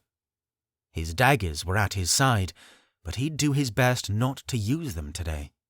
Instead, his hands were in front of him, his fingers apart. He concentrated, clenching his jaw and pointing his eyebrows. His thoughts focused one element, then jumped to another. The product was sparks, then flames, and ice flecks leaping between his fingertips. Near the south gate, sweat poured down Nadiel's face. The earth golems fought and scrapped outside the wall, killing hundreds of ash, but the magic was dying. The earth golems were bogged down with the blows of the surrounding ash. In a matter of moments, they would be nothing but mounds of soil outside the Port Gala walls. Nadiel breathed in great gasps. He threw lightning bolts all around him, striking any ash that got close. He had some magic left, but he wasn't sure how much longer he could last. If those ships get destroyed, Nadiel thought, as he shot blasts and swung his sword, we might be victorious. Just perhaps. Please, sacred dragon, give Jason strength. He looked over his shoulder. In the distance, he saw the distant dot of King Jason careening through the sky, sending blasts of magic at the ships. The water was becoming grey and turbulent as ash swam hungrily for the harbour. Nadiel didn't notice that all the ash ladders had burned away, but Barnabas did. All of them were reduced to long, smouldering heaps laying outside the city walls. He watched without expression as the ash clambered on top of each other 30 feet below, trying to make ladders of themselves. But they scurried about like insects with minimal success. Barnabas scowled. The ash that had managed to climb the top of the wall were sorely outnumbered by Nezmythians and would be stricken down soon. And thankfully, the people had only experienced minor wounds. Not a single Nezmythian had been killed, according to what he could see. At least, not yet. As Barnabas looked over the edge of the wall, he noticed the switch. It was instantaneous, like the entirety of the ash communicated without a single word. The ash that were bunched against the walls dispersed and spread out.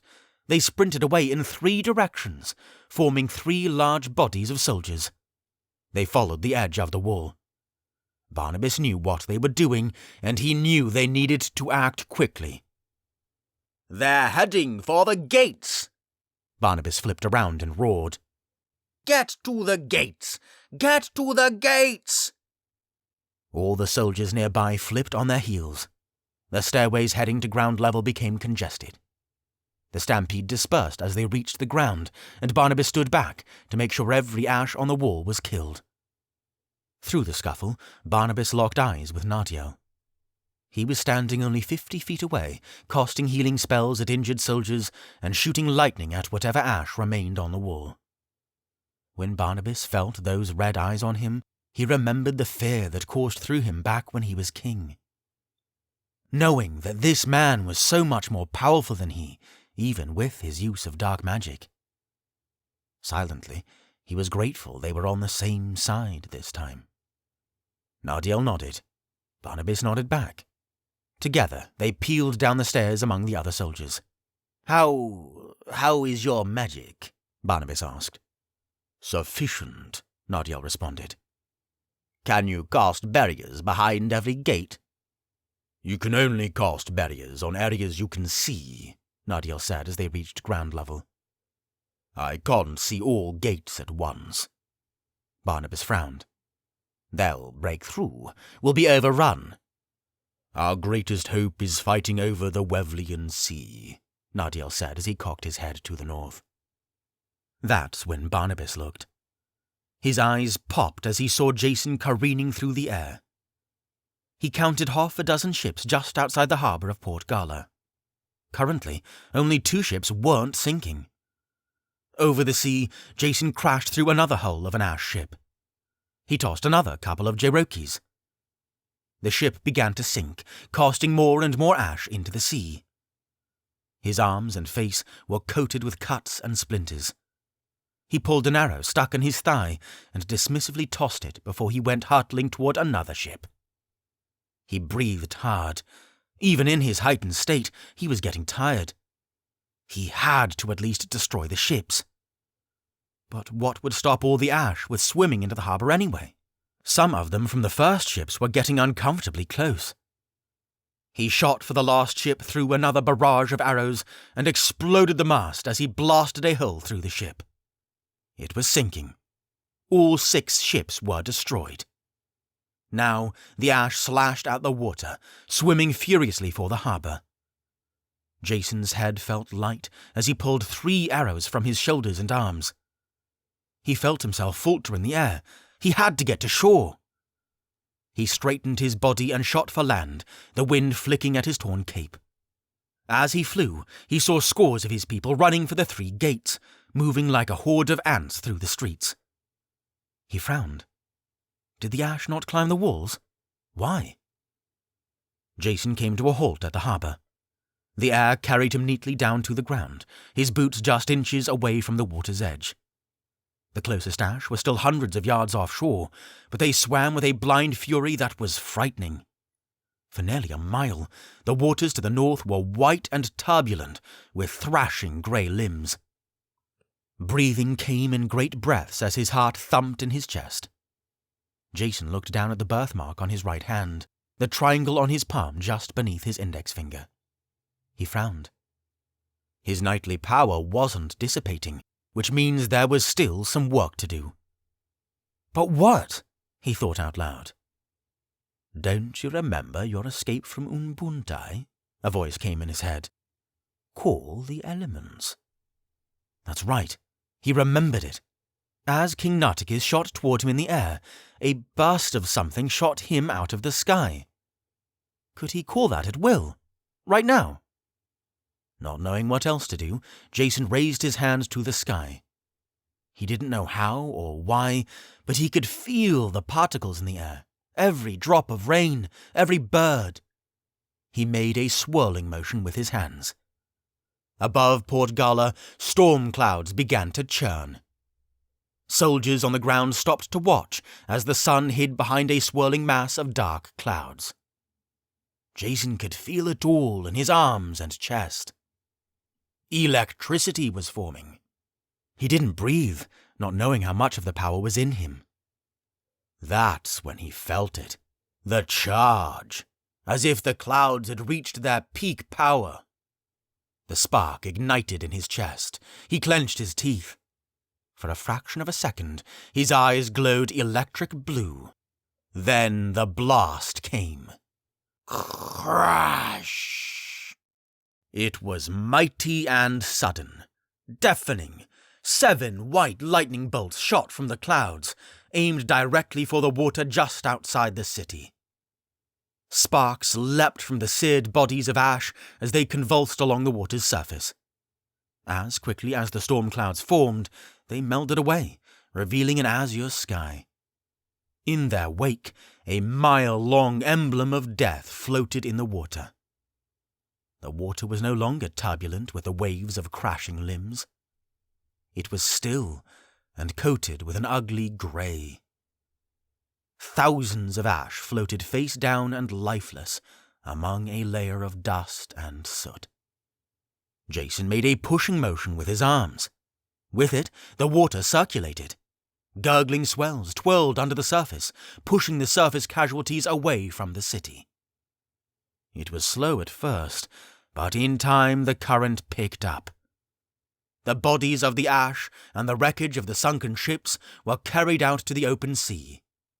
In its wake, the clear blue water sparkled in the Port Gala harbour. As the bodies and wreckage sailed into the distance, Jason exhaled, and with it his body returned to normal. He staggered a bit where he stood, cradling his forehead, shutting his eyes to fight the dizziness. He knew there wasn't time to rest. There was still a battle raging across town.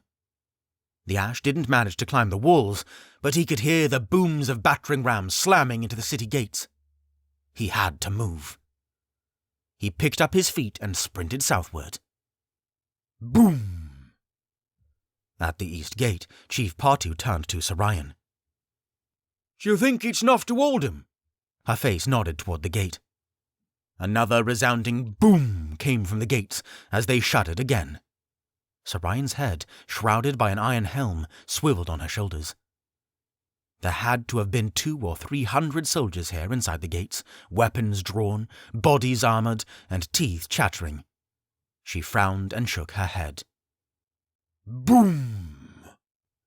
The south gate cracked under the repeated weight of the rams. The metal bindings holding the beams together were popping. Hold your position, Barnabas barked. Barnabas had done a lot in the short time just inside the south gate. A barrier of anti-ship cannons were loaded and aimed.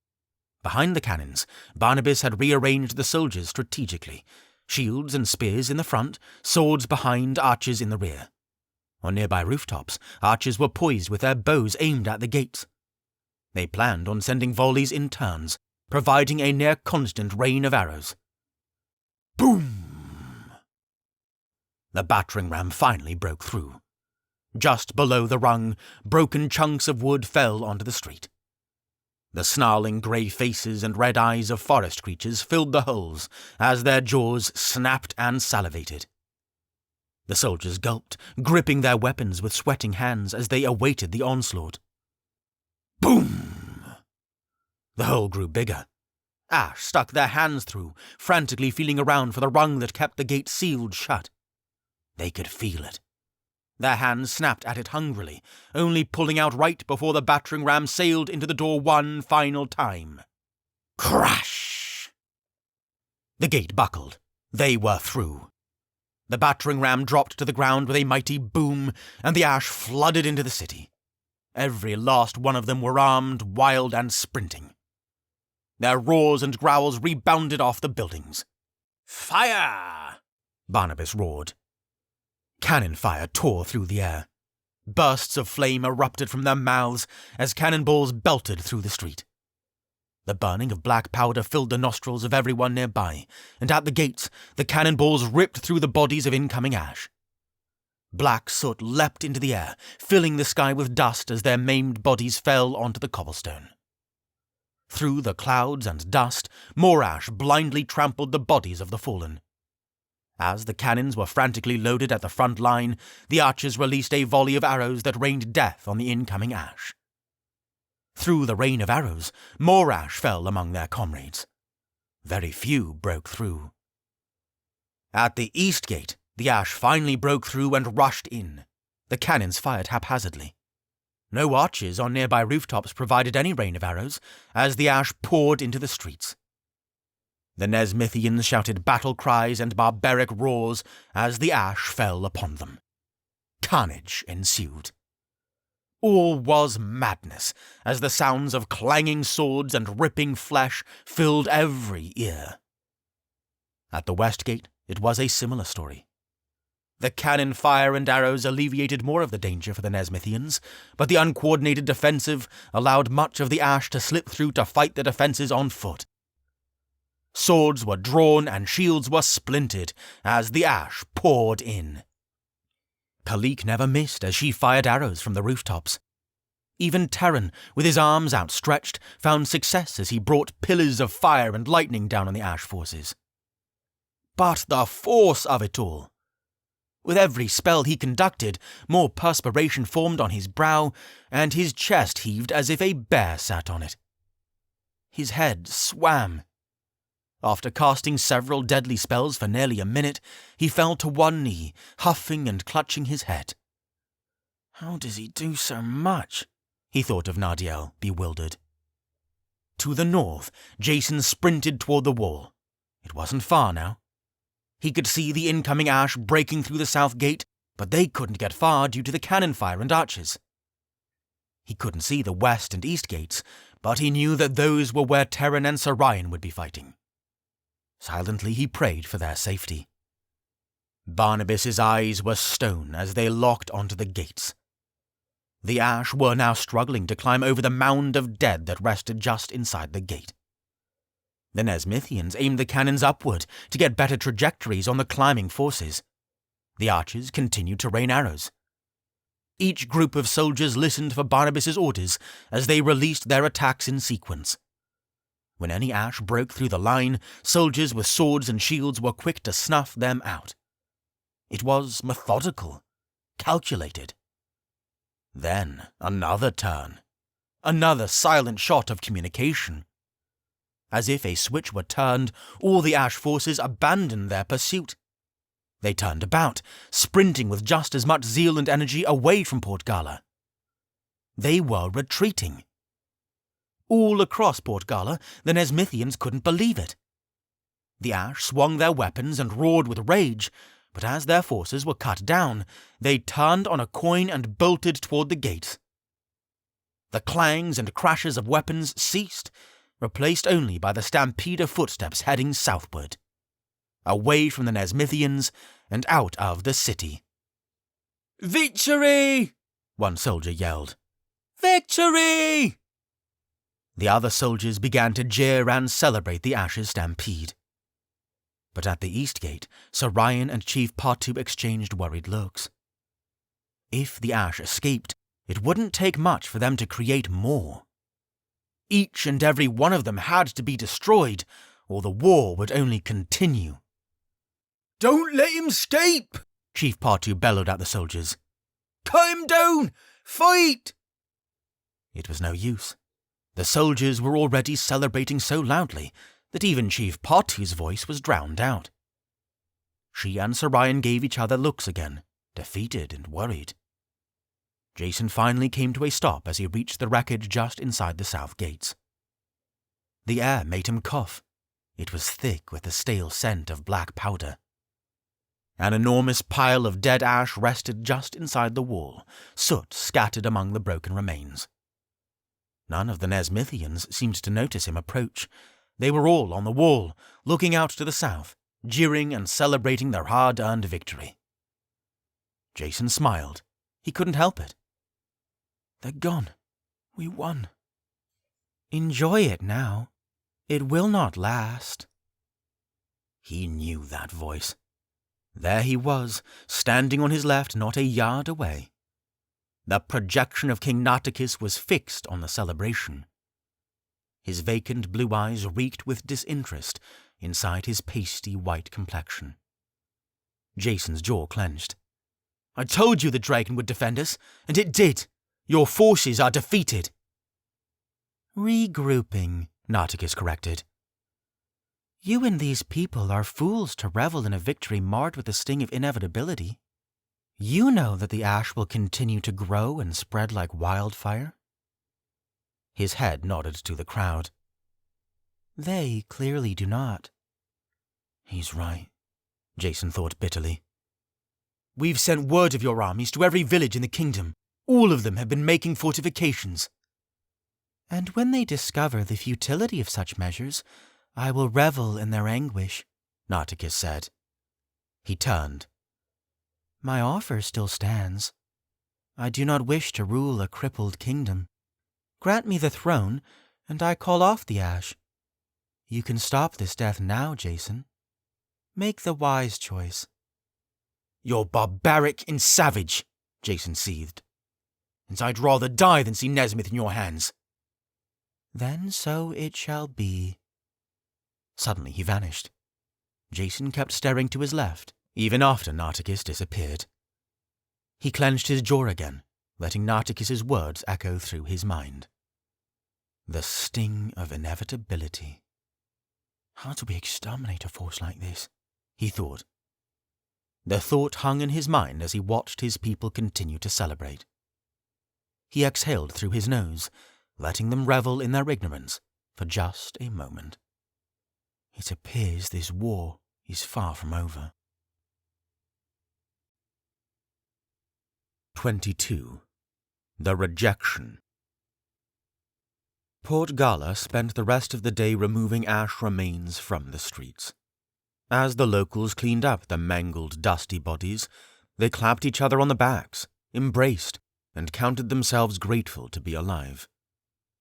The ash weapons and armor were collected and stored for future use. The bodies were lifted into giant carts, then hauled outside the city for burning. Although the town rejoiced over the victory and crinkled their noses at the sight of the ash, Kalik and Chief Patu tried not to look into the faces of the dead. These bodies were once the people they loved, their friends. But they were slain, corrupted, and used as puppets for a vile purpose. For that reason, they worked silently. The Nezmythians labored until eventually the sun set. As the local leaders took account of the casualties from the battle, they discovered something magnificent. There were none. Many soldiers were wounded or otherwise hurt, but not a single Nezmythian lost their life at the Battle of Port Gala. What was most curious of all was that the soldiers at the south gate experienced the fewest injuries by far. The battalion led by Barnabas. As the sun set over the west, a red-orange glow shimmered over the Wevlian sea. The candles and lanterns of Port Gala illuminated, and as darkness fell, the city returned to its usual festive self. Celebrating townspeople filled the taverns and pubs, reveling in their miraculous victory.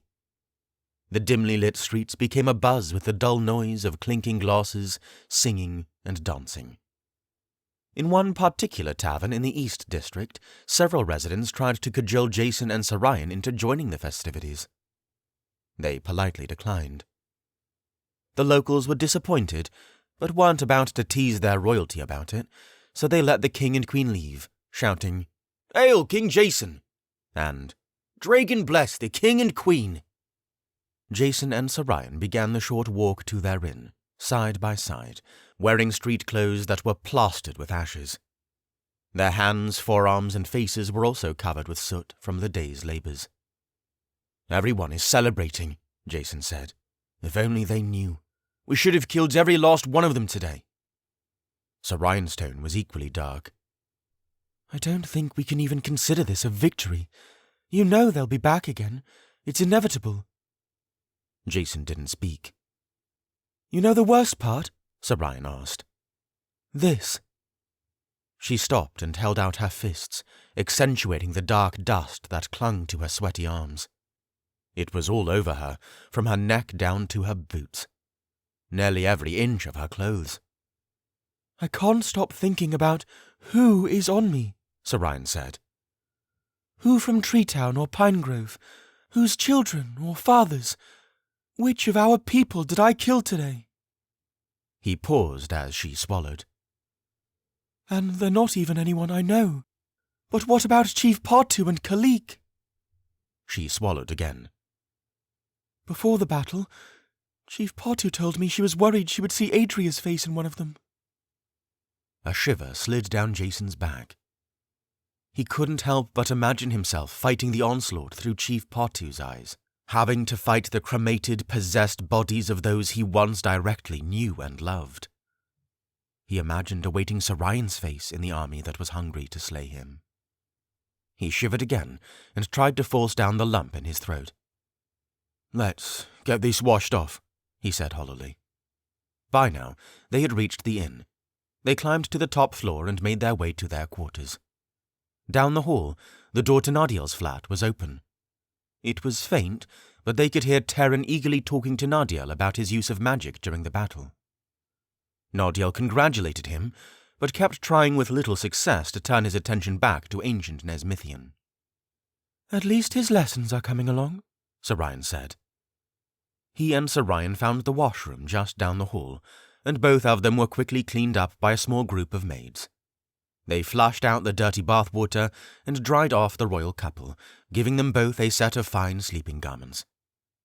He and Sarayan trudged barefoot down the hall before they reached their quarters. When they crossed the threshold to their room, Jason asked, "Did Master Feribolt stay in the city during the battle? Or did—" He nearly jumped out of his skin when he saw Master Feribolt sitting at the round table just inside the door. The chief patriarch's legs were crossed, and his glasses sat on the tip of his nose. His eyes scanned a book propped in his hand, but he looked up as the royalty crossed through the door. Oddly, he wasn't alone. Barnabas sat next to him at the table, his hands laced together, staring intently at the space between his wrists. He had soldiers guarding either side of him. Jason put his hand on his heart, which had started thumping uncomfortably. "Do you get some sort of thrill from surprising people?" Sorian half smiled, but nothing more. The sight of Barnabas in her living space sapped the pleasure from her eyes. Instead, she slipped around the perimeter of the room, making her way for the bed. Meanwhile, Master Feribolt smirked and placed his book down. "It would be dishonest to say I don't, Your Highness.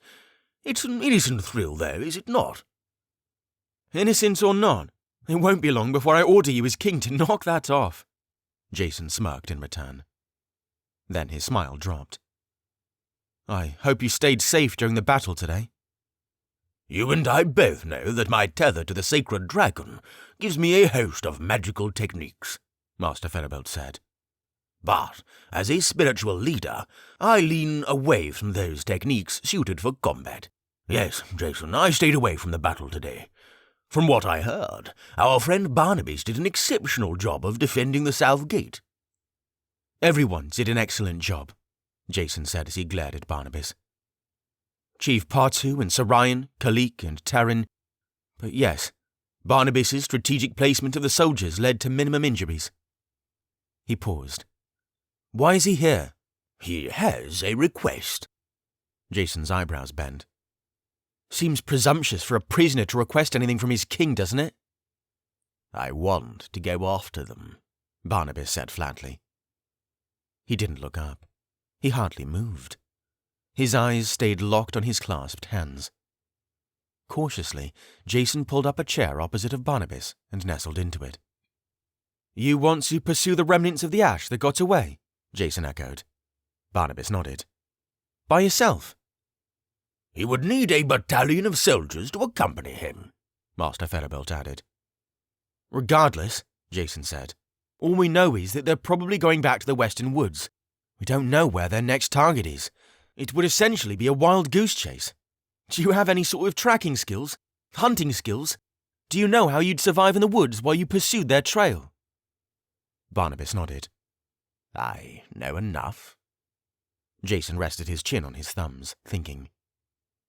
Then, after a prolonged silence, he said, "Barnabas, if you can find a battalion of soldiers that's willing to follow you into the western woods by sunup, you have my permission.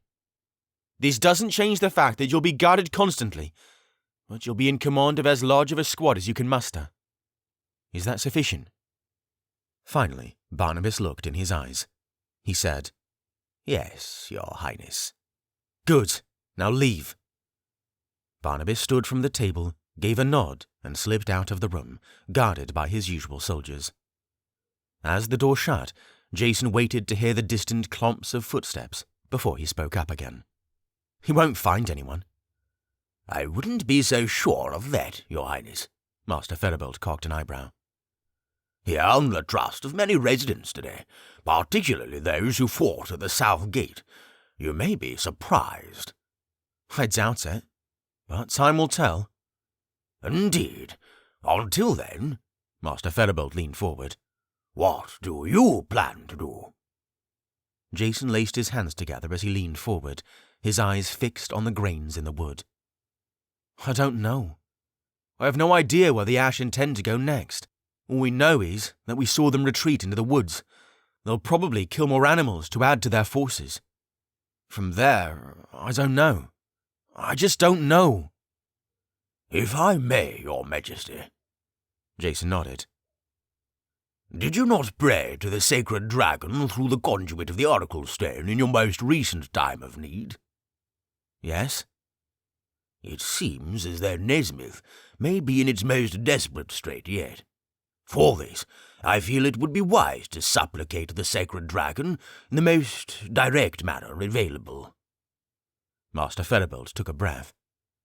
"This is an uncommon and unorthodox solution, but I believe, as Nezmyth's spiritual steward, that this may be appropriate in times such as this. I would submit that you bring the Oracle Stone to Grace Mountain to supplicate the dragon for direction." Jason sat up straight. Of course. Grace Mountain was the place where the sacred dragon first laid its holy claws to build the world of Wevlian, the most sacred place in the kingdom. Why hadn't he thought of that before? It just might work. "Has anyone done that in the past?" Jason asked. Master Ferrabelt nodded. "Yes, but not many times. That sort of thing requires the Chief Patriarch's approval, which you have, and it must only be done in a time of dire need. After all, the Oracle Stone is only supposed to leave the castle walls during an ordination ceremony. But in centuries past, the results have been marvelous." Jason and Sir Ryan traded looks. Jason folded his arms. "Master Ferrabelt, this army is nearly unstoppable," he said. "I think we could definitely use some marvelous results at a time like this." Jason and the others packed their things and prepared for the hasty trek down to Nezmyth City before dawn even rose over the eastern mountains. Most of the Port Gala residents were fast asleep in their homes after a long night of revelry. Some sweet souls had even passed out in the street after wandering in a victorious drunken haze. Terran wanted to take a writing stick to doodle mustaches and glasses on their faces, but Jason persuaded him otherwise. The soldiers loaded everyone's belongings onto a caravan. Everyone was planning on going straight back to Nezmyth City. At least, almost everyone. To Jason's astonishment, Barnabas managed to find over 20 strong and able-bodied volunteers. Not only that, but they were familiar with the woods, skilled at wilderness survival, and eager to follow his lead. What wasn't surprising is that nearly all of them fought beside him at the south gate. They were refreshed, alert, and willing to fight. And they weren't the only ones that were willing to follow Barnabas's lead. Kalik and Chief Patu were also among the ranks. "You too?" Jason's eyes were wide. Kalik nodded. "It's not that I doubt Barnabas's leadership, especially after yesterday, but Chief Patu and I know the woods better than anyone here, likely in Nezmyth. He'll need us.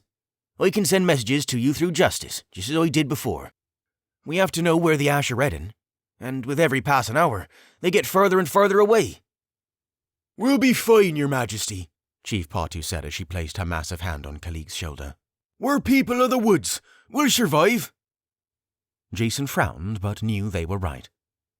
"Fine, but be careful. I still don't trust him," he muttered. "If things get too hairy, make for Nezmyth City immediately." Kalik and Chief Patu both said things to the effect of, "Yes, Your Highness," then joined the other soldiers. Jason couldn't help but mull over the peculiarity of it all. Barnabas actually did it. He found followers. It was so easy to imagine him booed and spat on before being cast out of every tavern in town. But no, 24 people were willing to follow him, to put their lives in his hands. Jason didn't know what Barnabas looked like before he became evil and took the throne, but this must be close. "Your Highness?" Jason turned around. A soldier stood before him with a small wooden chest in her arms. "What's this?" Jason asked. The soldier extended the chest forward. Jason reached out and lifted the lid. Inside, there was an assortment of trinkets and gifts, flowers in an array of dazzling colors, fresh bread, carved wooden ornaments, and a host of other things. The only problem was that they were all broken.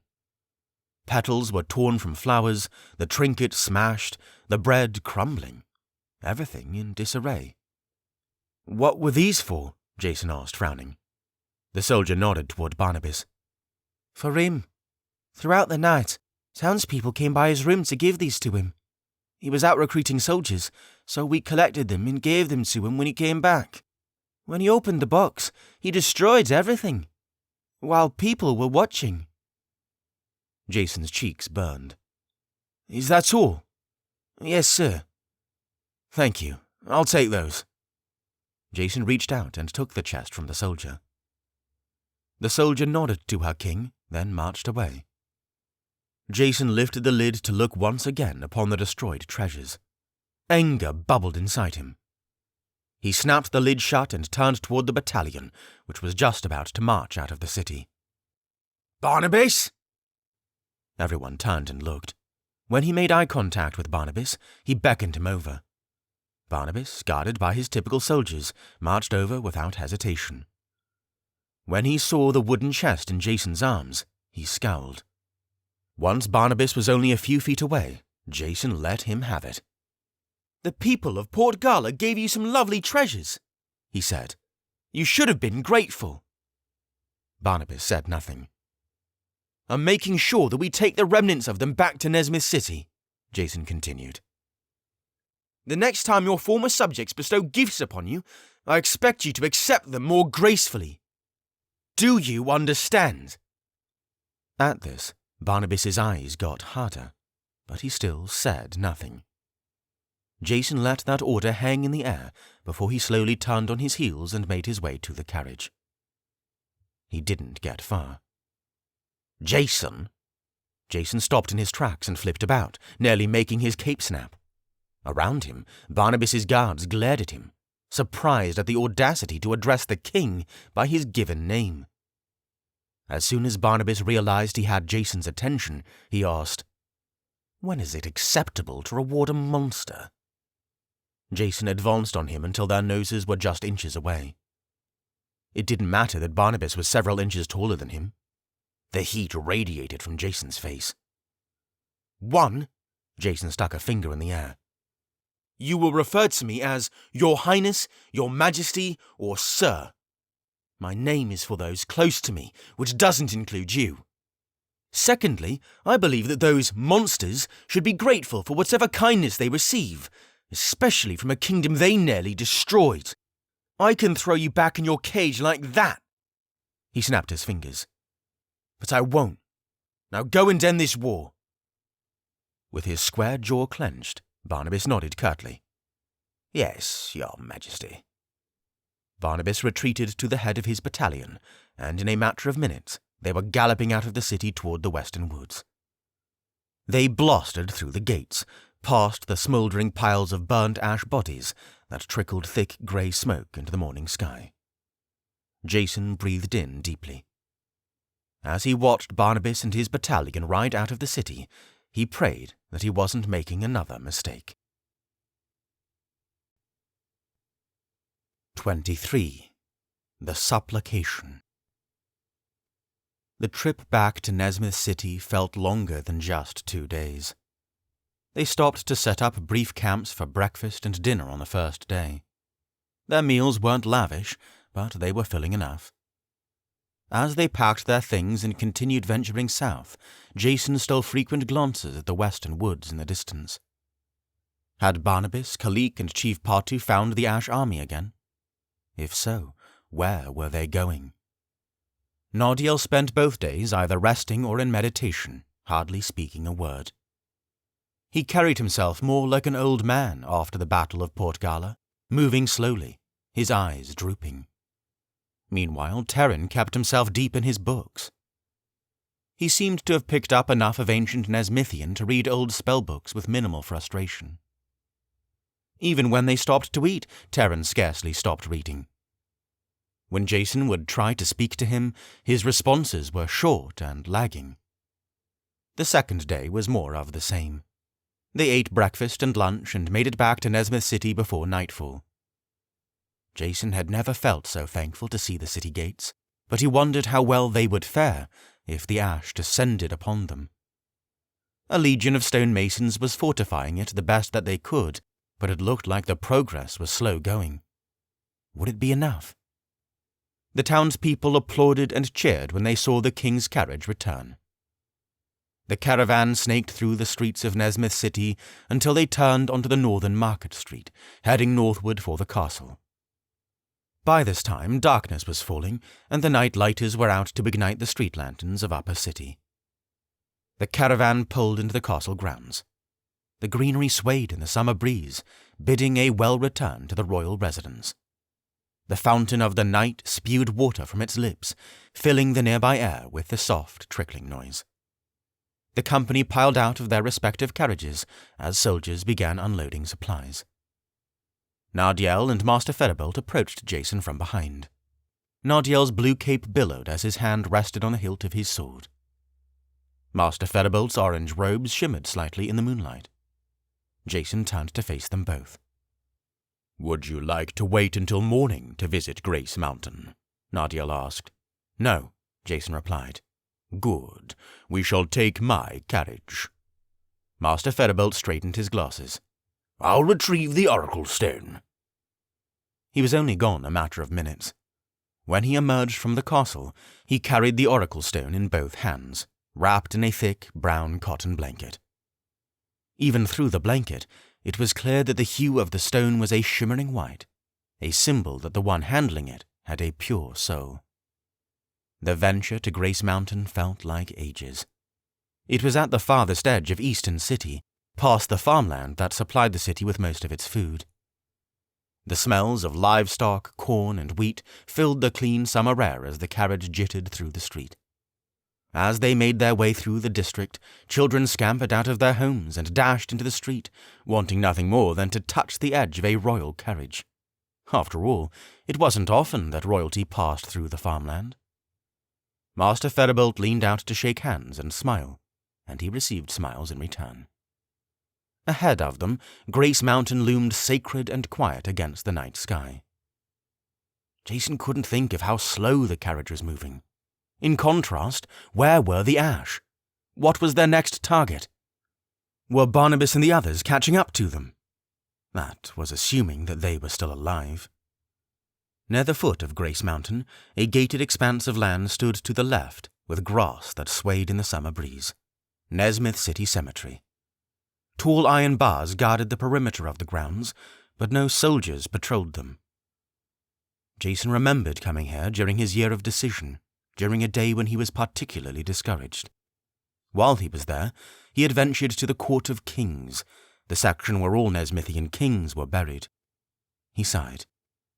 "At times like this, I wish I could ask them for their wisdom," Jason said. Master Ferribolt smiled. "That's precisely what we'll do." At the very base of the mountain, the carriage lurched to a halt, and the three of them piled out to make the rest of the way on foot. It was a steep climb, but Nardiel and Jason handled it in stride. Master Ferribolt was the only one huffing and puffing as time went on. They stopped to break twice for his sake. Jason offered to take the Oracle Stone off his hands, but Master Ferribolt refused. At length, they arrived at the plateau of Grace Mountain, a flat courtyard of creamy white stone that overlooked Capital Valley. From here, the three of them could see the whole city, the three market streets that form a giant triangle, center court in the middle, upper city, the castle, and the outer walls. The centerpiece of the Grace Mountain courtyard was a large, beautiful statue of the sacred dragon. It twisted its strong, scaly body into undulating waves, and its powerful claws clutched the edges of a square base. It snarled an inanimate breath, its mouth wide open, and its wise, eternal eyes focused on the three of them as they approached. Master Ferribolt took 2 steps forward and bowed, the Oracle Stone still in his hands. Then he reached out and carefully placed the glowing white orb in the dragon's mouth. The white clouds inside began to spin and churn peacefully. Jason and Nardiel couldn't help but stare. Master Ferribolt turned about. "Your Highness, would you like to offer the prayer?" Jason swallowed and nodded. In unison, he and Nardiel unsheathed their swords, knelt down, and carefully laid them across the ground. Master Ferribolt knelt as well. All of their heads were bowed. Jason took a breath. "Sacred Dragon," he began. "The kingdom is in dire need. We face an insurmountable enemy that wreaks a mighty wave of darkness and death. How can we defeat it? How can we defeat Nartikis and the Ash? Please, Sacred Dragon, guide us." They kept their heads down and stayed silent, waiting for an answer. It didn't take long. "It's more complicated than you may think." Jason's head popped up. He knew that voice, his mentor from beyond. Sure enough, the spirit of King Thomas stood next to the dragon statue on its right side, smiling upon the party that knelt before him. The expressions that flew across Nardiel and Master Feribelt's faces were similar: surprise, awe, then joy. Nardiel, Master Feribelt, it's been a long while, King Thomas smiled. It indeed has, Nardiel said absently, his eyes wide. I wish the circumstances were better. King Thomas's smile quickly faded. Master Feribelt, you made the right decision. Bringing the Oracle Stone here to receive revelation was wise. I applaud you for your initiative. He looked to Nardiel. Nardiel, your expertise of magical arts in battle and your patience with Terran, son of Gulaf, the stonemason, have been exceptional as you prepared him to take on your mantle. Your obedience and sacrifice to your kingdom has been exemplary. And Jason, King Thomas locked eyes with him. You responded to the Dragon's Council, and not a moment too late. You're right. Barnabas will play a major role in winning this war, but he is just one piece of the puzzle. Jason took a deep breath and let his gaze fall to the ground. The verbal confirmation. He had made the right choice. His feelings were true. Setting Barnabas free was the correct thing. But that didn't mean he had to enjoy it. Little is still understood of the Ash, correct? King Thomas clasped his hands behind his back and took a step forward. Yes, sir, Jason said. Luckily for you, those of us who have passed through mortality get a panoramic view of Wevlian. We see the grass, the soil, the trees, the stone, how everything comes together to create a perfect whole. This means we even have an understanding of the intricacies of magic and how the Holy Dragon constructed it. That being said, we also understand how the Guardian of the Night counterfeited that magic for its own evil purposes. I want to remind each of you that Tepno-Edema is the single most nefarious entity the Guardian of the Night has ever created. It can devastate people and civilizations, but like everything the Guardian of the Night constructs, it is not absolute in its power. Master Feribelt and Nardiel leaned forward intently. Have you ever noticed the oneness in the way the Ash move? King Thomas continued. The way they carry out orders without a single word? Indeed, sir, Nardiel said. Master Feribelt nodded. This is because they all stem from the same source, King Nartikis himself. That makes sense, Jason replied. He's the one that created them. Of course, they're all connected to the one soul that practiced Tepno-Edema to birth them, King Thomas said. And since he is that person, when the Ash continue to kill and slaughter, it fills that dark reservoir in his soul even more, giving him more fuel to practice Tepno-Edema. With that fuel, more soldiers are made. Thus, we see the cycle. The Ash, an entire kingdom away, know this. They can feel it. Their life source is derived from the darkness in his spirit. As long as they can keep killing, they can keep growing. So, we can slay all the Ash that we wish, but inevitably, Nardiel pondered. As long as a single Ash survives to kill again, they can reproduce and spread. Precisely.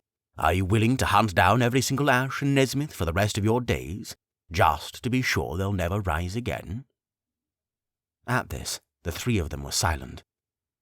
It seems as though the force Nartikis created is nearly unstoppable, Nardiel said gravely. Nearly is correct. Wait, Jason interjected.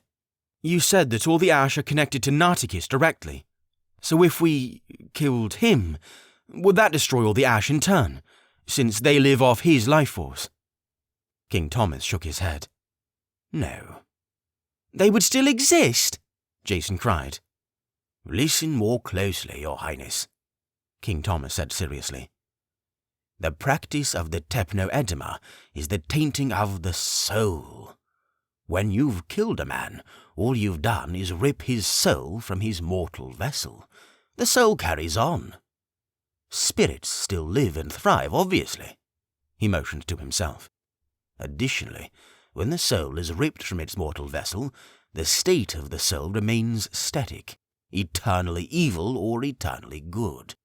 If the ash have a life source that is eternally evil, cast from its mortal body to dwell forever as a spirit, they've essentially acquired a life source that is never-ending. They could reproduce indefinitely. Jason's blood ran cold. If Nartikis died in his current evil state, the ash could reproduce forever. The thought made a shiver slide down his body. He couldn't help but grind his teeth behind his lips. What could possibly be done? You said the ash are nearly unstoppable, correct? Master Ferabelt echoed. Correct. Not entirely. The three listeners perked up. As long as the darkness in Nartikis' soul survives, so do the ash. If you can destroy or remove that darkness within his soul, the ash would be obliterated, gone, in one fell swoop. Jason stroked his chin. So, in order to really destroy the ash, we have to tear all the darkness from Nartikis' soul. How would we even begin to accomplish a task as intricate as ripping the darkness from someone's very soul? Nardiel said with narrowed eyes. King Thomas almost smiled. A purge ordinance. Both Nardiel and Master Ferabelt met that response with wide eyes. They traded bewildered stares. Meanwhile, Jason couldn't help but ask, "An ordinance? Is that some kind of advanced spell?" That's putting it lightly, Master Ferabelt breathed.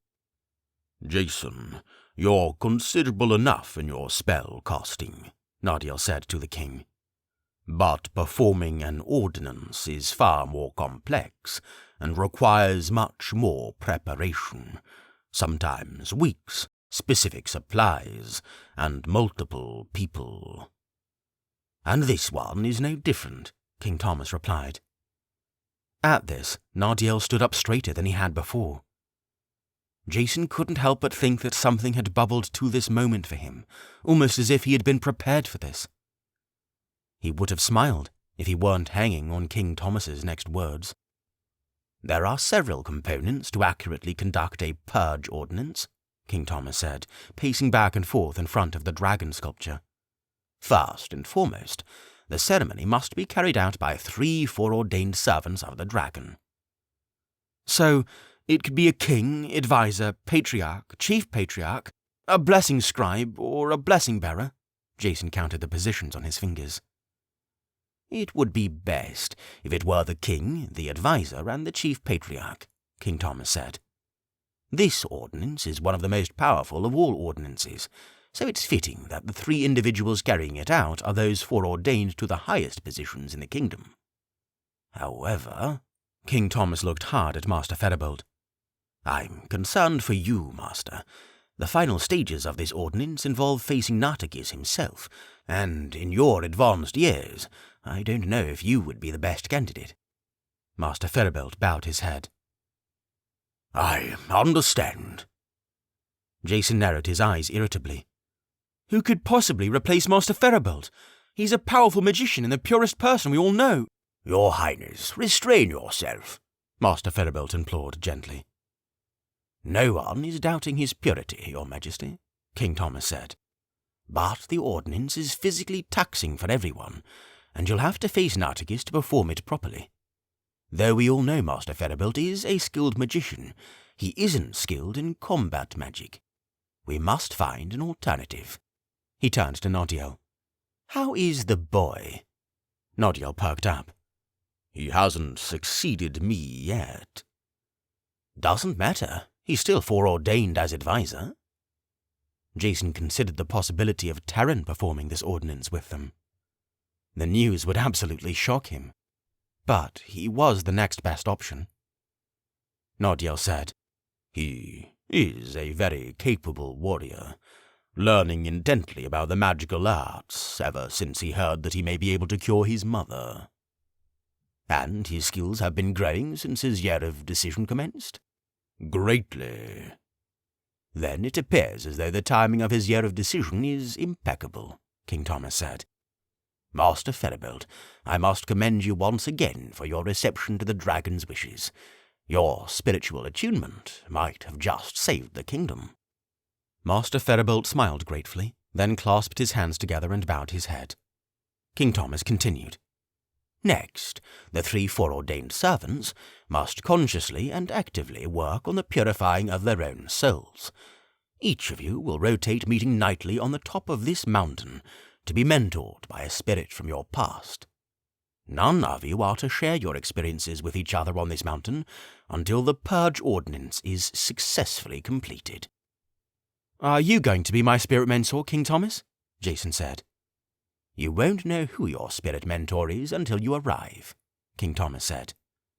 And even after you meet your spirit mentor, keep that information to yourself. It's sacred. When he said those words, though, his eyes twinkled a little bit. Jason smiled.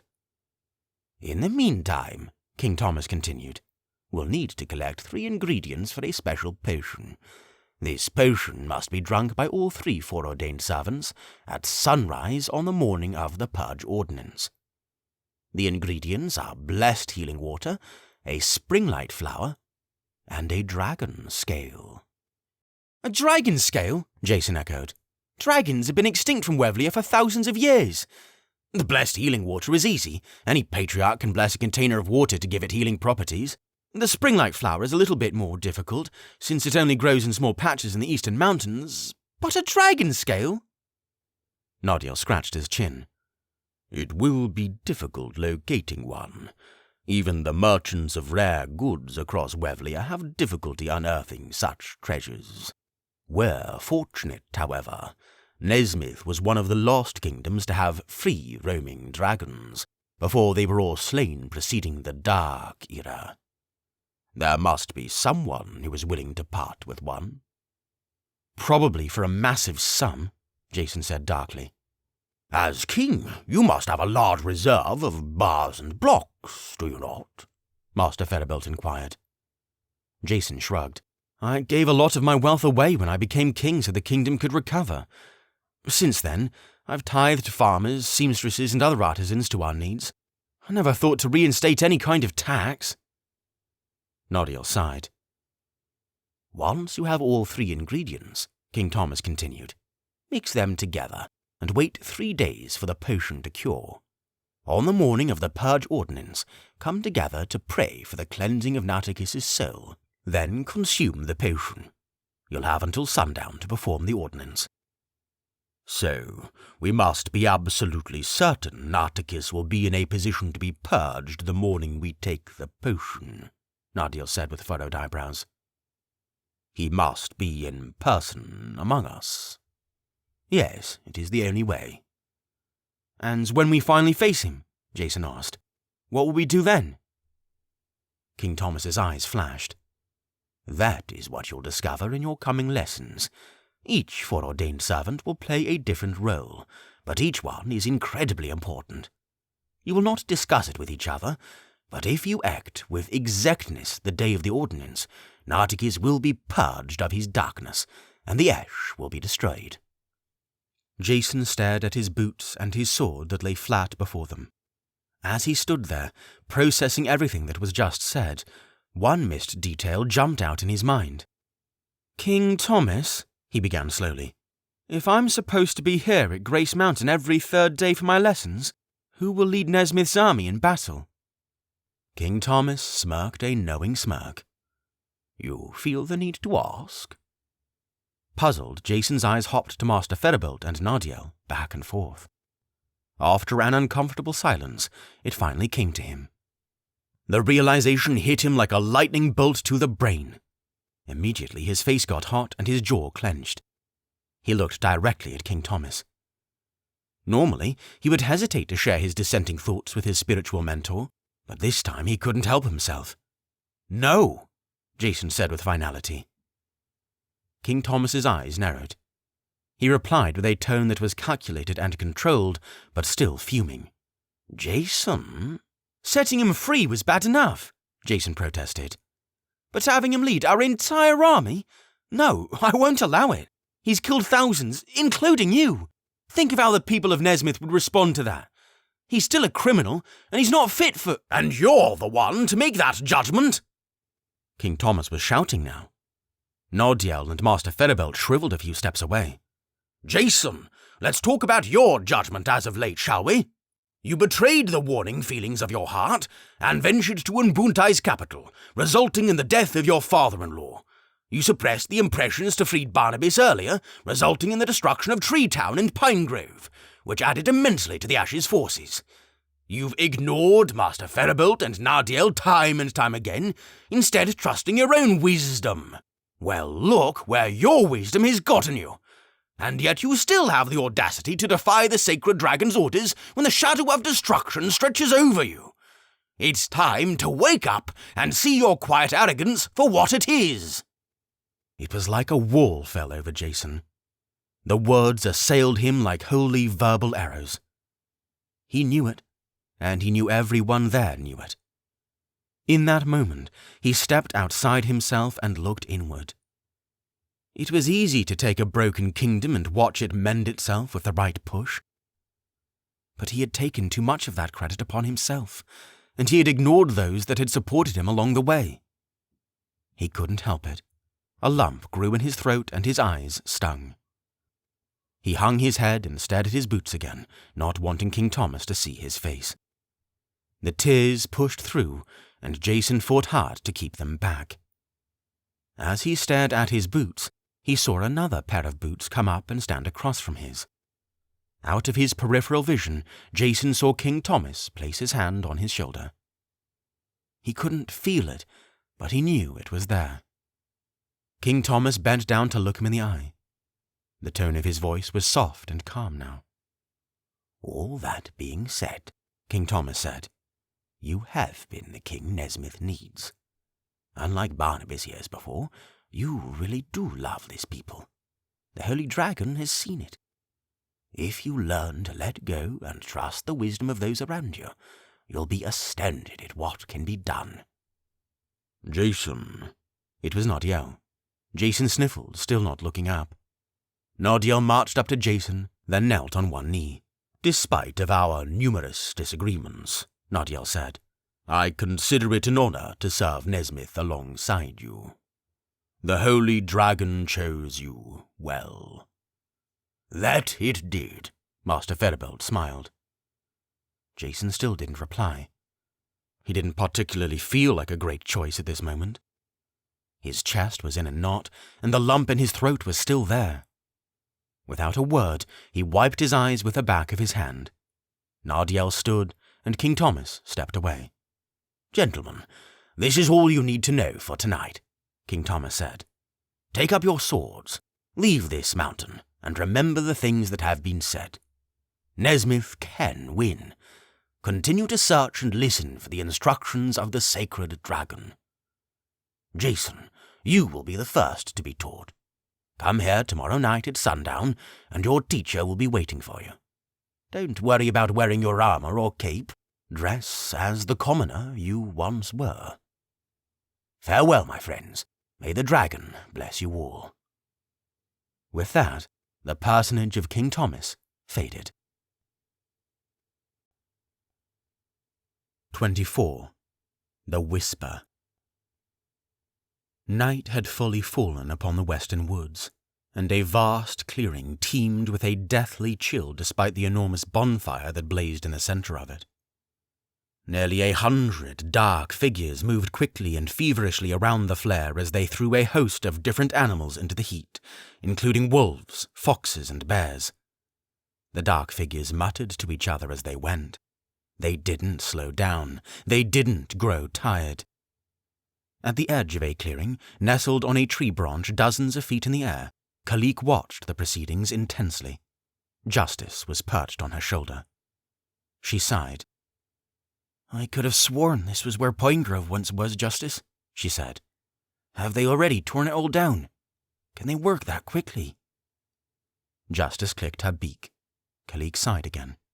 She closed her eyes and tried to focus magic to her ears. With it, she could hear the mutters of the ash over the fire's blazing crackle nearly 100 yards away. Work faster, you swine. Not enough humans. Bears are better than humans. They're stronger. Shut up, you. On the ground, concealed in the thick of the trees, over 24 Nezmythian soldiers hunched to the ground, listening intently. They all slow-burned a common stealth spell to muffle their footsteps and whispers. They could all slow-burn that spell in bursts, not getting too tired if they burned and rested at 10-minute intervals. The ash was so close, but they knew the mismatch was 4-1. Revealing themselves would be suicide. Can you hear any of them? Chief Patu muttered, her towering frame hidden as she crouched behind a boulder. A few feet to her left, Barnabas lay low to the ground. No. Kalik will hear something, she said. She turned to him. Why did you want to pursue these things? Barnabas thought about it for a moment, then said, They're my doing. It's my duty to destroy them.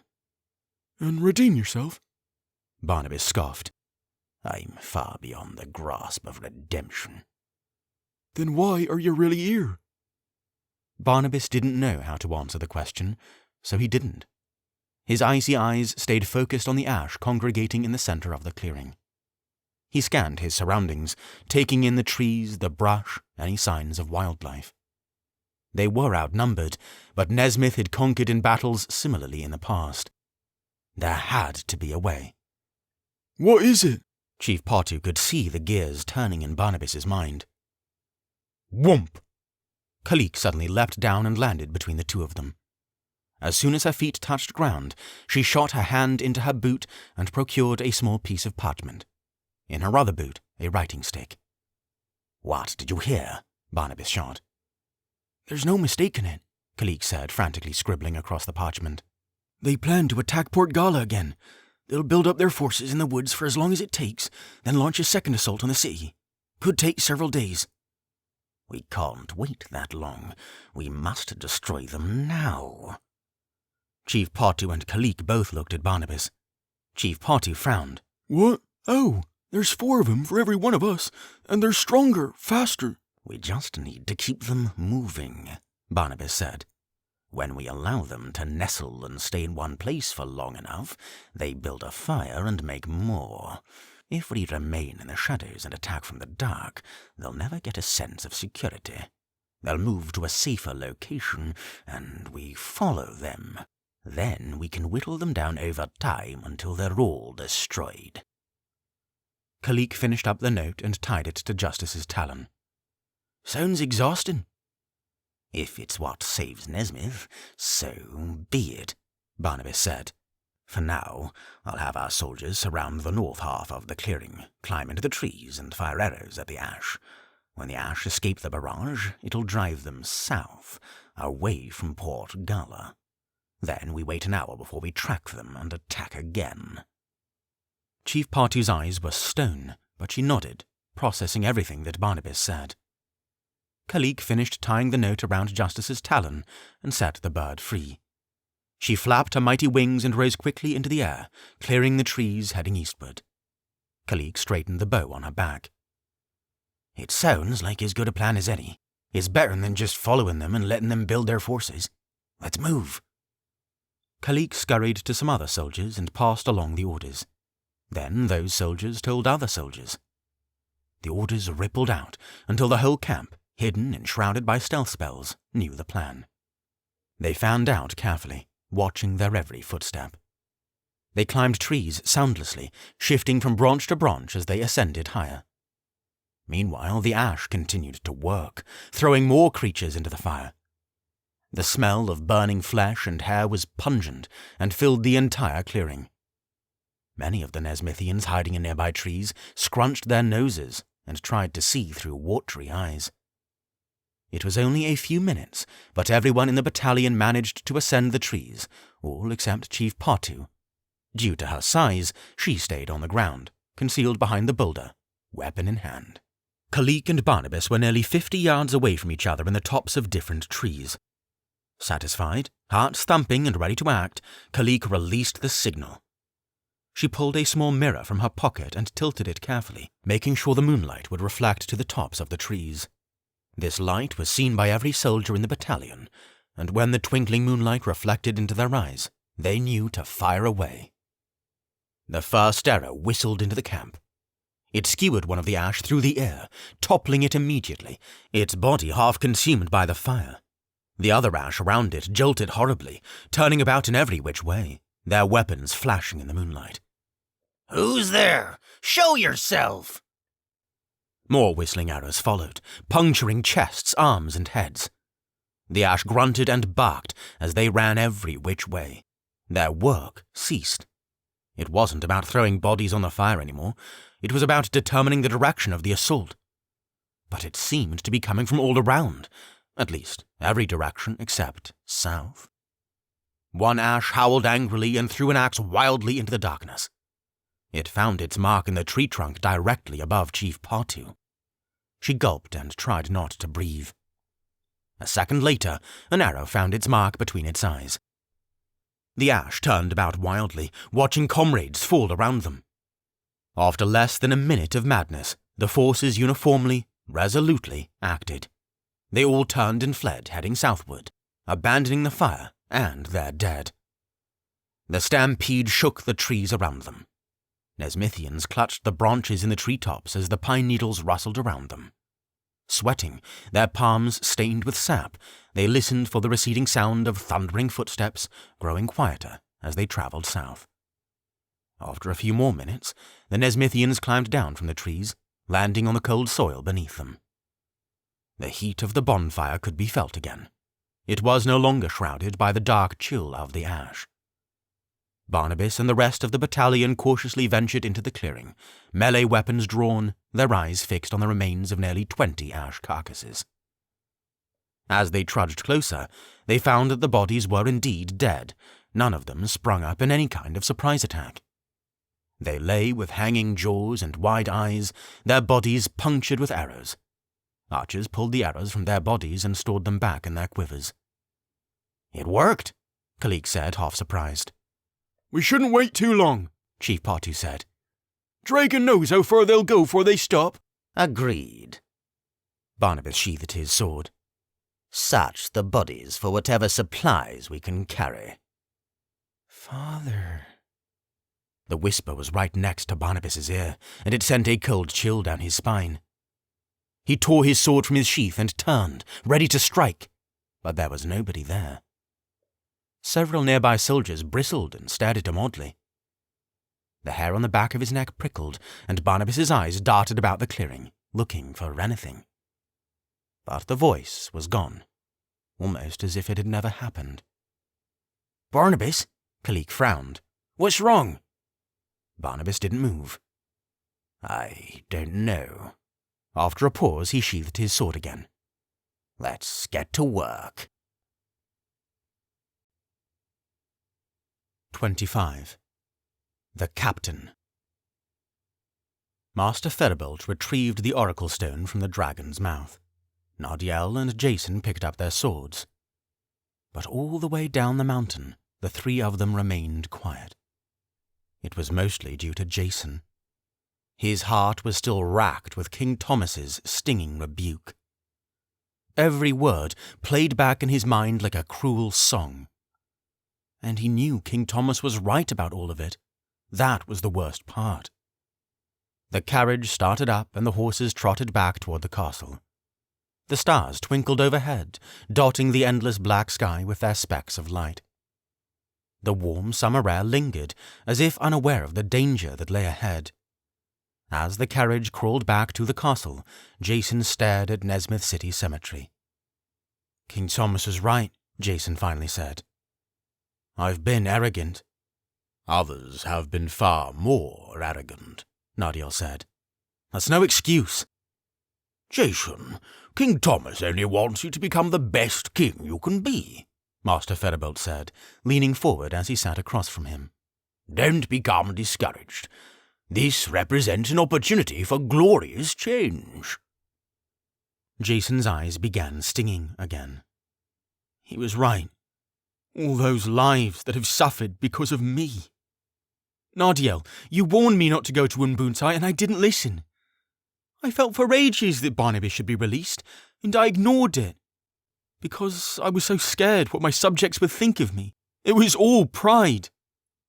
Jason turned to them. I'm sorry. To each of you. The rest of the ride was undisturbed. Nezmyth City was sleepy and still as the carriage made its gentle grind through the streets. The smells of livestock and fresh harvest melted away as they passed through the eastern market street. Lanterns threw a soft, flickering orange glow, dimly illuminating their path as they travelled back through Upper City. Jason spent most of the time either staring out the window or staring at the space between his boots. His eyes were glossy and vacant, and his mind churned with thoughts of guilt and regret. These thoughts plagued him even after they passed through the gates of the castle grounds. As the carriage lurched to a stop, a weary Master Ferribolt rubbed his eyes and wished the king and advisor a good night. In only the blink of an eye, he disappeared. Meanwhile, the guards hit the castle doors 3 times. They groaned open, and Nardiel and Jason marched inside. The great hall was mostly unchanged. Torches lit the floors and walls since the sun had descended over the western horizon. Next to the throne platform, Sarayan and Terran sat at a small wooden table. They both stood up as Jason and Nardiel entered. As they advanced up the red carpet, Jason's thoughts shifted to his wife and all that she had gone through recently. Garrett's death, Jason ordering her around. This was on top of all the times he had put her at a distance in favor of his royal duties. No wonder her fuse had been so short lately. He couldn't blame her for all the silence and distance. "What did you find out?" she asked. In response, Jason wordlessly wrapped his arms around her. He brought her in, holding her tight. Surprised, she held back for a second, keeping her hands free. She tried not to scrunch her nose. I've learned that I've been a fool, Jason said. Sarayan, I'm so sorry for everything. I still have so much to learn. I've been awful and inconsiderate. A knot in Sarayan's chest, a knot tight from grief and pain, slackened just a little. She didn't scrunch her nose anymore. She slid her arms around her husband's shoulders and held him in kind. She didn't cry or shudder. She just sank into his arms and stayed there, allowing them to simply be. They pulled apart, locking eyes. Deflating, Jason said, "He's meant to be the chief captain for the time being, Sarayan. I'm sorry." Sarayan looked down. "I understand." "He could never replace Garrett." "I know." Jason sighed. "First, I need to send a messenger orc to the forces in the western woods, letting them know about Barnabas and his new position." Then he turned to Nardiel, but cocked his head toward Terran. "Do you want to tell him?" "The sacred dragon has instructed us on how to obliterate the ash," Nardiel said with confidence. "And you, Terran, will play a major role." Terran's eyes grew wide. "Me? How?" "I'll allow your friend to explain," Nardiel said. "As for me, I am diminished. I still haven't fully recovered from my magic usage at Port Gala. Your Highness, if I—" "You're excused." Nardiel bowed. "Good night." "I'll go to bed too," Sarayan said. "You can tell me everything there." "I'll be there as soon as I send this hawk. I promise." Sarayan half smiled, kissed Jason's cheek, and left the room. A soldier delivered a writing stick and some parchment to Jason. He sat at the table and began drafting his letter to Barnabas, alerting him and everyone in his company that he was the new chief captain. When he was done, he signed the parchment, rolled it up, then stamped it with the royal seal. He handed it to the same soldier that brought him the stationery, and the soldier marched off to attach it to a messenger hawk. "When do you think he'll get the message?" Terran asked. "By morning at the latest," Jason replied. "Hopefully by then, they'll have some news for us as well." Birds didn't chirp as the sun climbed over the western woods. Sunlight shot through the cracks in the trees, casting fractured light across the forest floor. Barnabas and the rest of the soldiers made their way southward, searching carefully for the Ash's trail, but clues were few. The most telling sign was the air. It wasn't chilly, so the Ash couldn't be anywhere nearby. As they walked, Barnabas stared cautiously on the ground beneath him. At one point, he saw an insect crawl under his boot just as he was about to step on it. He quickly sidestepped to avoid it, and the bug survived. Behind him, 2 soldiers muttered to themselves, casting occasional glances at their leader. Barnabas ignored them both, instead focused on his feet and the Ash's trail. This went on for several minutes. Finally, one of the soldiers brought it in himself to approach Barnabas. "Sir," he cleared his throat. "Forgive me for approaching you so casually, but my friends and I have heard rumours about King Jason." Barnabas didn't look at them, but kept trudging through the brush. The soldier cleared his throat again. "Sir?" The soldier looked back at his friend, who prodded him forward. "Years ago, when he became king, how did he defeat you? If you don't want to talk about it, I understand. But we've only heard rumours. It almost sounds like the stuff of legend." Barnabas would never forget that battle. On the day of Jason's ordination ceremony, Barnabas nearly killed him in front of everyone at Center Court. But somehow, at the last second, Jason took on some sort of supernal power unlike anything he had ever seen. After an exhausting aerial battle, Jason held Barnabas at the tip of his sword. It was the first time he experienced defeat in decades. Barnabas said, "The Holy Dragon gave him power." The soldiers behind him stayed quiet, expecting more, but Barnabas didn't continue. Then one of the soldiers said, "What kinds of power? I heard he flew and shot fire from his eyes." "And I heard he roared so loud it shook the earth," the other said. "Is that true? Any of it?" Several feet away, Kalik heard the conversation. "Leave the man be. This isn't relevant to the task at hand." She paused. "I've barely seen a sign of the Ash since they ran off last night." "Aye," Chief Partu said as she swung her axe into a tree, lodging it.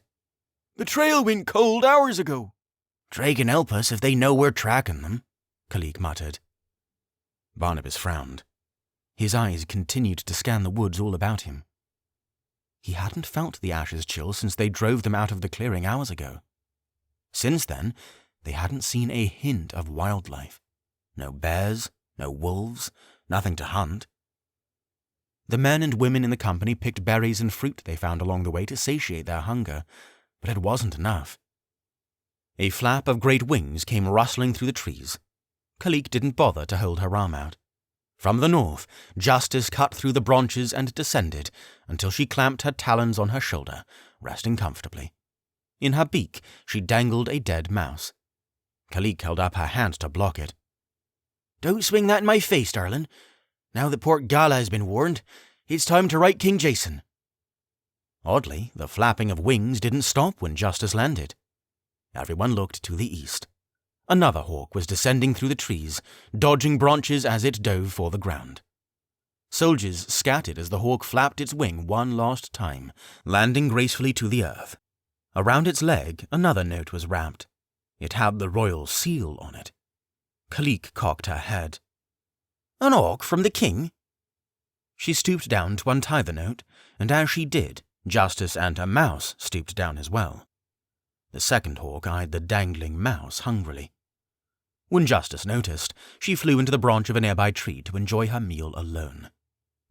The parchment crinkled as Kalik unraveled it, and as her eyes travelled farther down the paper, her face hardened more and more. When she finished, she stared at Barnabas, dumbstruck. "What is it?" one soldier asked. "Yeah, what does it say?" Another shot. Slowly, Kalik handed the epistle to Barnabas. He pulled it to his eyes and read aloud.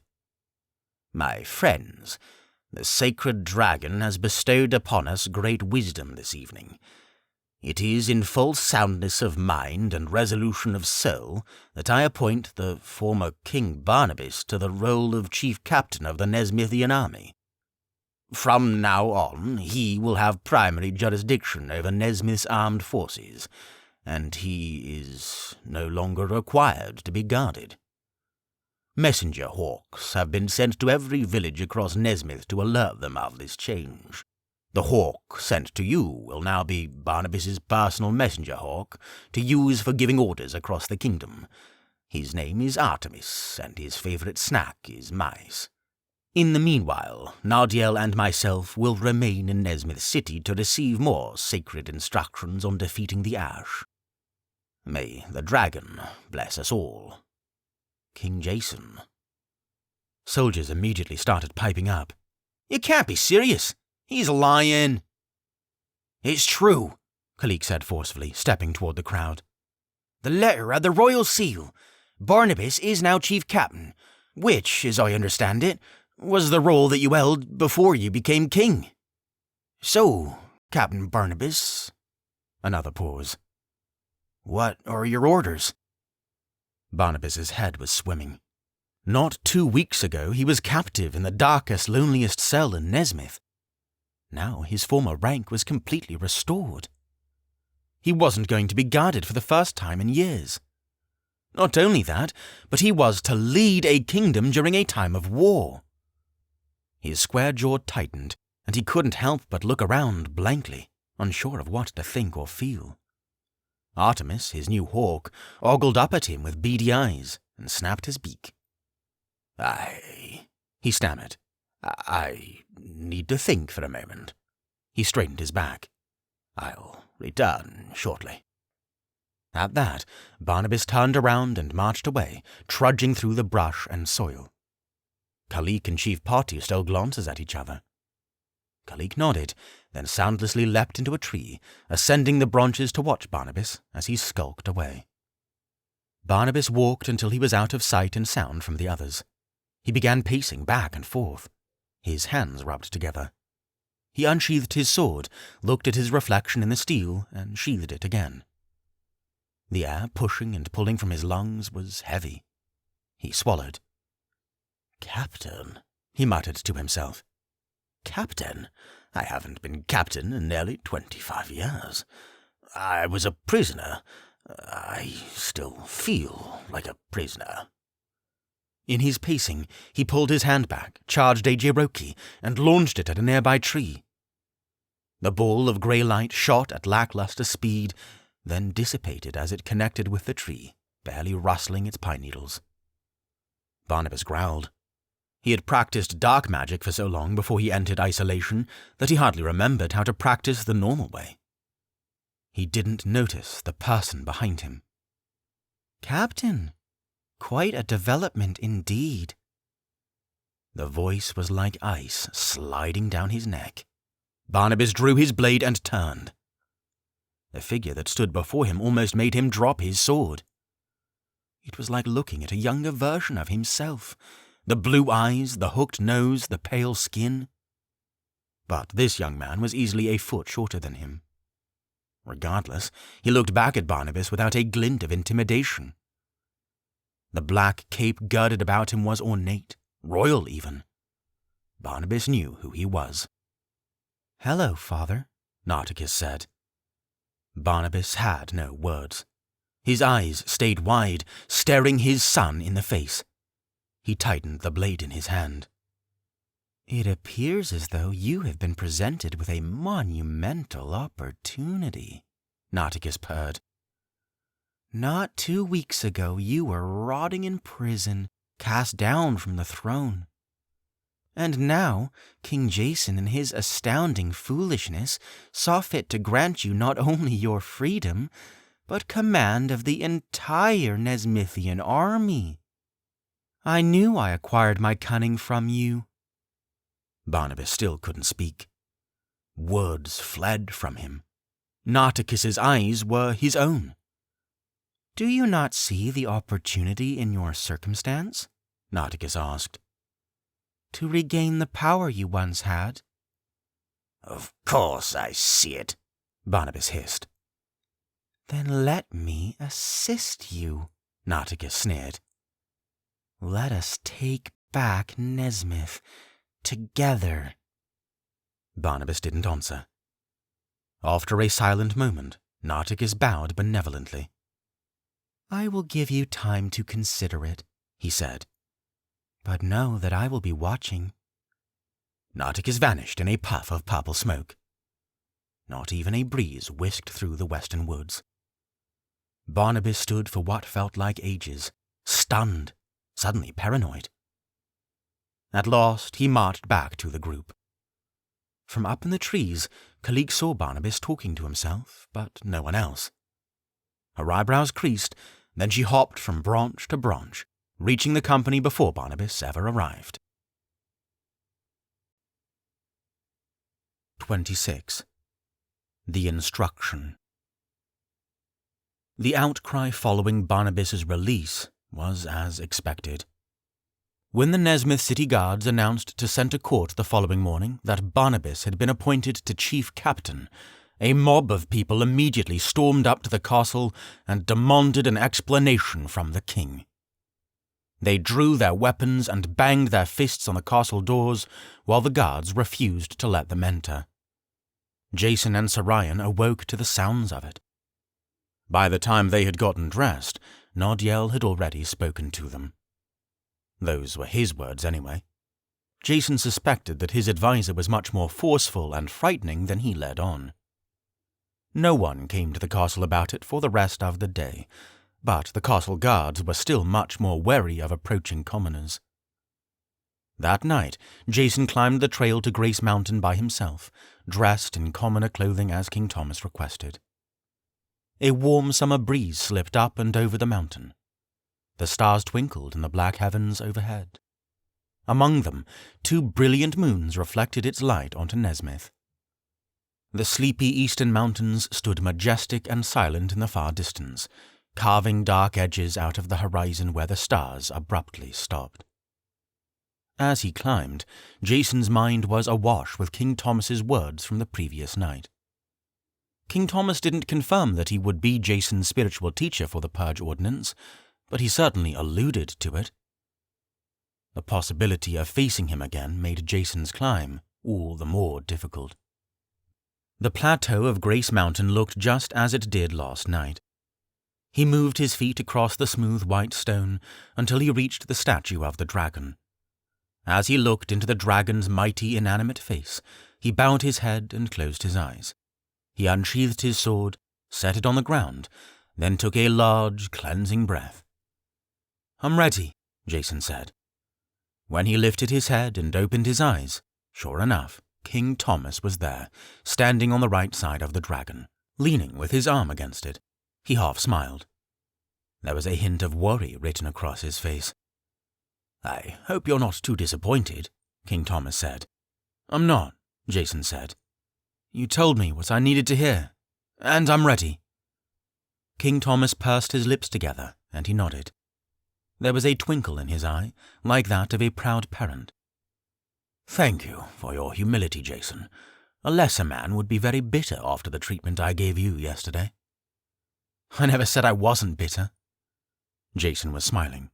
King Thomas smiled back. Then he said, "Ready to begin, then?" "Yes." "Good. Let us sit." King Thomas stepped in front of the statue and bunched his cape up as he bent down and sat with his legs crossed. Jason followed suit. "What have you done to acquire the ingredients for the potion?" King Thomas asked. "We already have the blessed healing water and the springlight flowers," Jason replied. "The water was easy to find, and the springlight flowers were expensive, but a florist on Northern Market Street was willing to donate them. As for the dragon scale," Jason shook his head. "My guards visited every merchant on every market street. Nothing. They'll continue their search tomorrow. We'll likely find one in the hands of a private collector." "Very good," King Thomas said. "And it appears as though the kingdom has reacted to Barnabas' position in a very expected way." Jason rubbed his hands on his knees. "Yes. Nodiel had to quell a mob outside the castle today, and I was nervous about my carriage ride here tonight. We encountered some unfriendly faces on the way. My driver is cleaning the rotten fruit off the side of the carriage as we speak." "I can imagine," King Thomas replied. "But Jason, this is how it was meant to be. You've done what's right." "I know." "Is there anything else that's been on your mind? Any concerns?" It didn't take long for Jason to come to the thought. He asked, "Why wasn't my knightly power enough to defeat Nartikis when we first met?" "What do you think?" King Thomas said. Jason shrugged. "Because I was putting off Barnabas's freedom, but the feelings weren't nearly as strong then." "That's part of it," King Thomas said. "But the answer is actually much simpler than that. The truth is that he was able to defeat you because his evil is stronger than your good. Nartikis has dug himself so deeply into a pit of techno-edema that he's been completely consumed by lust and greed, more so than Barnabas ever was. You saw his kingdom, it's a wasteland, and it's all been because he's prioritized his own gaze at the expense of others that much." Jason scratched his head. "I see." "You, on the other hand," King Thomas continued, "are a very good person. You love the people of Nezmyth, and you want what's best for them. Look, you distributed to the poor the wealth Barnabas accumulated, and eradicated the harvest tax altogether. No leader in Nezmyth's history has done something like that. There's much good to be said of you, Your Majesty." "Then why wasn't it enough?" "Again, it comes back to pride. It's a universal problem. And I don't mean being proud of an accomplishment or someone you love. That's all well and good. Pride is pitting your will against that of the sacred dragon. And in your position, there can be no space for that. Your foreordained position as king is directly intertwined with the will of the dragon.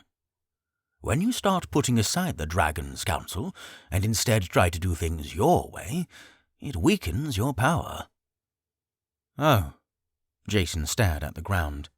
"So the fact that I've been relying on my own wisdom for so long, instead of seeking counsel from the dragon, is why I wasn't quite strong enough. That's why I was able to take down those ships in Port Gala, but not defeat Nartikis back in Unbuntye." "Correct." "So now that I've freed Barnabas, would I be able to defeat him?" Jason asked. "Perhaps. But remember, you're not trying to kill Nartikis. You're trying to rip the darkness from his soul. That will be much harder. Besides," King Thomas straightened his posture, "yours should be a constant quest for instruction and guidance from the Holy Dragon. Improve your connection. Always listen for instruction, then act on whatever impressions you receive. That will keep your pride at bay." Jason nodded. "Now," King Thomas said, "remember when we prompted you to control the weather back in Port Gala?" Jason almost grinned. "Yes." "You might need to do that again when you confront Nartikis," King Thomas said. "But before you can confront Nartikis, you need to put him in a position where you can meet face to face. How will you do that?" Jason scratched his beard and stared at the ground in front of him. "I think it's a bad idea to go to Unbuntye. With Nodiel's help, we could transport ourselves magically across the ravine, but that kind of magic is taxing. We need to bring him here." "I agree, and your advisor would agree with you too," King Thomas said. "You have the advantage as long as he's here, Your Highness, and that's because he'll be on the dragon's territory." He smirked. "Your Highness, Nezmyth is the last kingdom in Wevlian that practices the old ways. That means the Holy Dragon protects this land in ways that you can't understand. So again, how do you plan on bringing him here?" Jason thought hard again. What has the war been like thus far? Nartikis has sent the Ash to do his dirty work. They made a beeline for the most influential hold in Nezmyth. Along the way, they ravished 2 towns with small defences and built up their forces in the western woods. They needed to get the Ash out of the woods, and they need to keep Nezmythians safe. What if... This is a wild thought, but what if we brought everyone in the kingdom to Nezmyth City? Jason said. The Ash would be forced to attack one location, and I bet in Nartikis' arrogance, if I challenged him personally, he would arrive among the forces. Because if he kills me, Nezmyth would be ready for the taking. Jason let the thought twirl in his mind. It might work. King Thomas's eyebrows popped. That's bold. Definitely something to consult the sacred dragon on, including your advisor and chief captain. That made Jason think of Barnabas and his battalion pursuing the Ash in the western woods. He had gotten an epistle earlier in the day from Kalik, confirming that they got his message about Barnabas's new role, but they said they had lost the Ash's trail last night. That made Jason shiver. How do you lose the trail of over 100 soldiers? I'll leave that to you, King Thomas said. Now, let's get to work. Stand up and call upon the sacred dragon for your knightly power. Jason did so. He pushed himself off the ground, took a deep cleansing breath, then uttered a silent prayer. The dragon granted him the power. His body burst into flames, the markings sprouted across his arms, and the blade of Nezmyth appeared at his feet. Jason picked it up, still taking deep breaths, feeling every particle of air move in and out of his body. I thought I could only do this when evil was present, Jason said. You're on the most sacred spot in the kingdom, being taught by a divinely appointed tutor, King Thomas said. So, this is an exception. Now, I want you to bring rain over Nezmyth City. A nice little drizzle, just enough to water the daisies at the castle. I miss those. In his elevated state, Jason looked the city in the west. His sword disappeared in a puff of smoke, and he lifted his arms in front of him, feeling the air move between his fingers. With his heightened senses, he could feel the moisture in the sky, the wisps of clouds as they drifted overhead. As he took it all in, he could feel their energy coursing in and out of his body, like ocean waves lapping on a sandy shore. In his mind, he beckoned for the moisture in the sky to bunch into great clouds. What surprised him was that he could feel them, tiny flecks of air and water hanging high above him. When he got their attention, they dutifully shifted about, coagulating in large groups. The move was gradual at first. The wisps expanded and thickened, forming great puffs that hung directly over the city. When Jason felt them bunched into large enough groups, he gently squeezed his hands as if wringing out a soaked rag. All was quiet, but as the seconds went by, Nezmyth lit up with the dull trickle of rainfall. Small streams of water carved through the gaps in the cobblestone. People scurried out of the street and found shelter in nearby shops. Rooftops pattered, and the daisies back at the castle happily drank in the downfall. King Thomas observed Jason's handiwork satisfactorily. Very good. What did it feel like? It felt almost like a negotiation, Jason said wondrously, his body still glowing from his knightly power. As the clouds bunched together, it was almost like I was speaking with them, in my head, asking them to bring rain. Indeed, King Thomas said. Your Highness, this is a kind of magic that dark magic or standard magic can never touch. This is a nameless magic that's only attainable under divine circumstances. You can practice it when you're a knight of the Holy Order, but remember, the elements won't always bend to your will. They usually will, because they see you as a specially endowed servant, but not always. You can't just bring down rain, lightning, or hail willy-nilly. There must be a reason for it. What's the reason for this? Jason motioned to the city. Education, King Thomas said. And the next time you do it, it will be for the sake of defending Nezmyth. I'm sure the elements will be in favor of that. King Thomas clapped his hands together. Well, I believe that concludes our lesson for this evening. Wait, that's it, Jason protested.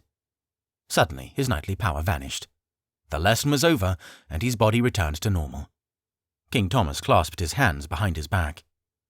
You've covered a lot of ground today, Your Highness. You're already searching for the ingredients for the purge potion. You have an idea to run by your advisor and captain, And you've learned how to influence the weather." King Thomas paused. "Was there something else you were expecting?" Jason scratched the back of his neck. "Well, yeah. What am I supposed to do during the Purge Ordinance?" "That will be revealed in your next lesson," King Thomas said. "After we've had the chance to meet with Nardiel and Terran. I'll be going now, Your Highness. I'll see you in 3 days." He vanished, leaving Jason alone on the mountaintop. He breathed in deep, drinking in the clean air. The rain was letting up over Nezmyth City. The clouds parted and dissipated again, revealing the starry black sky that hung overhead. The moonlight rebounded off his blade and into his eyes. He sheathed it, then made his way down the mountain. As he did, he thought of what might be happening in the western woods. 27. The Suns. "Very good," Nardiel said. "Remember to breathe deeply and picture my face with the utmost detail." Terran strained as sweat gathered on his forehead. Inwardly, he was grateful he had drunk a magic elixir before his lesson, or this spell would have been impossible. He sat in Nardiel's study, surrounded by bookcases that covered every wall from floor to ceiling. Against the dark of his eyelids, he could see Nardiel's face and hear his voice, even though he was down the hall. "I can tell you're not straining as much as earlier," Nardiel said. "You're improving. You may release." Terran opened his eyes and gasped. He took in deep breaths, his eyes adjusting to the candles lit around him. After a short minute, he heard Nardiel's footsteps approaching. When Nardiel pushed open the door, his red eyes were bright. He was even smiling. "You picked up that spell remarkably," Nardiel said. "I am very proud of you, Terran. As you master ancient Nezmythian, your ability to perform these spells will improve in kind." "I'm very proud of you." Terran beamed as he repeated the words in his head. "Thank you, sir."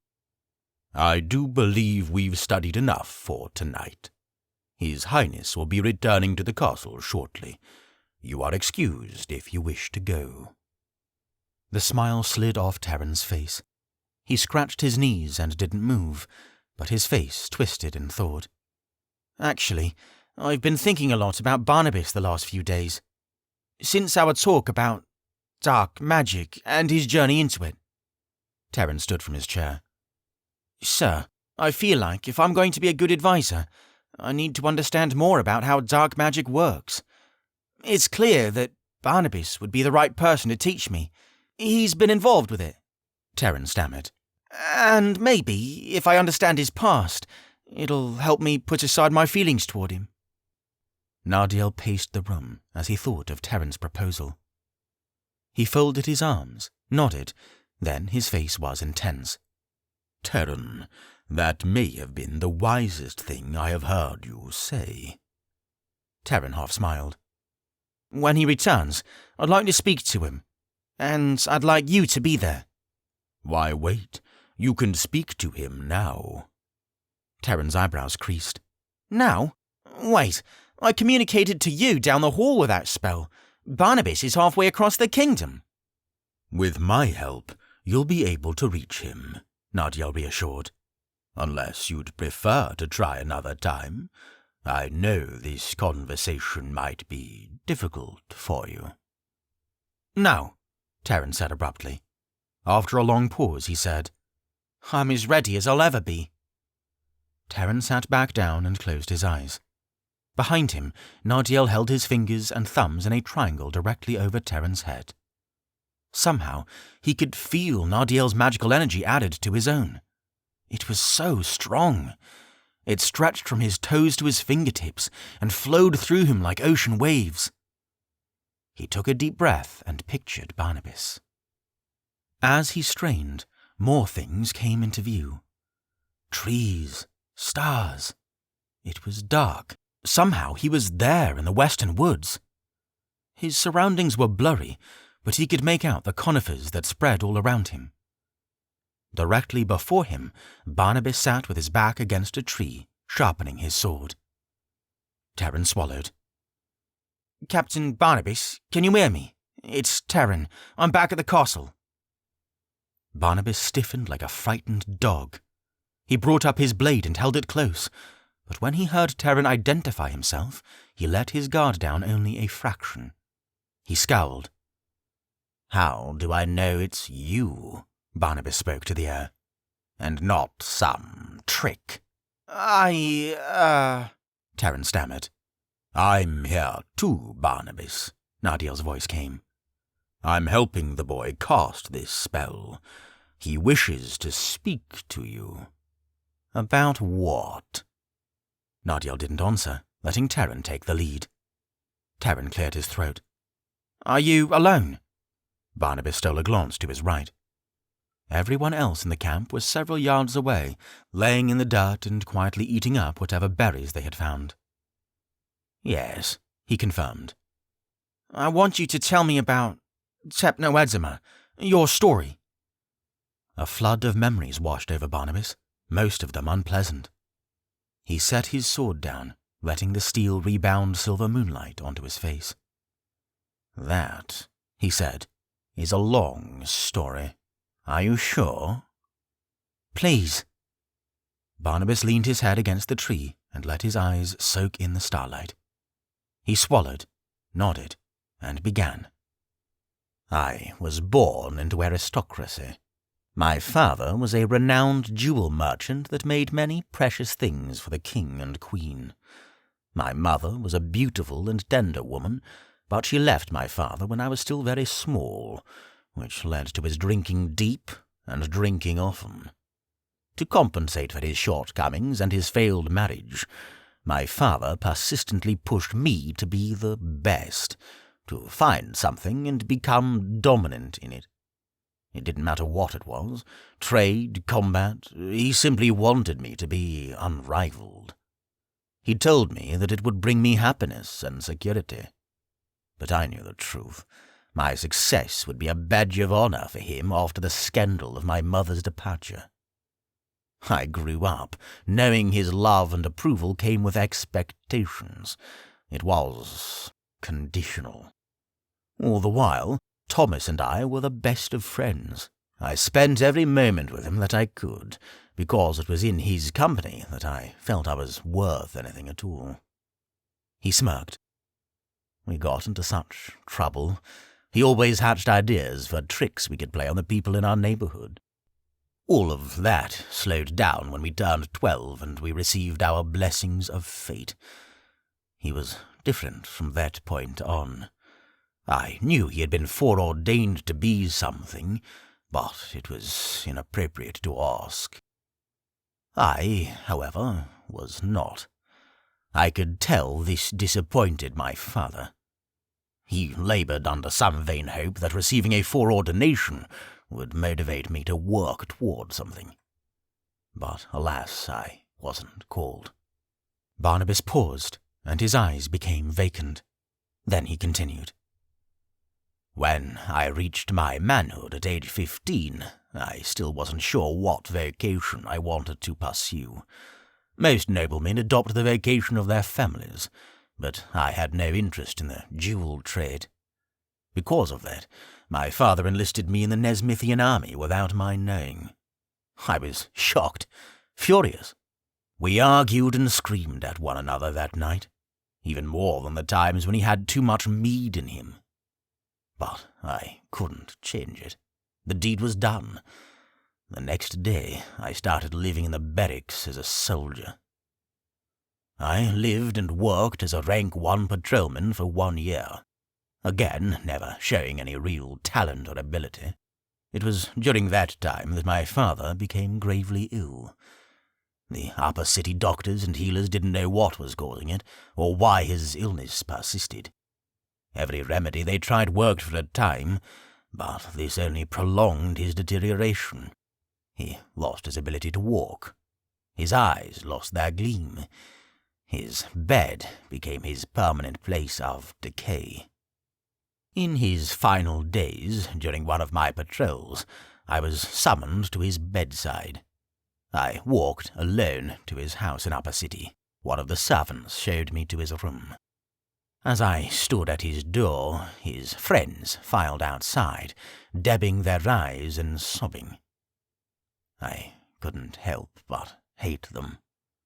They didn't know him like I knew him, evidenced by their free-flowing tears and mournful countenances. They petted me on the shoulder and provided words of comfort. When they left, I walked into his quarters and closed the door behind me. As I pulled up a chair and sat by his side, he looked at me up and down in my guard's uniform.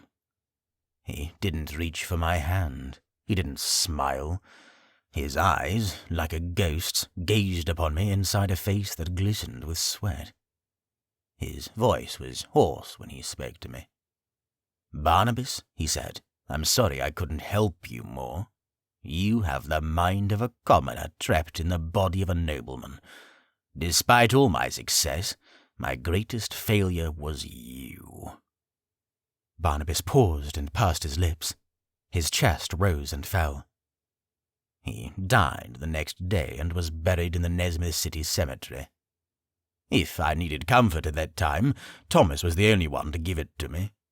But I needed none. He was gone. I was rid of the crushing weight of his cursed gaze falling upon me, free of the shouting, free of the words that cut like knives in my heart. Common, plain, dull.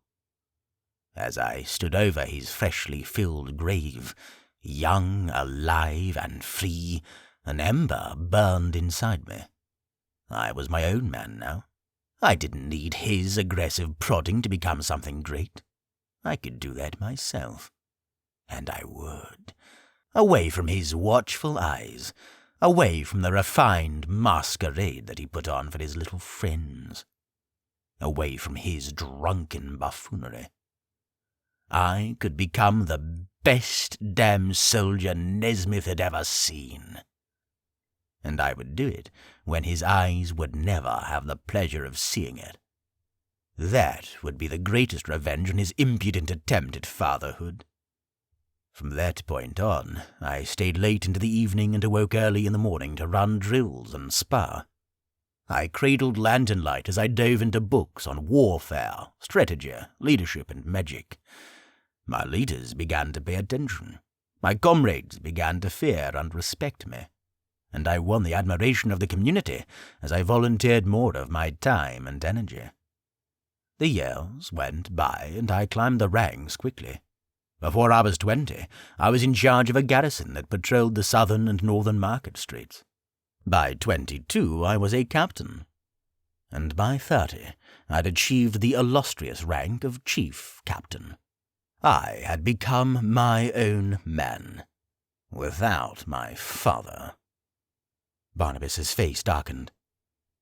By this time, Thomas had also been ordained king, and shortly after his ordination ceremony, he asked me if I would accept the honor to serve as his inheritor in the event that he passed before he found a wife. Of course, I was honored to accept. Not only was I overwhelmed to have been granted such a rank of trust by my dear friend, but I couldn't help but think of my late father as I took the position. An inheritor. But the years passed, and I found myself empty. I'd become so consumed with rank and work that little else in my life mattered. I had achieved the highest rank in the Nezmythian army. I had peaked, and there was nothing left for me. I wanted more. I needed something to show that I could be more. Barnabas's face got even darker. I don't know the precise moment that I learned to use Techno-Edema. I didn't begin learning it from a book or tome. I simply remember being alone in my home, wallowing in my emptiness. A rat scurried across the floor, and almost as a reflex I shot it with a small J-Roki. I killed it. I could feel something dark shift inside me, directly attached to what I was feeling. I had an idea to burn a Cherokee in the palm of my hand and pour my resentment into it. The resentment that plagued my soul for years. Barnabas closed his eyes as the memory engulfed him. He exhaled deeply. The feeling is difficult to describe. My anger was temporarily assuaged. My heart beat with excitement and soft waves of pleasure.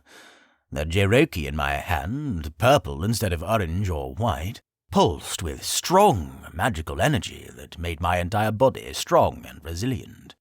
I didn't know what that feeling was, but I couldn't hold on to it for long. It was gone before I knew it. What I did know was that I had to experience it again. I learned that I had more energy to perform this strange magic after I inflicted death on anything. I began small with insects, rodents, occasionally stray cats or dogs. The larger the creature, the more energy for the magic. I kept cages with mice and rats, and killed them whenever I needed a rush. That got me by for years, but the rush was never enough. I began to rely on it to feel anything at all. When I wasn't practicing the magic, the emptiness inside me grew, until it became all I thought about. Thomas noticed the change in me over time. I was insistent that nothing was wrong, and I became more and more irritated every time he addressed it. I lashed out more. I began to lie, and my isolation grew. Over time, I became more jealous, envious, and angry. I often saw the decisions that Thomas made as king, and thought about what I would do if it were me. That made way for more creeping thoughts. Why should he hold a position of such power when he never worked for it? Why should it not belong to someone like myself, who fought and scraped and laboured countless hours to achieve my rank? I pushed these thoughts away at first, disgusted at my own pride. After all, I should have been happy for my friend. But they kept coming back, especially after I would practice the strange magic. The day I found out what Hypno-Edema was, I was studying in the ancient Nezmythian section of the library. I dropped a book, and as I bent down to pick it up, I noticed another book that had fallen behind a shelf.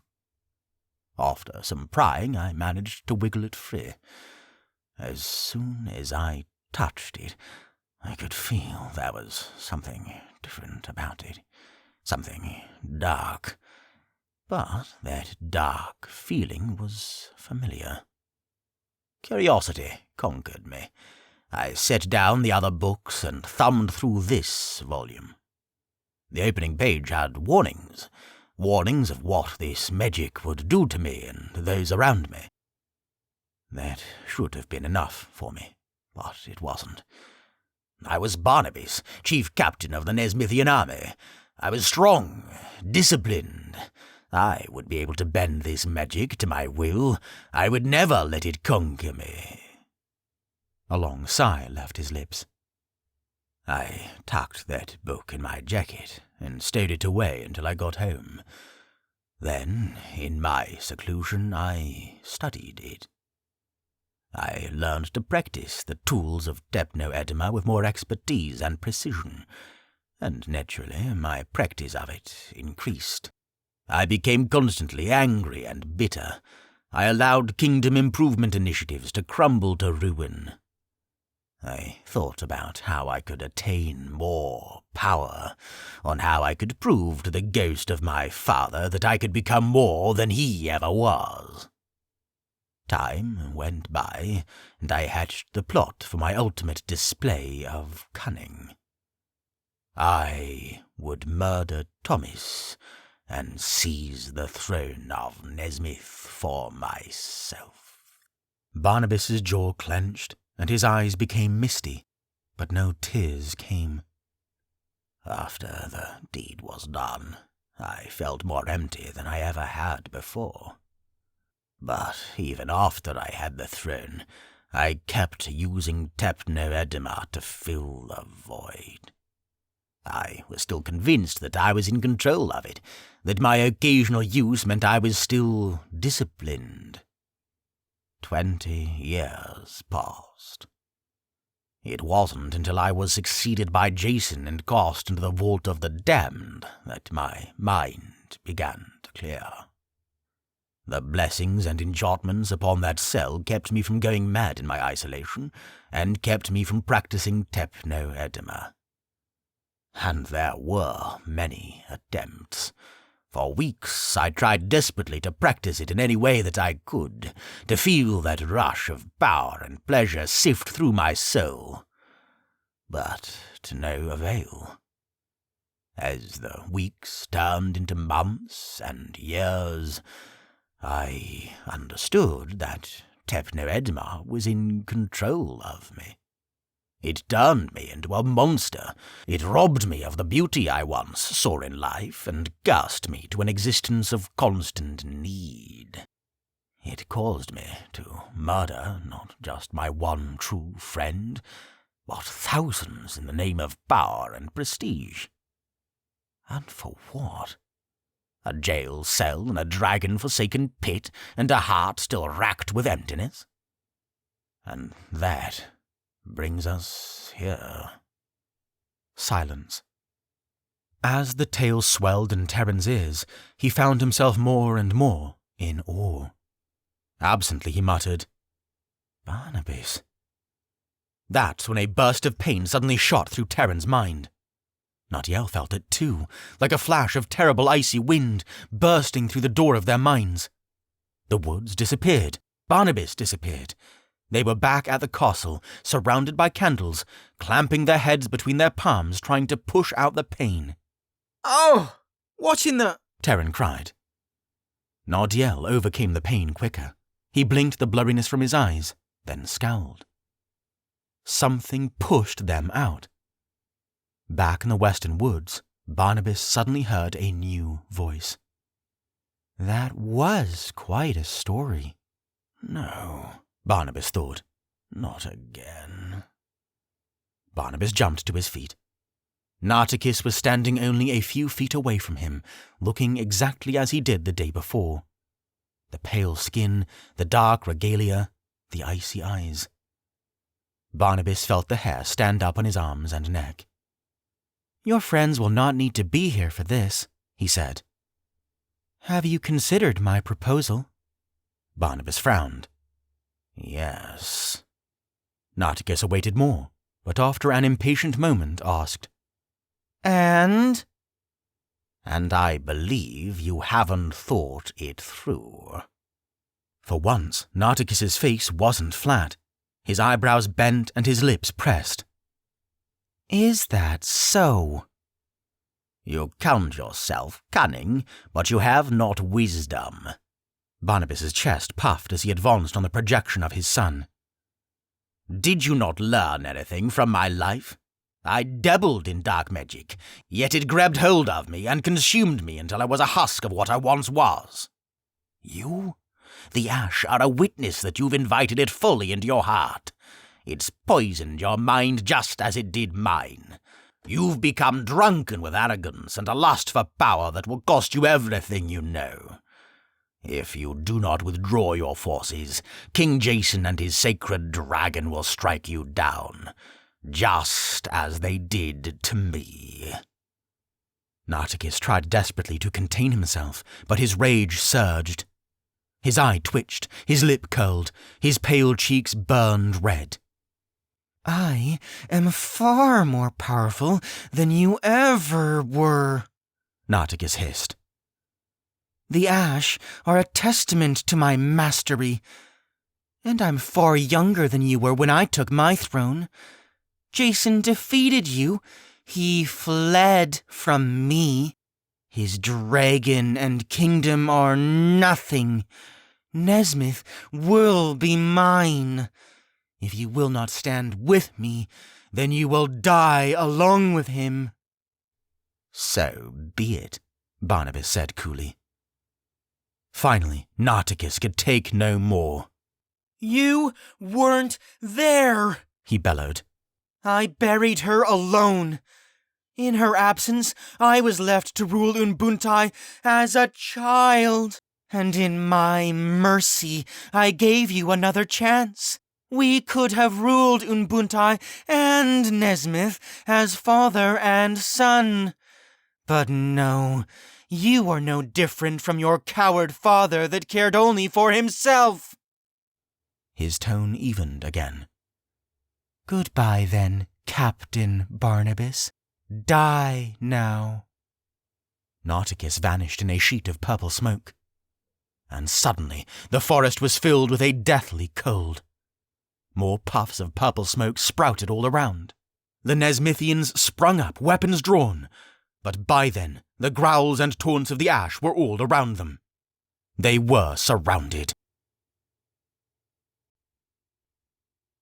28. The Ambush. The ash didn't wait. They didn't stand around and snare menacingly or harass their prey. They charged through the walls of purple smoke at full speed, weapons raised, red eyes hungry for blood. It suddenly dawned on Barnabas where the ash had disappeared to. Nartikis transported them away and kept them ready for an attack. He knew what we were doing all along. Barnabas sprinted to join them. The camp of Nezmythians backed into each other in a large clump, facing outward. Just over 24 of them, scared and shaking. Orders, Captain? Kalik shouted. There was no time. There was no more room for strategy or preparation, the two keys to victory. Barnabas was at a loss. The ash would be upon them in seconds, and there were 4 of them to every Nezmythian. Nothing could be done. Nothing except... Fight! Barnabas cried. For Nezmyth! For Nezmyth! The battalion echoed. And just like that, the slaughter commenced. The forest filled with the clang of blades and cracking of bones. The pops of flying Jayrokis lit up the pines with flashes of light. The Nezmythians fought with all the fire they possessed, but they were still falling. Some of the soldiers cast barriers to separate the ash from the wounded, but it was futile. There were too many of them. The ash cackled and roared with delight as they broke bodies and shattered shields. Kalik expertly darted between the ash and cut them down, but her face and arms bled horribly from the blows she took. Barnabas wasn't far away, disarming and gutting ash with the expertise only a true warrior had. Justice and Artemis dove at the ash, raking eyeballs and scraping faces as they careened through the air. Barnabas severed heads and slashed limbs that left the ash useless, but all around him the men and women of his battalion fell to the earth, lifeless. Several yards away, Chief Partu slammed the heads of 2 ash together, crushing their skulls. She watched the scene with horror. Flashbacks of Treetown leapt through her mind. She relived her friends falling all around her. The blood, the screams, and Adria, fallen not a dozen feet away, the glimmer lost from her eyes.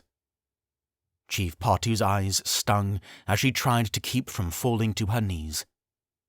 Too many, she thought. too many. She roared and swung her axe, burying it in an ash chest, and narrowly dodged the swing of another. She followed through and severed its arm, then its head. But around her, the other men and women weren't so lucky. Their bodies lay mangled and broken across the forest floor. It was hard to tell who was dead and who was wounded. How could this happen in my beautiful forest? She despaired. Will all these die for nothing? How can we possibly defeat? Then the thought occurred to her. It was desperate, futile, but so was their situation. Lampy! She cried. Lampy! The onslaught continued without a hiccup, but only for a moment. The pounding of great footsteps came bounding from the north. It shook the pines and the dirt beneath them. Kalik pulled her sword from an ash corpse and looked up. So did Barnabas. In that miraculous moment, they saw a figure come barreling through the trees, the size of a bear but with the speed of a gazelle. It had no neck or head. Its face seemed to be part of its massive body. Its thick, furry arms and legs swung forward, and it stared down the ash with righteous fury. Kalik stared with wide eyes. "By the dragon!" Slam! Lampy, the guardian of the forest, arrived for battle. As it sprinted into the camp, it swung its mighty arms and sent two ash hurtling into trees with a roar that came from the forest itself. A group of ash suddenly turned their attention from the Nezmythians and focused on Forest Guardian. They ran up like a swarm of wolves on a bear. Lampy slammed bodies together. It threw bodies into the air. It stomped and punched and swung and bellowed full-gutted cries that made the earth tremble. The Nezmythians fought tooth and nail, swinging their weapons and howling through their battered and bleeding bodies. Lampy barely faltered from the stabs and cuts it endured at the hands of the ash, but even the Forest Guardian was wearing down. More cuts and gashes were appearing on its fur. After several minutes, both sides of the battle were diminished. Nearly all the Nezmythians were dead, and the ash were losing steam. With Lampy protecting the humans, the ash suddenly realized they weren't easy prey. Instinctively, the ash turned their course of action. They holstered their weapons, scooped up the bodies of the dead Nezmythians, and sprinted westward. "Oh, no you don't!" Kalik shouted as she sheathed her sword and whipped out her bow. She fired 3 arrows. Each of them found their marks in ash heads and backs. But when one ash fell, another one picked up the dropped Nezmythian body and kept running. The farther they ran, the harder it was to find a mark through the trees. Finally, Kalik slung her bow over her back, defeated. The few remaining Nezmythians were all wounded. Soldiers clutched their cut arms, legs, and heads, using what magic they could to heal their wounds, but many of them had expended their magic casting barriers and throwing Jayrokis during the fight. When Kalik put her bow over her back, she grabbed her side. As she looked down, the side of her garbs were soaked with blood. "Kalik!" Chief Patu cried. "I'll be fine," Kalik grunted as she held her side. Not far away, Barnabas cut some of his clothing to make a bandage that he hastily tied around his arm. He looked upon his battalion, massacred, now stuck in the middle of the woods. "How are your healing spells?" he said. "Will they be enough?" Many of the soldiers looked at each other doubtfully. Kalik pressed her hand against her wound and started practicing a healing spell, but the wound was far too large. Barnabas frowned as he looked upon her. "I've seen wounds like that before," he thought. "Her magic should slow the bleeding, but if she doesn't get a proper healer soon—" Suddenly, Lampy's massive furry body shuddered, and it tumbled to the ground with a mighty boom. The forest shivered as everyone looked on, breathless. Chief Patu was the first one to dart through the brush and reach its side. Lampy held up one of its furry arms, its hand outstretched. Chief Patu cradled her face in Lampy's huge 3-fingered hand. In that moment, their eyes locked. The Forest Guardians were large, dark, and soft, full of silent wisdom and gentle warmth. But now they were tired, fading. Chief Patu held Lampy's hand with both of hers, still cradling it against her face, trying to keep the tears from falling. After a long moment, her face melted from hurt to wonder. She nodded. "I understand," she said. She squeezed Lampy's hand one last time and placed it on its chest, which moved up and down with each uneven breath.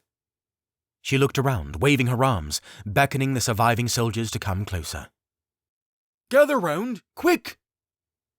Every soldier limped over to Chief Patu and surrounded Lampy's body. Justice and Artemis found their spots on their master's shoulders. As they all gathered in a circle, Lampy closed its eyes and held out its arms. Chief Partu took one hand, while Barnabas took the other, and the rest of the soldiers formed a chain, holding hands until both ends connected in a semicircle. As soon as they connected, every soldier was surrounded in warm green sparkles. They felt their feet lift off the ground. Their insides felt calm. The darkness around them suddenly spilled into light. As the image of Lampy quickly disappeared, Chief Partu tearfully said, "Thank you, old friend." The light was now blinding.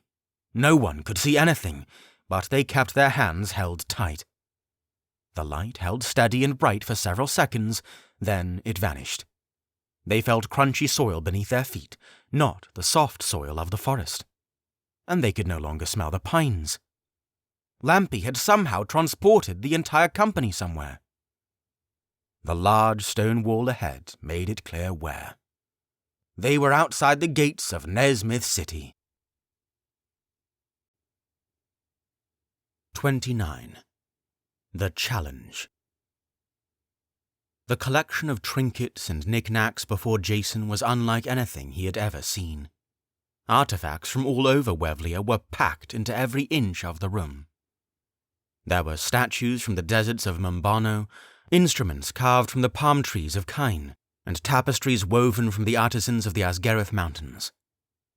He and 2 guards were led through the mansion of an upper city merchant not far from the castle.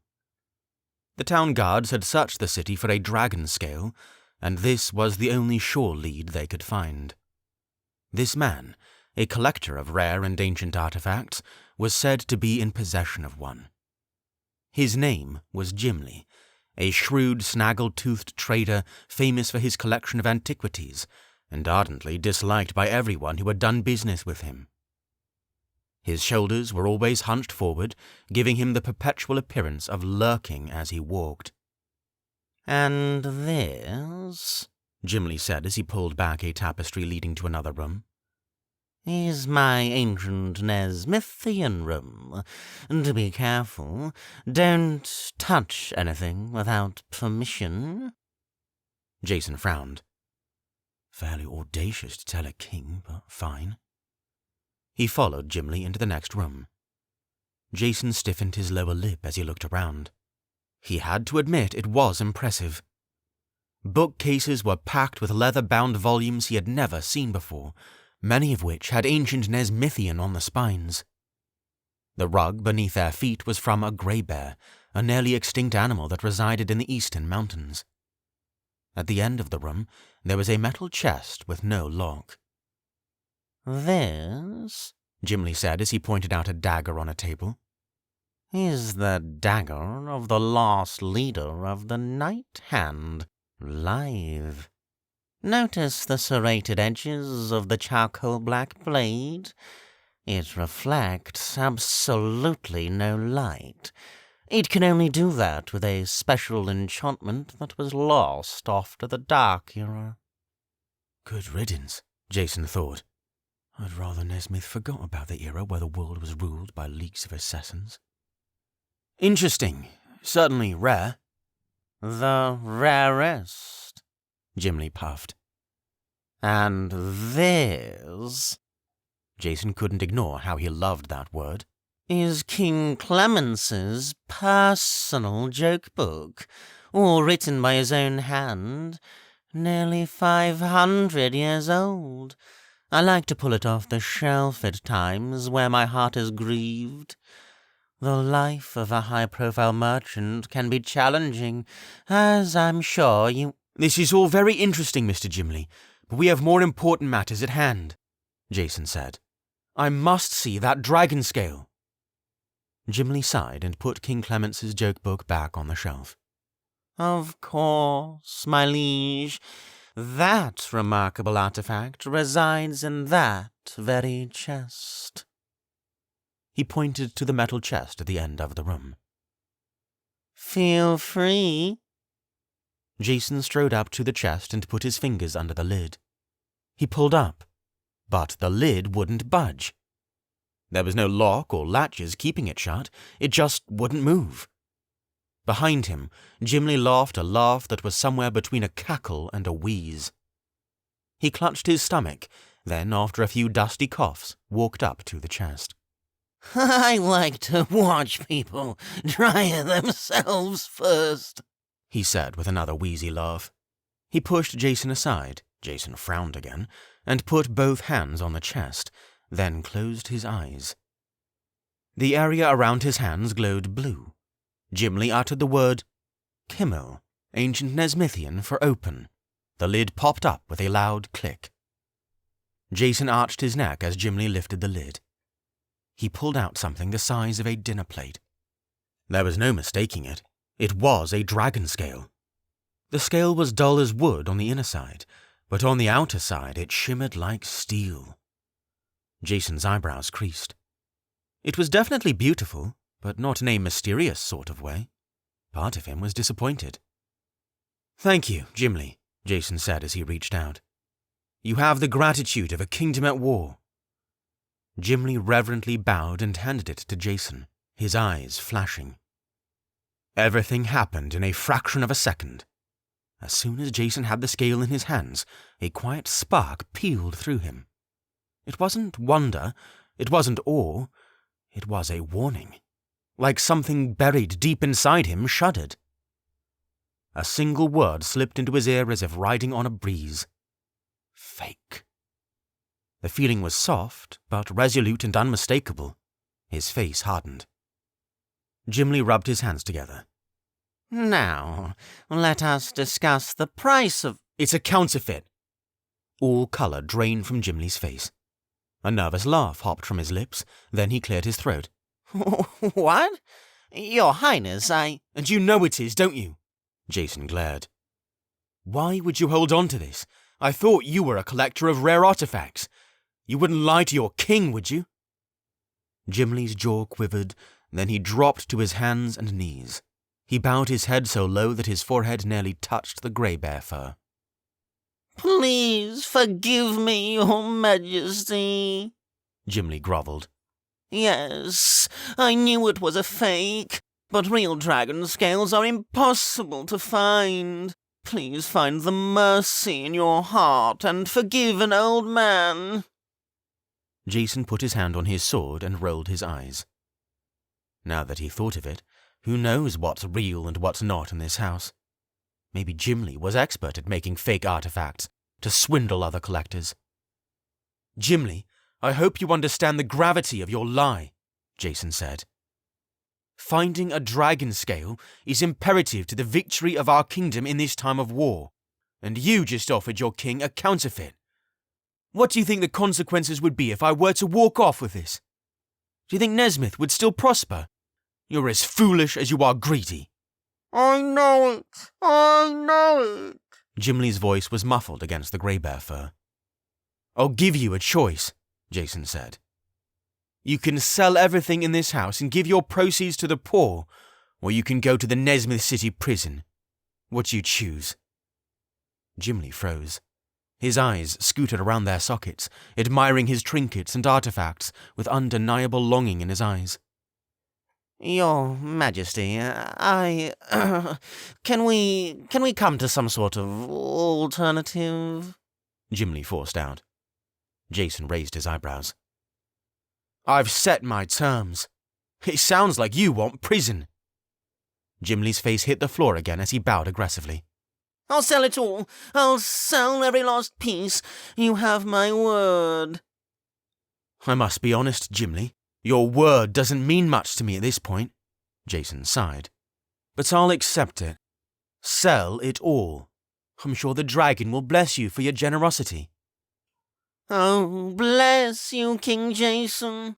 Gimli bowed again and again. Bless you and your merciful heart.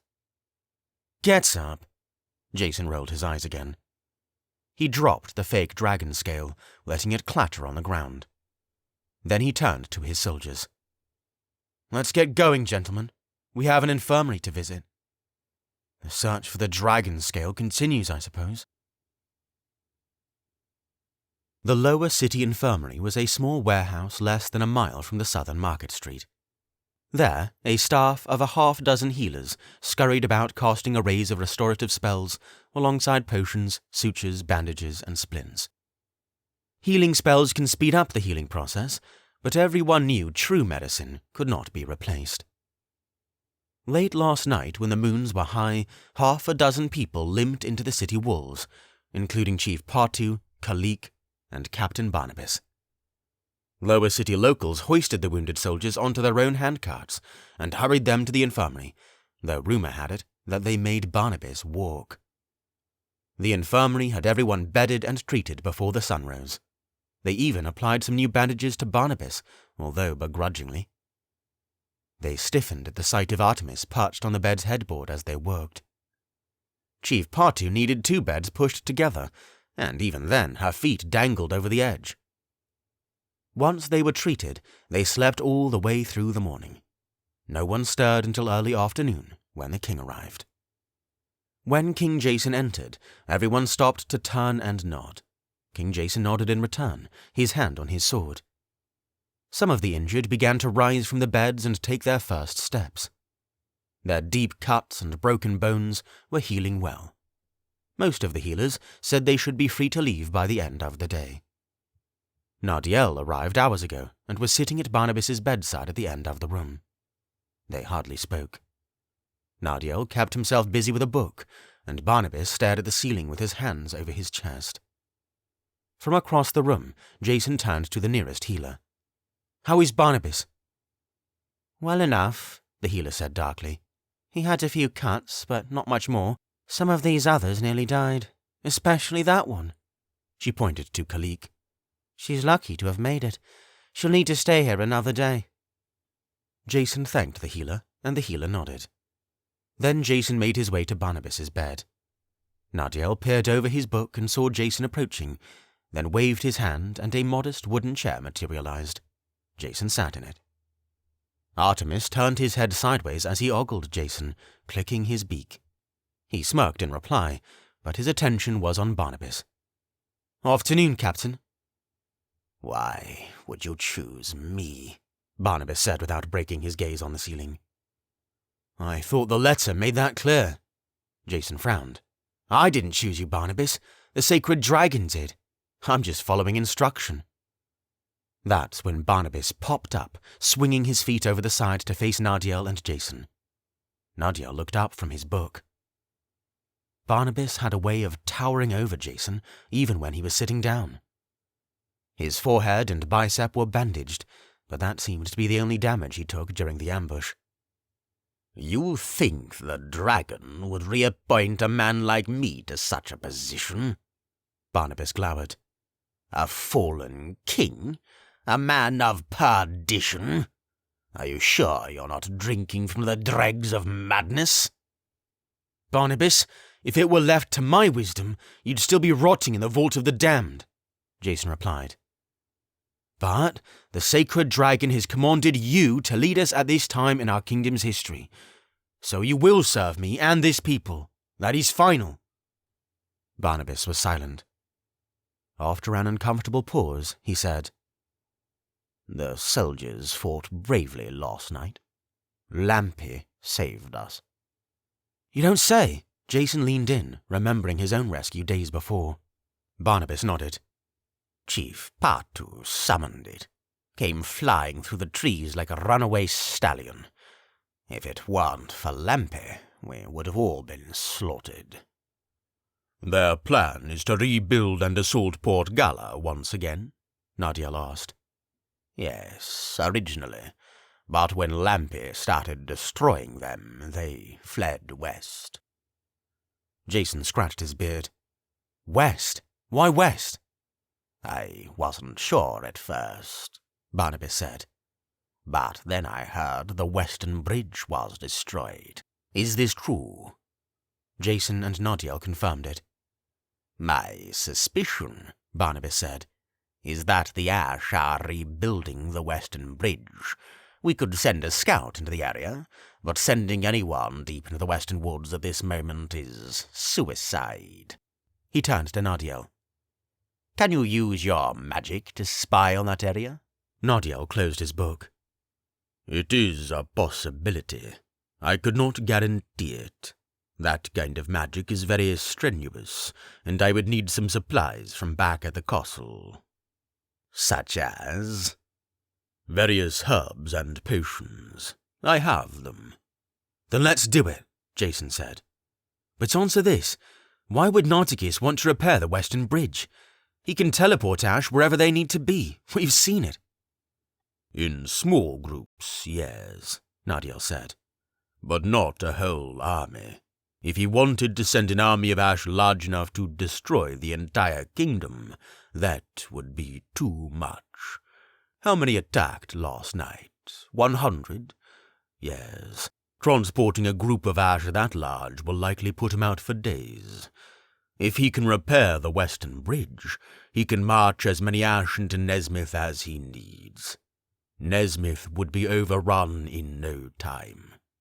That is, assuming that is even his plan. Then it's settled, Jason said. We'll go back to the castle and have Nadiel look at the remains of the Western Bridge. By the way, the dragon scale I went to pick up was a fake, so the search continues. Barnabas tilted his head. Dragon scale? Nadiel and Jason spent the next few minutes filling in Barnabas on everything they learned 2 nights ago. Barnabas followed along carefully. When they brought up the spirit of King Thomas, Barnabas's eyes got glassy. Then they explained the lessons and the Purge Ordinance. When they were done, he was quiet. So, you can just rip the darkness from Nartikis's soul? Barnabas breathed. Jason nodded. Could you do the same for me? Surprised, Jason and Nadiel traded looks. Something flashed across Nadiel's face. It was hardly discernible, but Jason interpreted it as pity. He cleared his throat and said, "Do you still feel like there's darkness inside you?" "It never leaves you completely," Barnabas muttered. Jason straightened his armor. "Barnabas, we can discuss that another time. But for now, we need to figure out how to bring Nartikis to Nezmyth." His face sharpened. "And I think I have an idea." That's when Jason explained his idea of bringing the entire kingdom to Nezmyth City. It would force Nartikis and the Ash to focus on one location. And if Jason could personally challenge Nartikis in battle, the Dark King would surely rise to it. That is quite an undertaking, Nadiel pondered. Yes, Barnabas agreed. This city would be cramped and uncomfortable for everyone, and the unrest would be substantial. However, he stroked his beard, forcing the Ash to focus on one location gives us the upper hand. But we would need to start fortifying the city heavily and immediately. Our walls aren't even half the size of Port Gala's. It won't be enough. We can order every stonemason in the city to cease their current projects and instead focus on the wall, Jason said. And when more masons arrive from other villages, they'll join in. Barnabas hummed. Nadiel nodded in the affirmative. Jason stood. I'll issue the decree. Everyone in Nezmyth is to retreat to Nezmyth City immediately, and we'll order every stonemason in Kingdom to work on the wall. Today, we'll observe the Western Bridge. Then we'll send a message to Nartikis. They set up a pedestal with a basin of water in the middle of the great hall. Nadiel spent an hour meditating, then sprinkled the top of the water with various ingredients as he whispered phrases in ancient Nezmythian. They pulled Terran from his shop to come view this. He watched the proceedings with his chin on his hands. The ingredients gliding across the top of the water glowed blue. Then the rest of the water glowed. Nadiel leaned over the pedestal, closed his eyes, and took a deep breath. When he opened his eyes, his entire body snapped rigid, and he seemed frozen in time, gazing into the water's depths. Everybody in the great hall watched with anticipation. At long last, the water stopped glowing, and Nadiel pulled his eyes away. His face was stained with tears after he hadn't blinked for so long. A soldier brought him a rag. The image was clear enough, Nardiel said as he dabbed his eyes. I saw great dark shapes moving at the edge of the forest where the western bridge was. Many felled trees were nearby, and they had found some that were long enough to stretch across the remains of the bridge. It appears as though Barnabas was correct. They are rebuilding. Jason folded his arms. As Nardiel described it, he could picture it in his mind. A legion of ash working to repair that ageless bridge without rest or pause. Chopping down trees, lashing them together, laying them across the wide chasm that separated the two kingdoms. He frowned and shifted in his seat. "What if we sent soldiers to destroy them in their efforts?" Jason asked. "That could afford us more time for preparations. Could you see how many ash were working?" "I cannot be certain," Nardiel said, still dabbing his eyes. "But there were many, perhaps hundreds." "So sending a force to snuff them out is out of the question?" "Highly improbable, I would say." Barnabas shook his head. "I wouldn't recommend it. It would take too long to assemble forces and march out there." "So what do you suggest?" Jason said. "We do as you've already decreed. Gather everyone into Nezmyth City," Barnabas said. "Then we train and prepare for the incoming attack." Jason flexed his hands and scowled at the space between his boots. "I hate sitting and waiting for them to strike. There has to be more we can do." "We followed them into the woods before, and that was a disaster," Barnabas replied. "This will be difficult, but necessary." Jason twiddled his thumbs, his heart thumping hard and his face hot. "Fine. The decree has already been issued. Hawks have been sent to every city in Nezmyth, so people might begin arriving as soon as tomorrow. The next thing to do is bait Nartikis." He shifted his gaze to Nardiel. "Are you ready, or do you need some time to rest and meditate?" Nardiel heaved a sigh. "I'm too weary from that lost spell. I suggest that Terran conducts it for you." Terran was chewing on a morsel of bread when Nardiel made the suggestion. He nearly choked. After a brief cough, he covered his lips and said, "Excuse me?" "I've seen your magical ability grow remarkably, my young friend," Nardiel said. "I believe you have it within yourself to cast one projection of Jason to Unbuntye Castle, if only for a few minutes. I can assist you again." "But that should cross an entire kingdom." "You are ready. Trust me." Nardiel motioned to some guards. "Empty the contents of this bowl and fill it again. Fetch me dried snowberries, salt from the eternal ocean, and western woods pine needles." The soldiers marched away to fetch the supplies, and Nardiel instructed Terran to meditate. Everyone in the room watched earnestly as Terran made his best attempt at meditation, but everyone's eyes on him made it difficult to focus. He squirmed where he sat, bending his eyebrows, never fully relaxing. In this state, Nardiel taught him the projection incantation, and Terran repeated to himself frequently, trying to memorize it. After a few minutes, the guards returned with supplies. Terran took the supplies in his hands, gulped, and brought himself to the bowl. He sprinkled in the contents, watching them float in the water. Then he beckoned to Jason. "Your Highness, come stand on the other side of this bowl." Everyone watched Jason as he put one foot in front of another, walking up to the pedestal and the basin. When he reached it, he gazed inside. Watching the pine needles and snowberries float around the surface was almost hypnotic. Jason could feel himself drifting, but he was oddly in control. Terran breathed in deep and let the air pour from his nose. Behind him, Nardiel stood with his hands forming a triangle above his head. Terran began the incantation, and Jason could feel himself getting sucked in. His feet never left the ground, but somehow he was being transported. The great hall melted around him, fading to black. Then new surroundings came into focus. he found himself in a room he had never seen before. It was large, constructed with charcoal black stone in the walls, floor, and ceiling. The rest of the room was ornate. Everything was laced with gold or silver, from the spacious bed to the wardrobe to the mantel over a roaring fire. Numerous animal furs were spread across the floor. A large leather armchair faced the fireplace.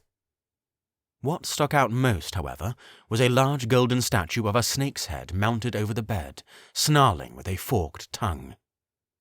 In the bed, King Nartikis lay sprawled out, fully clothed, his face fixed on the ceiling. He didn't move or so much as blink. He just lay there, unaware of his uninvited guest. "You seem to be quite fond of snakes," Jason said. Nartikis gasped and sat up. As soon as he saw the projection of Jason, he launched a Jiroki. Jason kept himself from flinching as the Jiroki flew through him. He wouldn't show fear, not to Nartikis. As soon as Nartikis launched the projectile, he slapped his hand to his forehead and steadied himself with his other arm. "Barnabas was right," Jason said. "Transporting all those ash took it out of you." "Then they survived?" Nartikis hissed. "A fraction of them," Jason replied. "I suppose that's what you get for sending a battalion of mindless monsters to do your dirty work." "That's right, Jason," he thought. "Lay it on thick. Goad him." Nartikis's lips quivered. "Give it time.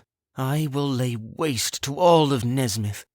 As we speak, the Western Bridge is being rebuilt, and once it is, using magic will be unnecessary.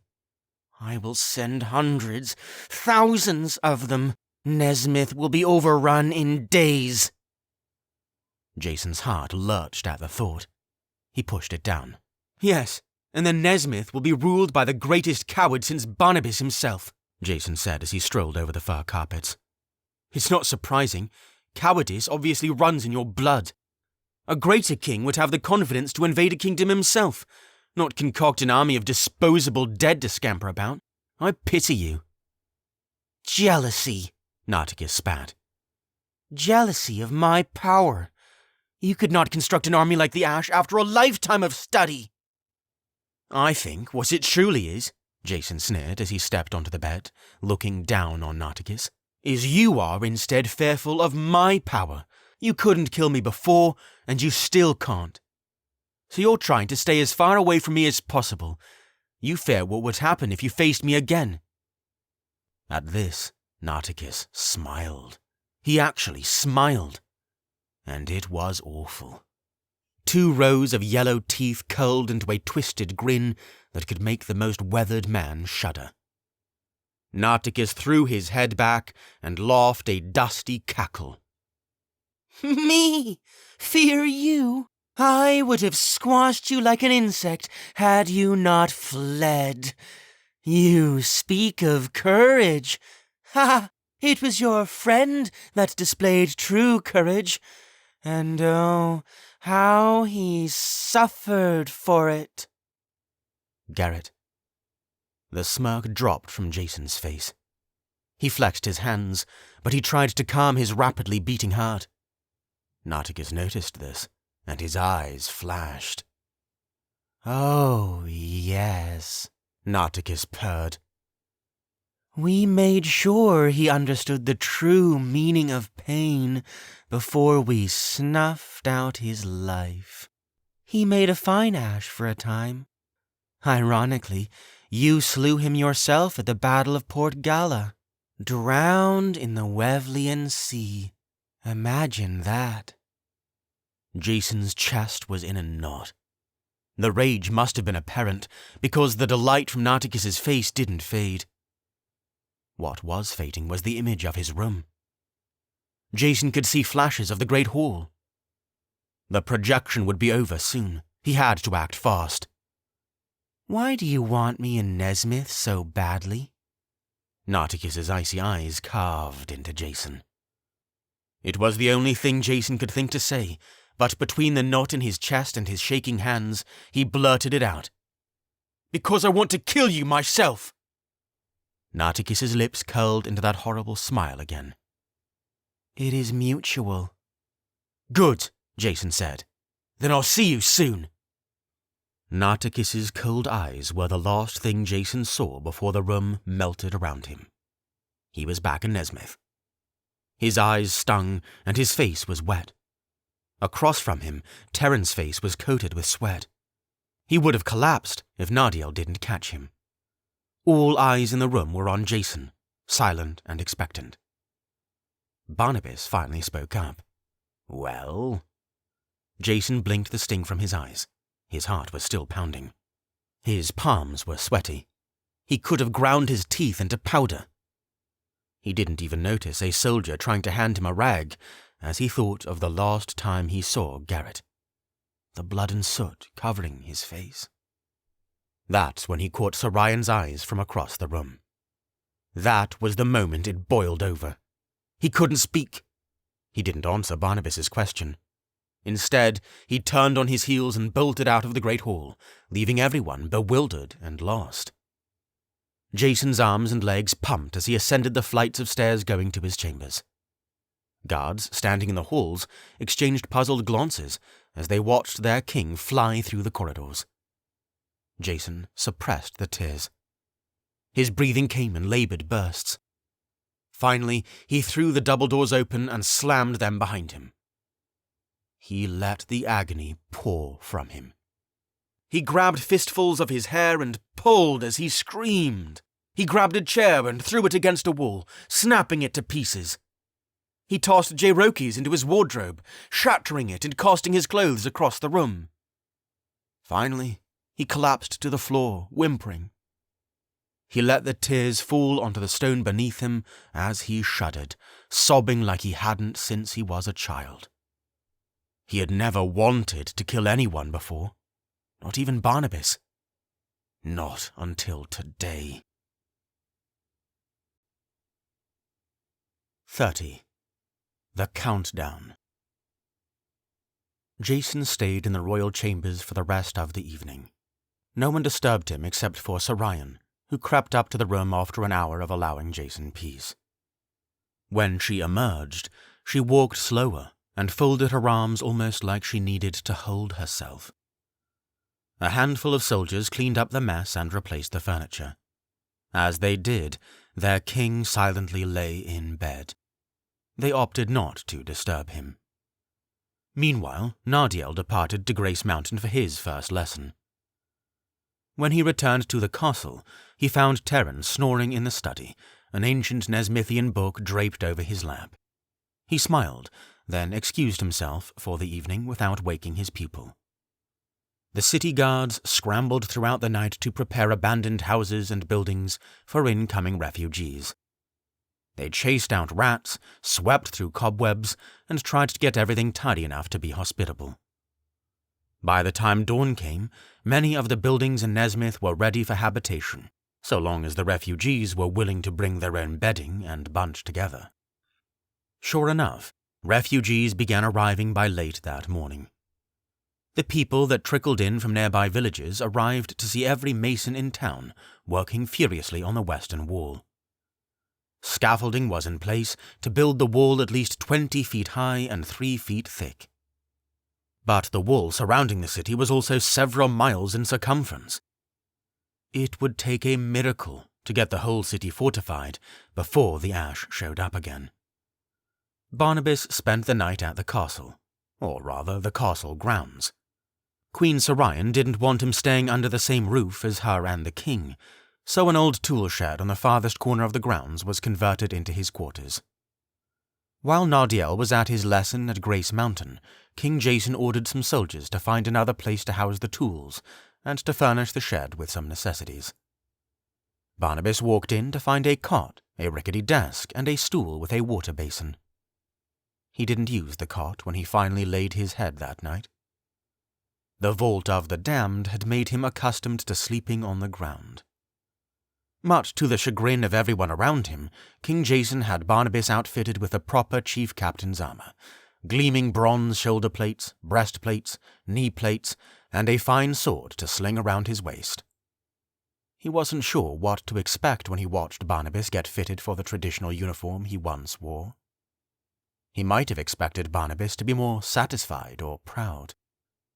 But when Barnabas saw his reflection, fully suited up, his face was as blank as ever. As the refugees trickled into the city, soldiers peppered Barnabas with questions on how to handle the influx. Like a good soldier, Barnabas showed no fear and made no excuses. He fired instructions like the captain he once was. He moved his desk outside so he could write notes and tie them to Artemis before he flew off. By early afternoon, the soldiers were getting their handle on where to usher refugees, so the requests between battalions were becoming fewer. When Artemis came back from delivering the most recent message, Barnabas stroked the area under his beak. Artemis's head twitched, his large black eyes scanning the castle grounds. "You've had a busy morning," Barnabas said. "You deserve to hunt for a treat, but be hasty." Understanding him, Artemis flapped his massive wings and took to the sky, scanning the city for mice.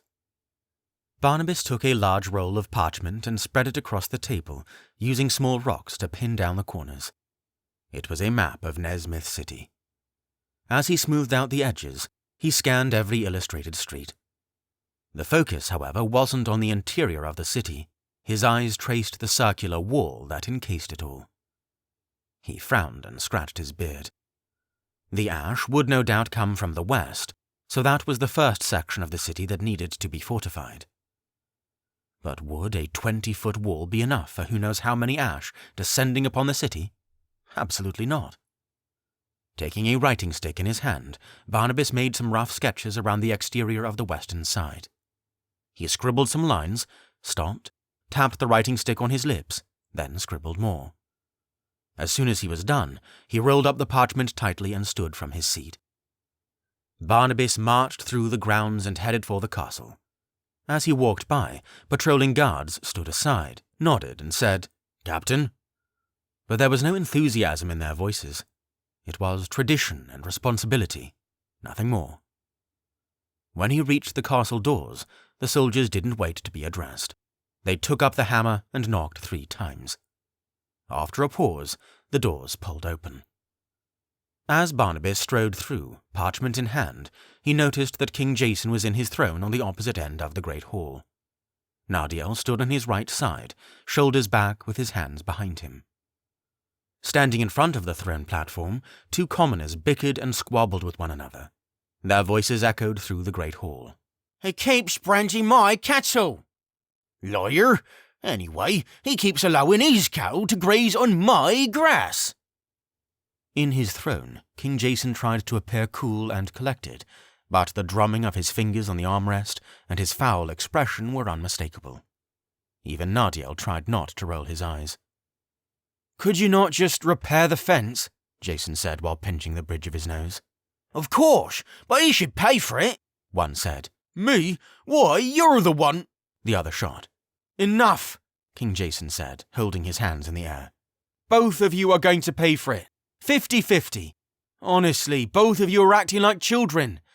I can't believe you brought this to my attention at a time like this. Go see to it and don't bother me with such trivial things again. Goodbye." Both of the farmers blinked, looked at each other, then strolled toward the castle doors, shoulder to shoulder. Under their breath, they muttered things like, "It sounds irritable, don't you think?" and "Not as pleasant as I heard he'd be." When they noticed Captain Barnabas, they glared and kept walking. As soon as they walked out the double doors, Jason stood from his throne and dragged his feet over to Barnabas. He let out a long sigh and rubbed his face with both hands. "If you want to take over this part for me, be my guest," Jason said. Barnabas almost smiled. He bowed, then held out the map. "Your Highness, I'd like to extend my proposal for the city wall." "What do you mean?" Jason said as he unraveled the parchment. When he opened it, he found a map of Nezmyth City with several sketch marks just outside the western gate. There were long lines interspersed by square boxes. Jason gazed at each one with eyebrows furrowed. "A 20-foot wall is better, but it won't be enough," Barnabas said. "We don't know when Nartikis plans on attacking the city. Could be days, could be weeks. My proposal, Your Grace, is that we focus on fortifying the western walls as planned, while building an array of trenches and towers just outside the western gate. We should make it far more difficult for the Ash to reach the city walls. Throughout the explanation, Jason's expression got harder. He kept looking at the expanse of long lines and boxes Barnabas drew. "What you're requesting would take a substantial amount of man-hours," Jason said. "There are a dozen towers and miles of trenches." "If we have all of Nezmyth in the city, Your Majesty," Barnabas said, "that alleviates the problem. It will decrease the number of residents inside the city walls. We can recruit thousands of people to work in shifts, some during the day, some during the night. With some luck, we can fortify Nezmyth City's western side in a limited period of time." Jason turned to Nadiel. Nadiel stiffened his lower lip. Jason turned back to Barnabas. "If you think this can be done, and you know how to get this going, you have my permission. I'm trusting you, Captain." Jason handed Barnabas back the map, and Barnabas took it again with a respectful bow. "Thank you, Your Majesty." "Barnabas." He looked up. Jason took a quick look at him before he said anything. The king that could have been. The Barnabas full of drive and wisdom that existed before dark magic overpowered him. Nezmyth was building up its fortifications nicely in his hands. With his help and a miracle, they might be able to stop the Ash for good. Jason said, "You're doing well." Barnabas bowed and left the great hall. "Barnabas presented a new plan to me today for the Western Wall." What is it? "He wants to build a series of towers and trenches outside the city, make it harder for the Ash to reach the gate." How in the world are we going to do that? Jason and Sir Ryan sat together in the dining hall. A long table flanked by over 20 chairs sat before them. Above their heads, 3 crystal chandeliers hung in single file.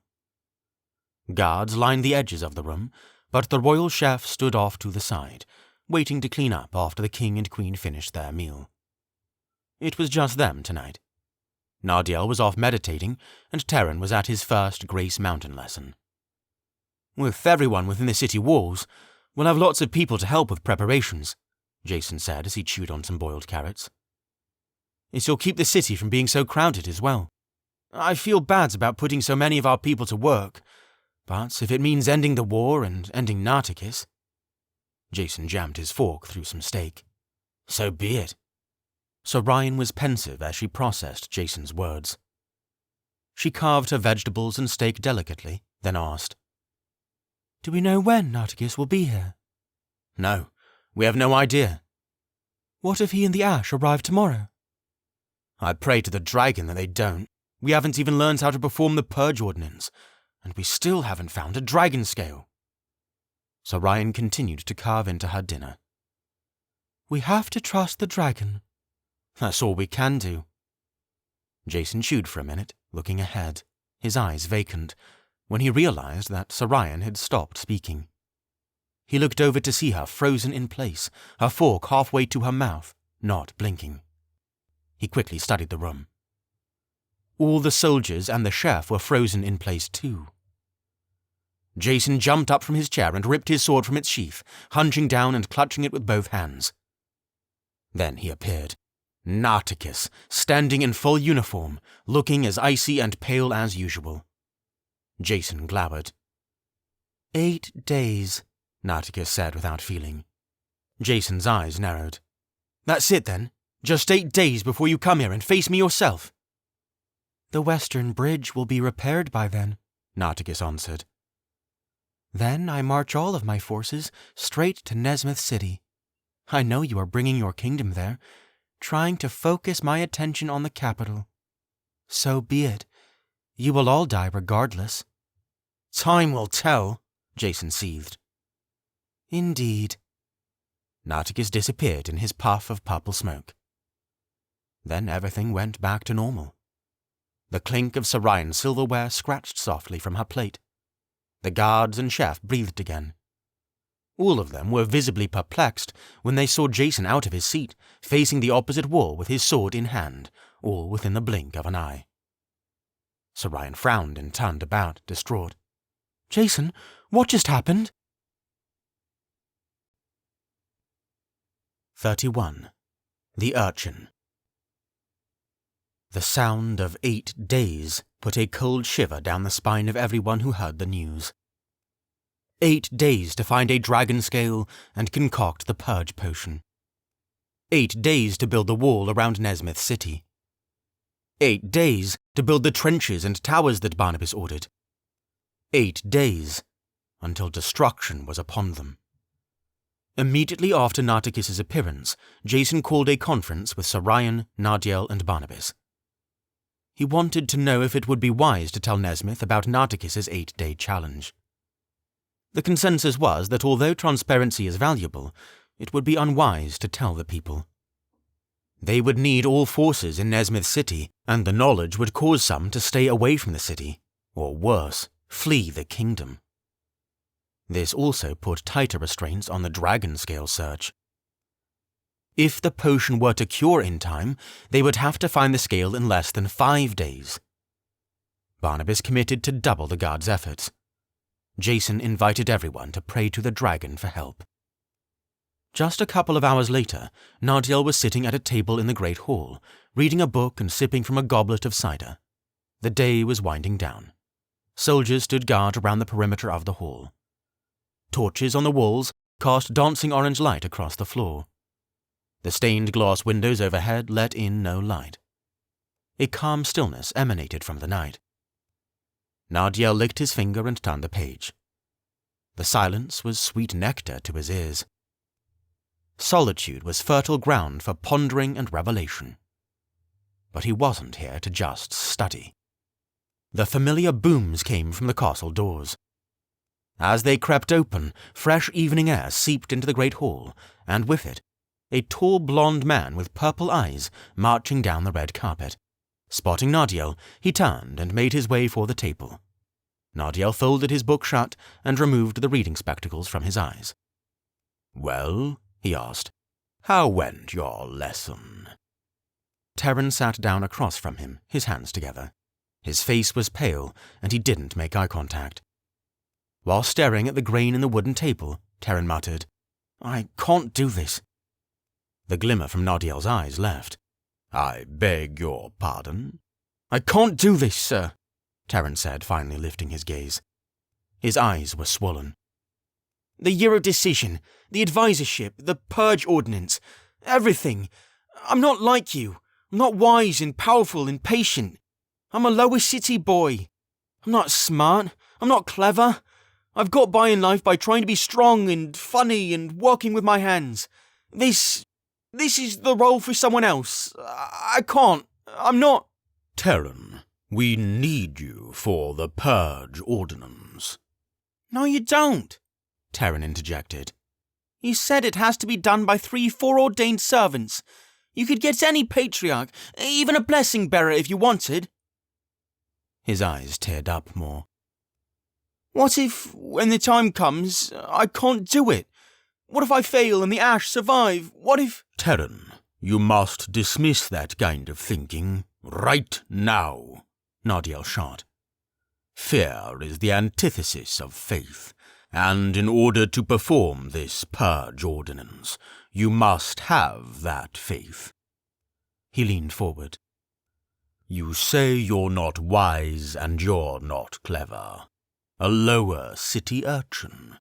Even you are far more privileged than I ever was." Terran swallowed and forced back his tears. "What?" "Have I never told you that I was abandoned as a young boy?" Terran shook his head. "Please indulge me," Nardiel said. "If you know Barnabas's story, it stands to reason that you should know mine as well. After all, I am your mentor. When it comes to lower city urchins, I was the lowest. I never knew my father. My mother abandoned me when I was 7 years old.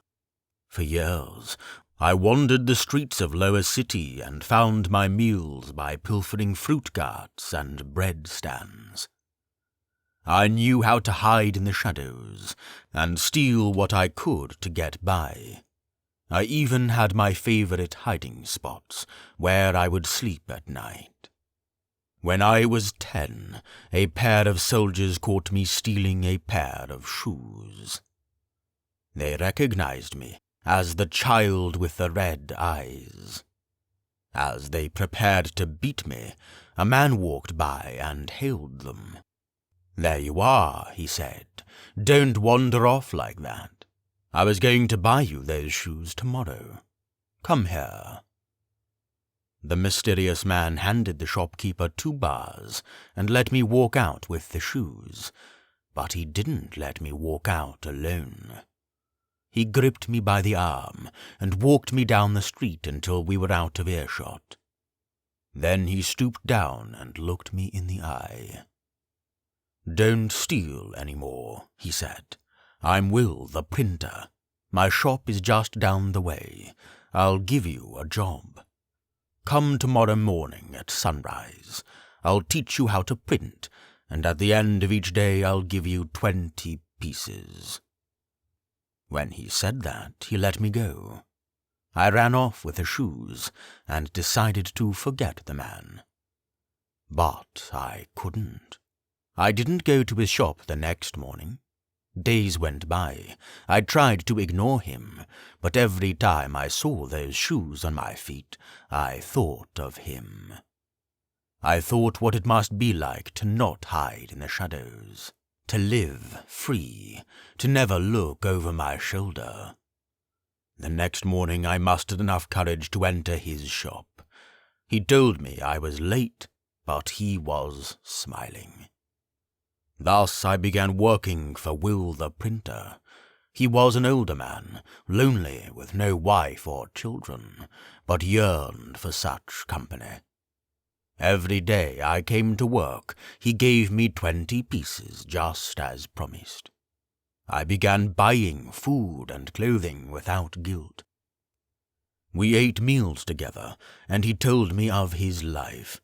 He was kind and patient, and I began to look to him as a father.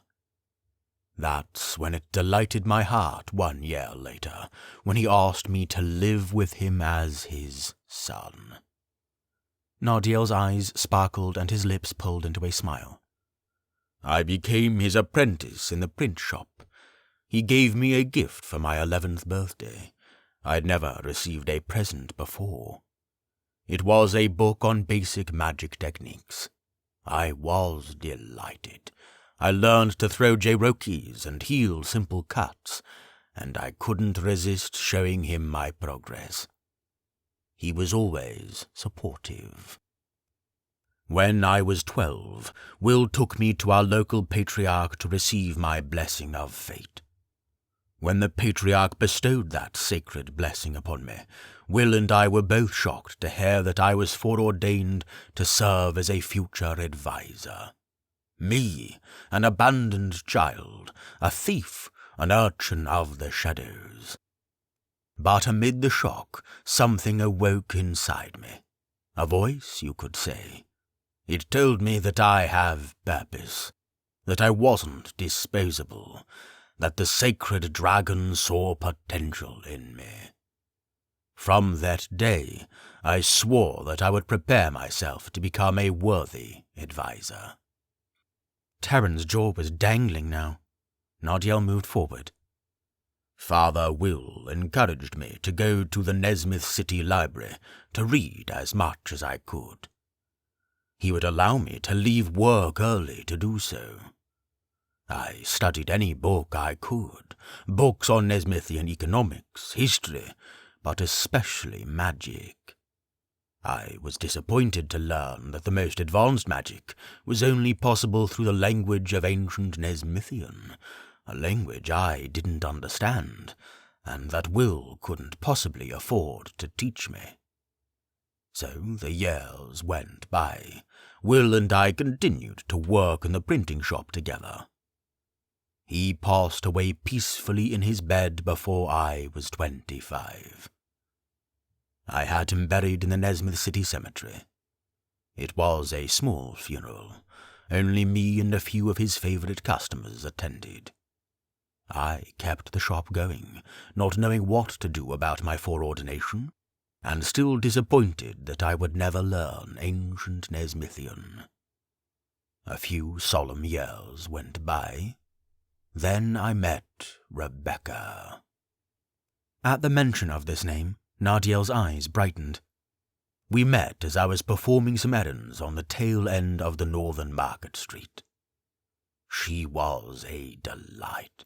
Bright and articulate, beautiful smile. I was immediately smitten by her. We formed a warm, rich friendship. She lived in Upper City with her family.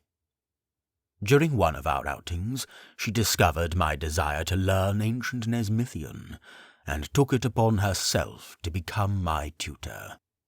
I, of course, was thrilled. So she taught me, and over a long period of time I became proficient in the language, even as a lower city printer. Terran smirked and cleared his throat.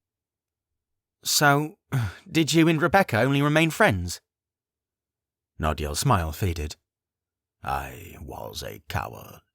Yes, we only remained friends. I had wondered if she experienced similar feelings, but was too nervous to pursue it. I assumed that she would never be romantically interested in a man such as me, a lower city printer. I was plain and had nothing to offer her, and I didn't want the pursuance of romance to tarnish our friendship. So I let things be. Our friendship continued for nearly a decade. Then she fell in love with another man, married and moved out of the city. I've always regretted not confessing my love to her. I never found a woman that matched her charm or beauty. Nardiel scratched at the table absently. At the age of 40, I was finally called to begin my year of decision. I worked with King Thomas during the last few years of his life, then 20 years under Barnabas, and now 4 years of King Jason. Terran sat in silence after hearing Nardiel's story.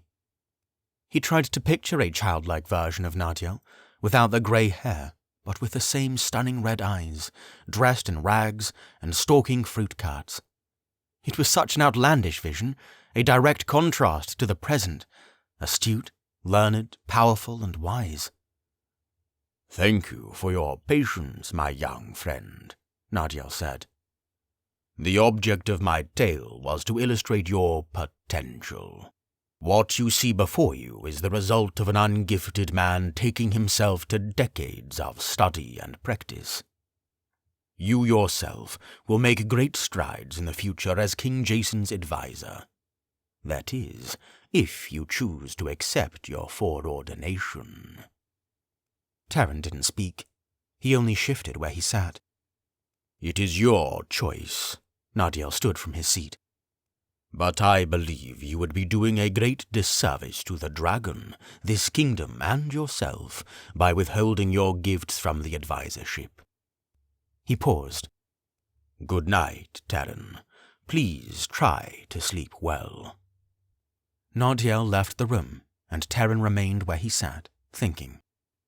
He didn't rise from his chair and venture home for a long while. 32. The Lad. When Kalik was released from the infirmary, she rushed to the castle and graciously showed her friends the long scar across her side. It made Sir Ryan frown and Jason wince. Chief Partu, however, shouted and raised her fists with pride.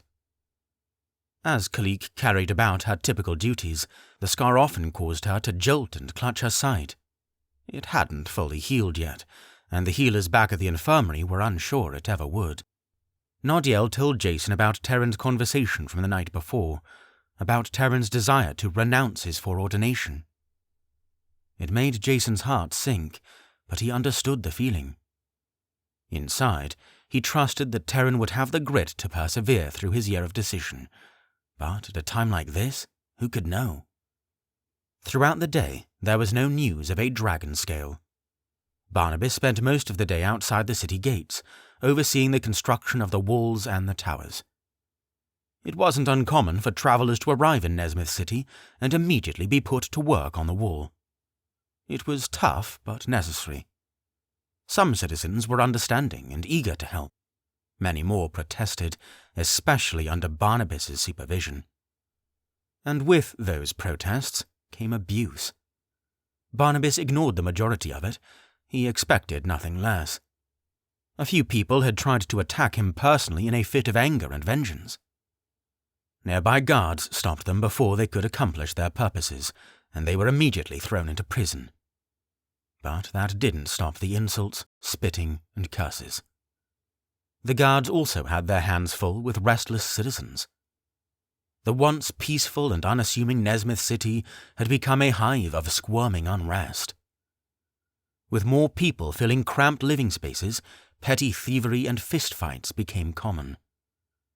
Soldiers spent their days disciplining thieves, breaking up fights, solving petty squabbles, and trying to handle as much as they could without taking matters to the king. He had more than enough on his hands. Amid all this, the people of Nezmyth City weren't near as happy or delighted to see the royal carriage as they used to be. As Jason made his way to Grace Mountain for his second lesson, the royal carriage was now rarely greeted with "Long live the king" or "All hail King Jason." Usually, it was silence or murmurs. The sun had nearly set as Jason made the climb up Grace Mountain. When he arrived on the plateau, he placed his sword before the statue of the sacred dragon and waited for King Thomas to arrive. It didn't take long. Jason knelt down, his face to the ground, and as soon as he looked up, King Thomas was there. The look on his face was something Jason couldn't quite decipher, but for some reason he felt a twinge of guilt inside him. "Good evening, Your Highness," King Thomas said cordially. "Good evening." "How fares the kingdom?" Jason deflated. "You don't really need me to explain it, do you?" "I'd like to hear it from your own mouth." Jason rehearsed everything to him about the search for the dragon scale, the restlessness of the people, the preparations of Nezmyth City, Nartikis' warning, and Barnabas's regained position. "My, it sounds like much has happened in 3 days," King Thomas said. "Too much has happened in the last few weeks," Jason said. "I'm fearful for Nezmyth. 8 days is hardly time at all. It'll be a miracle if we're able to withstand the ash, given the necessary preparations before they arrive." "Luckily for you, the sacred dragon is a supplier of miracles," King Thomas said. "Now, before we get started, there is an important matter that we must get out of the way." King Thomas's tone darkened. "Your feelings toward King Nartikis." Jason bristled. "What of them?" "Let them go." Jason laughed. He couldn't help it. Considering all King Nartikis had done to throw his kingdom into chaos over the last few weeks, forgiveness was the last thing on his mind. The bubbling, tense anger he felt inside every time he thought of the hundreds of innocent lives slaughtered, not to mention Garrett. No, he couldn't forget. "King Thomas, I want justice!" Jason shouted. "I want him to atone for the thousands of lives he's destroyed. I want him to—" "Don't mistake justice for vengeance, Your Highness," King Thomas cut in. "Justice will be dealt swiftly by the sacred dragon, don't you worry. But how it's carried out should not be for you to decide. Remember, if you're going to overcome Nartikis and destroy the ash, your good needs to be stronger than his evil. How are you expecting to do that when your heart is flowing with anger? With the desire to end his life?" Jason huffed. Once again, King Thomas was right. He was right, and he hated it. "How? How can I just forgive the things he's done? How do I look at what he's done and dismiss it all?" "That's not what forgiveness is, Your Highness," King Thomas shook his head. "It's not being dismissive of wrongs. It's allowing yourself to let go of the feelings attached to them. That anger you're harboring is what Nartikis wants, and that anger is the open door for darkness to seep into your heart. You need to let it go." "You still haven't answered how," Jason murmured. King Thomas paused, taking a deep breath. He looked Jason in the eyes and said, "Sit with me." Jason bunched up his cape and squatted to the ground, sitting with his legs crossed. King Thomas did so in unison, sitting directly across from Jason about a dozen feet away. "Breathe in deeply 3 times, King Thomas said. "In through your nose and out through your mouth." Jason followed the order. He inhaled through his nose, then let the breath seep out through his lips. He did it once more, then a 3rd time. When he was done, he felt a little calmer, but the anger still lined his heart. "Now, Jason," King Thomas said, looking directly at him, "tell me what your heart feels right now." Jason paused for only a moment, trying to put the words together. "I'm angry. More angry than I've ever been. I hate Nartikis. I hate this war. I hate that he's caused so much suffering, and I want him dead for it. I've never wanted anyone dead before, but with him, I do." "Is that all?" After another pensive pause, Jason nodded. "Good," King Thomas said. "Your Highness, you've vocalized your feelings. Like oil collecting at the top of a pool, you've separated the anger and identified what's causing it. Now, I want you to package it up and let it go. Breathe again if you have to." King Thomas breathed again to demonstrate. Jason closed his eyes and tried to copy King Thomas's relaxation, but with every breath he took, he couldn't help but think of the Western Wall, all those trenches and towers. Why? Because of Nartikis and the Ash. And what had they done? Slaughtered hundreds. Desecrated their bodies by turning them into ash, pitting them against their loved ones. He clenched his fists, then opened his eyes and stood up. "King Thomas, I can't do this," he said. "I can agree not to kill him, but I can't forgive him. I can't look at—" "Sit down," King Thomas commanded. Jason tightened his jaw, huffed again, and sat back down. King Thomas didn't speak. He sat quietly, his eyes closed, and stayed silent. Jason waited.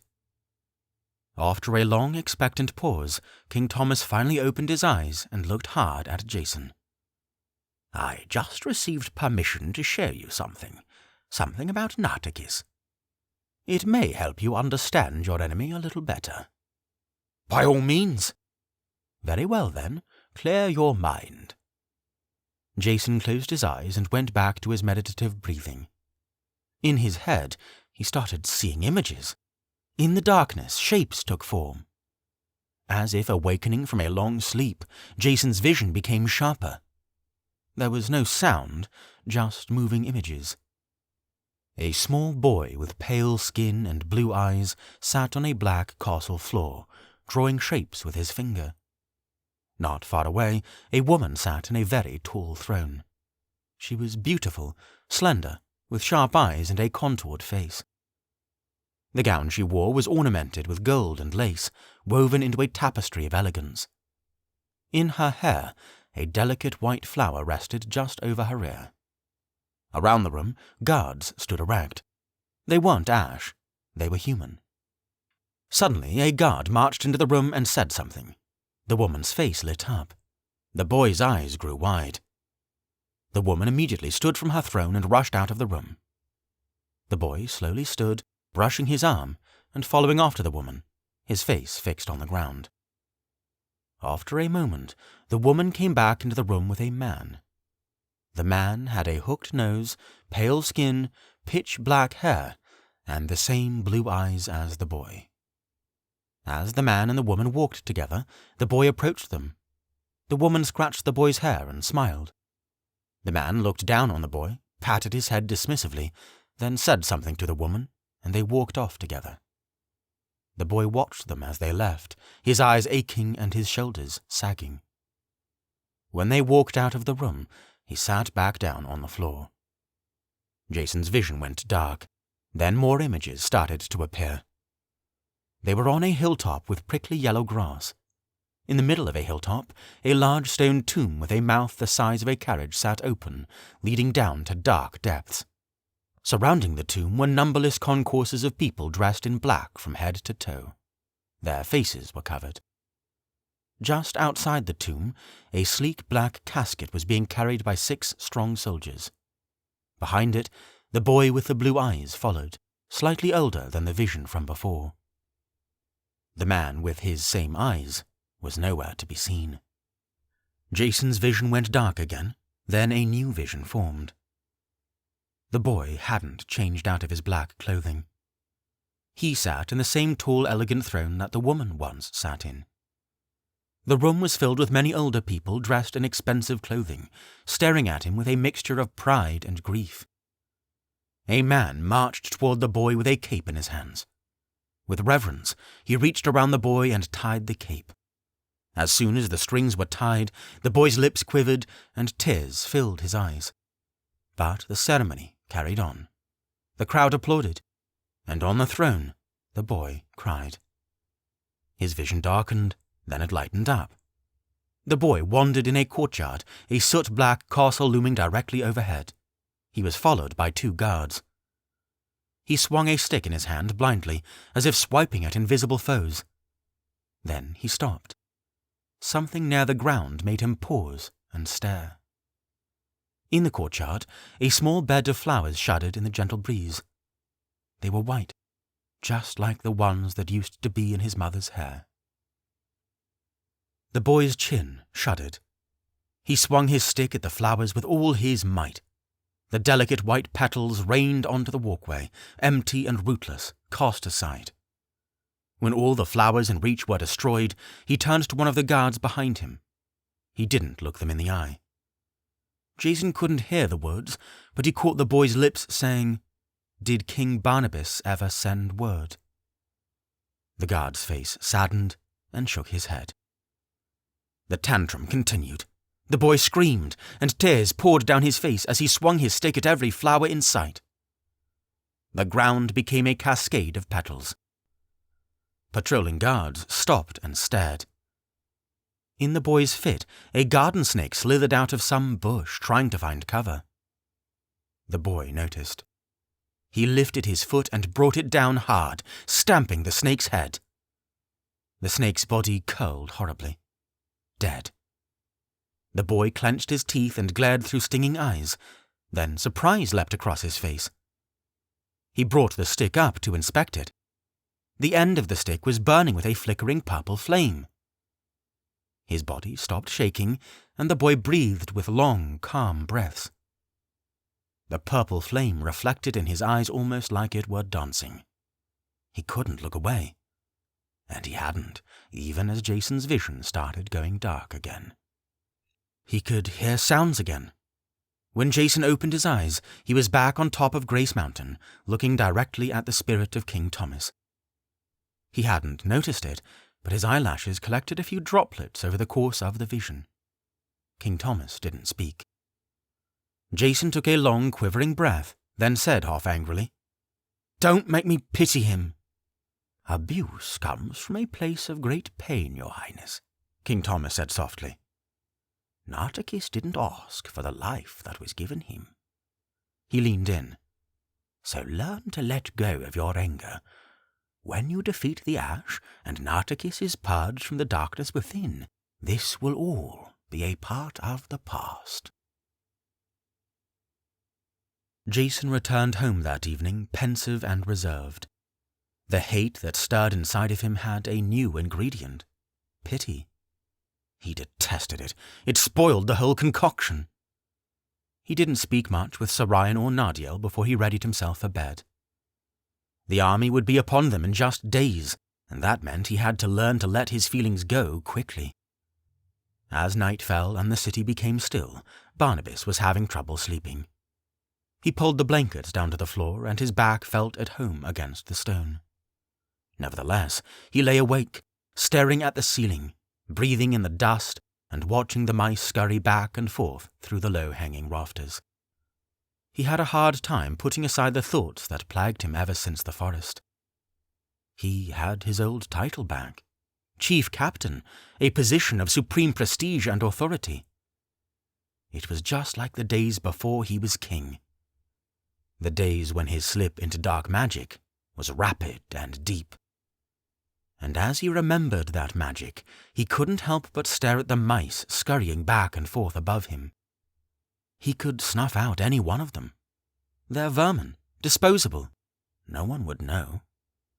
He could kill one, then have enough to burn just a little flame on his finger. A small one. Just enough to help him relax. It would be so easy. As if on cue, he felt a tickle on his arm. Without thinking, he slapped it. Then he looked. The remnants of a small spider were smashed on his arm, its tiny spindly legs detached from its smeared body. As soon as Barnabas saw it, his blood ran cold. It was dead. His heart rate picked up as his gaze slid down to his hand. He could do it. He could do just a little bit. He could hardly practice standard magic anymore, but after decades of use, the basics of Techno-Edema were fresh on his mind. Just a little snap. A little purple flame could dance on his fingertip. He held his hand up to his face. His heart raced as he stared at his fingers. It was like a slithering whisper in his ear, telling him to do it. And his heart wanted it. To feel that pleasure again, any pleasure at all. But then he remembered his cell in the Vault of the Damned. Jason fishing him out, putting him here, in this new position. And now he was just a twitch away from diving down that same rabbit hole he visited ages ago. The rabbit hole that got him locked away in the first place. That thought was enough to shoot a jolt of fear through him. He popped up, threw the covers from off him, and stood. Shakily he paced the room back and forth. He crossed the room and reached his hands into the water bowl. Cupping his hands, he threw the water onto his face, rubbing his hair and beard. His breathing slowed down, and he stared at his reflection. But as the water settled and his reflection became smoother, he couldn't help but frown. His reflection seemed hardly his own. His hair was darker, without any of the greys around his ears, and his skin was younger. Another bolt of fear shot through him. He wasn't looking at his own reflection. In the water, Nartikis sneered up at him. "Hello, Father," Nartikis said. The voice was inside Barnabas's head. No! Barnabas cried. It was too late. He was suddenly shrouded in darkness. Barnabas spun around, trying to catch his bearings. But everything around him was black. He was breathing heavily, and each breath seemed to echo for oblivion. "You should not have turned away from me." Nartikis again was inside his head. "I am sure this looks familiar to you." Release me! Barnabas shouted. Nartikis laughed. "You cannot over-curse me. You have not the strength to overpower a Dream Slayer spell, not in your current state. Suffer, then yield." Suddenly, what felt like a million hot needles stuck into Barnabas's body. A giant snake materialized in front of him, with large, icy eyes.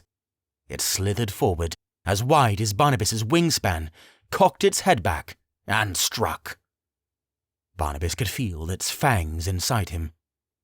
He knew this world he was trapped in wasn't real, but the pain was exquisite. His head was on fire.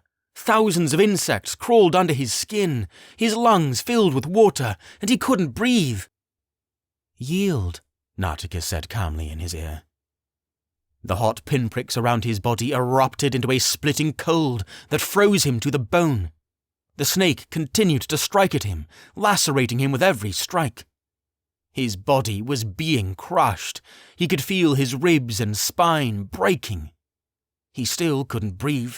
He couldn't tell if he was burning, freezing, or drowning. I... Barnabas stammered. "Yield," Nartikis said again. Yield." It was too much. He couldn't take another broken bone, another gasp for air, another burn. The snake's strikes tore at his flesh, the mountainous pain that waned and grew and made his body scream out. "Enough. No more." Barnabas said. I yield." 33. The Puppet. Suddenly, Barnabas was back in his own body looking over the water bowl. But as he tried to move, he couldn't. Nartikis was in control. He yelped, but the sound echoed in his mind only. His lips didn't move. Nartikis laughed and went to work, strapping on his armor, along with his sword. "Coward," Barnabas growled. Barnabas felt the burning again around his entire body. But the pain only lasted for a moment before Nartikis let it up. "I suggest you behave yourself," Nartikis said. "Unless you prefer the pain." Barnabas watched his body exit the tool shed and stroll through the castle grounds. He stayed quiet. Never had he felt so completely powerless, not even in the Vault of the Damned. There had to be something he could do. But what? One thought crossed his mind, likely futile, but there were no other options. Barnabas took it and hoped that Nartikis couldn't hear his thoughts. "Dragon, if you'll listen to a wretch like me," Barnabas silently prayed, "please warn the king. Warn Jason." Nartikis said nothing. Did he not hear it? Or maybe he thought it was so futile he wouldn't address it. Barnabas watched the whole scene with apprehension. As he approached the castle doors, the two guards addressed him. "Captain?" They nodded. I suppose I can't kill them now, can I?" Nartikis said in Barnabas's head. "I can't open these castle doors with your strength alone, so I need them alive. Even if I did have you kill them, the guards inside would surely hear the noise, then come out and kill you. No, I'll wait. But I'll let them take care of you after you've killed the king and queen." The guards knocked 3 times, and the doors slid open. Barnabas's body strolled through, mechanical and stoic. Down the red carpet they went, until Barnabas's body stopped directly in front of the throne. "Where are the king and queen?" Nartikis asked. Barnabas didn't answer. Then another searing bolt of pain shot through him. "Where are they?" Nartikis commanded. What's the point? Barnabas knew Nartikis could torture him as long as he needed until he gave him directions. So he did. Through the white-hot pain, Barnabas grunted out the directions to the royal chambers. Only then did Nartikis release him from the torture. "Excellent," Nartikis said as he walked Barnabas's body toward a set of doors. "The next time I make a command, you will be wise not to hesitate." Inwardly, Barnabas cursed Nartikis. He also hoped beyond hope that his prayer worked. He watched his body move through the doors, through a corridor, and up a set of stairs. All the while, Nartikis gloated freely in his head. "I could have cast a Dreamslayer spell on Jason and had him kill himself, of course," the wicked king said. "That might have been simpler, but how much more delicious is it to have you kill the king and queen in cold blood? The fallen king exacting revenge upon his successor. The kingdom will be in an uproar." Barnabas didn't speak. The night was as still as could be. King Jason would undoubtedly be asleep. As Barnabas's body passed through the halls, guards stepped aside and said, "Captain?" Many of them were perplexed to see Barnabas wandering the castle halls late at night, and usually kept watching until they disappeared behind a wall. At last, they turned on the hallway that led to the king's chambers. Barnabas watched with horror and despair as his body crept closer. As his body approached the door, Barnabas was surprised to see that there were no guards nearby. Odd. It's standard practice to have at least 2 guards outside the king's quarters. But this didn't give Nartikis the slightest pause.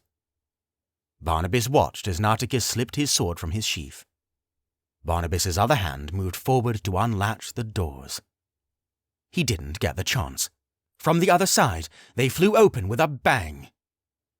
Nardiel stood before them fully armoured. Over his shoulder, Jason and Serayan were out of bed, still in their nightclothes. Beside Nardiel, a set of guards. "Good evening, Captain," Nardiel said. Nartikis lifted Barnabas's sword to strike, but he was too slow. Nardiel's arm shot forward, grabbing Barnabas by the forehead, his thumb and middle finger clamping his temples. Everything went black. Barnabas was out of his body and back in the dark room where Nartikis took control of him. Nartikis was there too, but they weren't the only ones. Nardiel had arrived. In a flash, Nardiel threw his arms forward and shot plumes of fire from his palms. Nartikis dodged them and threw his arms like windmills. Giant black daggers rained on the advisor, but Nardiel lifted his arms to shield the blow, and the daggers bounced off an invisible shield. Barnabas backpedaled, having no weapon and no magic to defend himself. He knew what he was witnessing. A duel of two master magicians, dark versus light. Nartikis summoned giant snakes on either side of him. They slithered quickly toward Nardiel, then reared their heads back ready to strike. But before they could, Nardiel lifted his arms and clenched his fists. Immediately, each snake's head was severed from its body as if by invisible swords. "Release him!" Nardiel's voice was deafening. Nartikis shuddered before he regained his composure. Out of the corner of his eye, he spied Barnabas. Turning his attention, he dug his heels in and flew toward Barnabas at blinding speed. Barnabas flinched, waiting for the impact. It never happened. Nardiel summoned a barrier that surrounded Barnabas like a giant barrel. Nartikis collided with it, rebounding off the barrier and skidding to a heap several yards away. He staggered to his feet. "Release him!" Nardiel bellowed once more. Nartikis breathed hard. His greasy black hair was matted and sweaty over his eyes. He roared horribly, and suddenly his head sprouted long curling horns. His eyes glowed purple, his arms and legs bulged, and his fingers turned into long, jagged claws. In his new form, he lifted his arms in the air, and suddenly the floor was covered with dark, decrepit arms, reaching up from the ground as if stretching to escape a cold grave. Several sets of arms grabbed Nardiel's legs. Even Barnabas, inside his shield, had arms grab him from underneath. They started pulling down. Inch by inch, Barnabas and Nardiel felt themselves sinking into oblivion. Meanwhile, Nartikis hunched down and bounded toward Nardiel, claws outstretched, hungry to rip and tear. Through all this, Nardiel didn't flinch. He breathed deeply and held his hands together, bowing his head calmly. He began muttering a lengthy and complicated phrase, and as Nartikis barreled toward him at top speed, Nardiel's body radiated a blinding white light. Fire encompassed them from all around. Barnabas watched great flames fly by his shield, but he did not feel their scornful heat. The dark, disgusting arms shuddered and retracted into the ground. Amid it all, Nartikis howled. His body, overcome by the flames, swung and flailed through the onslaught, finding no relief. "Release him!" Nardiel's voice boomed again. Nartikis didn't listen. He growled and bared his teeth, pushing down the pain. He tried to open his eyes, tried to cast some other form of magic, but he couldn't overpower Nardiel. He sank back down to the ground, crying in agony. "Release him!" Nardiel demanded one last time. And just like that, the black room was gone. They were back in the castle, just outside the royal chamber. Nardiel sank to his knees, gasping for air. Likewise, Barnabas collapsed to the floor, shivering and coated with sweat. The guards looked at both of them, shocked and confused at what just happened. Several yards away, Jason knew. "Bring them blankets!" Jason commanded. Nardiel forced himself to his feet and made his way to a table just inside the king's quarters. He sat in a seat, then lifted his eyes to a guard and said, "Please, bring me a magic elixir. My strength is depleted." Yes, sir. The guard nodded and left. The other guard brought Barnabas and Nardiel their blankets, then helped Barnabas to his feet. Barnabas kept shivering, and his vision was blurry as the guard led him to the table where Nardiel sat. Barnabas bunched up the blanket around him. It was thick, but somehow did very little to warm his body. Did you overcurse him? Jason asked eagerly. Nardiel shook his head while cradling his temples. I cannot tell. The vision simply disappeared. If he were here, we would know for certain. So he might have broken the spell before you had the chance? It is possible. Jason sighed. Captain, how are you? Barnabas continued shivering and kept his eyes down. Lock me away when this war is over. Jason's eyebrows pointed. That's not your decision. I am the cause for all of this, Barnabas said through shivers. Do you blame the people for cursing and scorning me? This is all my doing. Nartikis is my son, my bastard child. He paused. I was so close to performing that cursed magic tonight. I'm always so close, teetering on the edge of a knife. I could very well become that man again. I could become a monster. Everyone was quiet. Across the room, Sarayan folded her arms and shuffled her cold feet. The guard returned with Nardiel's magic elixir, and Nardiel downed it. After he drank its contents, he looked hard at Barnabas and said, Did you practice Stepno Edema? Barnabas was quiet, but he shook his head, almost imperceptibly. Well done, Nardiel said with a nod. Barnabas didn't speak. Your fate is going to be decided by the sacred dragon, Barnabas, Jason said softly. Where you go will be decided when this war is over. The mention of the dragon reminded Barnabas of something. How did you know he was coming? Nardiel and Jason traded looks. Nardiel said, A feeling. I was down the hall reading in the library when I felt a dark presence approaching. Then, after a long moment, a single word came clearly into my head. Dream Slayer. I came in to warn the king, but he had felt the same thing. By now, Barnabas wasn't shivering as much, but was still sweating. The dragon had heard him. Inside, he felt satisfied, but also puzzled that the dragon would listen. Barnabas forced himself to stand, still clutching the blanket around him. Please let me be excused, he requested.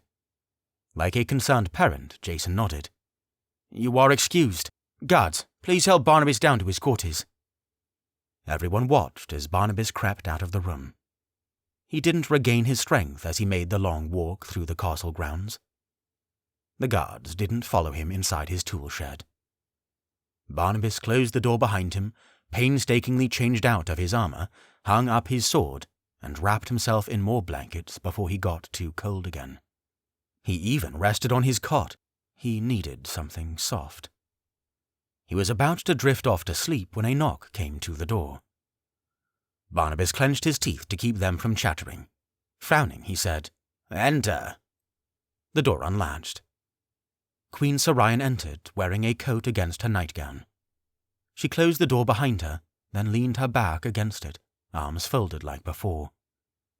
She looked around at the chief captain's lodging, unimpressed, and well aware that the arrangements were unbecoming of his status. If I were you, she said, I would have named all the mice by now. Barnabas forced himself to stand out of respect. Don't, she said. Quick to follow orders, Barnabas plopped himself back down on the cot. His head swam. All he wanted was sleep. But he wasn't going to disrespect the queen. Truthfully, he was shocked that she was even here. What you said up there, about being the cause of all of this, Queen Sarayan began. As she started, she gave a long pause, searching for the right words. She opened and closed her mouth multiple times. Then she said, I think you're right. I think this is your fault. But maybe that doesn't matter anymore. Barnabas didn't respond. He wasn't sure what she meant. I've seen that my husband is trying to practice forgiveness, so I've decided to give it a try too, Queen Serayn said. She locked eyes with him. Her chin shook. But she cleared her throat and forced herself to say the words. Barnabas, I forgive you. I forgive you for the pain that you've caused me and my family. Tonight, I'm going to start letting go. I won't let myself hate you anymore. Something was caught in Barnabas's throat. He tightened his jaw to control it. Just stop giving the anger inside you a place to live, Serayn said. I think you can become the good man that you once were. Just try. She paused, awaiting a response. But Barnabas could give none. Her words assailed him in a way that didn't feel like an attack, but exploded inside facets of his soul that he had forgotten he had. What was it? Why was she saying these things? He didn't deserve this. She knew who he was. So how? Why? Well, good night, Queen Serayn said. May the dragon bless you, Captain Barnabas. She nodded, then slipped out the door, gently latching it behind her. Barnabas listened to her footsteps slip into the night as he turned over in his cot. He was still clenching his jaw, trying to suppress that feeling in his throat. He kept himself from blinking so he wouldn't stain his pillow. 34. The Gift. The morning after the Dreamslayer spell, Barnabas was awake and dressed before sunrise, despite his exhaustion. He blinked and shook his head and tried to keep his balance as he readied himself for the day, but his head was light and his body was weak. As he supervised the construction outside the city walls, he marched with dignity and poise. No one could tell how utterly exhausted he was. Preparations on the wall were going slower than anticipated, even though the work never ceased. At dusk, the day crews retired to their barracks to get what rest they could, and the evening crews would emerge to pick up where the work left off. These crews were led by Kalik and Chief Patu, who were accustomed to hunting prey through the night. Along with the slow construction, a dragon scale was still nowhere to be found. Scores of guards visited every merchant and collector. Efforts were doubled and intensified. They visited every mansion, house, cabin, and shanty. But no one in Nezmyth City had a true dragon scale. All of this led to mounting anxiety back at the castle. Jason lost even more sleep than usual. If they couldn't find a dragon scale, everything would be in vain. For this reason, those at the castle spent much of the morning supplicating the sacred dragon for assistance. Master Ferribolt joined them. Meanwhile, the last of the refugees were filing into the city, dragging their tired feet along the dirt path that led through the construction. These were the farmers from the southernmost region of the kingdom, the plains near Dragonclaw Lake, Port Runoff, and the Eternal Ocean. Most of them were so poor that they walked across the kingdom carrying their possessions on their backs or in handcarts. One of these families was no different. 2 teenage girls with blonde hair and bright blue eyes pushed a handcart with their father sitting inside, the handcart wheels grinding through the dirt as they went. The man hated to watch his daughters carry his weight. He would have happily pushed the cart himself, but both of his legs were amputated from the knee down. So he sat among the blankets instead, one hand on the remains of his knee, and the other hand on a small wooden box. The 3 cast their eyes about them as they approached Nezmyth City. Thousands of people were outside the western gate, digging trenches miles long. As they dug, they fastened sharpened logs along the edges, pointing upward and west like giant spears. Among the trenches, towers 30 feet high went up quickly, lashed together by thick cords. The tops were wide enough for maybe half a dozen men. Along the city walls, scaffolding was in place to build the walls at least twice as high and 3 times as thick. An army of burly masons worked on it, lifting stones, slapping mortar, and pushing rocks into place. The father scratched his beard as he looked around. So, the Ash will have to climb over the spears and through trenches before they can even reach the wall. And from those towers, I bet they'll have archers and magicians fire down on them. Smart. I've heard nasty things about the Ash, one of the girls said. Yeah, I've heard they run like antelope, but they're strong like bears, the other girl said. The father thought for a second. Well, let's hope you heard wrong. They walked quietly for a long moment, looking around at the construction. The sweaty-backed people deep in the trenches struck and hoisted out mounds of dirt, packing them tightly around the bases of the log spears. Coughs and mutters were frequent. Soldiers patrolled with jugs of water and morsels of bread to give whatever nourishment they could. Through the crowd, one of the girls spotted a man with broad shoulders and peppery hair, garbed with shimmering bronze armor, patrolling a trench with guards on either side of him. That's him, isn't it? The girl nodded in his direction. Barnabas, the fallen king. The father followed his daughter's gaze and saw him. Yes, that was him, all right.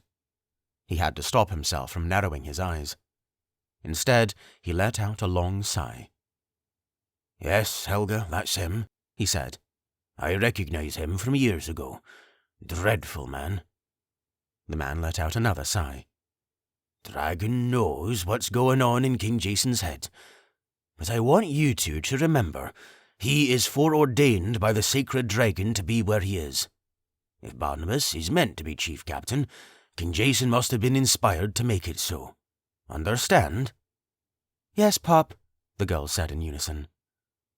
All things happen in the dragon's time, the father whispered as he looked down at the wooden box and gave it a pat. Their silence continued as they passed through construction and approached the city gates. As they crossed the threshold into Nezmyth city, a small group of soldiers were there to greet them and the other refugees. Welcome to Nezmyth city, one soldier shouted. You'll be escorted to your assigned barracks. The king is in search for a dragon scale to assist in the war efforts. If any of you are in possession of an authentic dragon scale, you are required to make it known to the nearest soldier. The two girls traded wide-eyed looks, then looked at their father.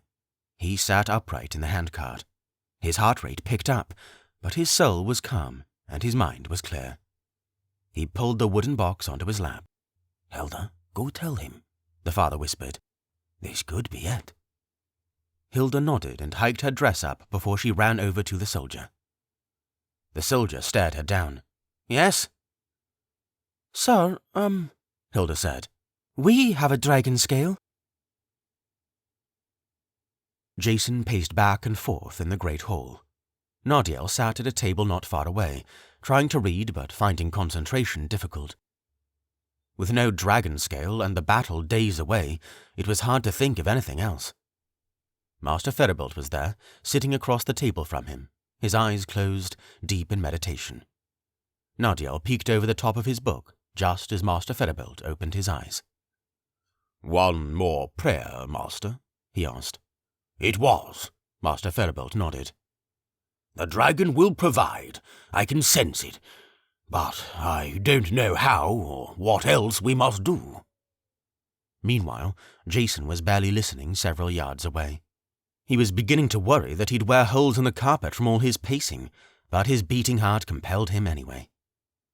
Almost all of Nezmyth was inside the city, and a dragon scale still hadn't turned up. Maybe there's some merchant they hadn't checked with yet. Maybe there would be a nobleman that had missed the soldiers when they patrolled his street. After all, most of the Port Gala refugees arrived yesterday. Maybe they had one. That would make sense. Boom! Boom! Boom! Jason let out a long sigh. If those knocks on the castle door were more commoners bothering him with another petty squabble, he might lose it. He didn't look to the doors as they creaked open and let in the afternoon sun. He just kept pacing back and forth. Everyone else in the great hall watched 2 soldiers and 3 commoners march down the red carpet, though it would be more correct to say that only 2 commoners, both blonde girls, marched. The third, a middle-aged man missing his legs below the knee, was carried on one of the girls' backs. The other girl held a small wooden box and kept it close to her chest. Your Highness, one of the soldiers said. They have one! They have a dragon scale! Jason frowned. Looking over his 3 guests, he thought there was no possible way they could afford such a relic. The girls' dresses were eternally stained with dirt and grime, and their hands and shoulders were firm and strong, clearly farmers from the southern regions. They may think they have an authentic dragon scale, but these people rarely had anything in the way of possessions, let alone something so rare. "It's authentic?" Jason asked seriously. The 3 guests nodded. "Well, let's see it then," Jason said. "Guards, bring this man a chair. What are your names?" The man hanging on his daughter's back was the one to speak. I am Rorik, son of Mikal the cabbage farmer, your highness, and these are my daughters, Hilda and Helga. "Pleasure," Jason nodded. "Helga, if you'll bring me the box." Helga marched up to the king and handed him the box, a little perplexed at how underwhelmed the king appeared at their gift. She extracted a key from a satchel around her waist and handed that to him as well. By now, Nardiel and Master Ferabelt both left the table and arrived at Jason's side. Rorik and his daughter's faces lit up when they saw them. All 3 foreordained servants of the holy sacred dragon, Rorik revelled. Master Ferabelt, the chief patriarch, it's an honour. A guard brought Rorik a chair, and Helga sat him down. Master Ferabelt graciously shook Rorik's hand with a glowing smile. He went on to shake each girl's hand as well, and they were just as delighted to meet him. With a sigh, Jason unlocked the box and pulled the lid upward. If the dragon scale was truly in there, it was wrapped carefully in linen cloth. It seemed to be the right size, or at least similar in size to the fake one he saw days ago. Nardiel reached his hands into the box and took the parcel. Carefully, he unwrapped the artifact until the linen was completely removed. As soon as daylight saw the dragon scale, fire ripped through Jason so suddenly that he gasped. He could almost hear a dragon roar in his ears as the scale reflected the light into his eyes. There was no question. It was magnificent, unlike anything he had ever seen. Anything man-made, no matter how ornamented and exquisite, would have been a cheap imitation to what he beheld. It was the size of a dinner plate, but 3 times thicker, and it radiated a kind of energy that made everyone's insides swell warmly. My goodness, Nardiel said as he held it in both hands. This must be authentic. I've never felt anything like this. It's as though I could walk on fire. Nardiel gingerly turned and handed the dragon scale to Jason. As he brought it closer, Jason could feel its aura more powerfully. And once he wrapped his hands around it, he felt the fire cascade through him once again. His magic reserves stirred inside him, like a beast as powerful as thunder, but calm as a summer breeze. Jason inhaled deeply and let the breath pour out of him. Rorik smirked from his chair. You don't have to be so careful with it. It's nearly indestructible. I heard you have to know a special spell to break one, and I don't know it. Your Highness, Master Ferabelt said, if I may. Jason passed him the dragon scale, already missing the feeling it gave him. But Master Ferabelt's reaction was far different than either of theirs.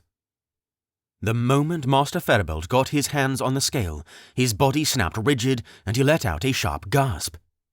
Jason's hand shot for his sword. Master Ferabelt didn't move. His eyes were glossy. He was present, but somehow seemed to be somewhere far distant. "Master Ferabelt," Jason called. "Master Ferabelt!" Just as suddenly, the chief patriarch's body relaxed. He blinked, and he was back to himself. As he turned and looked at the concerned faces that surrounded him, his bottom lip quivered, and his eyes grew misty. Then a smile. Everyone stared back at him, baffled. When he spoke, he addressed Rorik, Hilda, and Helga. You have no idea how special this is, do you? He breathed. Rorik stumbled over his words. Well, I always thought a dragon scale was special, Master. This, Master Ferabelt said, holding the scale up. is a scale from Ugvir, the lost Dragon King, the final Dragon King that ruled Nezmyth before the beginning of the Dark Era. I have just received a vision. Ugvir spoke to me. His lips quivered. He has given us his blessing to use this scale. He wishes his beloved Nezmyth success. Nardiel's eyes glowed. Jason was speechless. Hilda, Helga, and Rorik held each other close and rubbed each other's backs. Your Highness, Master Feribolt said, wiping his eyes, I'd like to get started on the potion immediately. You're excused. I shall assist, Nardiel said. Master Feribolt and Nardiel slipped away to begin the concoction, and as they did, Jason turned to his guests. Feeling silly and ashamed for his earlier thoughts, he said, If you don't mind me asking, how did the three of you come in possession of this? Hilda and Helga turned to their father. Rorik's face beamed. It's been handed down through our family for generations, he said proudly. As the story goes, my great-great-grandfather found it in a cave as he was out hunting. As soon as he touched it, he had a vision where he was told he should not sell it or use it for personal gain, but must save it for when Nezmyth would need it most. Since then, it has been passed down. He paused. It is our family's most valued possession. And you're giving it to us freely, Jason said. Rorik nodded. It is an honor to serve my kingdom and the sacred dragon, Your Highness. Jason smiled. He couldn't help but marvel at this family's faith and dedication. He wished desperately that he could reward them, but he couldn't think of any prize worthy of their contribution. Regardless, he had no gold or treasures to give them. Then it hit him. It brought pain to his heart, but he knew that this would be for the best.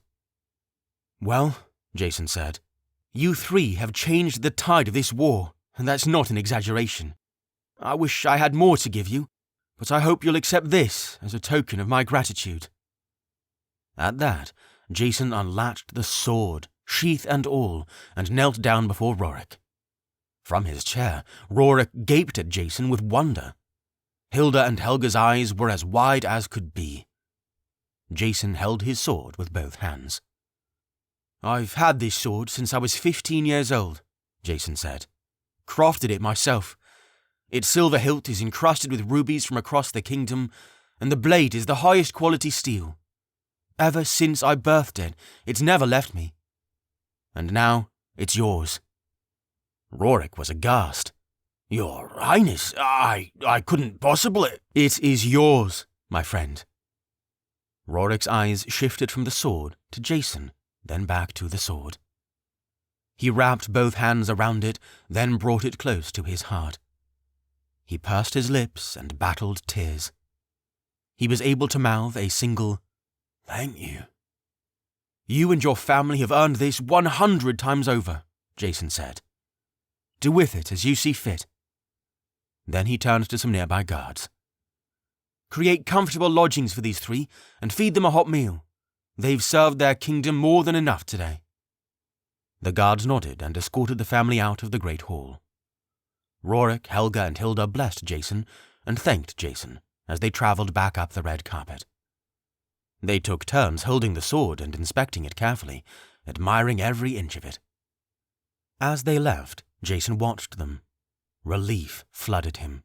Their prayers were answered, and they finally had the dragon scale. But his heart also ached for the loss of his sword. It felt somehow like watching a dear friend leave, never to return. Before the double doors closed, the sun hit the hilt in such a way that it gleamed light in Jason's eye for just a second, almost like a wink. Jason smiled and said, "Goodbye, old friend." Then the doors closed. 35. The Descendants.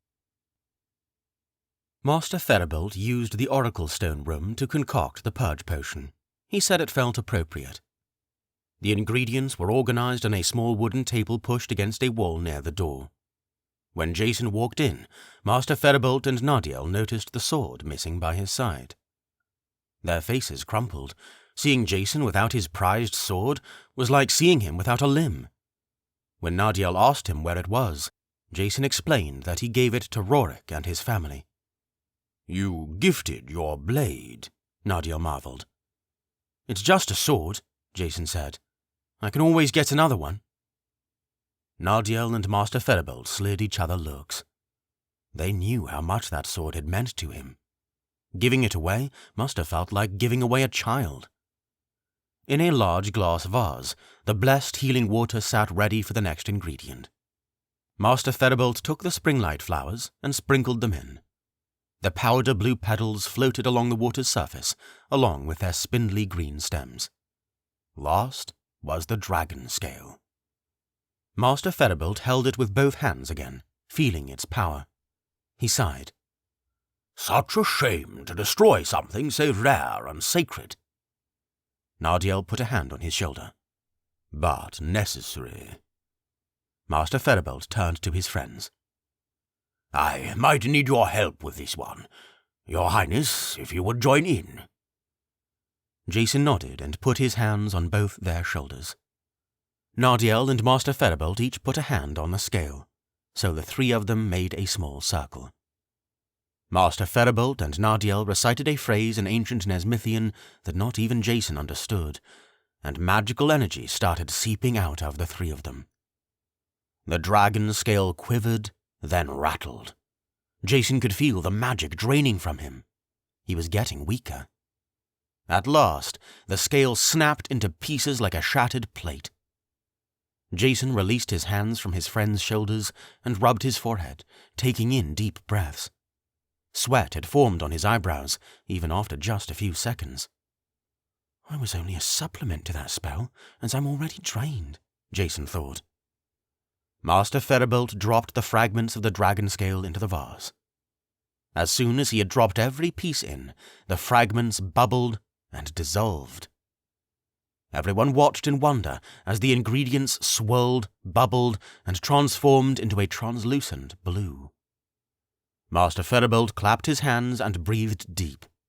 Then he put his hands around the vase but didn't touch it. Beilonin la Dila, he said. After he said the words, a light blue barrier like a large eggshell encased the vase.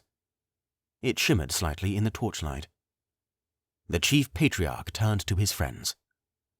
That will protect it until the time is right, he said satisfactorily. Until then, I suppose we carry on with preparations as usual. That night, Nardiel returned from his lesson at Grace Mountain without much to say. Terran was waiting for him at the castle for another lesson on ancient Nezmythian and history. Following their conversation days ago when Terran voiced his discouragement over his position, Terran ultimately decided to continue with his year of decision. Nardiel was happy to hear it. They studied by candlelight for a few hours before he sent Terran home. The following day was more preparations for everyone. Barnabas patrolled the trenches, unsatisfied with the progress. Trees from the eastern edge of the woods weren't shipped fast enough to the city. Refugees, restless and hungry, often scuffled in the trenches, and guards had to break them up. The wall was the one bright spot in the city's preparations. There was plenty of stone to go around, and the masons were so accustomed to working long hours that the project felt like nothing new. The western wall would be fortified for nearly a mile by the end of the day. Jason spent part of his day practicing with a new sword, although he never grew satisfied with its feel or weight. It wasn't that it was a bad sword, but it wasn't his. He had some satisfaction knowing his beloved blade was in the hands of someone who deserved it, but its absence still hurt. Morning turned to afternoon, afternoon turned to evening, and evening turned to night. Terran left work, leaving his apprentice to lock up, and took his track to the eastern side of town. He spent just over an hour at his lesson at the top of Grace Mountain. Then, when it was concluded, he made his way to the castle for his nightly lesson with Nardiel. Good evening, Terran. Good evening, sir. The two of them nestled into the library just down the hall from Jason's quarters. Nardiel had Terran practicing intermediate healing techniques, ones that could heal broken bones and lace together deep slashes. They practiced on a wooden stick 3 inches thick. Nardiel would slice it in half with a sword, then Terran would try to mend the stick, reuniting each wooden fibre with its original partner. Sweat coated his forehead and arms as he twisted his face, concentrating on it. This would be far more complicated with muscles and blood, of course, Nardiel mused. Not helping, Terran grunted. Finally, Terran gave up. The stick was half-mended, with plenty of splinters and pricks sprouting from the side. He wiped his forehead. Nardiel didn't say anything as he allowed his pupil to regain his strength. Sir, Terran said, I've been wondering something. What happens if you try to perform an advanced spell and your body just can't take it? You lose consciousness, very similar to overexerting yourself physically. But I know that sometimes you can push your body too far, so much that you can die, Terran continued. Is that possible with magic too? Nardiel lifted his sword and slashed the wooden rod one more time. As the pieces split apart, he eyed Terran. What makes you ask, my young friend? Terran shrugged. In this instance, Nardiel's face showed his age. He let out a tired breath and nodded. Yes, Terran, it is possible. What would have to happen? Nardiel sheathed his sword. Truthfully, you needn't worry of such things now. You do not have the experience or technique to perform a spell powerful enough to kill you. Those kinds of spells lock you into a sort of sequence that requires you to see it to the end. If you haven't sufficiently meditated or drunk magic elixirs to prepare, it might kill you. But it's far more likely that you'll lose consciousness. As Terran thought about his explanation, he hummed. Then he asked, Is that all? Nardiel was quiet. He shuffled his hands and didn't look Terran in the eye. Yes, that is all. Night came and went. It was now 4 days since Jason received his warning from King Nartikis, and 4 days until the Ash attack. The sun hadn't crept over the mountains yet, but Terran was awake. He marched down the southern market street nearly an hour before he would be at his shop to open up. He would normally sleep a little later since he lived above the shop, but he had other things in mind. Someone to see. And this person would be gone from their home by sunrise, so he had to wake early and get moving. He left the southern market street and travelled south along a road with some shabby houses. He eventually arrived at a house not a quarter mile from his shop. It was a small, one-room home, just down the path from Jason's old childhood home. As Terran approached the door, he cleared his throat and tried to calm his rapidly beating heart. He lifted up his fist to knock. Too slow. Before he could reach it, the door swung open. Before him stood a burly man whose body filled up the entire doorframe. His shirt was mercilessly stained with sweat, and the sleeves had been cut off to display thick, hairy arms. The top of his head was shaved. He carried a sack with some daily rations over his shoulder, and when he saw Terran, his purple eyes popped open in surprise. Morning, Terran, he said gruffly. Good morning, father, Terran croaked. Do you, mind walking with me? His father said. I have to go to the war. Sure, of course. Gulaf the stonemason closed the door behind him and immediately made his way down the path, walking side by side with his son. Terran was noticeably tall, but Gulaf was still slightly taller and wider. Terran cleared his throat before piping up again. You know that Jason ordered all of Nezmyth to come to the city, so I was wondering if you'd heard anything about Mother. Gulaf sighed loudly and shook his head. No, Terran, I don't think Loonley Village would come to the city. They're the kingdom's lunatics, the broken ones. They're expendable in a war like this. But Jason commanded everyone to come. And I'm telling you, I haven't heard anything, Gulaf said. You're free to search every barrack and building for your mum, but you'll do it alone. Father. Gulaf stopped. Terran looked into the eyes that mirrored his own. I think I might be learning some magic that could fix her, that could bring her back to normal. It'll take a lot of practice, but with time I might be able to... A tsk leapt from Gulaf's lips. No, you won't. No magic is capable of that. I've told you so many times, Terran. Move on. It's been nearly 9 years. You need to let go. Gulaf resumed his stride, but Terran didn't move. Don't you miss her? Terran pleaded. Don't you want to see her just once? She's your wife. Gulaf halted. Of course I miss her. But no, I don't want to see her. You know why? Because that woman ain't the woman I married. That ain't your mother. She's broken, Terran. Broken in her head. She's not coming back. Grow up. Terran's jaw tightened, and he tried to push down the anger rising inside him. But for some reason, that verbal assault wasn't enough for Gulaf. He advanced on Terran, his face pressed in a scowl. You remember why she's the way she is, don't you? He growled. You remember why they threw her in prison and what they did to her? It's all thanks to our new chief captain, the man your little friend decided to set free. And now I have to look at his face every day as he prances about in his armour, firing orders like he's king again. Gulaf scoffed, but his next line was a whisper. I hope your position don't start until another king is called. Don't forget the past, Terran. Gulaf readjusted the sack and turned his back to his son, walking westward. Terran stayed planted where he was, his fists tight, wanting to scream. But he didn't.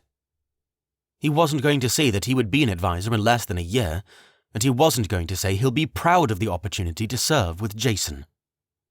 And he wasn't going to thank his father for helping him become the man he was. That was originally the plan, but he didn't feel like saying it anymore. I'm sorry it's been so long since I've paid a visit. Don't apologise. With the war, you've had too much to worry about. We don't blame you in the slightest. Kara always knew what to say to make Jason feel a little better. Jason sat in his parents' cottage not far from the southern market street. This was the new cottage, the one that was rebuilt after Barnabas burned down the old one. Kara filled a ceramic cup with tea and passed it to Jason. She and Tom sat at a small circular table in the middle of the cottage. It was only one room, but cozy. Jason had made sure to furnish the place with certain comforts, but his parents insisted on nothing extravagant. A feather mattress was pushed into a corner, an iron stove was pushed into another, and a stone fireplace sat against the far wall and kept the cottage comfortable when winter came. The sunlight streaming through the open window made the floorboards glow. Many of our friends have been concerned about the return of Barnabas, though, Kara said. Yes, when he was first called, there were many questioning that you had gone mad, Tom confirmed. Jason couldn't help but laugh. I don't blame them. I questioned it myself. But the sacred dragon wanted it. What is he like? Kara asked with pointed eyebrows. Jason held his cup of tea with both hands and stared into the surface. It's hard to explain. He's a broken man.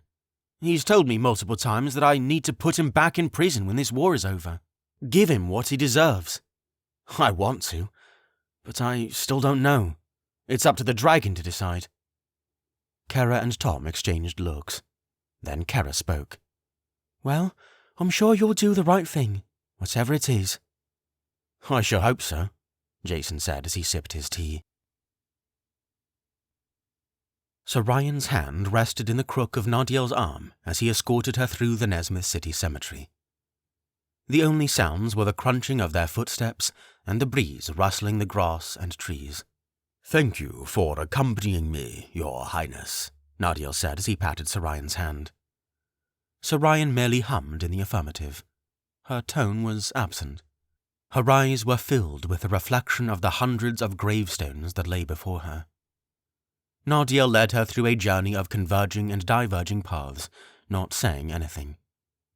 In his hand, he carried a warm parcel that was slightly bigger than his fist, wrapped in a white linen cloth. Sir Ryan could smell it, and she had to admit it was lovely. They only strolled for a few minutes before they reached a headstone that looked no different than any of the others.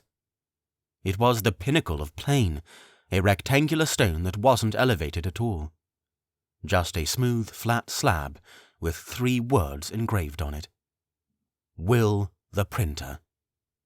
Nardiel unwrapped the parcel in his hand. It was a loaf of bread, the kind that was rich with nuts, seeds, and oats.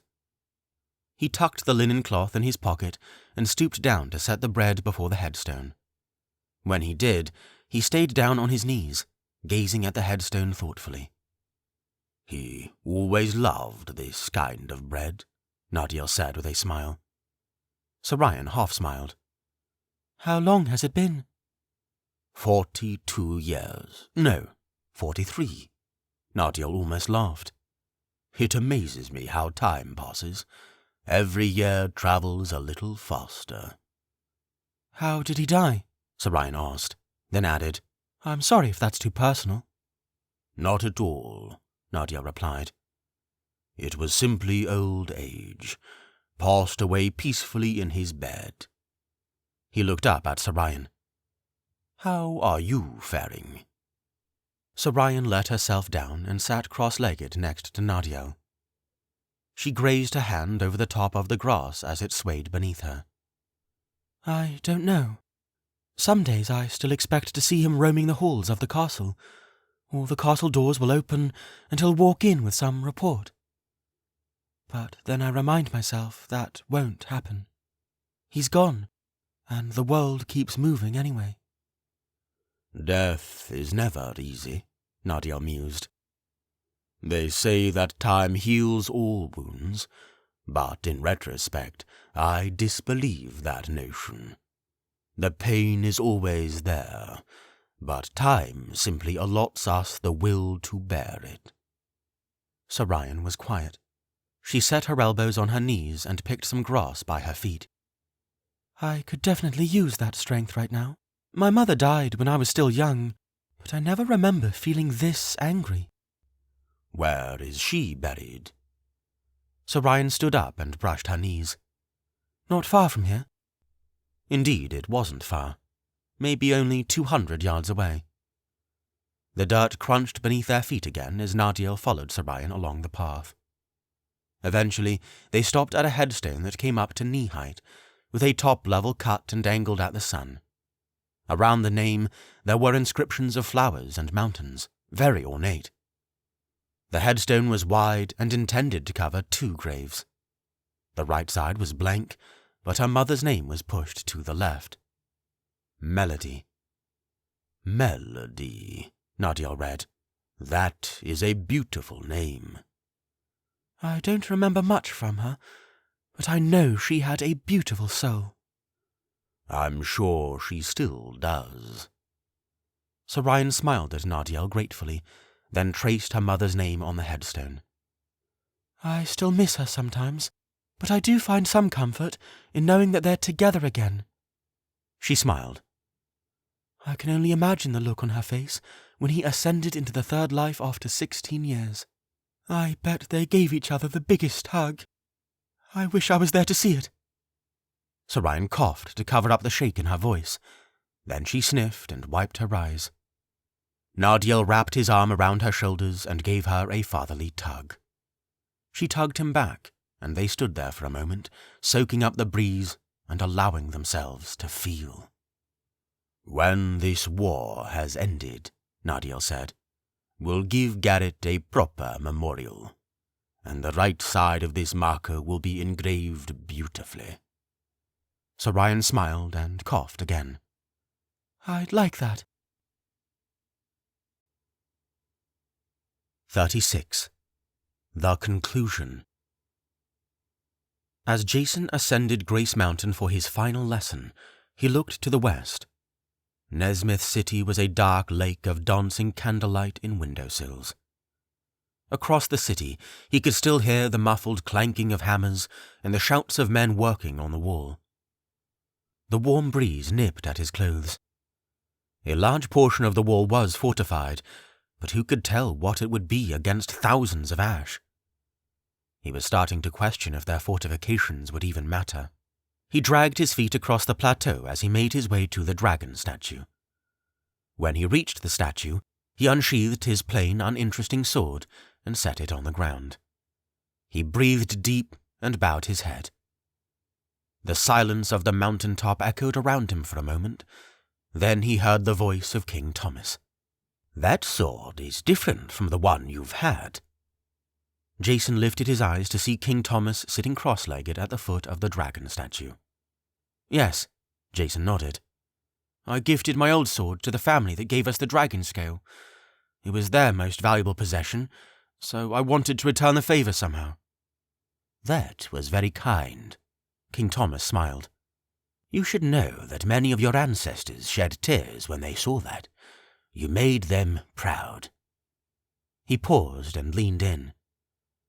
"Have you learned to forgive yet?" Jason dipped his chin. "Not completely, but I'm trying.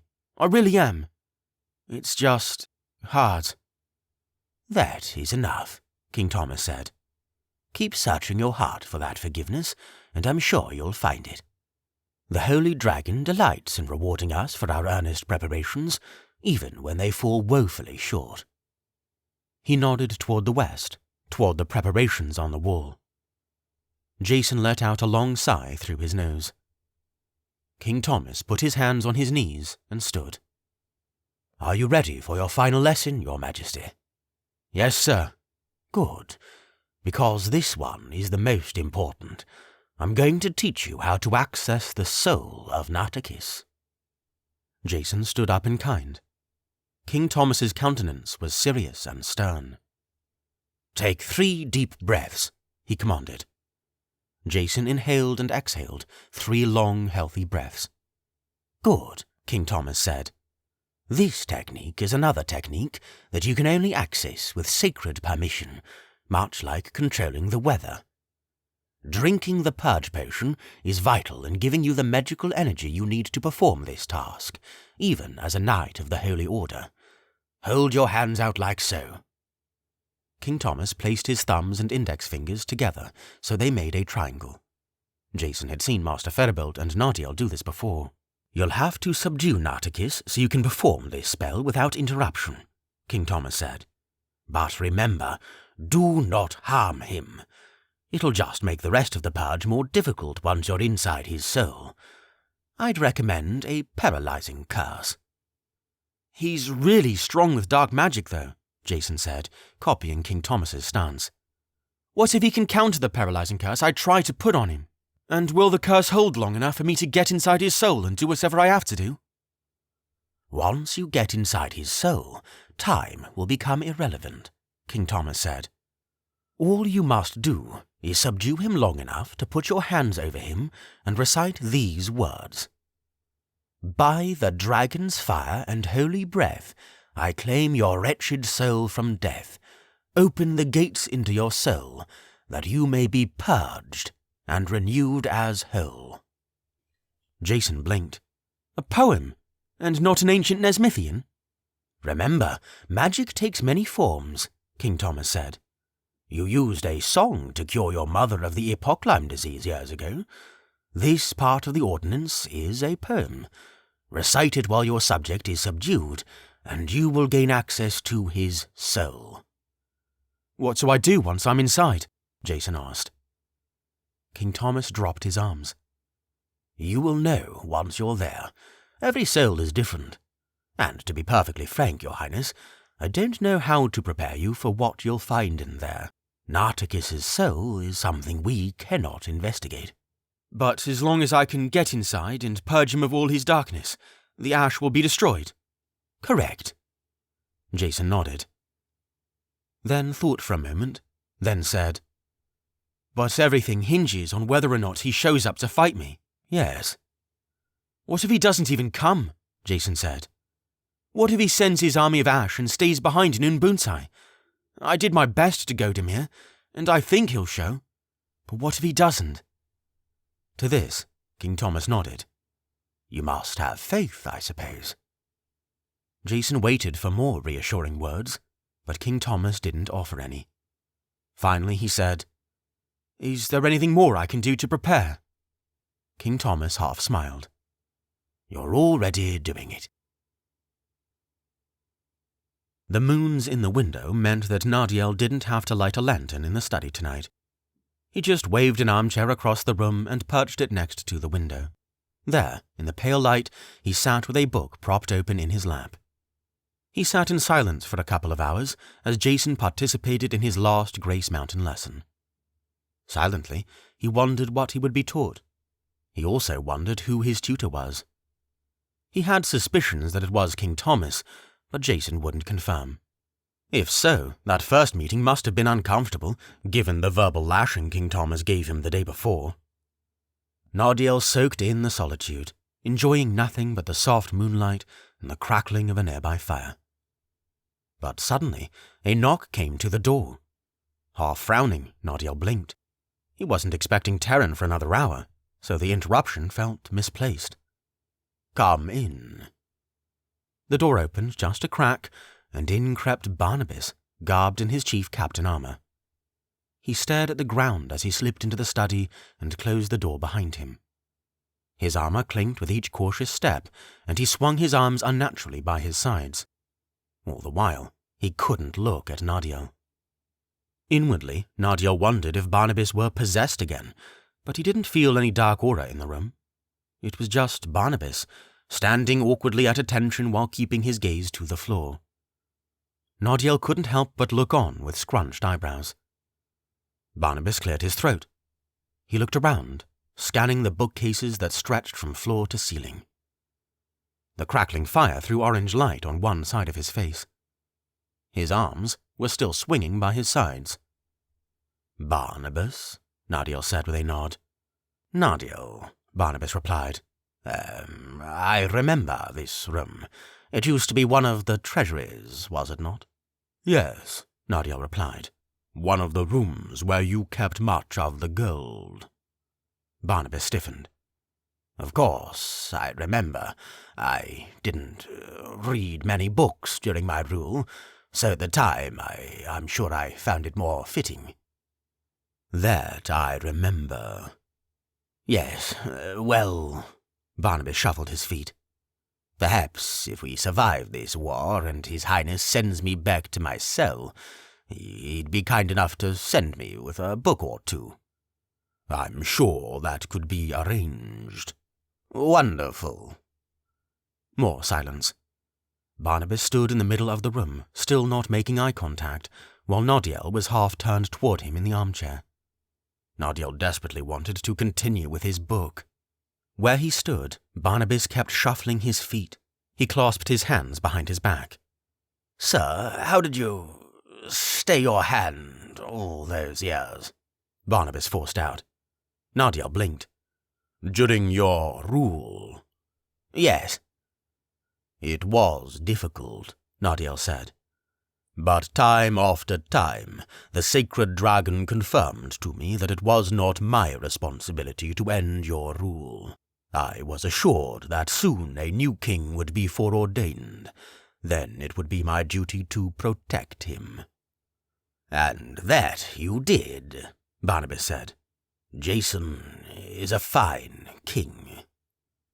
"That he is," Nardiel said. A pause. "Barnabas, is that all you wanted to ask me?" Barnabas shook his head. With his hands clasped behind his back, he mustered all his confidence. He lifted his chin, stood up straight, and tried to project as much chief captain energy as he could. He took a deep breath.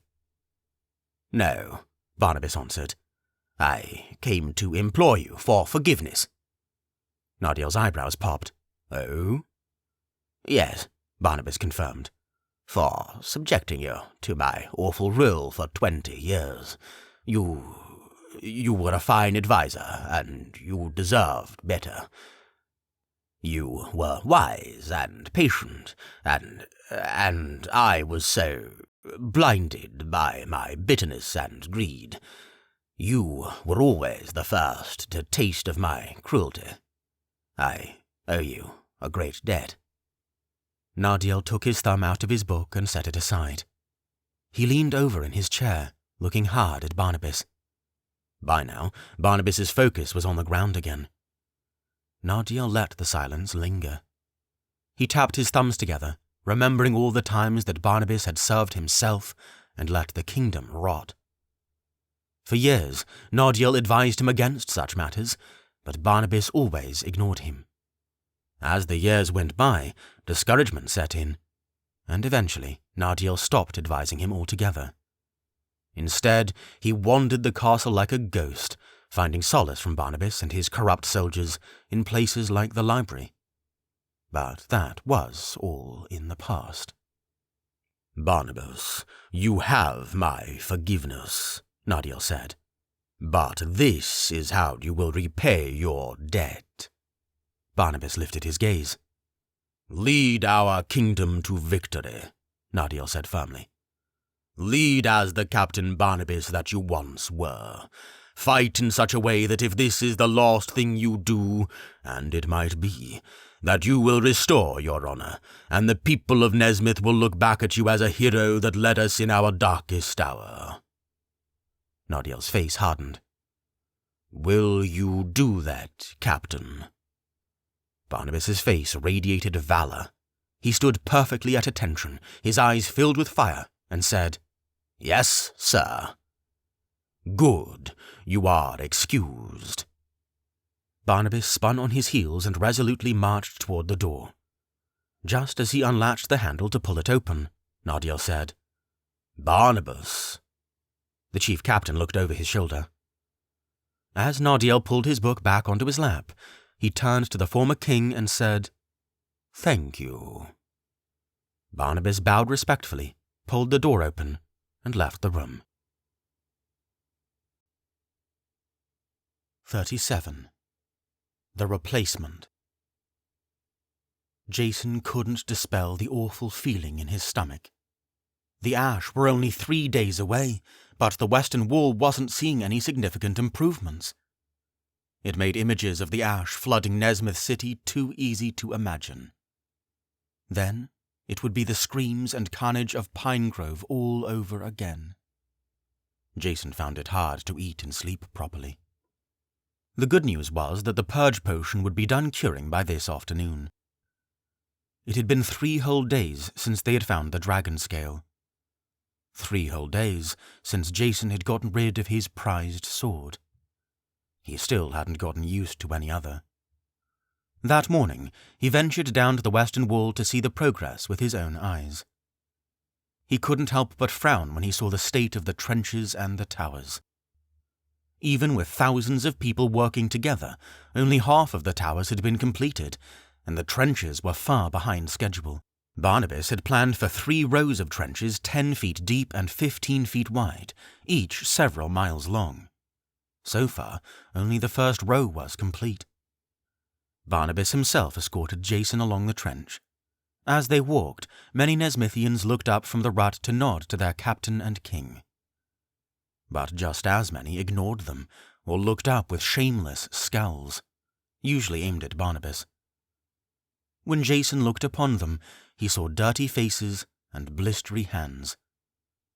They looked back at him with bleary and tired eyes, fraught with uncertainty and distress. "Do they get many breaks?" Jason asked. Barnabas shook his head. "As few as we can spare. We give them food and drink sufficient to carry out the task, but we're far behind." He looked over his shoulder at Jason. "I don't favor treating them this way, Your Highness, but this is war, and I intend to see Nezmyth survive." Jason looked down into the trench again. He saw a man lean his hand against a dirt wall, panting heavily. As he wiped the sweat from his forehead, he smeared dirt across his hairline. The man next to him untied a canteen from his waist and shared it. The first man drank from it liberally, letting the cool water dribble down his chin. Jason tightened his jaw and said, "I understand." "You haven't been sleeping well," Barnabas said, tilting his head toward Jason. Jason blinked hard and wiped his eyes. "I'll be fine." "I hope you've been training sufficiently for battle." It had crossed Jason's mind, but he also knew his primary directive was to purge Nartikis of his darkness, not hurt him. For that reason, he had been focusing on meditation and magic instead of combat. "I've been preparing, don't you worry. The purge potion will be ready today." Barnabas nodded. "Very well. If I may make a suggestion, go back to the castle and get whatever rest you can. One of the soldiers will escort you back to your carriage." And they did. 2 guards escorted the king back to his carriage, and it shuddered forward. Jason watched the city crawl by, thinking about what was to come in just a matter of days. The townspeople that passed through the street were tired, distant, already defeated. He watched them with sadness until he noticed that they were coming up on the intersection of the southern and northern market streets. The driver was about to turn onto the northern market street, but then Jason had an idea. Jason leaned his head out of the window and said, "Could you turn onto the southern market street? There's a place I'd like to visit." The driver complied, and they turned. There, Jason was struck with a parade of familiar sights. He had walked this street every day for years, and clearly it had changed for the better. The storefronts were cleaner and well kept. There wasn't as much trash strewn about. More vendors were out with carts and rugs strewn with goods to sell. It made him smile. But none of it made him smile as much as their destination. The carriage stopped in front of Kristoff's Weapons and Crafts, Jason's old shop. The king eagerly pushed the door open and hopped onto the cobblestone. In the window, a few swords were on display. There was also a full suit of leather armor. Jason hummed in satisfaction. He didn't ever remember making armor back when he was there.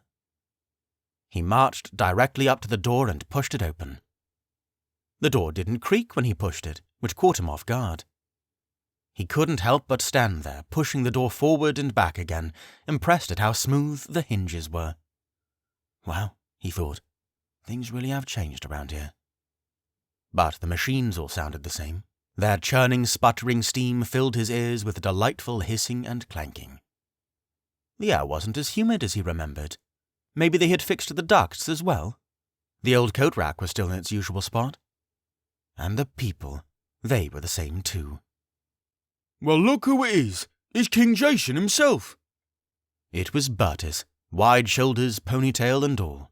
He stood directly behind the counter, ready for whoever might walk in. Behind him, Jabik dipped a blade into a barrel of water and lifted his eyes to see if it were true. Once he saw that it was indeed Jason, he creased his brow and went back to work.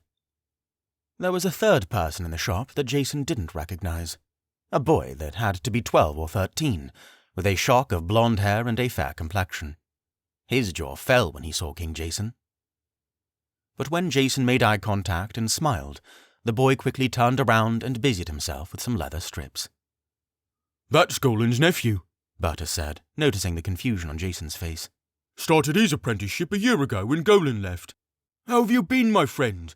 It's been too long." "It has been." Jason smiled, putting his hand on the hilt of his sword. "Golan opened up his own shop, right?" "Yeah, Northern Market Street," Bertus confirmed. "Real classy setup. We don't hear from him much anymore."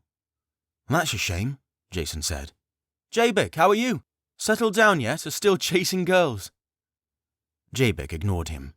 Bertus cleared his throat and leaned over the counter to whisper. "He's a little sore about our new chief captain." The smile fell from Jason's lips. "Well, he's not the only one." "So, what can we do for—" "Oh, I think I know. What's happened to your old sword?" "Remember how we were in search for a dragon scale?" "Yeah." "Some poor villagers from the southern plains had one. I wanted to pay them back somehow." Bertus's lips pressed together into a grin. "There's the Jason I remember. So, you'll be needing a new one? Something better than the Royal Guard standard issue?" "Absolutely." "I won't do it." Bertus and Jason perked when Jabik finally spoke up. His eyes were locked on Jason, white hot, as he shoved another sword into a barrel full of water. Steam plumed into his face as his eyes drilled into the king. Bertus put his hand on one knee as he turned to face Jabik. "Come on, Jabik.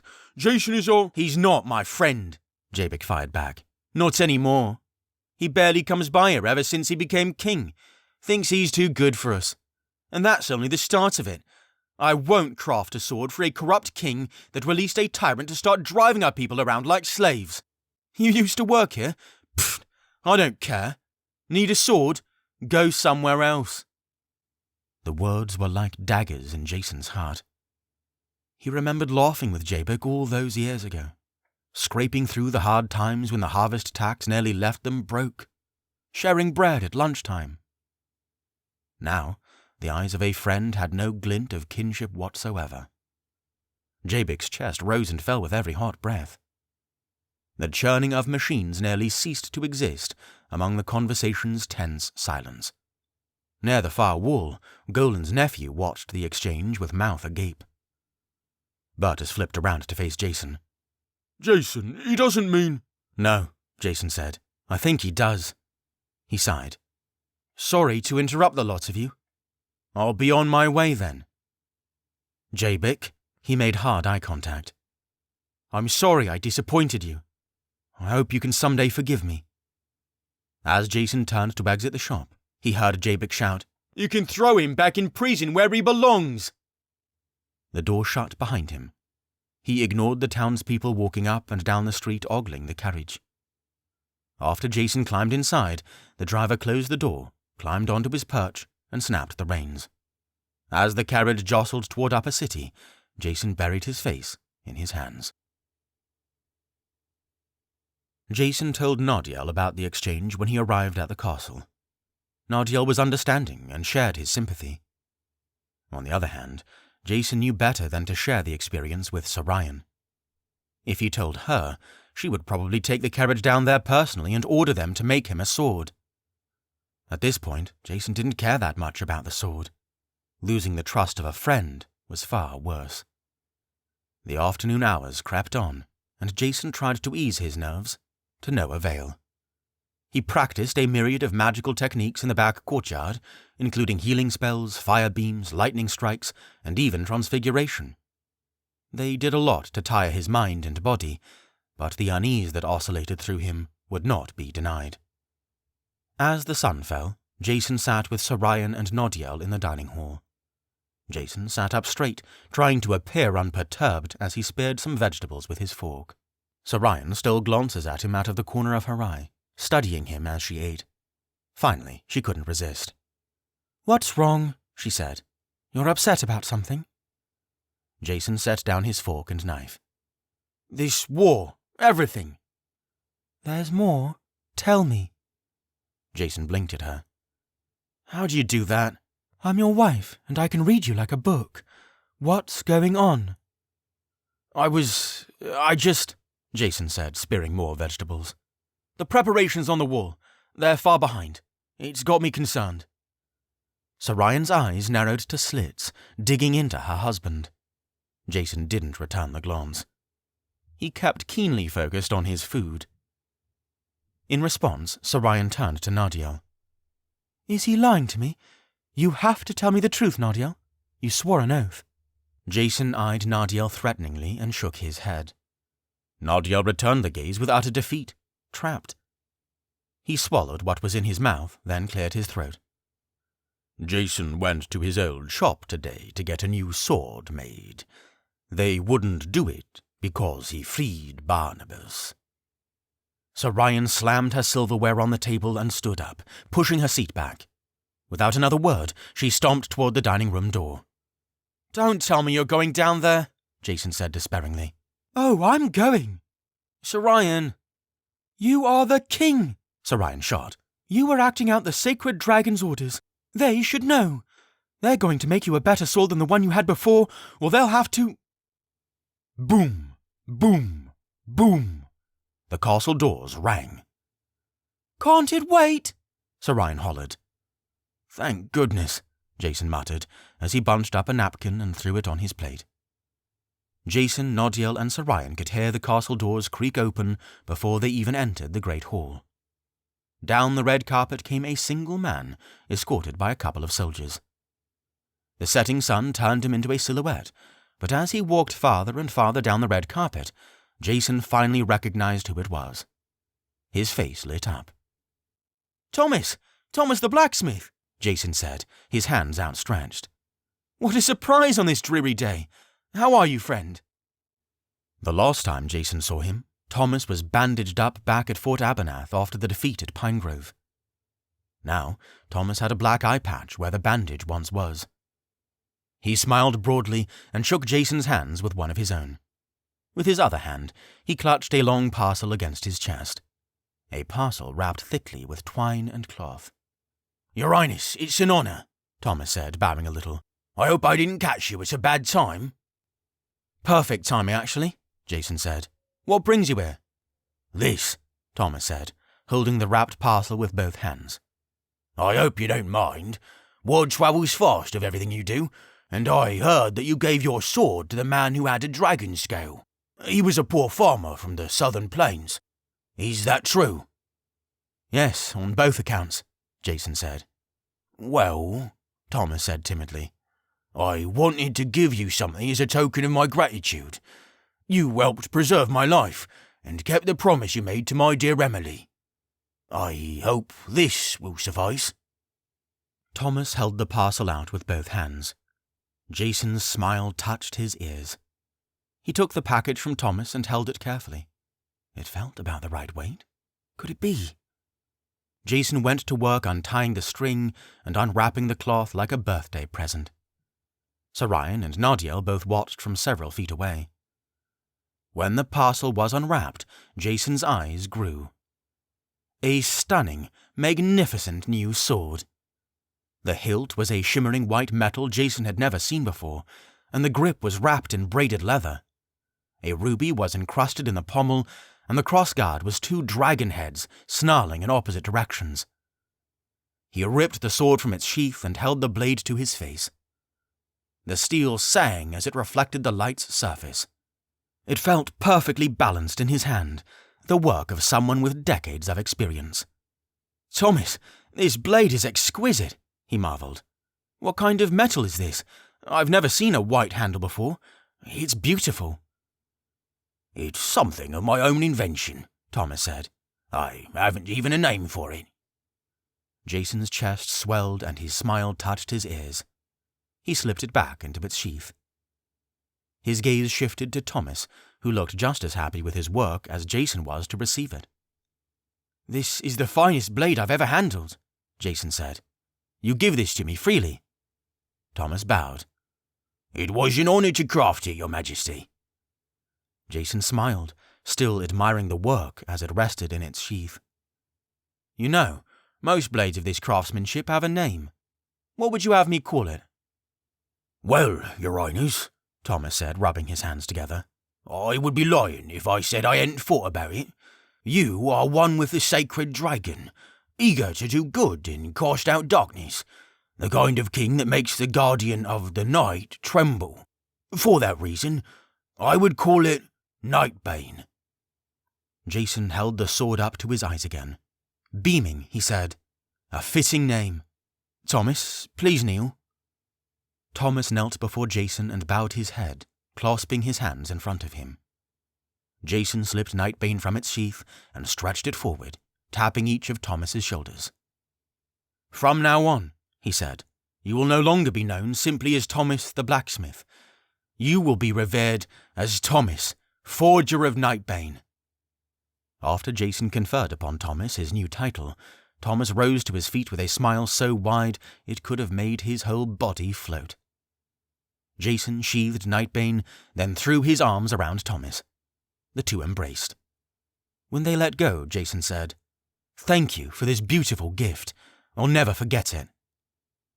They exchanged more pleasantries. Then Thomas, forger of Nightbane, walked down the red carpet and exited the castle. By then, Jason had already slung Nightbane around his waist and thrown the other sword to the nearest soldier to take it away. Over and over, he tore Nightbane from its sheath and swung it around like a child with his new favorite toy. Sarayan slouched in the throne, folding her arms, looking over her husband with a smirk. Well, at least your friend saved me a trip to the market. Night had fallen on Nezmyth, Just hours ago, Nardiel had returned to the castle from his third lesson on Grace Mountain. Tomorrow, Terran would ascend for his final lesson.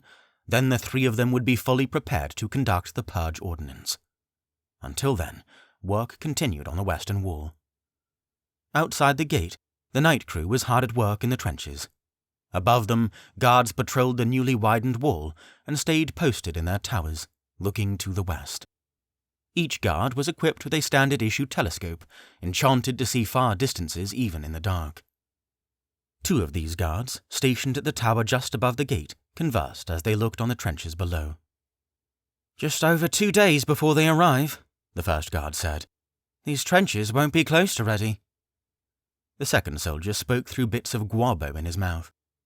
"At least we're not down there, working in them, covered in dirt all day." "I dunno. Standing around here every night kinda makes me wish I was put to more use. It's nice to get dirt under your fingers sometimes."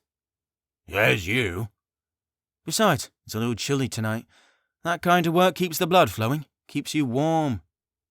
"I'll take a patrol job over manual labor any day, friend." The first soldier smirked. He unclipped his telescope and extended it to the horizon. He adjusted the focus as he pointed the lens westward, and as he did, his shoulders snapped and his arms sprouted in goosebumps. "No," he breathed. Leaning over the side, he adjusted the lens more. After a long, taut moment, he lowered the telescope and snapped it shut. His face pale, the second soldier said, "Don't tell me." He could see it. Bolts of terror tore through him, making his hands shake and jaw chatter. It was time. Everything they had worked for amounted to this: the war, the struggle, the death. And in the night, it moved swiftly eastward, stampeding toward them. His mouth was dry, but he managed to force out 2 words.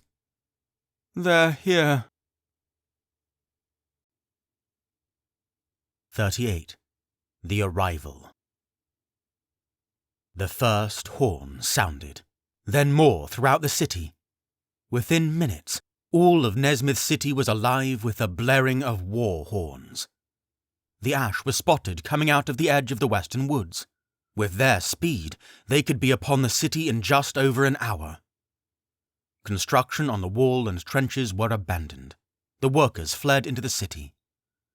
Everyone strapped on whatever armor they had and armed themselves with their weapons of choice.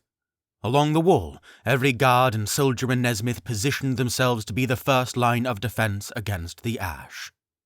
Back at the castle, Sorian and Jason jumped out of bed as a flurry of soldiers invaded their room to get them dressed for battle. Jason had only slept for a few hours, but fatigue fled from him. Adrenaline pumped through his system, and his face burned red. "He's 2 days early!" Jason roared. "Why was I such a fool to assume he'd told the truth? Our defences aren't even close to finished." He turned to one of the soldiers, suiting him up. "Go get the purge potion. Alert Captain Barnabas. Prepare the coach." As the soldier ran out, Nardiel marched into the room. He was fully suited up, his sword at his side. "The day has come, Your Majesty." 2 days too soon, Jason growled. Then it hit him. Our instructions were to drink the potion at sunrise. How many hours until then? Nardiel clenched his jaw. From now, perhaps 3 or 4. This ruins everything, Jason mumbled. Across the room, Sorian never spoke a word. Her armor was nearly on, and her silver eyes burned with an intensity Jason rarely saw. When she was fully suited, one of the soldiers passed her staff to her, and she slung it onto her back. She tightened her bracers, then she looked at her husband. Something like a flicker of a smile passed over her face, but it disappeared as quickly as it came. Jason's heart grew, then sank. His armor wasn't done yet, but he crossed the room and held Sorian's face in his hands. He leaned forward and planted a sweet kiss on her lips, then stared deeply into her eyes. "Whatever happens today," he said, "just know—" "I love you too," Sorian said. "You know, you don't have to fight. You're the queen. No one would blame you for staying behind. You're the inheritor." She pulled his hands from her face. I'm going to the wall. Father will be with me. Jason nodded. I know he will. They kissed again, then Jason's guards went back to work finishing his armor.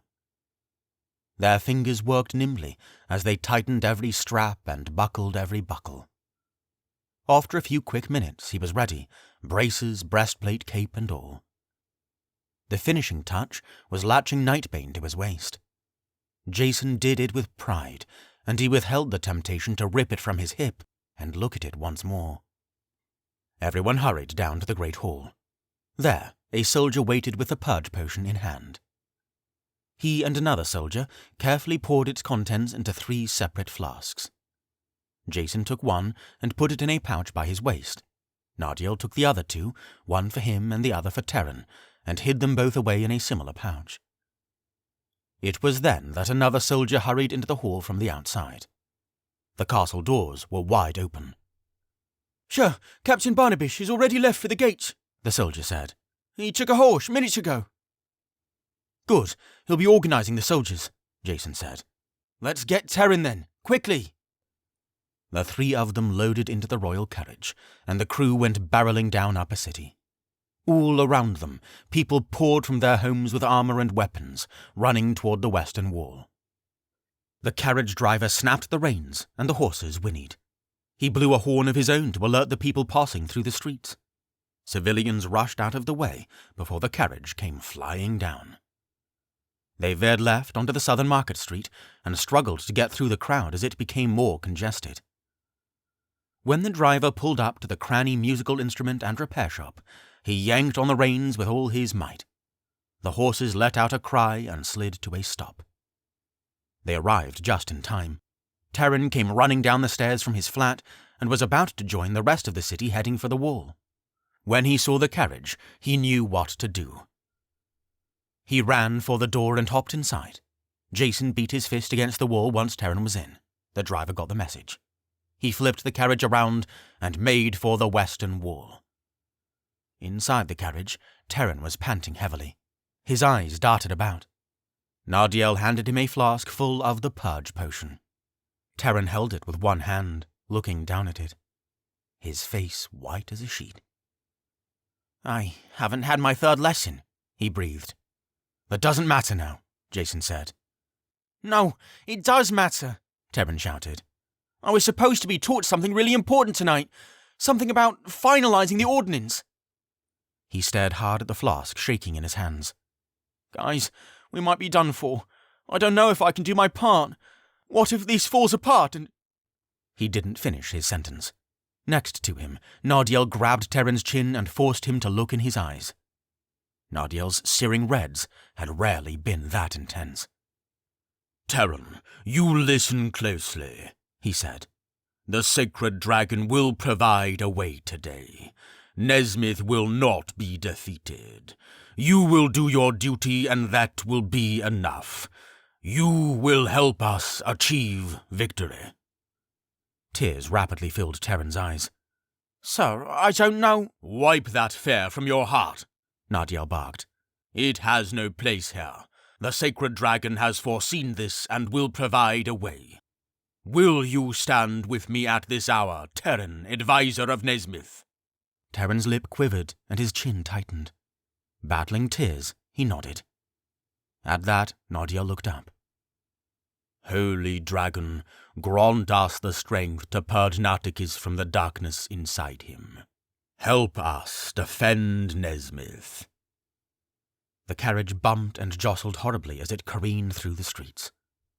The city's war horns had subsided as legions of people flooded from their houses, but the horn from the carriage was loud and clear as people made way for the king.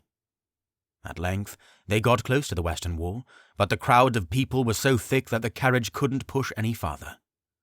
Jason and the others filed out, and as they moved through the crowd, the people parted, turning to stare as the king and his friends made their way toward the wall. Barnabas had already arrived in full armor, Artemis perched atop his shoulder. As he stood on the top of the wall, he fired orders to the guards and townspeople, ordering them into groups and instructing them on where to stand and what to do. Archers started climbing onto nearby rooftops. Magicians stood inside the gates. And at the gates, people threw whatever they could against the massive wooden doors, fortifying them with anything that could possibly hold them shut. At the base of the stairs leading to the top of the wall, Kalik and Chief Patu stood at the ready. They nodded to Jason as he got ready to climb the steps with the others. "Ladies," Jason said, "today's the day." "It certainly is," Kalik said darkly. Chief Patu was quiet, but she stood with her feet planted and both hands on her battle-axe. Jason was about to keep walking, but he noticed something on the axe that he had never seen before. The word Adria was crudely engraved on its head, and it looked fresh. His eyes flashed, and he brought his gaze up to meet Chief Patu. She didn't need to speak. He already knew exactly what was going through her mind. He narrowed his eyes, smirked, and nodded to the village chief. In return, she nodded with stinging eyes, holding the axe tighter. With that, Jason and the others climbed the wall, reaching for the platform where Barnabas stood. As they did, Barnabas greeted them with nothing but a head nod, then continued to fire orders. 2 other soldiers were there, though, the ones that saw the onslaught coming from the distance. They straightened their posture and nodded at Jason as he approached. Jason's face was hard. "You're positive it's them?" Jason said. "Yes, Your Majesty. See for yourself." One of the soldiers handed Jason a telescope. Jason immediately extended it and put his eye to the lens. Through the telescope, the hills were as bright as noonday. He could see everything. And just outside the western forest, he could spot them. Like a sheet of roaches crawling thunderously toward the city. He scanned left to right, trying to spot where the forces ended. Jason sighed and handed the telescope back to the soldier. "And they'll be upon us in less than an hour." "That's what we speculate, sir." Jason nodded, his eyebrows still pointed. His eyes darted to the towers that had been erected outside the walls. There had to be 24 of them spread across 5 miles, staggered in position. Each one was manned by half a dozen magicians wearing heavy plate armor and equipped with several flasks of magic elixir. Then Jason spotted a small battalion of villagers sprinting along the edges of the trench. Jason put his hands on the edge of the wall and stared down at them. "What are they doing down there?" he shot. "Get them up in the towers!" "They're planting runes, Your Highness," one of the guards said. "They're more of our magicians, upper city folk that know ancient Nezmythian. Some of them said they can make runes that explode when stepped on. When they're done, they'll climb the towers and join the rest of them." Jason frowned. "Very well." Next to him, Nardiel, Sarayan, and Terran gazed over the hills. Each of them had a different mixture of emotions upon their faces. Sarayan's mind reflected the memories of the father that was taken from her. Her eyes were like iron as she scanned the landscape, and Jason couldn't help but see a reflection of Garrett in her. Nardiel was resolutely focused on fulfilling his duty and carrying out the Purge Ordinance. Terran had to clench his teeth to keep them from chattering. His shoulders sagged as if they had the very weight of Nezmyth upon them. Jason understood the feeling. They hadn't noticed it, but Barnabas had stopped firing orders to the crowd behind them. He placed a hand on Jason's shoulder. "Your Highness," Barnabas said, "I think it would be wise if you gave a word to your people." Jason looked over his shoulder. There below them, a large crowd of chattering, nervous Nezmythians had gathered. His people, all armed with whatever they had, looking up at him, expectant. His heart lurched inside him, and he dragged his feet to the edge of the guard tower. As he looked over his hometown, with its sea of cottages and cabins, his heart swelled. This was home. This was Nezmyth. From the shanties of Lower City, to the warehouses and shops of the Market Street Triangle, to the mansions and castle of Upper City, this was home. The chattering of the crowd died. Jason looked down into worried, tired faces. All was still. He breathed deep, let out a cleansing breath, looked up to the black sky, then down to his people. Behind him, Nardiel cast a quick spell to amplify his voice. "My friends," Jason began shakily, "my fellow Nezmythians, Today we face a foe unlike any other, unlike anything this kingdom has before seen. The Ash are ruthless, they are tireless, and they have a singular mission, to destroy all of us. The crowd stayed deathly silent. But I believe that the holy dragon above us smiles upon us this night, Jason continued. and as I stand atop this wall, looking over our beautiful city, I can't help but think of my love for each of you. I've seen your faces in the streets, and I've come to know many of you by name. You're my people, and I love serving you. The people of Nezmyth stayed still. But there are many that have not lived to see this day. Jason's eyes stung and his lips quivered. There are many who should have been with us now. Tree Town, Pine Grove, Fort Abernath. These people were murdered by a king that wishes to rule over you. I have seen his face, and I have felt his darkness. He is not benevolent. He is evil, bitter and greedy. And he wants to have dominion over you. People of Nezmyth, do not give him the satisfaction. We are free. We are strong. And by the dragon's fire we shall prevail. As Nartikis casts a looming shadow of death upon us, let us raise our voices and shout as one that we will not fade into the night. We will not bend or sway in the face of death. We will fight. Here we end this war. Here we stand for life and truth. Here we avenge the deaths of those that Nartikis so wrongfully took from us. Sir Ryan's silver eyes stung. Among the crowd, Chief Partu blinked the tears from her eyes and bared her teeth. Next to her, Kalik let the memories of Tree Town flash before her. Today, Nezmyth remains free. Will you fight with me? There was quiet.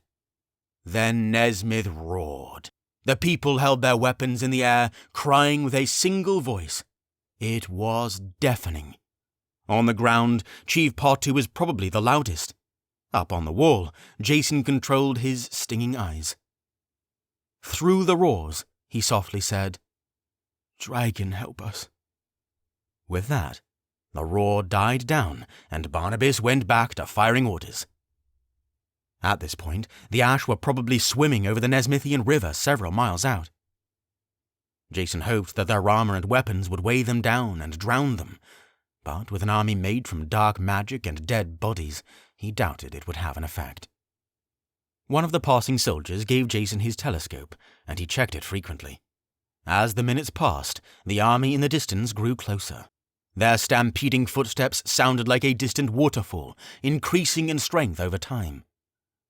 Just a few feet away, Nardiel and Terran both meditated.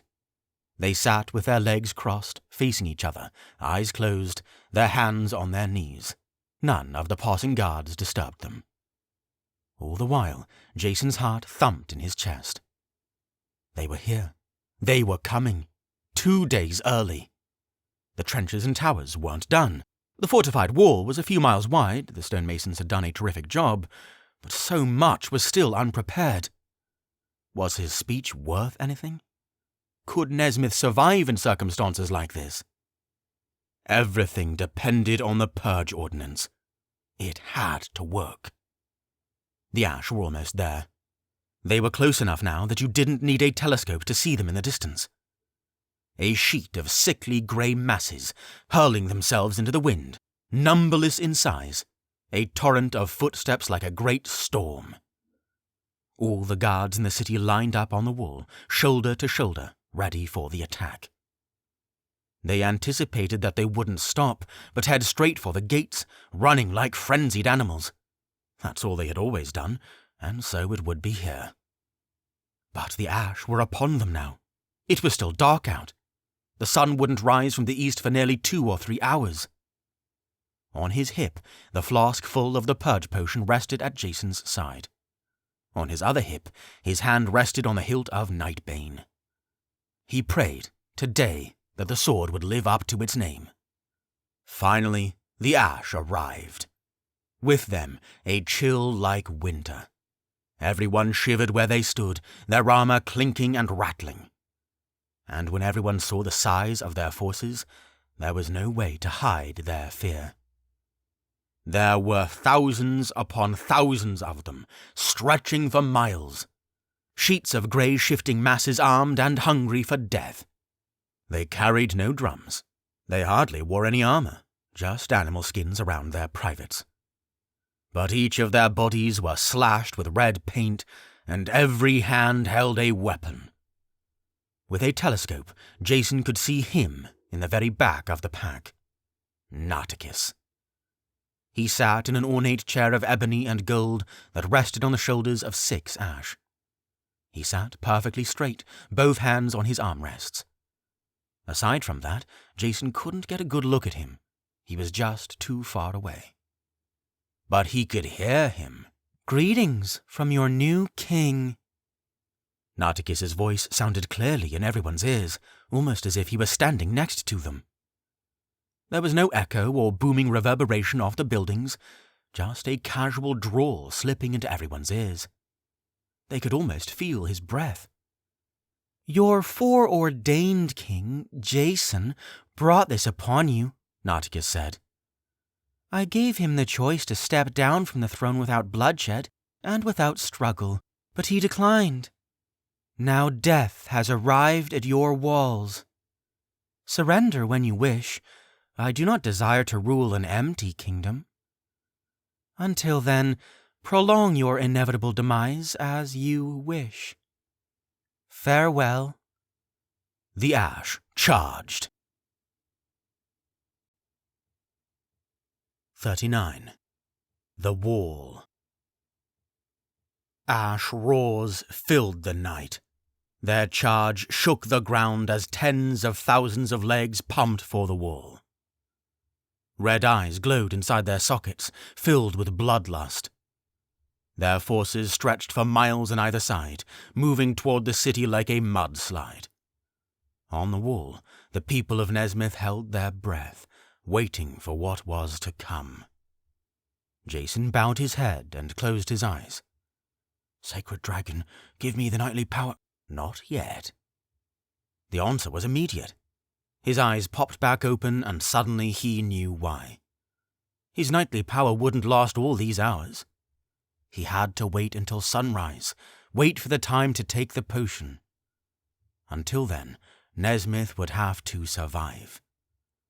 As the ash stampede thundered closer, the magicians in the towers braced themselves. They launched an assault of spells Jason had never seen before. Tiny red projectiles shot from their palms until they found their marks at the ash's feet. As soon as the projectiles touched ground, they erupted into pillars of fire.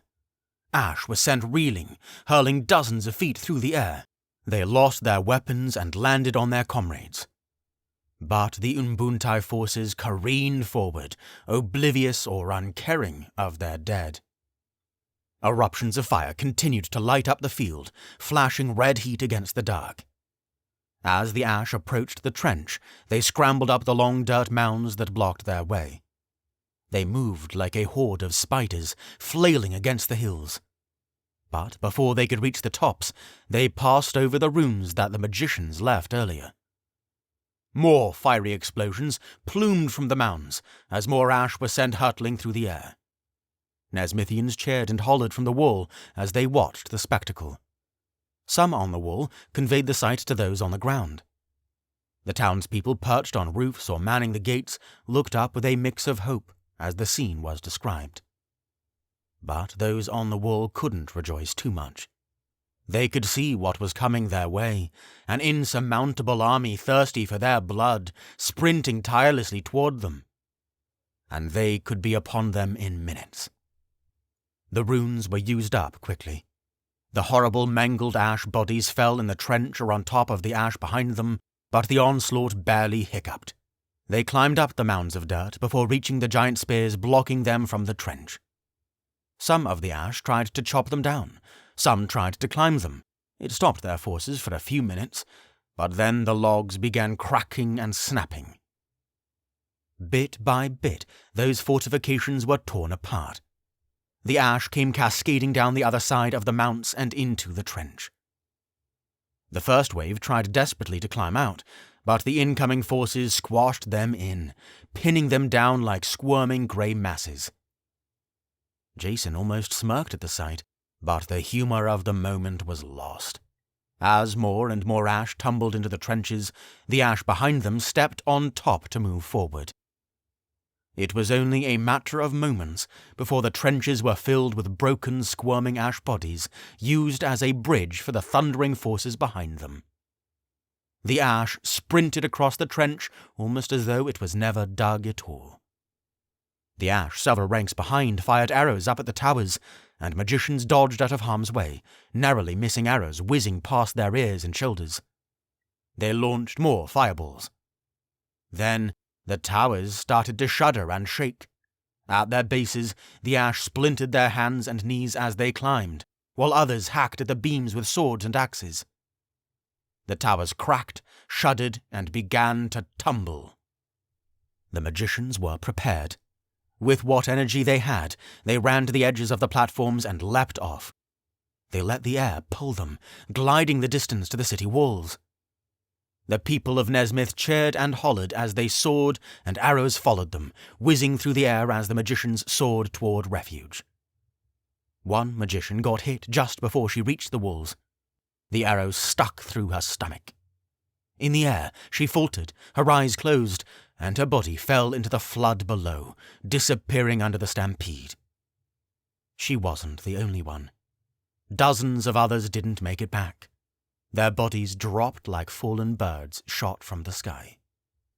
Jason's fists tightened as he watched.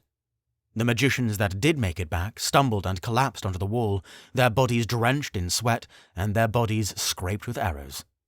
Many of them downed elixirs and refused to leave the wall. They faced their enemies, breathing deeply. Yards away, Captain Barnabas fixed his gaze on the west, as if his very eyes could force a retreat. His thick chest rose and fell, and the muscles in his arms twitched. He didn't blink. He watched the ash rush upon the wall with blazing intensity, calculating. "Fire!"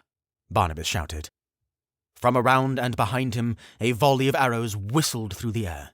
They soared through the night until they found their marks in the bodies of the ash. Many missed their marks, lodging themselves in the ground, but others found torsos and heads, toppling the ash and forcing the ranks behind them to trample them. The forces still moved with frenzied speed. The moonlight reflected their molten red eyes. Another volley of arrows fired. Just like before, some found marks while most didn't. All in all, the Nezmythians might have killed 1 or 2% of their forces. But there were still mighty grey sheets of ash that stretched into the hills. They could keep coming for hours. How long has it been? Jason thought. He looked over his shoulder to the east. No glint of sunrise. "Away from the railing!" Barnabas shouted. A slew of soldiers echoed Barnabas's command all down the wall until it carried to the very edges.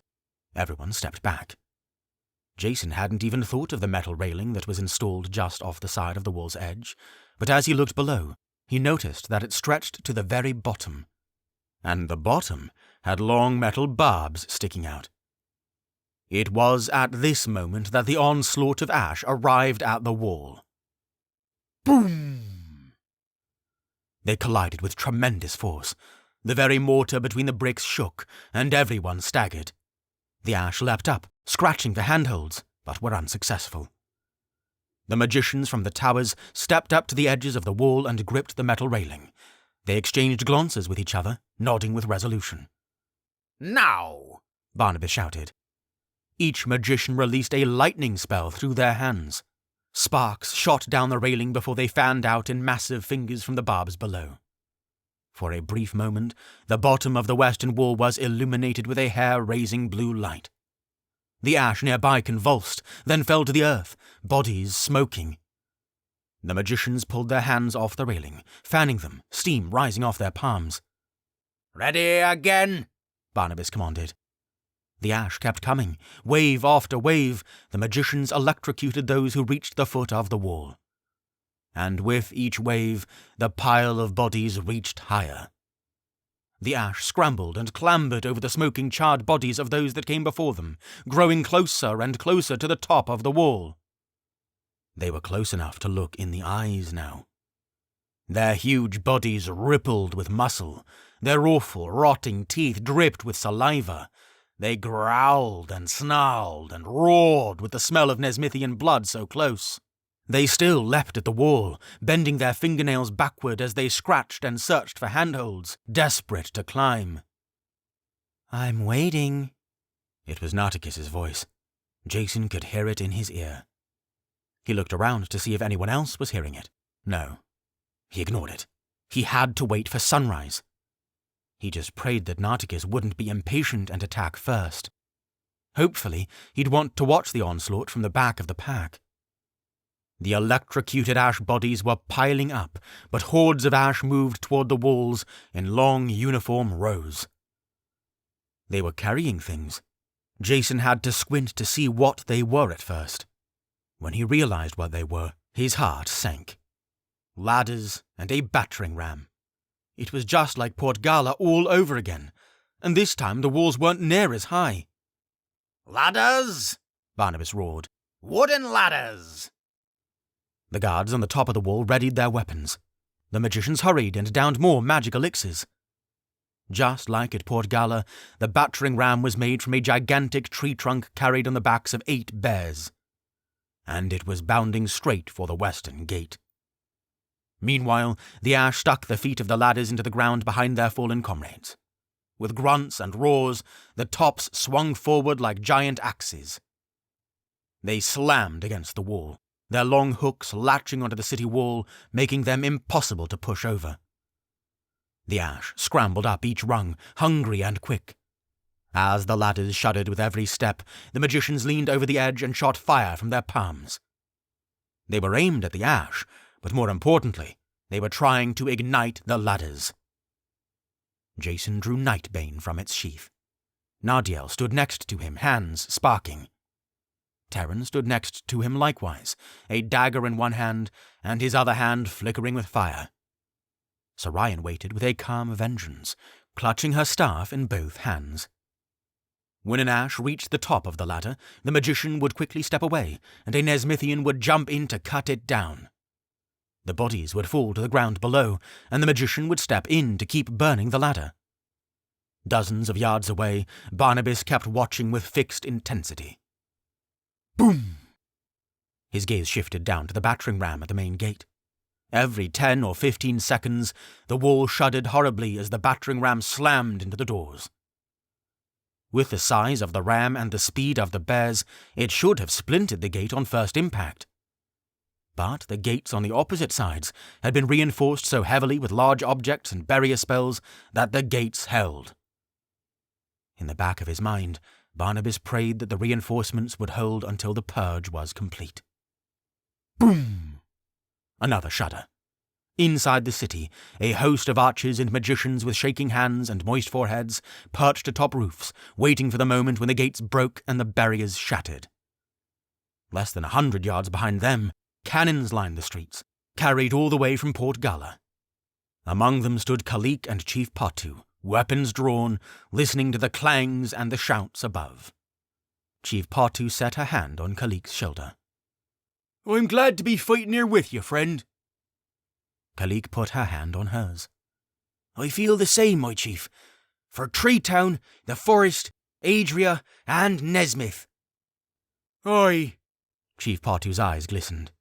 She turned her axe so the word Adria reflected in the moonlight. She grinned. Boom!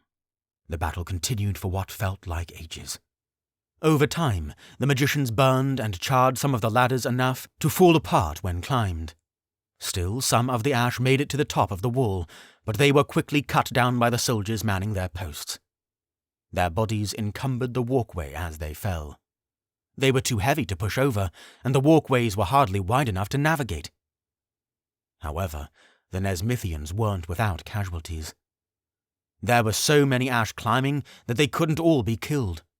Some broke the ranks, and those that did carved out swift death.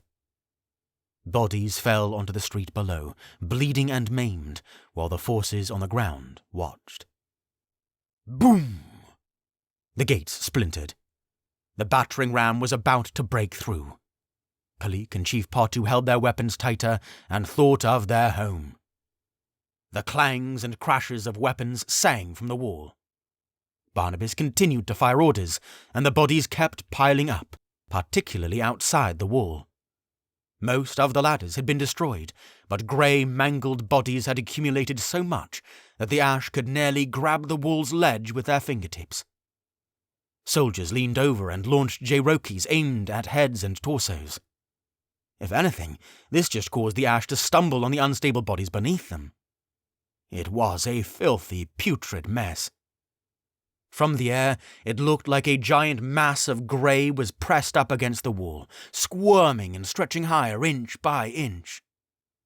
And overhead, the black sky became dimly tinted with blue.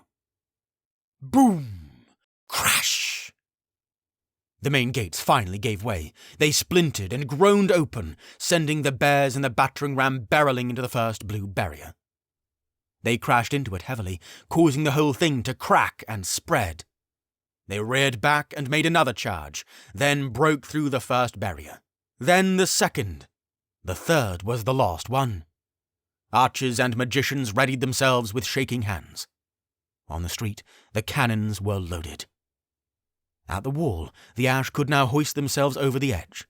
Guards and soldiers sliced at their fingers and arms, but there were always more ash ready to climb back up. More Nezmythians fell. Jason and the others went to work assisting, reaching over the wall and hacking away whatever they could. Nightbane glistened in the moonlight, thrilled to cut away the forces of darkness. Amid at the destruction, Jason heard the voice again. "I am growing impatient, Your Majesty," Nartikis said. "But alas, I am enjoying the spectacle. I will be sure to kill you last." Jason bared his teeth and tried to suppress the anger that bubbled inside him. Had to let it go, had to try to forgive. But as he looked upon the fruits of Nartikis's conquest, he swung at heads and torsos instead of outstretched arms and fingers now. They were getting higher. The ash still clambered over their dead comrades, crawling with vigor and thirst. And stretched out to the west, there were still thousands more of them. Crash! Down below, the third barrier broke. The gate was open. The bears and battering ram charged into the street. Nezmyth City was now open to the ash. The archers and magicians unleashed a rain of arrows and fireballs. The invaders crumbled under the slaughter, and the battering ram fell onto the street, but swarms of ash flooded through the gate. As the archers knocked more arrows, the cannons fired, blasting ash to bits, sending shattered bodies and severed limbs careening through the streets. Clouds of dust filled the air. The roof forces and street forces took turns attacking, just as they did in Port Gala. Meanwhile, the forces behind the cannons waited for more to break through. They didn't have to wait long. With the sheer volume of the incoming ash, the cannons were soon obsolete. Their dark footsteps thundered through the gate. The Nezmythians abandoned the cannons and took up their weapons. Shouts and crashes filled the city as the ash continued to pour in, running amok. Jason saw it over his shoulder. They had broken through. They were in the city. Beneath him, his people would be fighting the ash face to face, battling for their lives. Exactly the last thing they wanted. With their size and speed, it would be a massacre. But in that same moment that his heart sank, a jolt of hope rocked through him. Just over the eastern mountains, an orange sliver was rising just over the mountains. The sky was turning bluer. "Sunrise!" he bellowed. Terran and Nadiel didn't hesitate. They fumbled with their flasks and quickly drank. It only took a second, but Jason felt magical energy rock through him like a tidal wave. Ugvir's scales supercharged him with a fire and serenity he had never felt before, like he could command the sun and stars if he wanted to. and with that potion coursing through his system, he felt a sharp, strong voice echo through his mind. "Now!" He uttered the silent prayer. His body burst into flames. The markings formed on his arms and legs, and his eyes burned orange. Nightbane disappeared from his hand. Instead, the blade of Nezmyth shimmered with its radiant orange blade, eager for battle. Jason faced west, feeling Nartikis in the far distance. "I'm coming," his voice rumbled. He planted his foot on the wall and jumped. 40. The Ordinance. Arrows whizzed past him as he shot through the air, soaring over the ash that crowded the wall below. He dipped and dodged as arrows punctured his cape or bounced off his armor. His vision was razor-sharp. He could see Nartikis a mile away.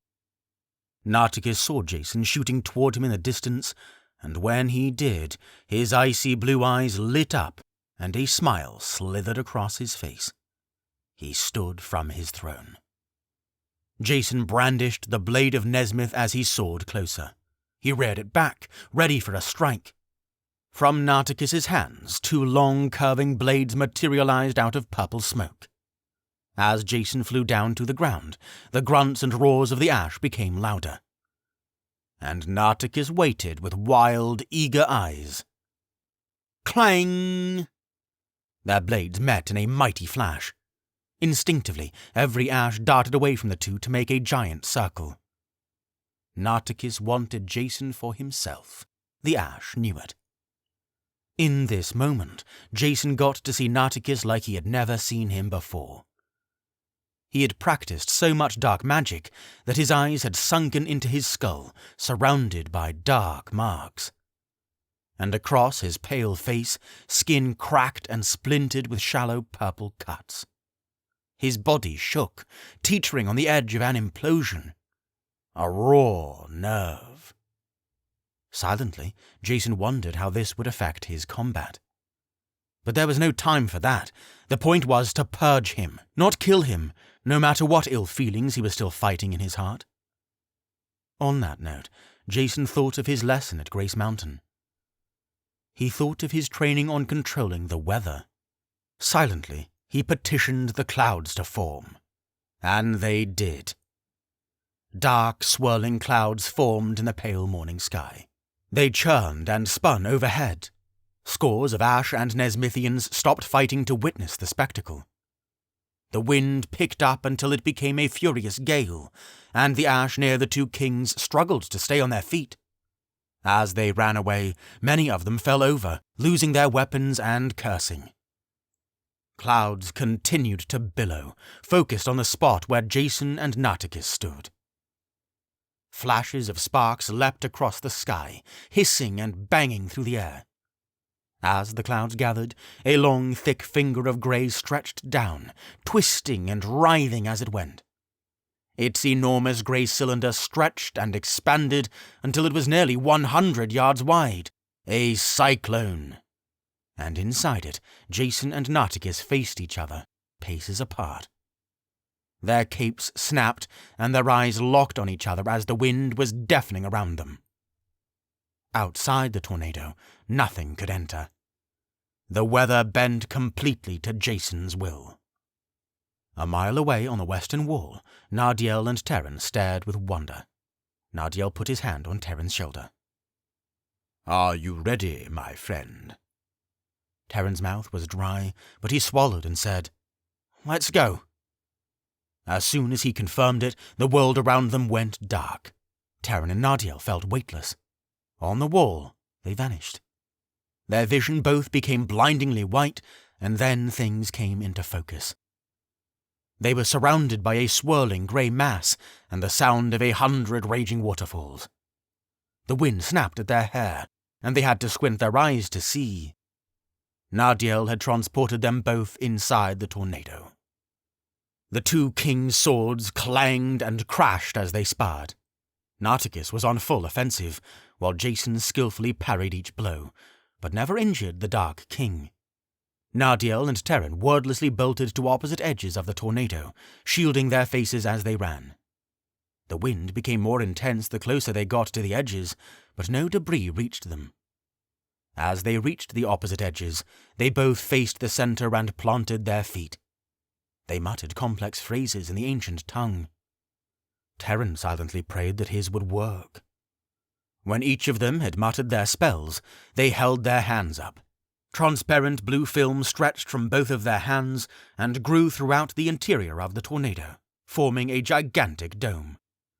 Nartikis and Jason watched as the blue film rippled through the air and eventually closed in the middle, encapsulating them both. Mysteriously, the wind and gust still snapped at their hair and capes, even inside the dome. Nartikis, narrowing his eyes, said, "What magic is this?" Jason ignored the question. "Yield, Nartikis. There's no escape." Nartikis laughed awfully. Long curling horns grew from his head.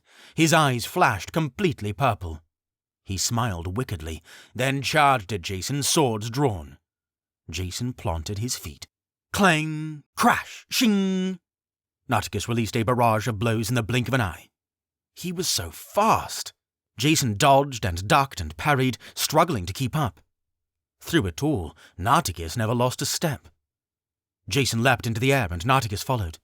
In the air, their blades sang and flashed. With one mighty swing, Jason deflected one blade and knocked it out of Nartikis' hand. It tumbled to the ground until it disappeared into smoke. While Nartikis was distracted, Jason shot forward and tackled him, careening to the ground below. They slammed into Nartikis' throne, shattering it into a shower of gold and ebony. As the pieces littered the ground, Nartikis shook his head to regain himself.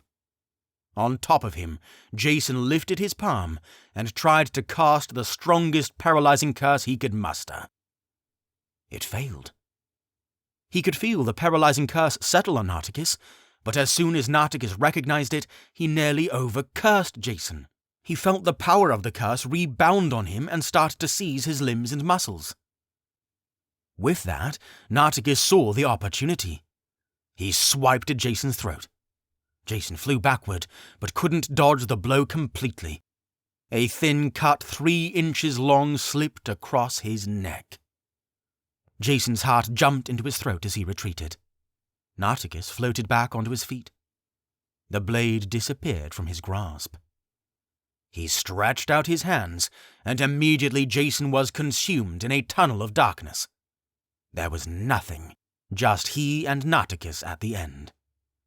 His head felt weak, his knees trembled. A rhythmic, thumping pulse grew inside his mind, and Jason smacked his hand to his temple to stop it. But he couldn't help it. He was getting dizzy. The vision of Nartikis dozens of yards away was swaying and fuzzy. Terran and Nardiel witnessed it from outside the dome. Nartikis with his hands outstretched, Jason standing not far away, staggering like a drunken man. Both watched with wide eyes and hearts full of worry. They wanted to help, but they couldn't. Duty bound them to their roles in the Ordinance. If they didn't perform it to exactness, everything would be for naught. Terran's forehead was coated with sweat, and his knees knocked together. He clamped his teeth to keep them from chattering. Nardiel held steady on the opposite side of the barrier. Jason couldn't fight the dizziness. His body felt like it was clenched in an enormous fist. Nartikis' body was just a faint black outline now. Despair gripped him. His knightly power started to flicker and fade. Hope, he thought. We're still here, the voice of King Thomas came. We always are. He snapped back to reality just in time. Nartikis wasn't fuzzy anymore. Jason could see clearly, and in that split second, Nartikis dug his feet in, leaned forward, and launched himself at Jason. Reflexively, Jason felt something rise inside him. The blade of Nezmyth disappeared, and he threw 2 hands forward. Just before Nartikis reached him, blades raised and ready to strike, an invisible blast shot from Jason's palms and launched Nartikis backward. The evil king flew until he slammed into the edge of the barrier halfway across the dome. Then he slumped down to his knees, clutching his forehead. Jason growled. Can't hurt him too much. How do I paralyze him without getting overcursed? He's so powerful right now. You have to be patient, King Thomas's voice came in his head. Under this dome, his dark magic powers are limited. There's only so much he can do to you. Just hold on, and you'll be able to paralyze him. Don't hurt him. Nartikis stood up. He didn't dash at Jason like he did before. Instead, he focused his hands together, forming a ball of black energy hovering between his palms. Jason watched with squinted eyes. When the ball finished charging, Nartikis cocked it back and thrust it into the ground. The dome suddenly turned dark as night, filthy, thick, and endless. And with that darkness, a heavy feeling. Jason jumped into the air, trying to soar away, but even as he floated, he felt himself pulled down. And it wasn't just his body, his mind and heart were sinking into the abyss. Memories of the recent dead bubbled up inside him. Tree Town, Pine Grove, Fort Abernathy, Garrett. His insides trembled with rage and shame. He knew it was Nartikis' fault, but he was also to blame. The dark cloud overshadowed him and refused to let go. Then the anger took control. Each breath became labored and hot. He wanted to break Nartikis. He wanted to destroy him. He wanted recompense for every life he had destroyed. But that was when King Thomas whispered, "It's okay to feel that pain, Your Highness. You can accept it, but do not allow it to be your master." Jason's eyes stung, and he swallowed the lump out of his throat.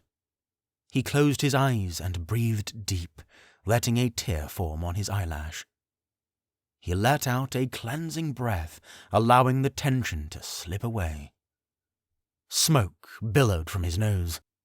In his heart, he knew Dragon would bring justice. Patience. With that, Jason not only let himself get pulled down to the ground, but he stomped when he reached it.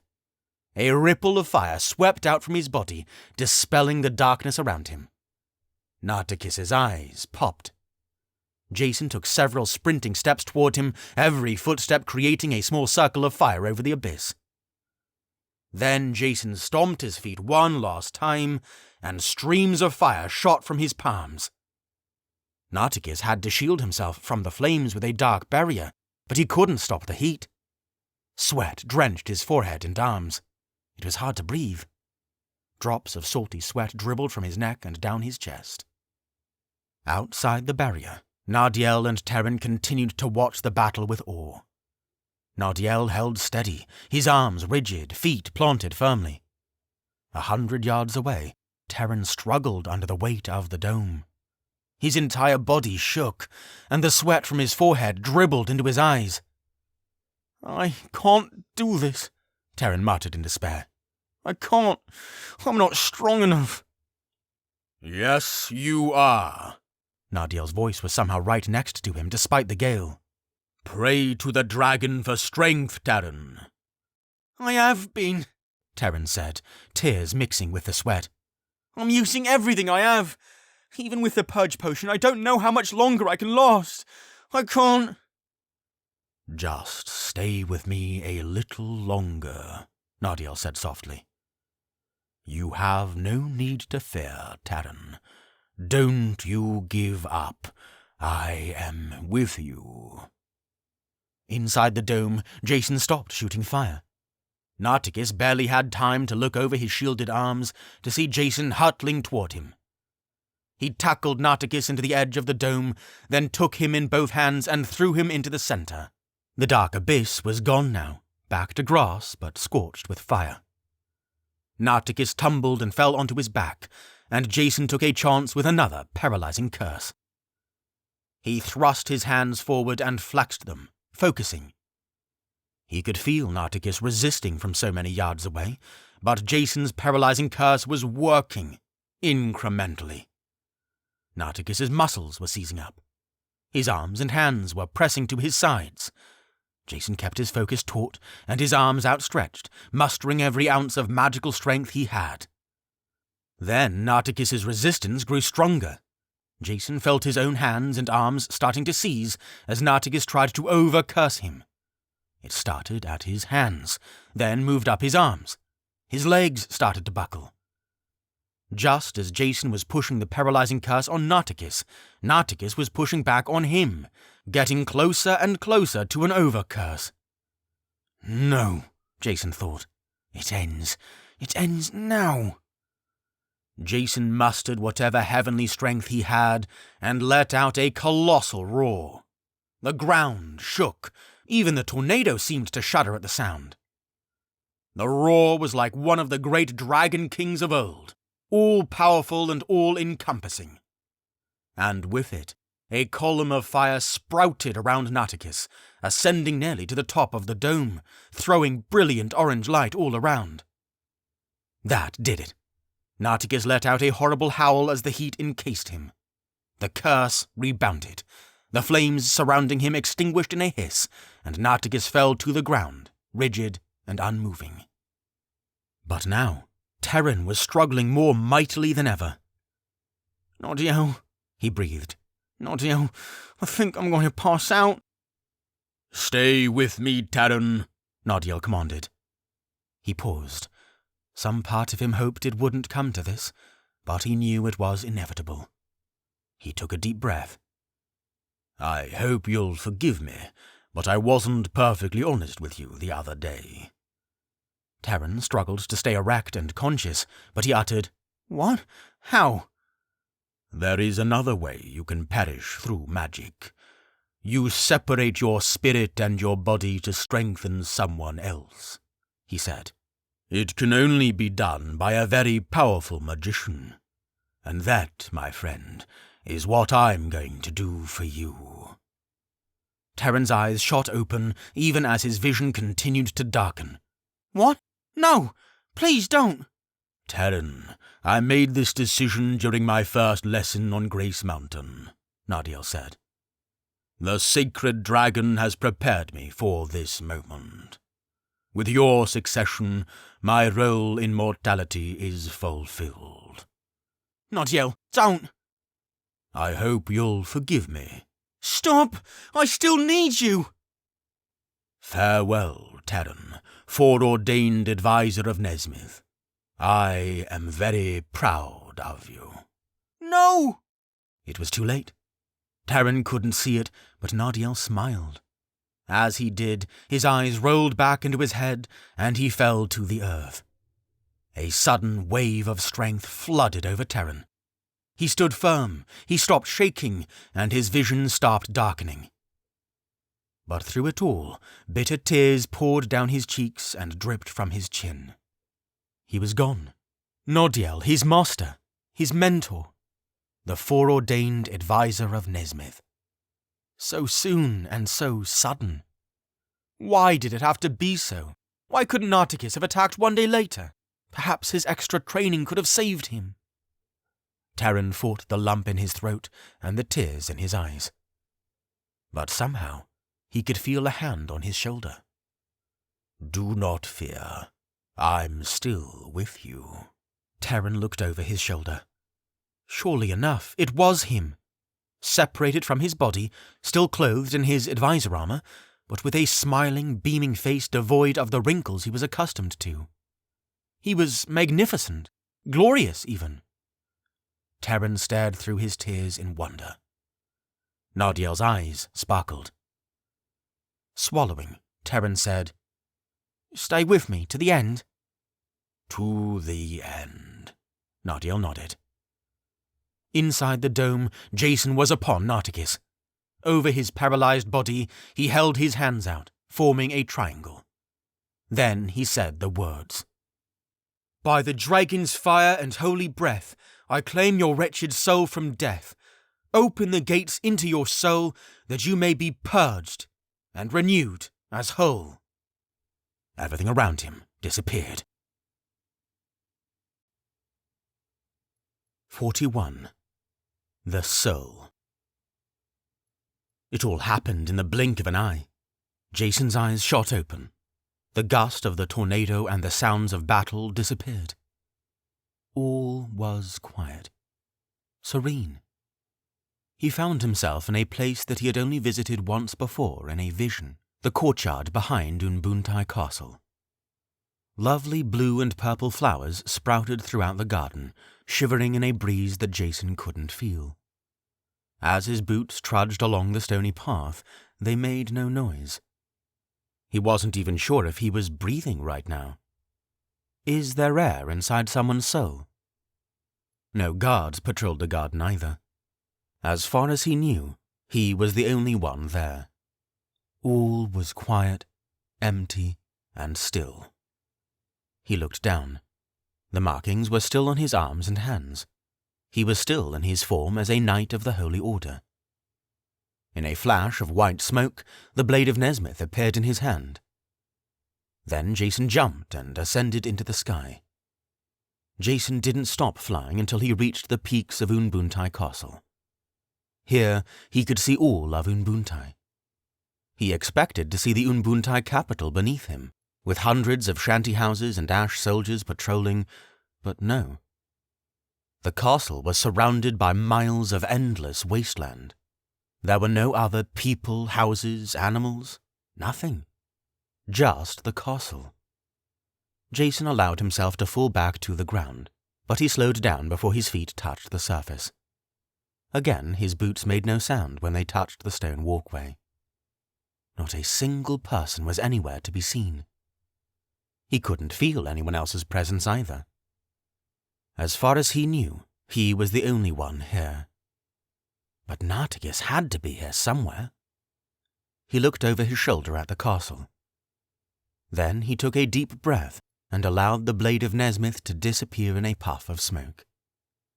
Straightening his shoulders, Jason turned and marched toward the nearest castle door. When he approached the door, he grabbed the handle and thrust it open. Like everything else, it made no sound. Light poured into the corridor of the dark castle, and as Jason closed the door behind him, he had no difficulty traversing the dark path. It was like he could see every fibre and particle of the mortar between the stones. He soldiered through cautiously, ready to summon the blade of Nezmyth at a moment's notice. The first room he came to was large and long, obviously the Great Hall. He recognized it from the vision he had days ago. Nearest to him was the dais, where a tall golden throne, highly ornamented and finely crafted, sat empty and alone, not even a single guard in place.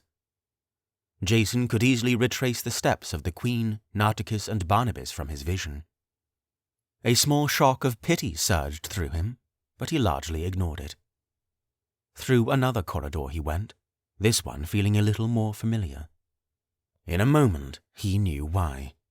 He had stumbled upon the dining hall, the same place where he had conversed with Nartikis and where Garrett met his demise.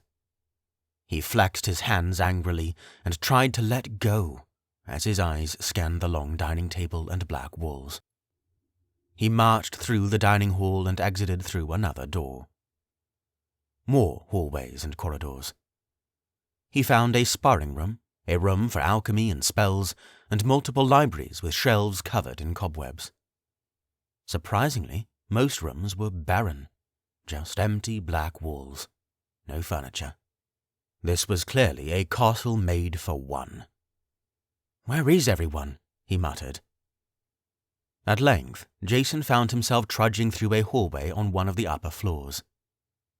As he turned a corner, he noticed a doorway at the end of a hall with a trickle of light seeping out. He bent his eyebrows, and the blade of Nezmyth flashed into his hand. He crept forward, barely breathing. As he got close, he slid his eye up to the crack in the door. Through the slit, he could see discarded toys strewn about the floor. There was a brightly coloured chest low to the ground. Clearly, a child's room. Clutching the blade of Nezmyth, he bent down and pushed the door open. What he saw made his skin pale. In the centre of the room, a humanoid creature sat in mid-air. It was naked, covered by nothing but slick purple skin. It had to be nearly 8 feet tall, not including the curling horns protruding from its forehead.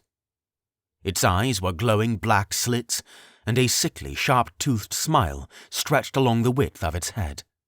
Its hands were long and flat, topped with fingers like tent stakes. By the creature's side lay a boy wrapped in chains that covered his whole body. They culminated in a large leash that the creature held with one hand. The boy in the chains was obvious. 15 years old, with pale skin, a hooked nose, and blue eyes that were absent, defeated, and disconnected. Nartikis. Jason shivered at the sight, but he swallowed and entered the room anyway. The creature smiled when he did. Jason, the foreordained king of Nezmyth, the creature purred. What an honor. Release him, Jason commanded. The creature laughed. No. Release him now. Now, Your Highness, the creature said. Is that any way to make an introduction? Not very hospitable of you, I should say.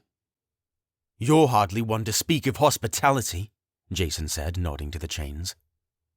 The creature laughed again. It made Jason's bones shiver. The creature crossed its legs as if it were enjoying an afternoon cup of tea.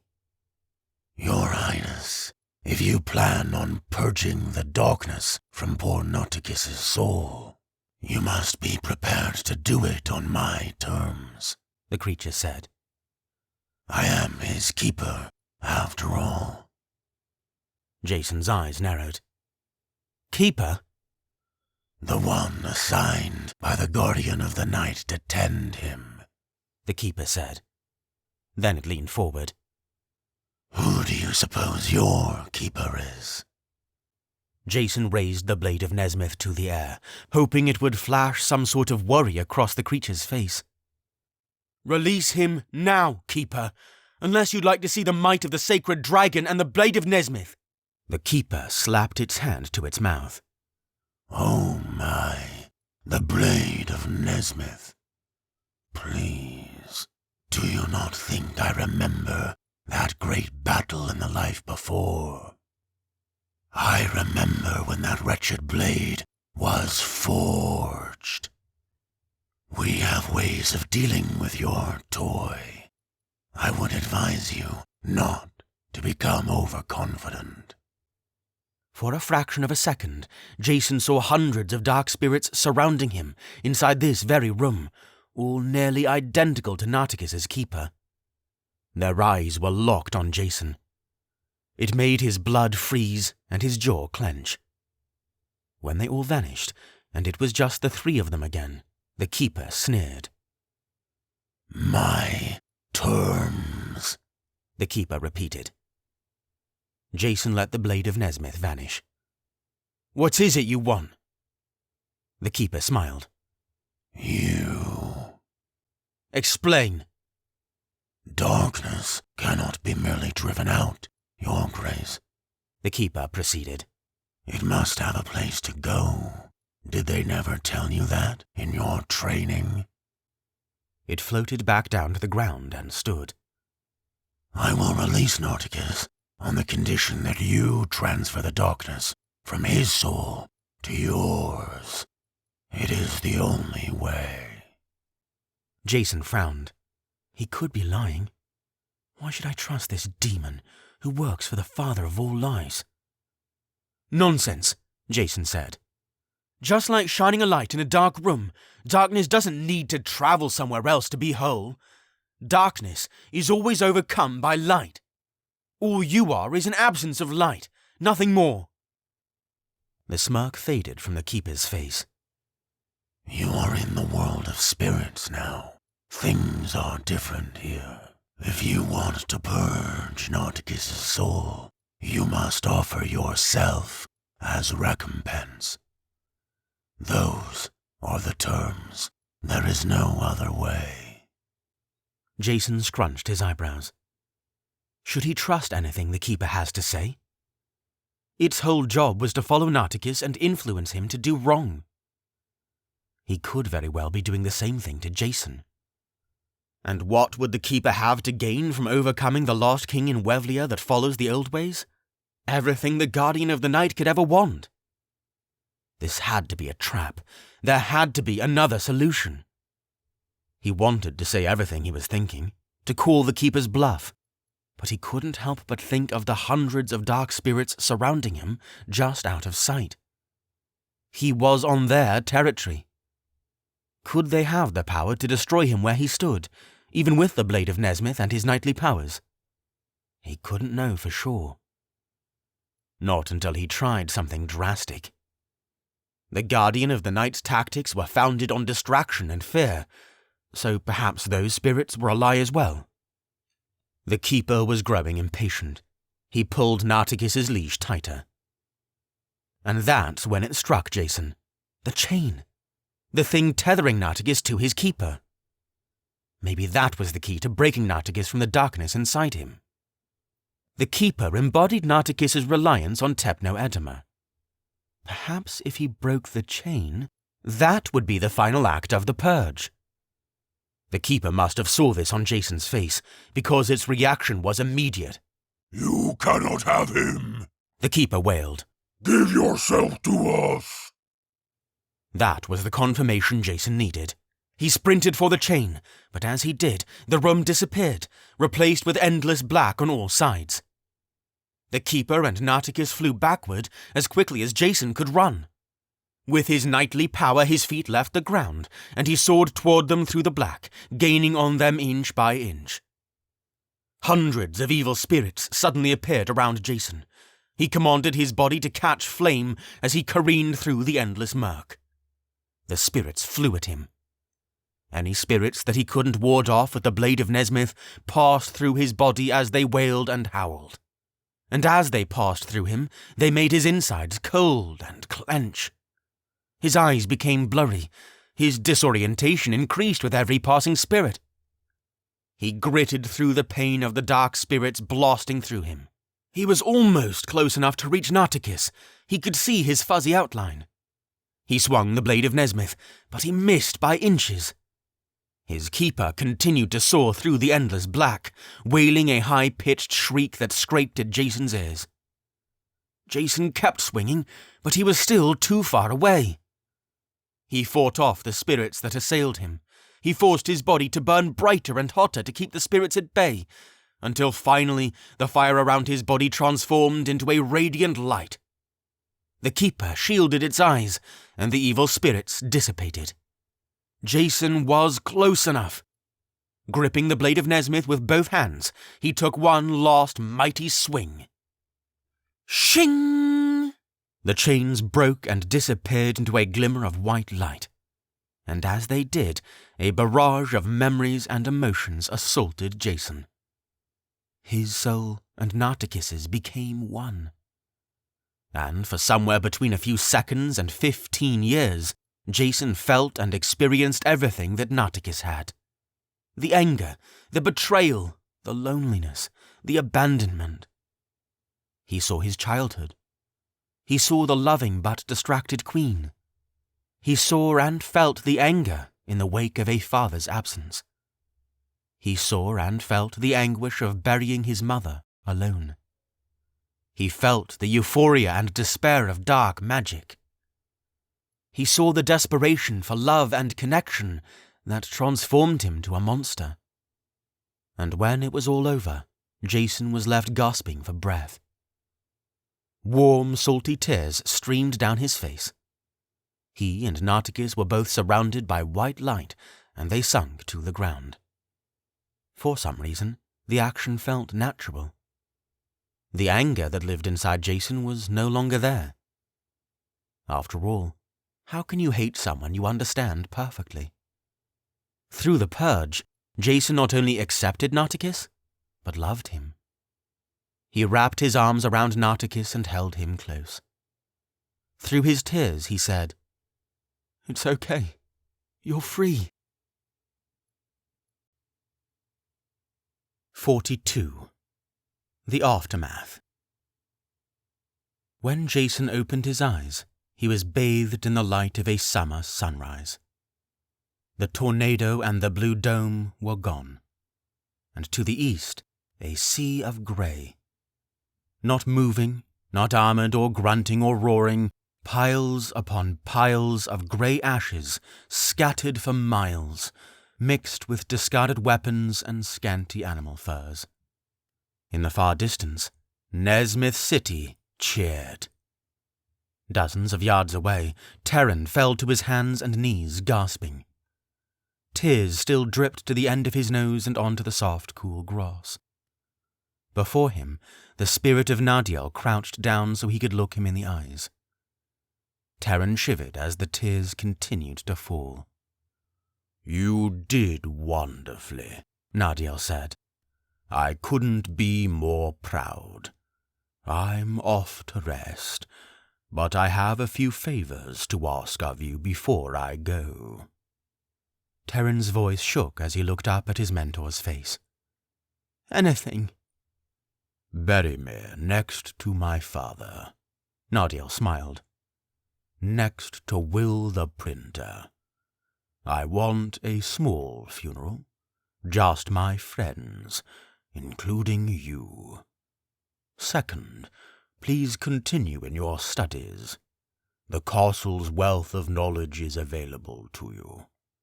I know you'll make a fine advisor, and I have faith that you'll heal your mother just as you hope to." Terran nodded. "I'll do it." "Splendid," Nadiel said. "Now, I hope you don't mind, but I haven't seen my father in over 40 years. I'm eager to feel his embrace." Terran nodded again. "Adieu, my young friend. I never had a son, but if I did, I would imagine he would be something like you." He smiled.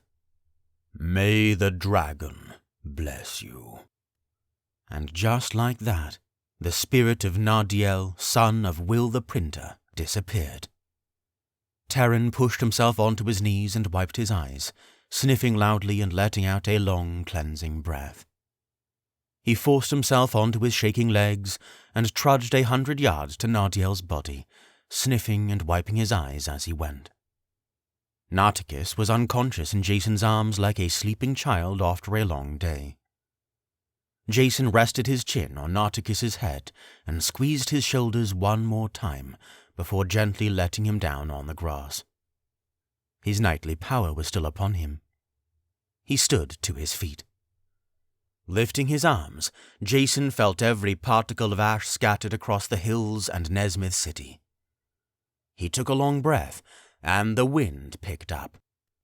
The endless piles of ashes swirled in happy cyclones until they gathered in a giant grey cloud. Then, in one mass, the ashes were sent over the western woods. There, they could fertilize the soil to bring new life to the parts that had been destroyed. While he was at it, Jason filled the trenches with the dislodged soil outside the city gate. The whole thing. His knightly power faded. No more markings, waving orange hair, or orange eyes. Nightbane was by his side once again. The blade of Nezmyth was gone. Nartikis stirred where he lay.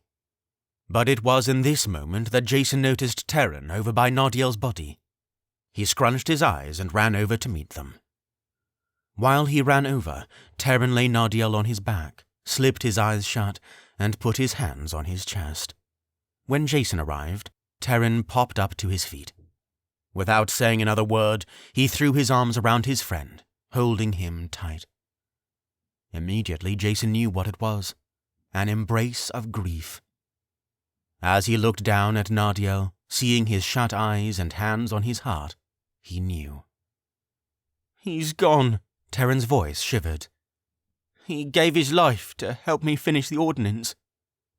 Jason's heart sank, and he felt his own throat tighten.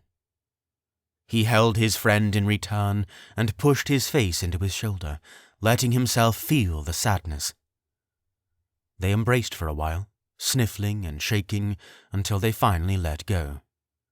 Through misty eyes, Jason said, "We'll give him the warrior's farewell that he deserves." Yards away, Nartikis groaned and his eyelids fluttered. Jason gave his friend one final hug before striding over to Nartikis. He bunched up his cape and plopped down next to him. His arms rested on his knees as he looked to the city. Gradually, Nartikis came to himself. He forced his eyes open, straining in the sunlight. Then he leaned up on his elbows, still blinking. The purple cracks were gone from his skin, and the darkness around his eyes had lifted. A little bit of colour had even seeped into his pale face. Before them, the sun had risen over the eastern mountains. Brilliant light poured over the kingdom, and the air was crisp and cool. Jason breathed in the morning, drinking it in. When Jason was sure Nartikis was awake, he said, "Quite the sunrise, isn't it?" Nartikis responded in the tone of someone who was half asleep. "It is." He gathered enough strength to sit, and as he did, he rubbed his hands together and gazed at his fingers with incredulity. "It's really gone, isn't it?" "Yes, all of it." Nartikis gazed upon the sea of scattered weapons and ash clothing, along with the toppled towers and scars along the Nezmyth city wall. Breathlessly, he said, "I can't believe I did all this." "You weren't yourself. Darkness had overtaken you." Nartikis couldn't tear his eyes away from the destruction. "Are you going to throw me in prison?" "I probably should." "I deserve it. I hurt a lot of people. A lot." His voice started to shake. "All I wanted was to feel good, to feel something." His shoulders shuddered as he tried to hold in a cry. Jason wrapped his arm around him. At this moment, 2 carriages came bustling out of the western gate, heading toward them. It weaved through the remaining ash armor and scattered bits of guard towers until it finally arrived where Jason and the others sat. Out of the first carriage came Captain Barnabas and Sarayan. Out of the back carriage, Kalik climbed out with a bandaged thigh. All of them were covered in soot, their armor was scuffed and scraped, and they all suffered from cuts and gashes. Nartikis's eyes shot to the ground when Captain Barnabas approached. Barnabas scanned the scene, 100-yard circle stained with burn marks and gashes. And he noticed Jason sitting with Nartikis. His eyes got serious and full of wonder. "So it worked then," he breathed. "You did it." "Yes," Jason confirmed. "Your son is fine." Nartikis kept his gaze fixed on the ground. As he looked upon his son, Barnabas seemed like he wanted to say something, opening and closing his mouth multiple times. But nothing came. Finally, Sarayan broke the silence. "The ash made it as far as Center Court," she said. "Half of the city was covered with them. It was awful. But they all fell apart before the city was completely overrun." "Are there many dead?" Jason asked. Barnabas nodded. "We haven't been able to count yet." Scanning the group again, Jason said, "Where's Chief Potsu?" All eyes were on Kalik. She didn't look up. She pursed her lips together and shook her head. No one spoke. It would be hard to imagine the woods without the giant heart of Chief Potsu. Every Treetown refugee would be mourning today. Everyone dipped their heads out of respect. Jason's tone darkened. "We have one too." Everyone turned to see Nadiel's body. Terran knelt by it reverently, gazing into the face of his mentor and friend, aching for just a few more minutes with him. "Come on," Jason said lowly. "Let's get his body into one of the carriages. Sarayan, Kalik, Terran, come help me." Barnabas was slightly taken aback that Jason didn't ask for his help, but he soon realized why. Once the others were carefully carrying Nadiel's body into one of the carriages, Barnabas was left alone with Nartikis. Nartikis's gaze didn't rise from the grass. As Barnabas looked down at him, it felt like a reflection of distant memories. The memories of Barnabas's ventures to Unbuntye to see the Queen. Nartikis would do little things to try for his attention, like bringing him a toy or ask him a question, but largely Nartikis was left sitting alone on the floor somewhere, just like he looked now. Barnabas's heart rate picked up and he cleared his throat. He felt himself pulled to Nartikis, while simultaneously repelled. The desire to make amends, and the desire to run away. What could he possibly say after all this? How could he possibly heal these wounds? He rubbed the back of his neck, cleared his throat again, then meandered over to where his son sat. Bending like an old man, Barnabas let himself down on the grass beside him. For a moment, they sat in silence, not even looking at one another. Barnabas opened his mouth, then closed it again. Then he sighed and cleared his throat one more time. It feels a lot better, doesn't it? Your mind is clear. Nartikis didn't reply right away, but after a moment he nodded. I remember feeling trapped like you, Barnabas continued. Angry and bitter all the time. King Jason had to lock me in a magic cell for years before I was healed. Barnabas paused. A defeated sigh left his lips. Then he turned to his son. I don't know what I can do, but I'll try to be better than I was. From now on, I'll try. Surprisingly, Nartikis met his gaze. Those blue eyes were swollen and wet. In his face, Barnabas saw himself in more ways than one. Not just the nose, eyes, and pale skin, but the pain. They were the same, just decades apart. Finally, Nartikis nodded. "Okay," he said. They loaded Nadiel's body into the first carriage. Terran and Jason insisted on keeping it company. Everyone else climbed into the second. The drivers yapped, and the carriages lurched to a crawl, heading back into Nezmyth City. The entire kingdom celebrated that night. The inns and taverns were filled to capacity. People sang and drank and danced in the streets. But those up at the castle took no part in the revelry. Master Feribolt prepared Nadiel's body for burial. Jason slept, as did Sarayan. Terran assisted Master Feribolt with the preparations, then studied late into the night. In Barnabas's shack, he and Nartikis talked for hours before he escorted Nartikis quietly to the Nezmyth City prison, where Nartikis retired willingly to the Vault of the Damned. No one in the city knew that King Nartikis was still in their kingdom. The next day, people gathered their things and began leaving the city, headed for their homes wherever they were. For a typical royal funeral, they should have stayed in town at least for the afternoon. They should have lined the streets, leading from the castle to the Nezmyth City cemetery, tossing flower petals as the casket went by. But that's not what Nadiel wanted, according to Terran, and no one questioned it. The breeze was gentle around them, and the sun was brilliant. It wasn't too hot, just a beautiful summer day. Garrett's funeral was first. There was no body recovered, so no burial was needed. Master Feribolt placed his hand on the headstone next to Melody's name, and Garrett's information was magically engraved. Captain Garrett, Chief Captain of the Nezmithian Army. Everyone took turns exchanging words. Jason played a song on his flyra.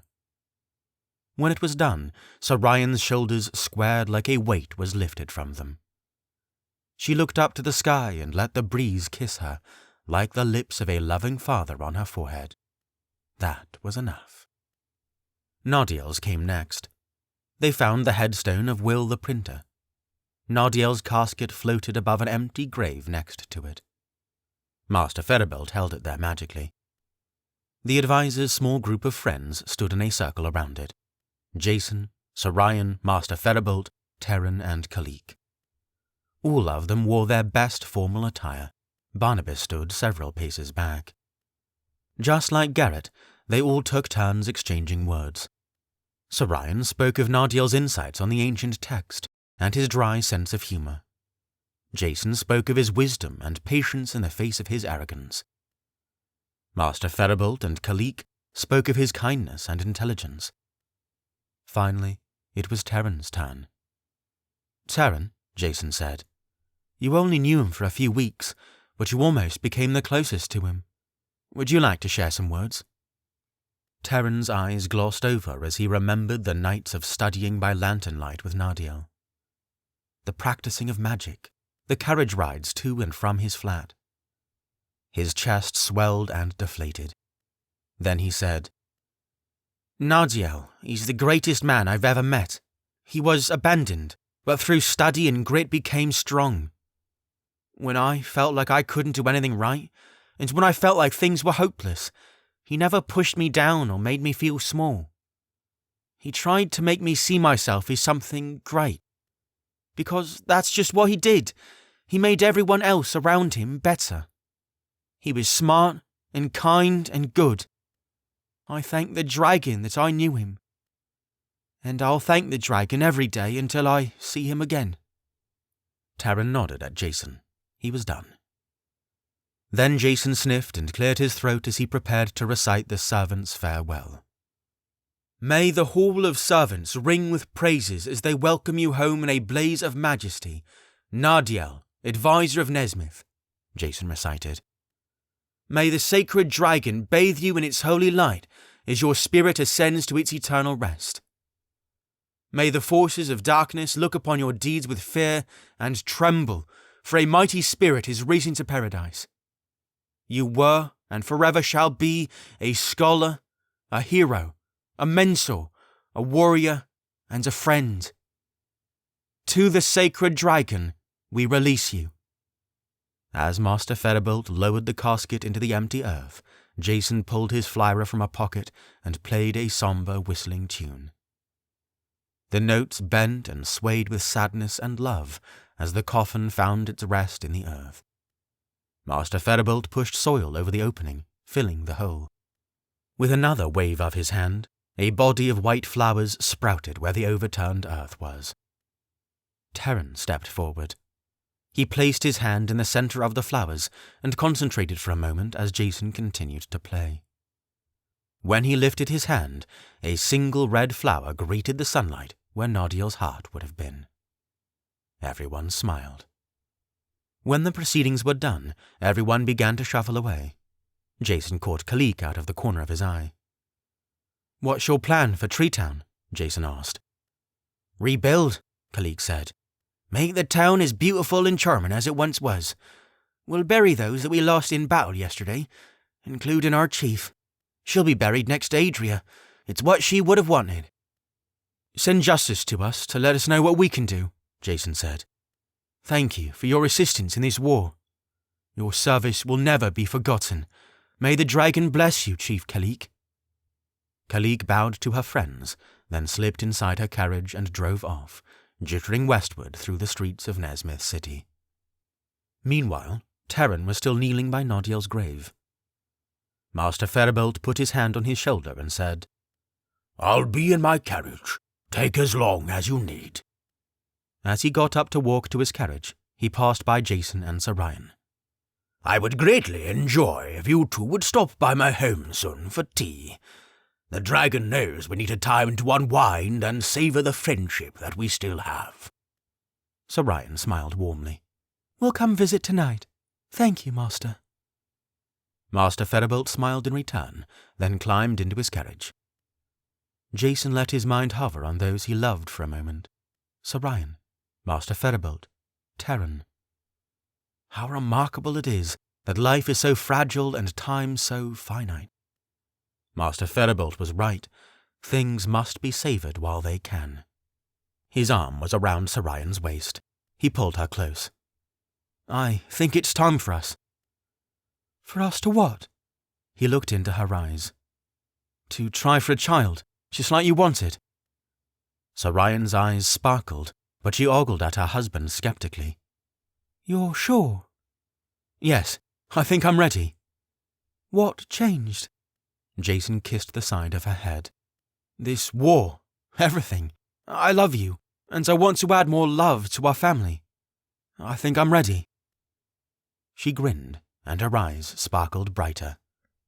Okay, then. They both noticed Terran by Nardiel's grave, now sitting instead of kneeling, appearing deep in thought. They exchanged looks, then Jason asked, Did you want to stay out here for a little longer, Terran? Yeah, I think I do.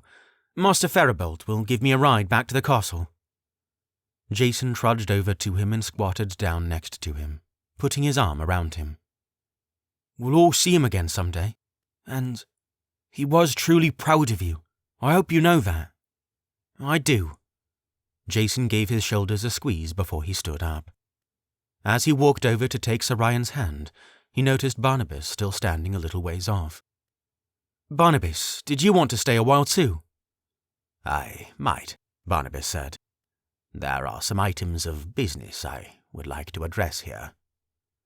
He craned his neck to look at Grace Mountain just over his shoulder. Jason said he understood. Then he and Sarayan climbed into their carriage and travelled back to the castle. As Barnabas left the cemetery, Terran sat at Nardiel's grave, letting the sunlight soak over him and the breeze waft around him. When he looked behind him, his eyebrows furrowed. On Will the printer's grave, a whole loaf of grainy bread sat just in front of the headstone. He cocked his head sideways. Flowers, I understand, he wondered out loud. But what kind of person leaves a loaf of bread on a headstone? Captain Barnabas ascended the switchbacks to the top of Grace Mountain, and by the time he reached the peak, his legs were sore. Amazingly, no one else was on the plateau, remarkable for a beautiful summer day like this. He looked out to the west. He could still see the wreckage from yesterday's battle. The stonemasons hadn't yet started repairs on the wall. It had been years since he'd been on the top of this summit, decades. He'd almost forgotten what it looked like.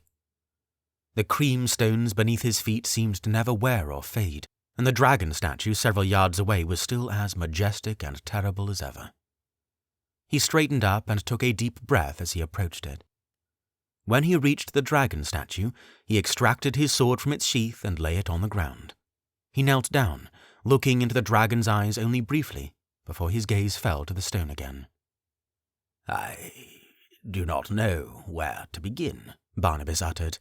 It's been a long time. I would say I've made a lot of mistakes, but that's putting it far too simply. This you already know. You know it all. I just want to let you know, Sacred Dragon, that I'm trying. And please, if it is not too much to ask, please give my apologies to my friend, Thomas. Perhaps you know a way to articulate the feelings of my heart better than I can. The dragon was silent. Nothing but the sun and the breeze responded to him. Barnabas sighed. He took up his sword, slid it into his sheath, and turned his back to begin the descent down the mountain. But then a voice came. The Holy Dragon thought you should tell me yourself. Barnabas jumped. There he was, King Thomas, with his curly black hair and his full royal regalia, just as he remembered him. He was smiling a full, toothy grin. His dark eyes glistened. Barnabas just stood there, completely stunned. King Thomas smiled wider. It's been a long time, my friend. Barnabas finally found words in himself. He scoffed, and through stinging eyes he said, How can you call me that, after the treachery and the betrayal, Barnabas? After I stole your throne to satisfy my petty desires? Barnabas. For 20 years I ruled and nearly destroyed what you built. You were loved, and rightfully so. You were benevolent and wise. Then I snuffed out your life and reigned with malice and hate. I am not worthy to be called your friend. Please, don't rack my soul with your mercy. King Thomas advanced on him until they were only a few feet apart. Barnabas's eyes continued to sting, and a lump in his throat grew. Through it all, King Thomas gazed upon him with unfiltered pride. "Barnabas, look at you," he said delightedly. "You're chief captain again. You fought and defended Nezmyth at its time of greatest need. Through your efforts, the dragon has granted you miraculous results. Don't you believe that says something about you?" Barnabas shook his head. "I do not understand." "Understand what? How can you freely forgive someone who has done so much wrong? I was dreading the day that I would see you face to face, but you greet me like a brother." "Because you've allowed yourself to be healed," King Thomas said. "You've abandoned the wretched thing that you became, and have re-emerged into something greater. Nartikis's darkness was purged from his soul, and during the same time, you were purged in your own way. And I couldn't be happier. The way I see it, my old friend is back." King Thomas smirked. "Remember when we snuck that cat into Mrs. Terrafill's bedroom window?" Barnabas laughed as he wiped his eyes. "And she startled it so badly that it broke half of her porcelain dolls." King Thomas smiled wider. "Oh, what a wretched woman she was. Just awful. All the children hated her. Almost as much as the adults." They both laughed together, cleansed by the sparkling memories of the past. When their laughs died down, King Thomas shimmered once more with pride. "Barnabas, I feel as though there are still great things for you to accomplish," King Thomas said. "I'm sure our friend Jason will be with you along the way." Barnabas half smiled and looked down on the castle in the distance. "Part of me feels as though our destinies are intertwined. He elected not to send me back to prison, so I want to serve Nezmyth with the utmost of my ability until my body is laid to rest. Only that will be recompense for my crimes." "You'll fulfill your duties well, I'm sure," King Thomas said, "and when you're done, I'll be the first in line to throw my arms about you when your spirit ascends to the third life." Barnabas's heart swelled and a grin graced his lips. "I don't deserve you, Thomas. I never did." "Sometimes brothers don't." King Thomas winked. "Carry on, dear friend. May the dragon bless you." Some years later. The 2 moons over Nezmyth were shy to shine their light tonight. Nezmyth City had fallen under a somber hush in the wake of today's events. News travelled fast, and when people heard the whispers in Centre Court and on the market streets, their hearts sank, and many wiped a tear. Soldiers patrolled the area between the castle and the Nezmyth City Cemetery, making sure everything would be free and clear for tomorrow's procession. The soldiers spoke in low tones to each other. Even Captain Barnabas, who was famous for containing his emotions in the most pressing circumstances, felt no need to suppress his grief. His hand rested on his sword as he conversed with a pair of soldiers on the edge of the northern market street. "The southern gate's open?" "Yes, sir." "Good," Barnabas said. "The advisor should be returning from Lonely Village soon. He cut his trip short when he heard the news." He paused. "Thank you. Carry on." The soldiers saluted and marched away.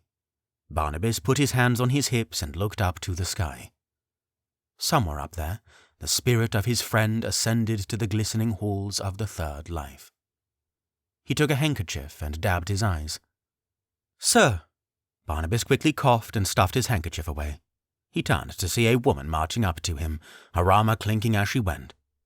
A sword was slung around her waist, her steely blue eyes reflected the moonlight intensely, and her bright blonde hair was tied in a tight bun. Somehow, the long scar stretching diagonally across her left cheek didn't hinder her beauty in the slightest. Behind her, a small battalion of soldiers followed closely. "Captain Kelly," Barnabas sighed. "I can always count on you for good news." Kelly almost grinned, but kept her poise. "All of Centre Court has been cleaned of any trash. On our way, we found an urchin attempting to break into a Northern Market Street shop. and apprehended him. A couple of my guards are taking him to the prison as we speak. I've sent a few more of my guards to make sure the gravesite is clean and prepared." "Excellent work, Captain, as usual." Barnabas nodded. "Well done. If you'll excuse me, I need to go follow up with the other garrisons." With that, Barnabas marched away. The soldier just behind Captain Curley leaned forward and whispered, "At this rate, Curley, you'll be up for Chief Captain when Barnabas is ready to retire." Curley actually smirked this time. "Only if you chumps continue to make me look good." All her soldiers chuckled in admiration. She turned to face them. "You all have done great work tonight," she said. "You're excused. Be ready for the procession tomorrow at sunrise." The soldiers in Curley's battalion gave their "Yes, mums," before marching away. As they dispersed, Curley made her way to a barrack just off the northern Market Street. This Market Street, along with Centre Court, was her battalion's responsibility, the most sought-after position in the whole city. Curley's soldiers maintained it like a fine machine, and it was something she was very proud of. When she reached her private barrack, furnished with a feather mattress, full-body mirror, hardwood chest, and bare rug, she quickly undressed and hung her armor on a wooden mannequin by the door. But she kept her boots on. After she donned her nightclothes, she laid her sword by the bedside. Her boots clomped across the floor as she made her way to the hardwood chest. She unlatched the lid and pulled it open. Inside, pushed into a corner, was a small cage filled with lizards flicking their tongues and crawling over each other. When she reached in, they scurried away from her hand, but she managed to grab one. She dropped it to the floor. The lizard instinctively knew what was coming and tried to dart away, but no. Curley brought her boot down on it, mashing its body into the hardwood. Curley sighed. She put the cage back into the trunk, took off her boots, and made her way to the bed. After she slipped under the covers, she folded her arms so her hands were on her heart. Her palms glowed purple, and quiet waves of euphoric pleasure rippled through her body. This was Purged, Book 2 of the Wevlian Chronicles, written by Aaron N. Hall, narrated by Adriel Brand. Audiobook copyright 2025 by Aaron N. Hall. For more of the author's work, visit AaronNHall.com. Hey guys, it's Aaron N. Hall. Thank you so much for listening to this audiobook. If you like what you heard, please consider leaving a review on Amazon, Goodreads, Storygraph, or wherever you leave reviews. Independent authors like me depend on positive reviews and word of mouth to reach more people who would enjoy our books. Thank you so much.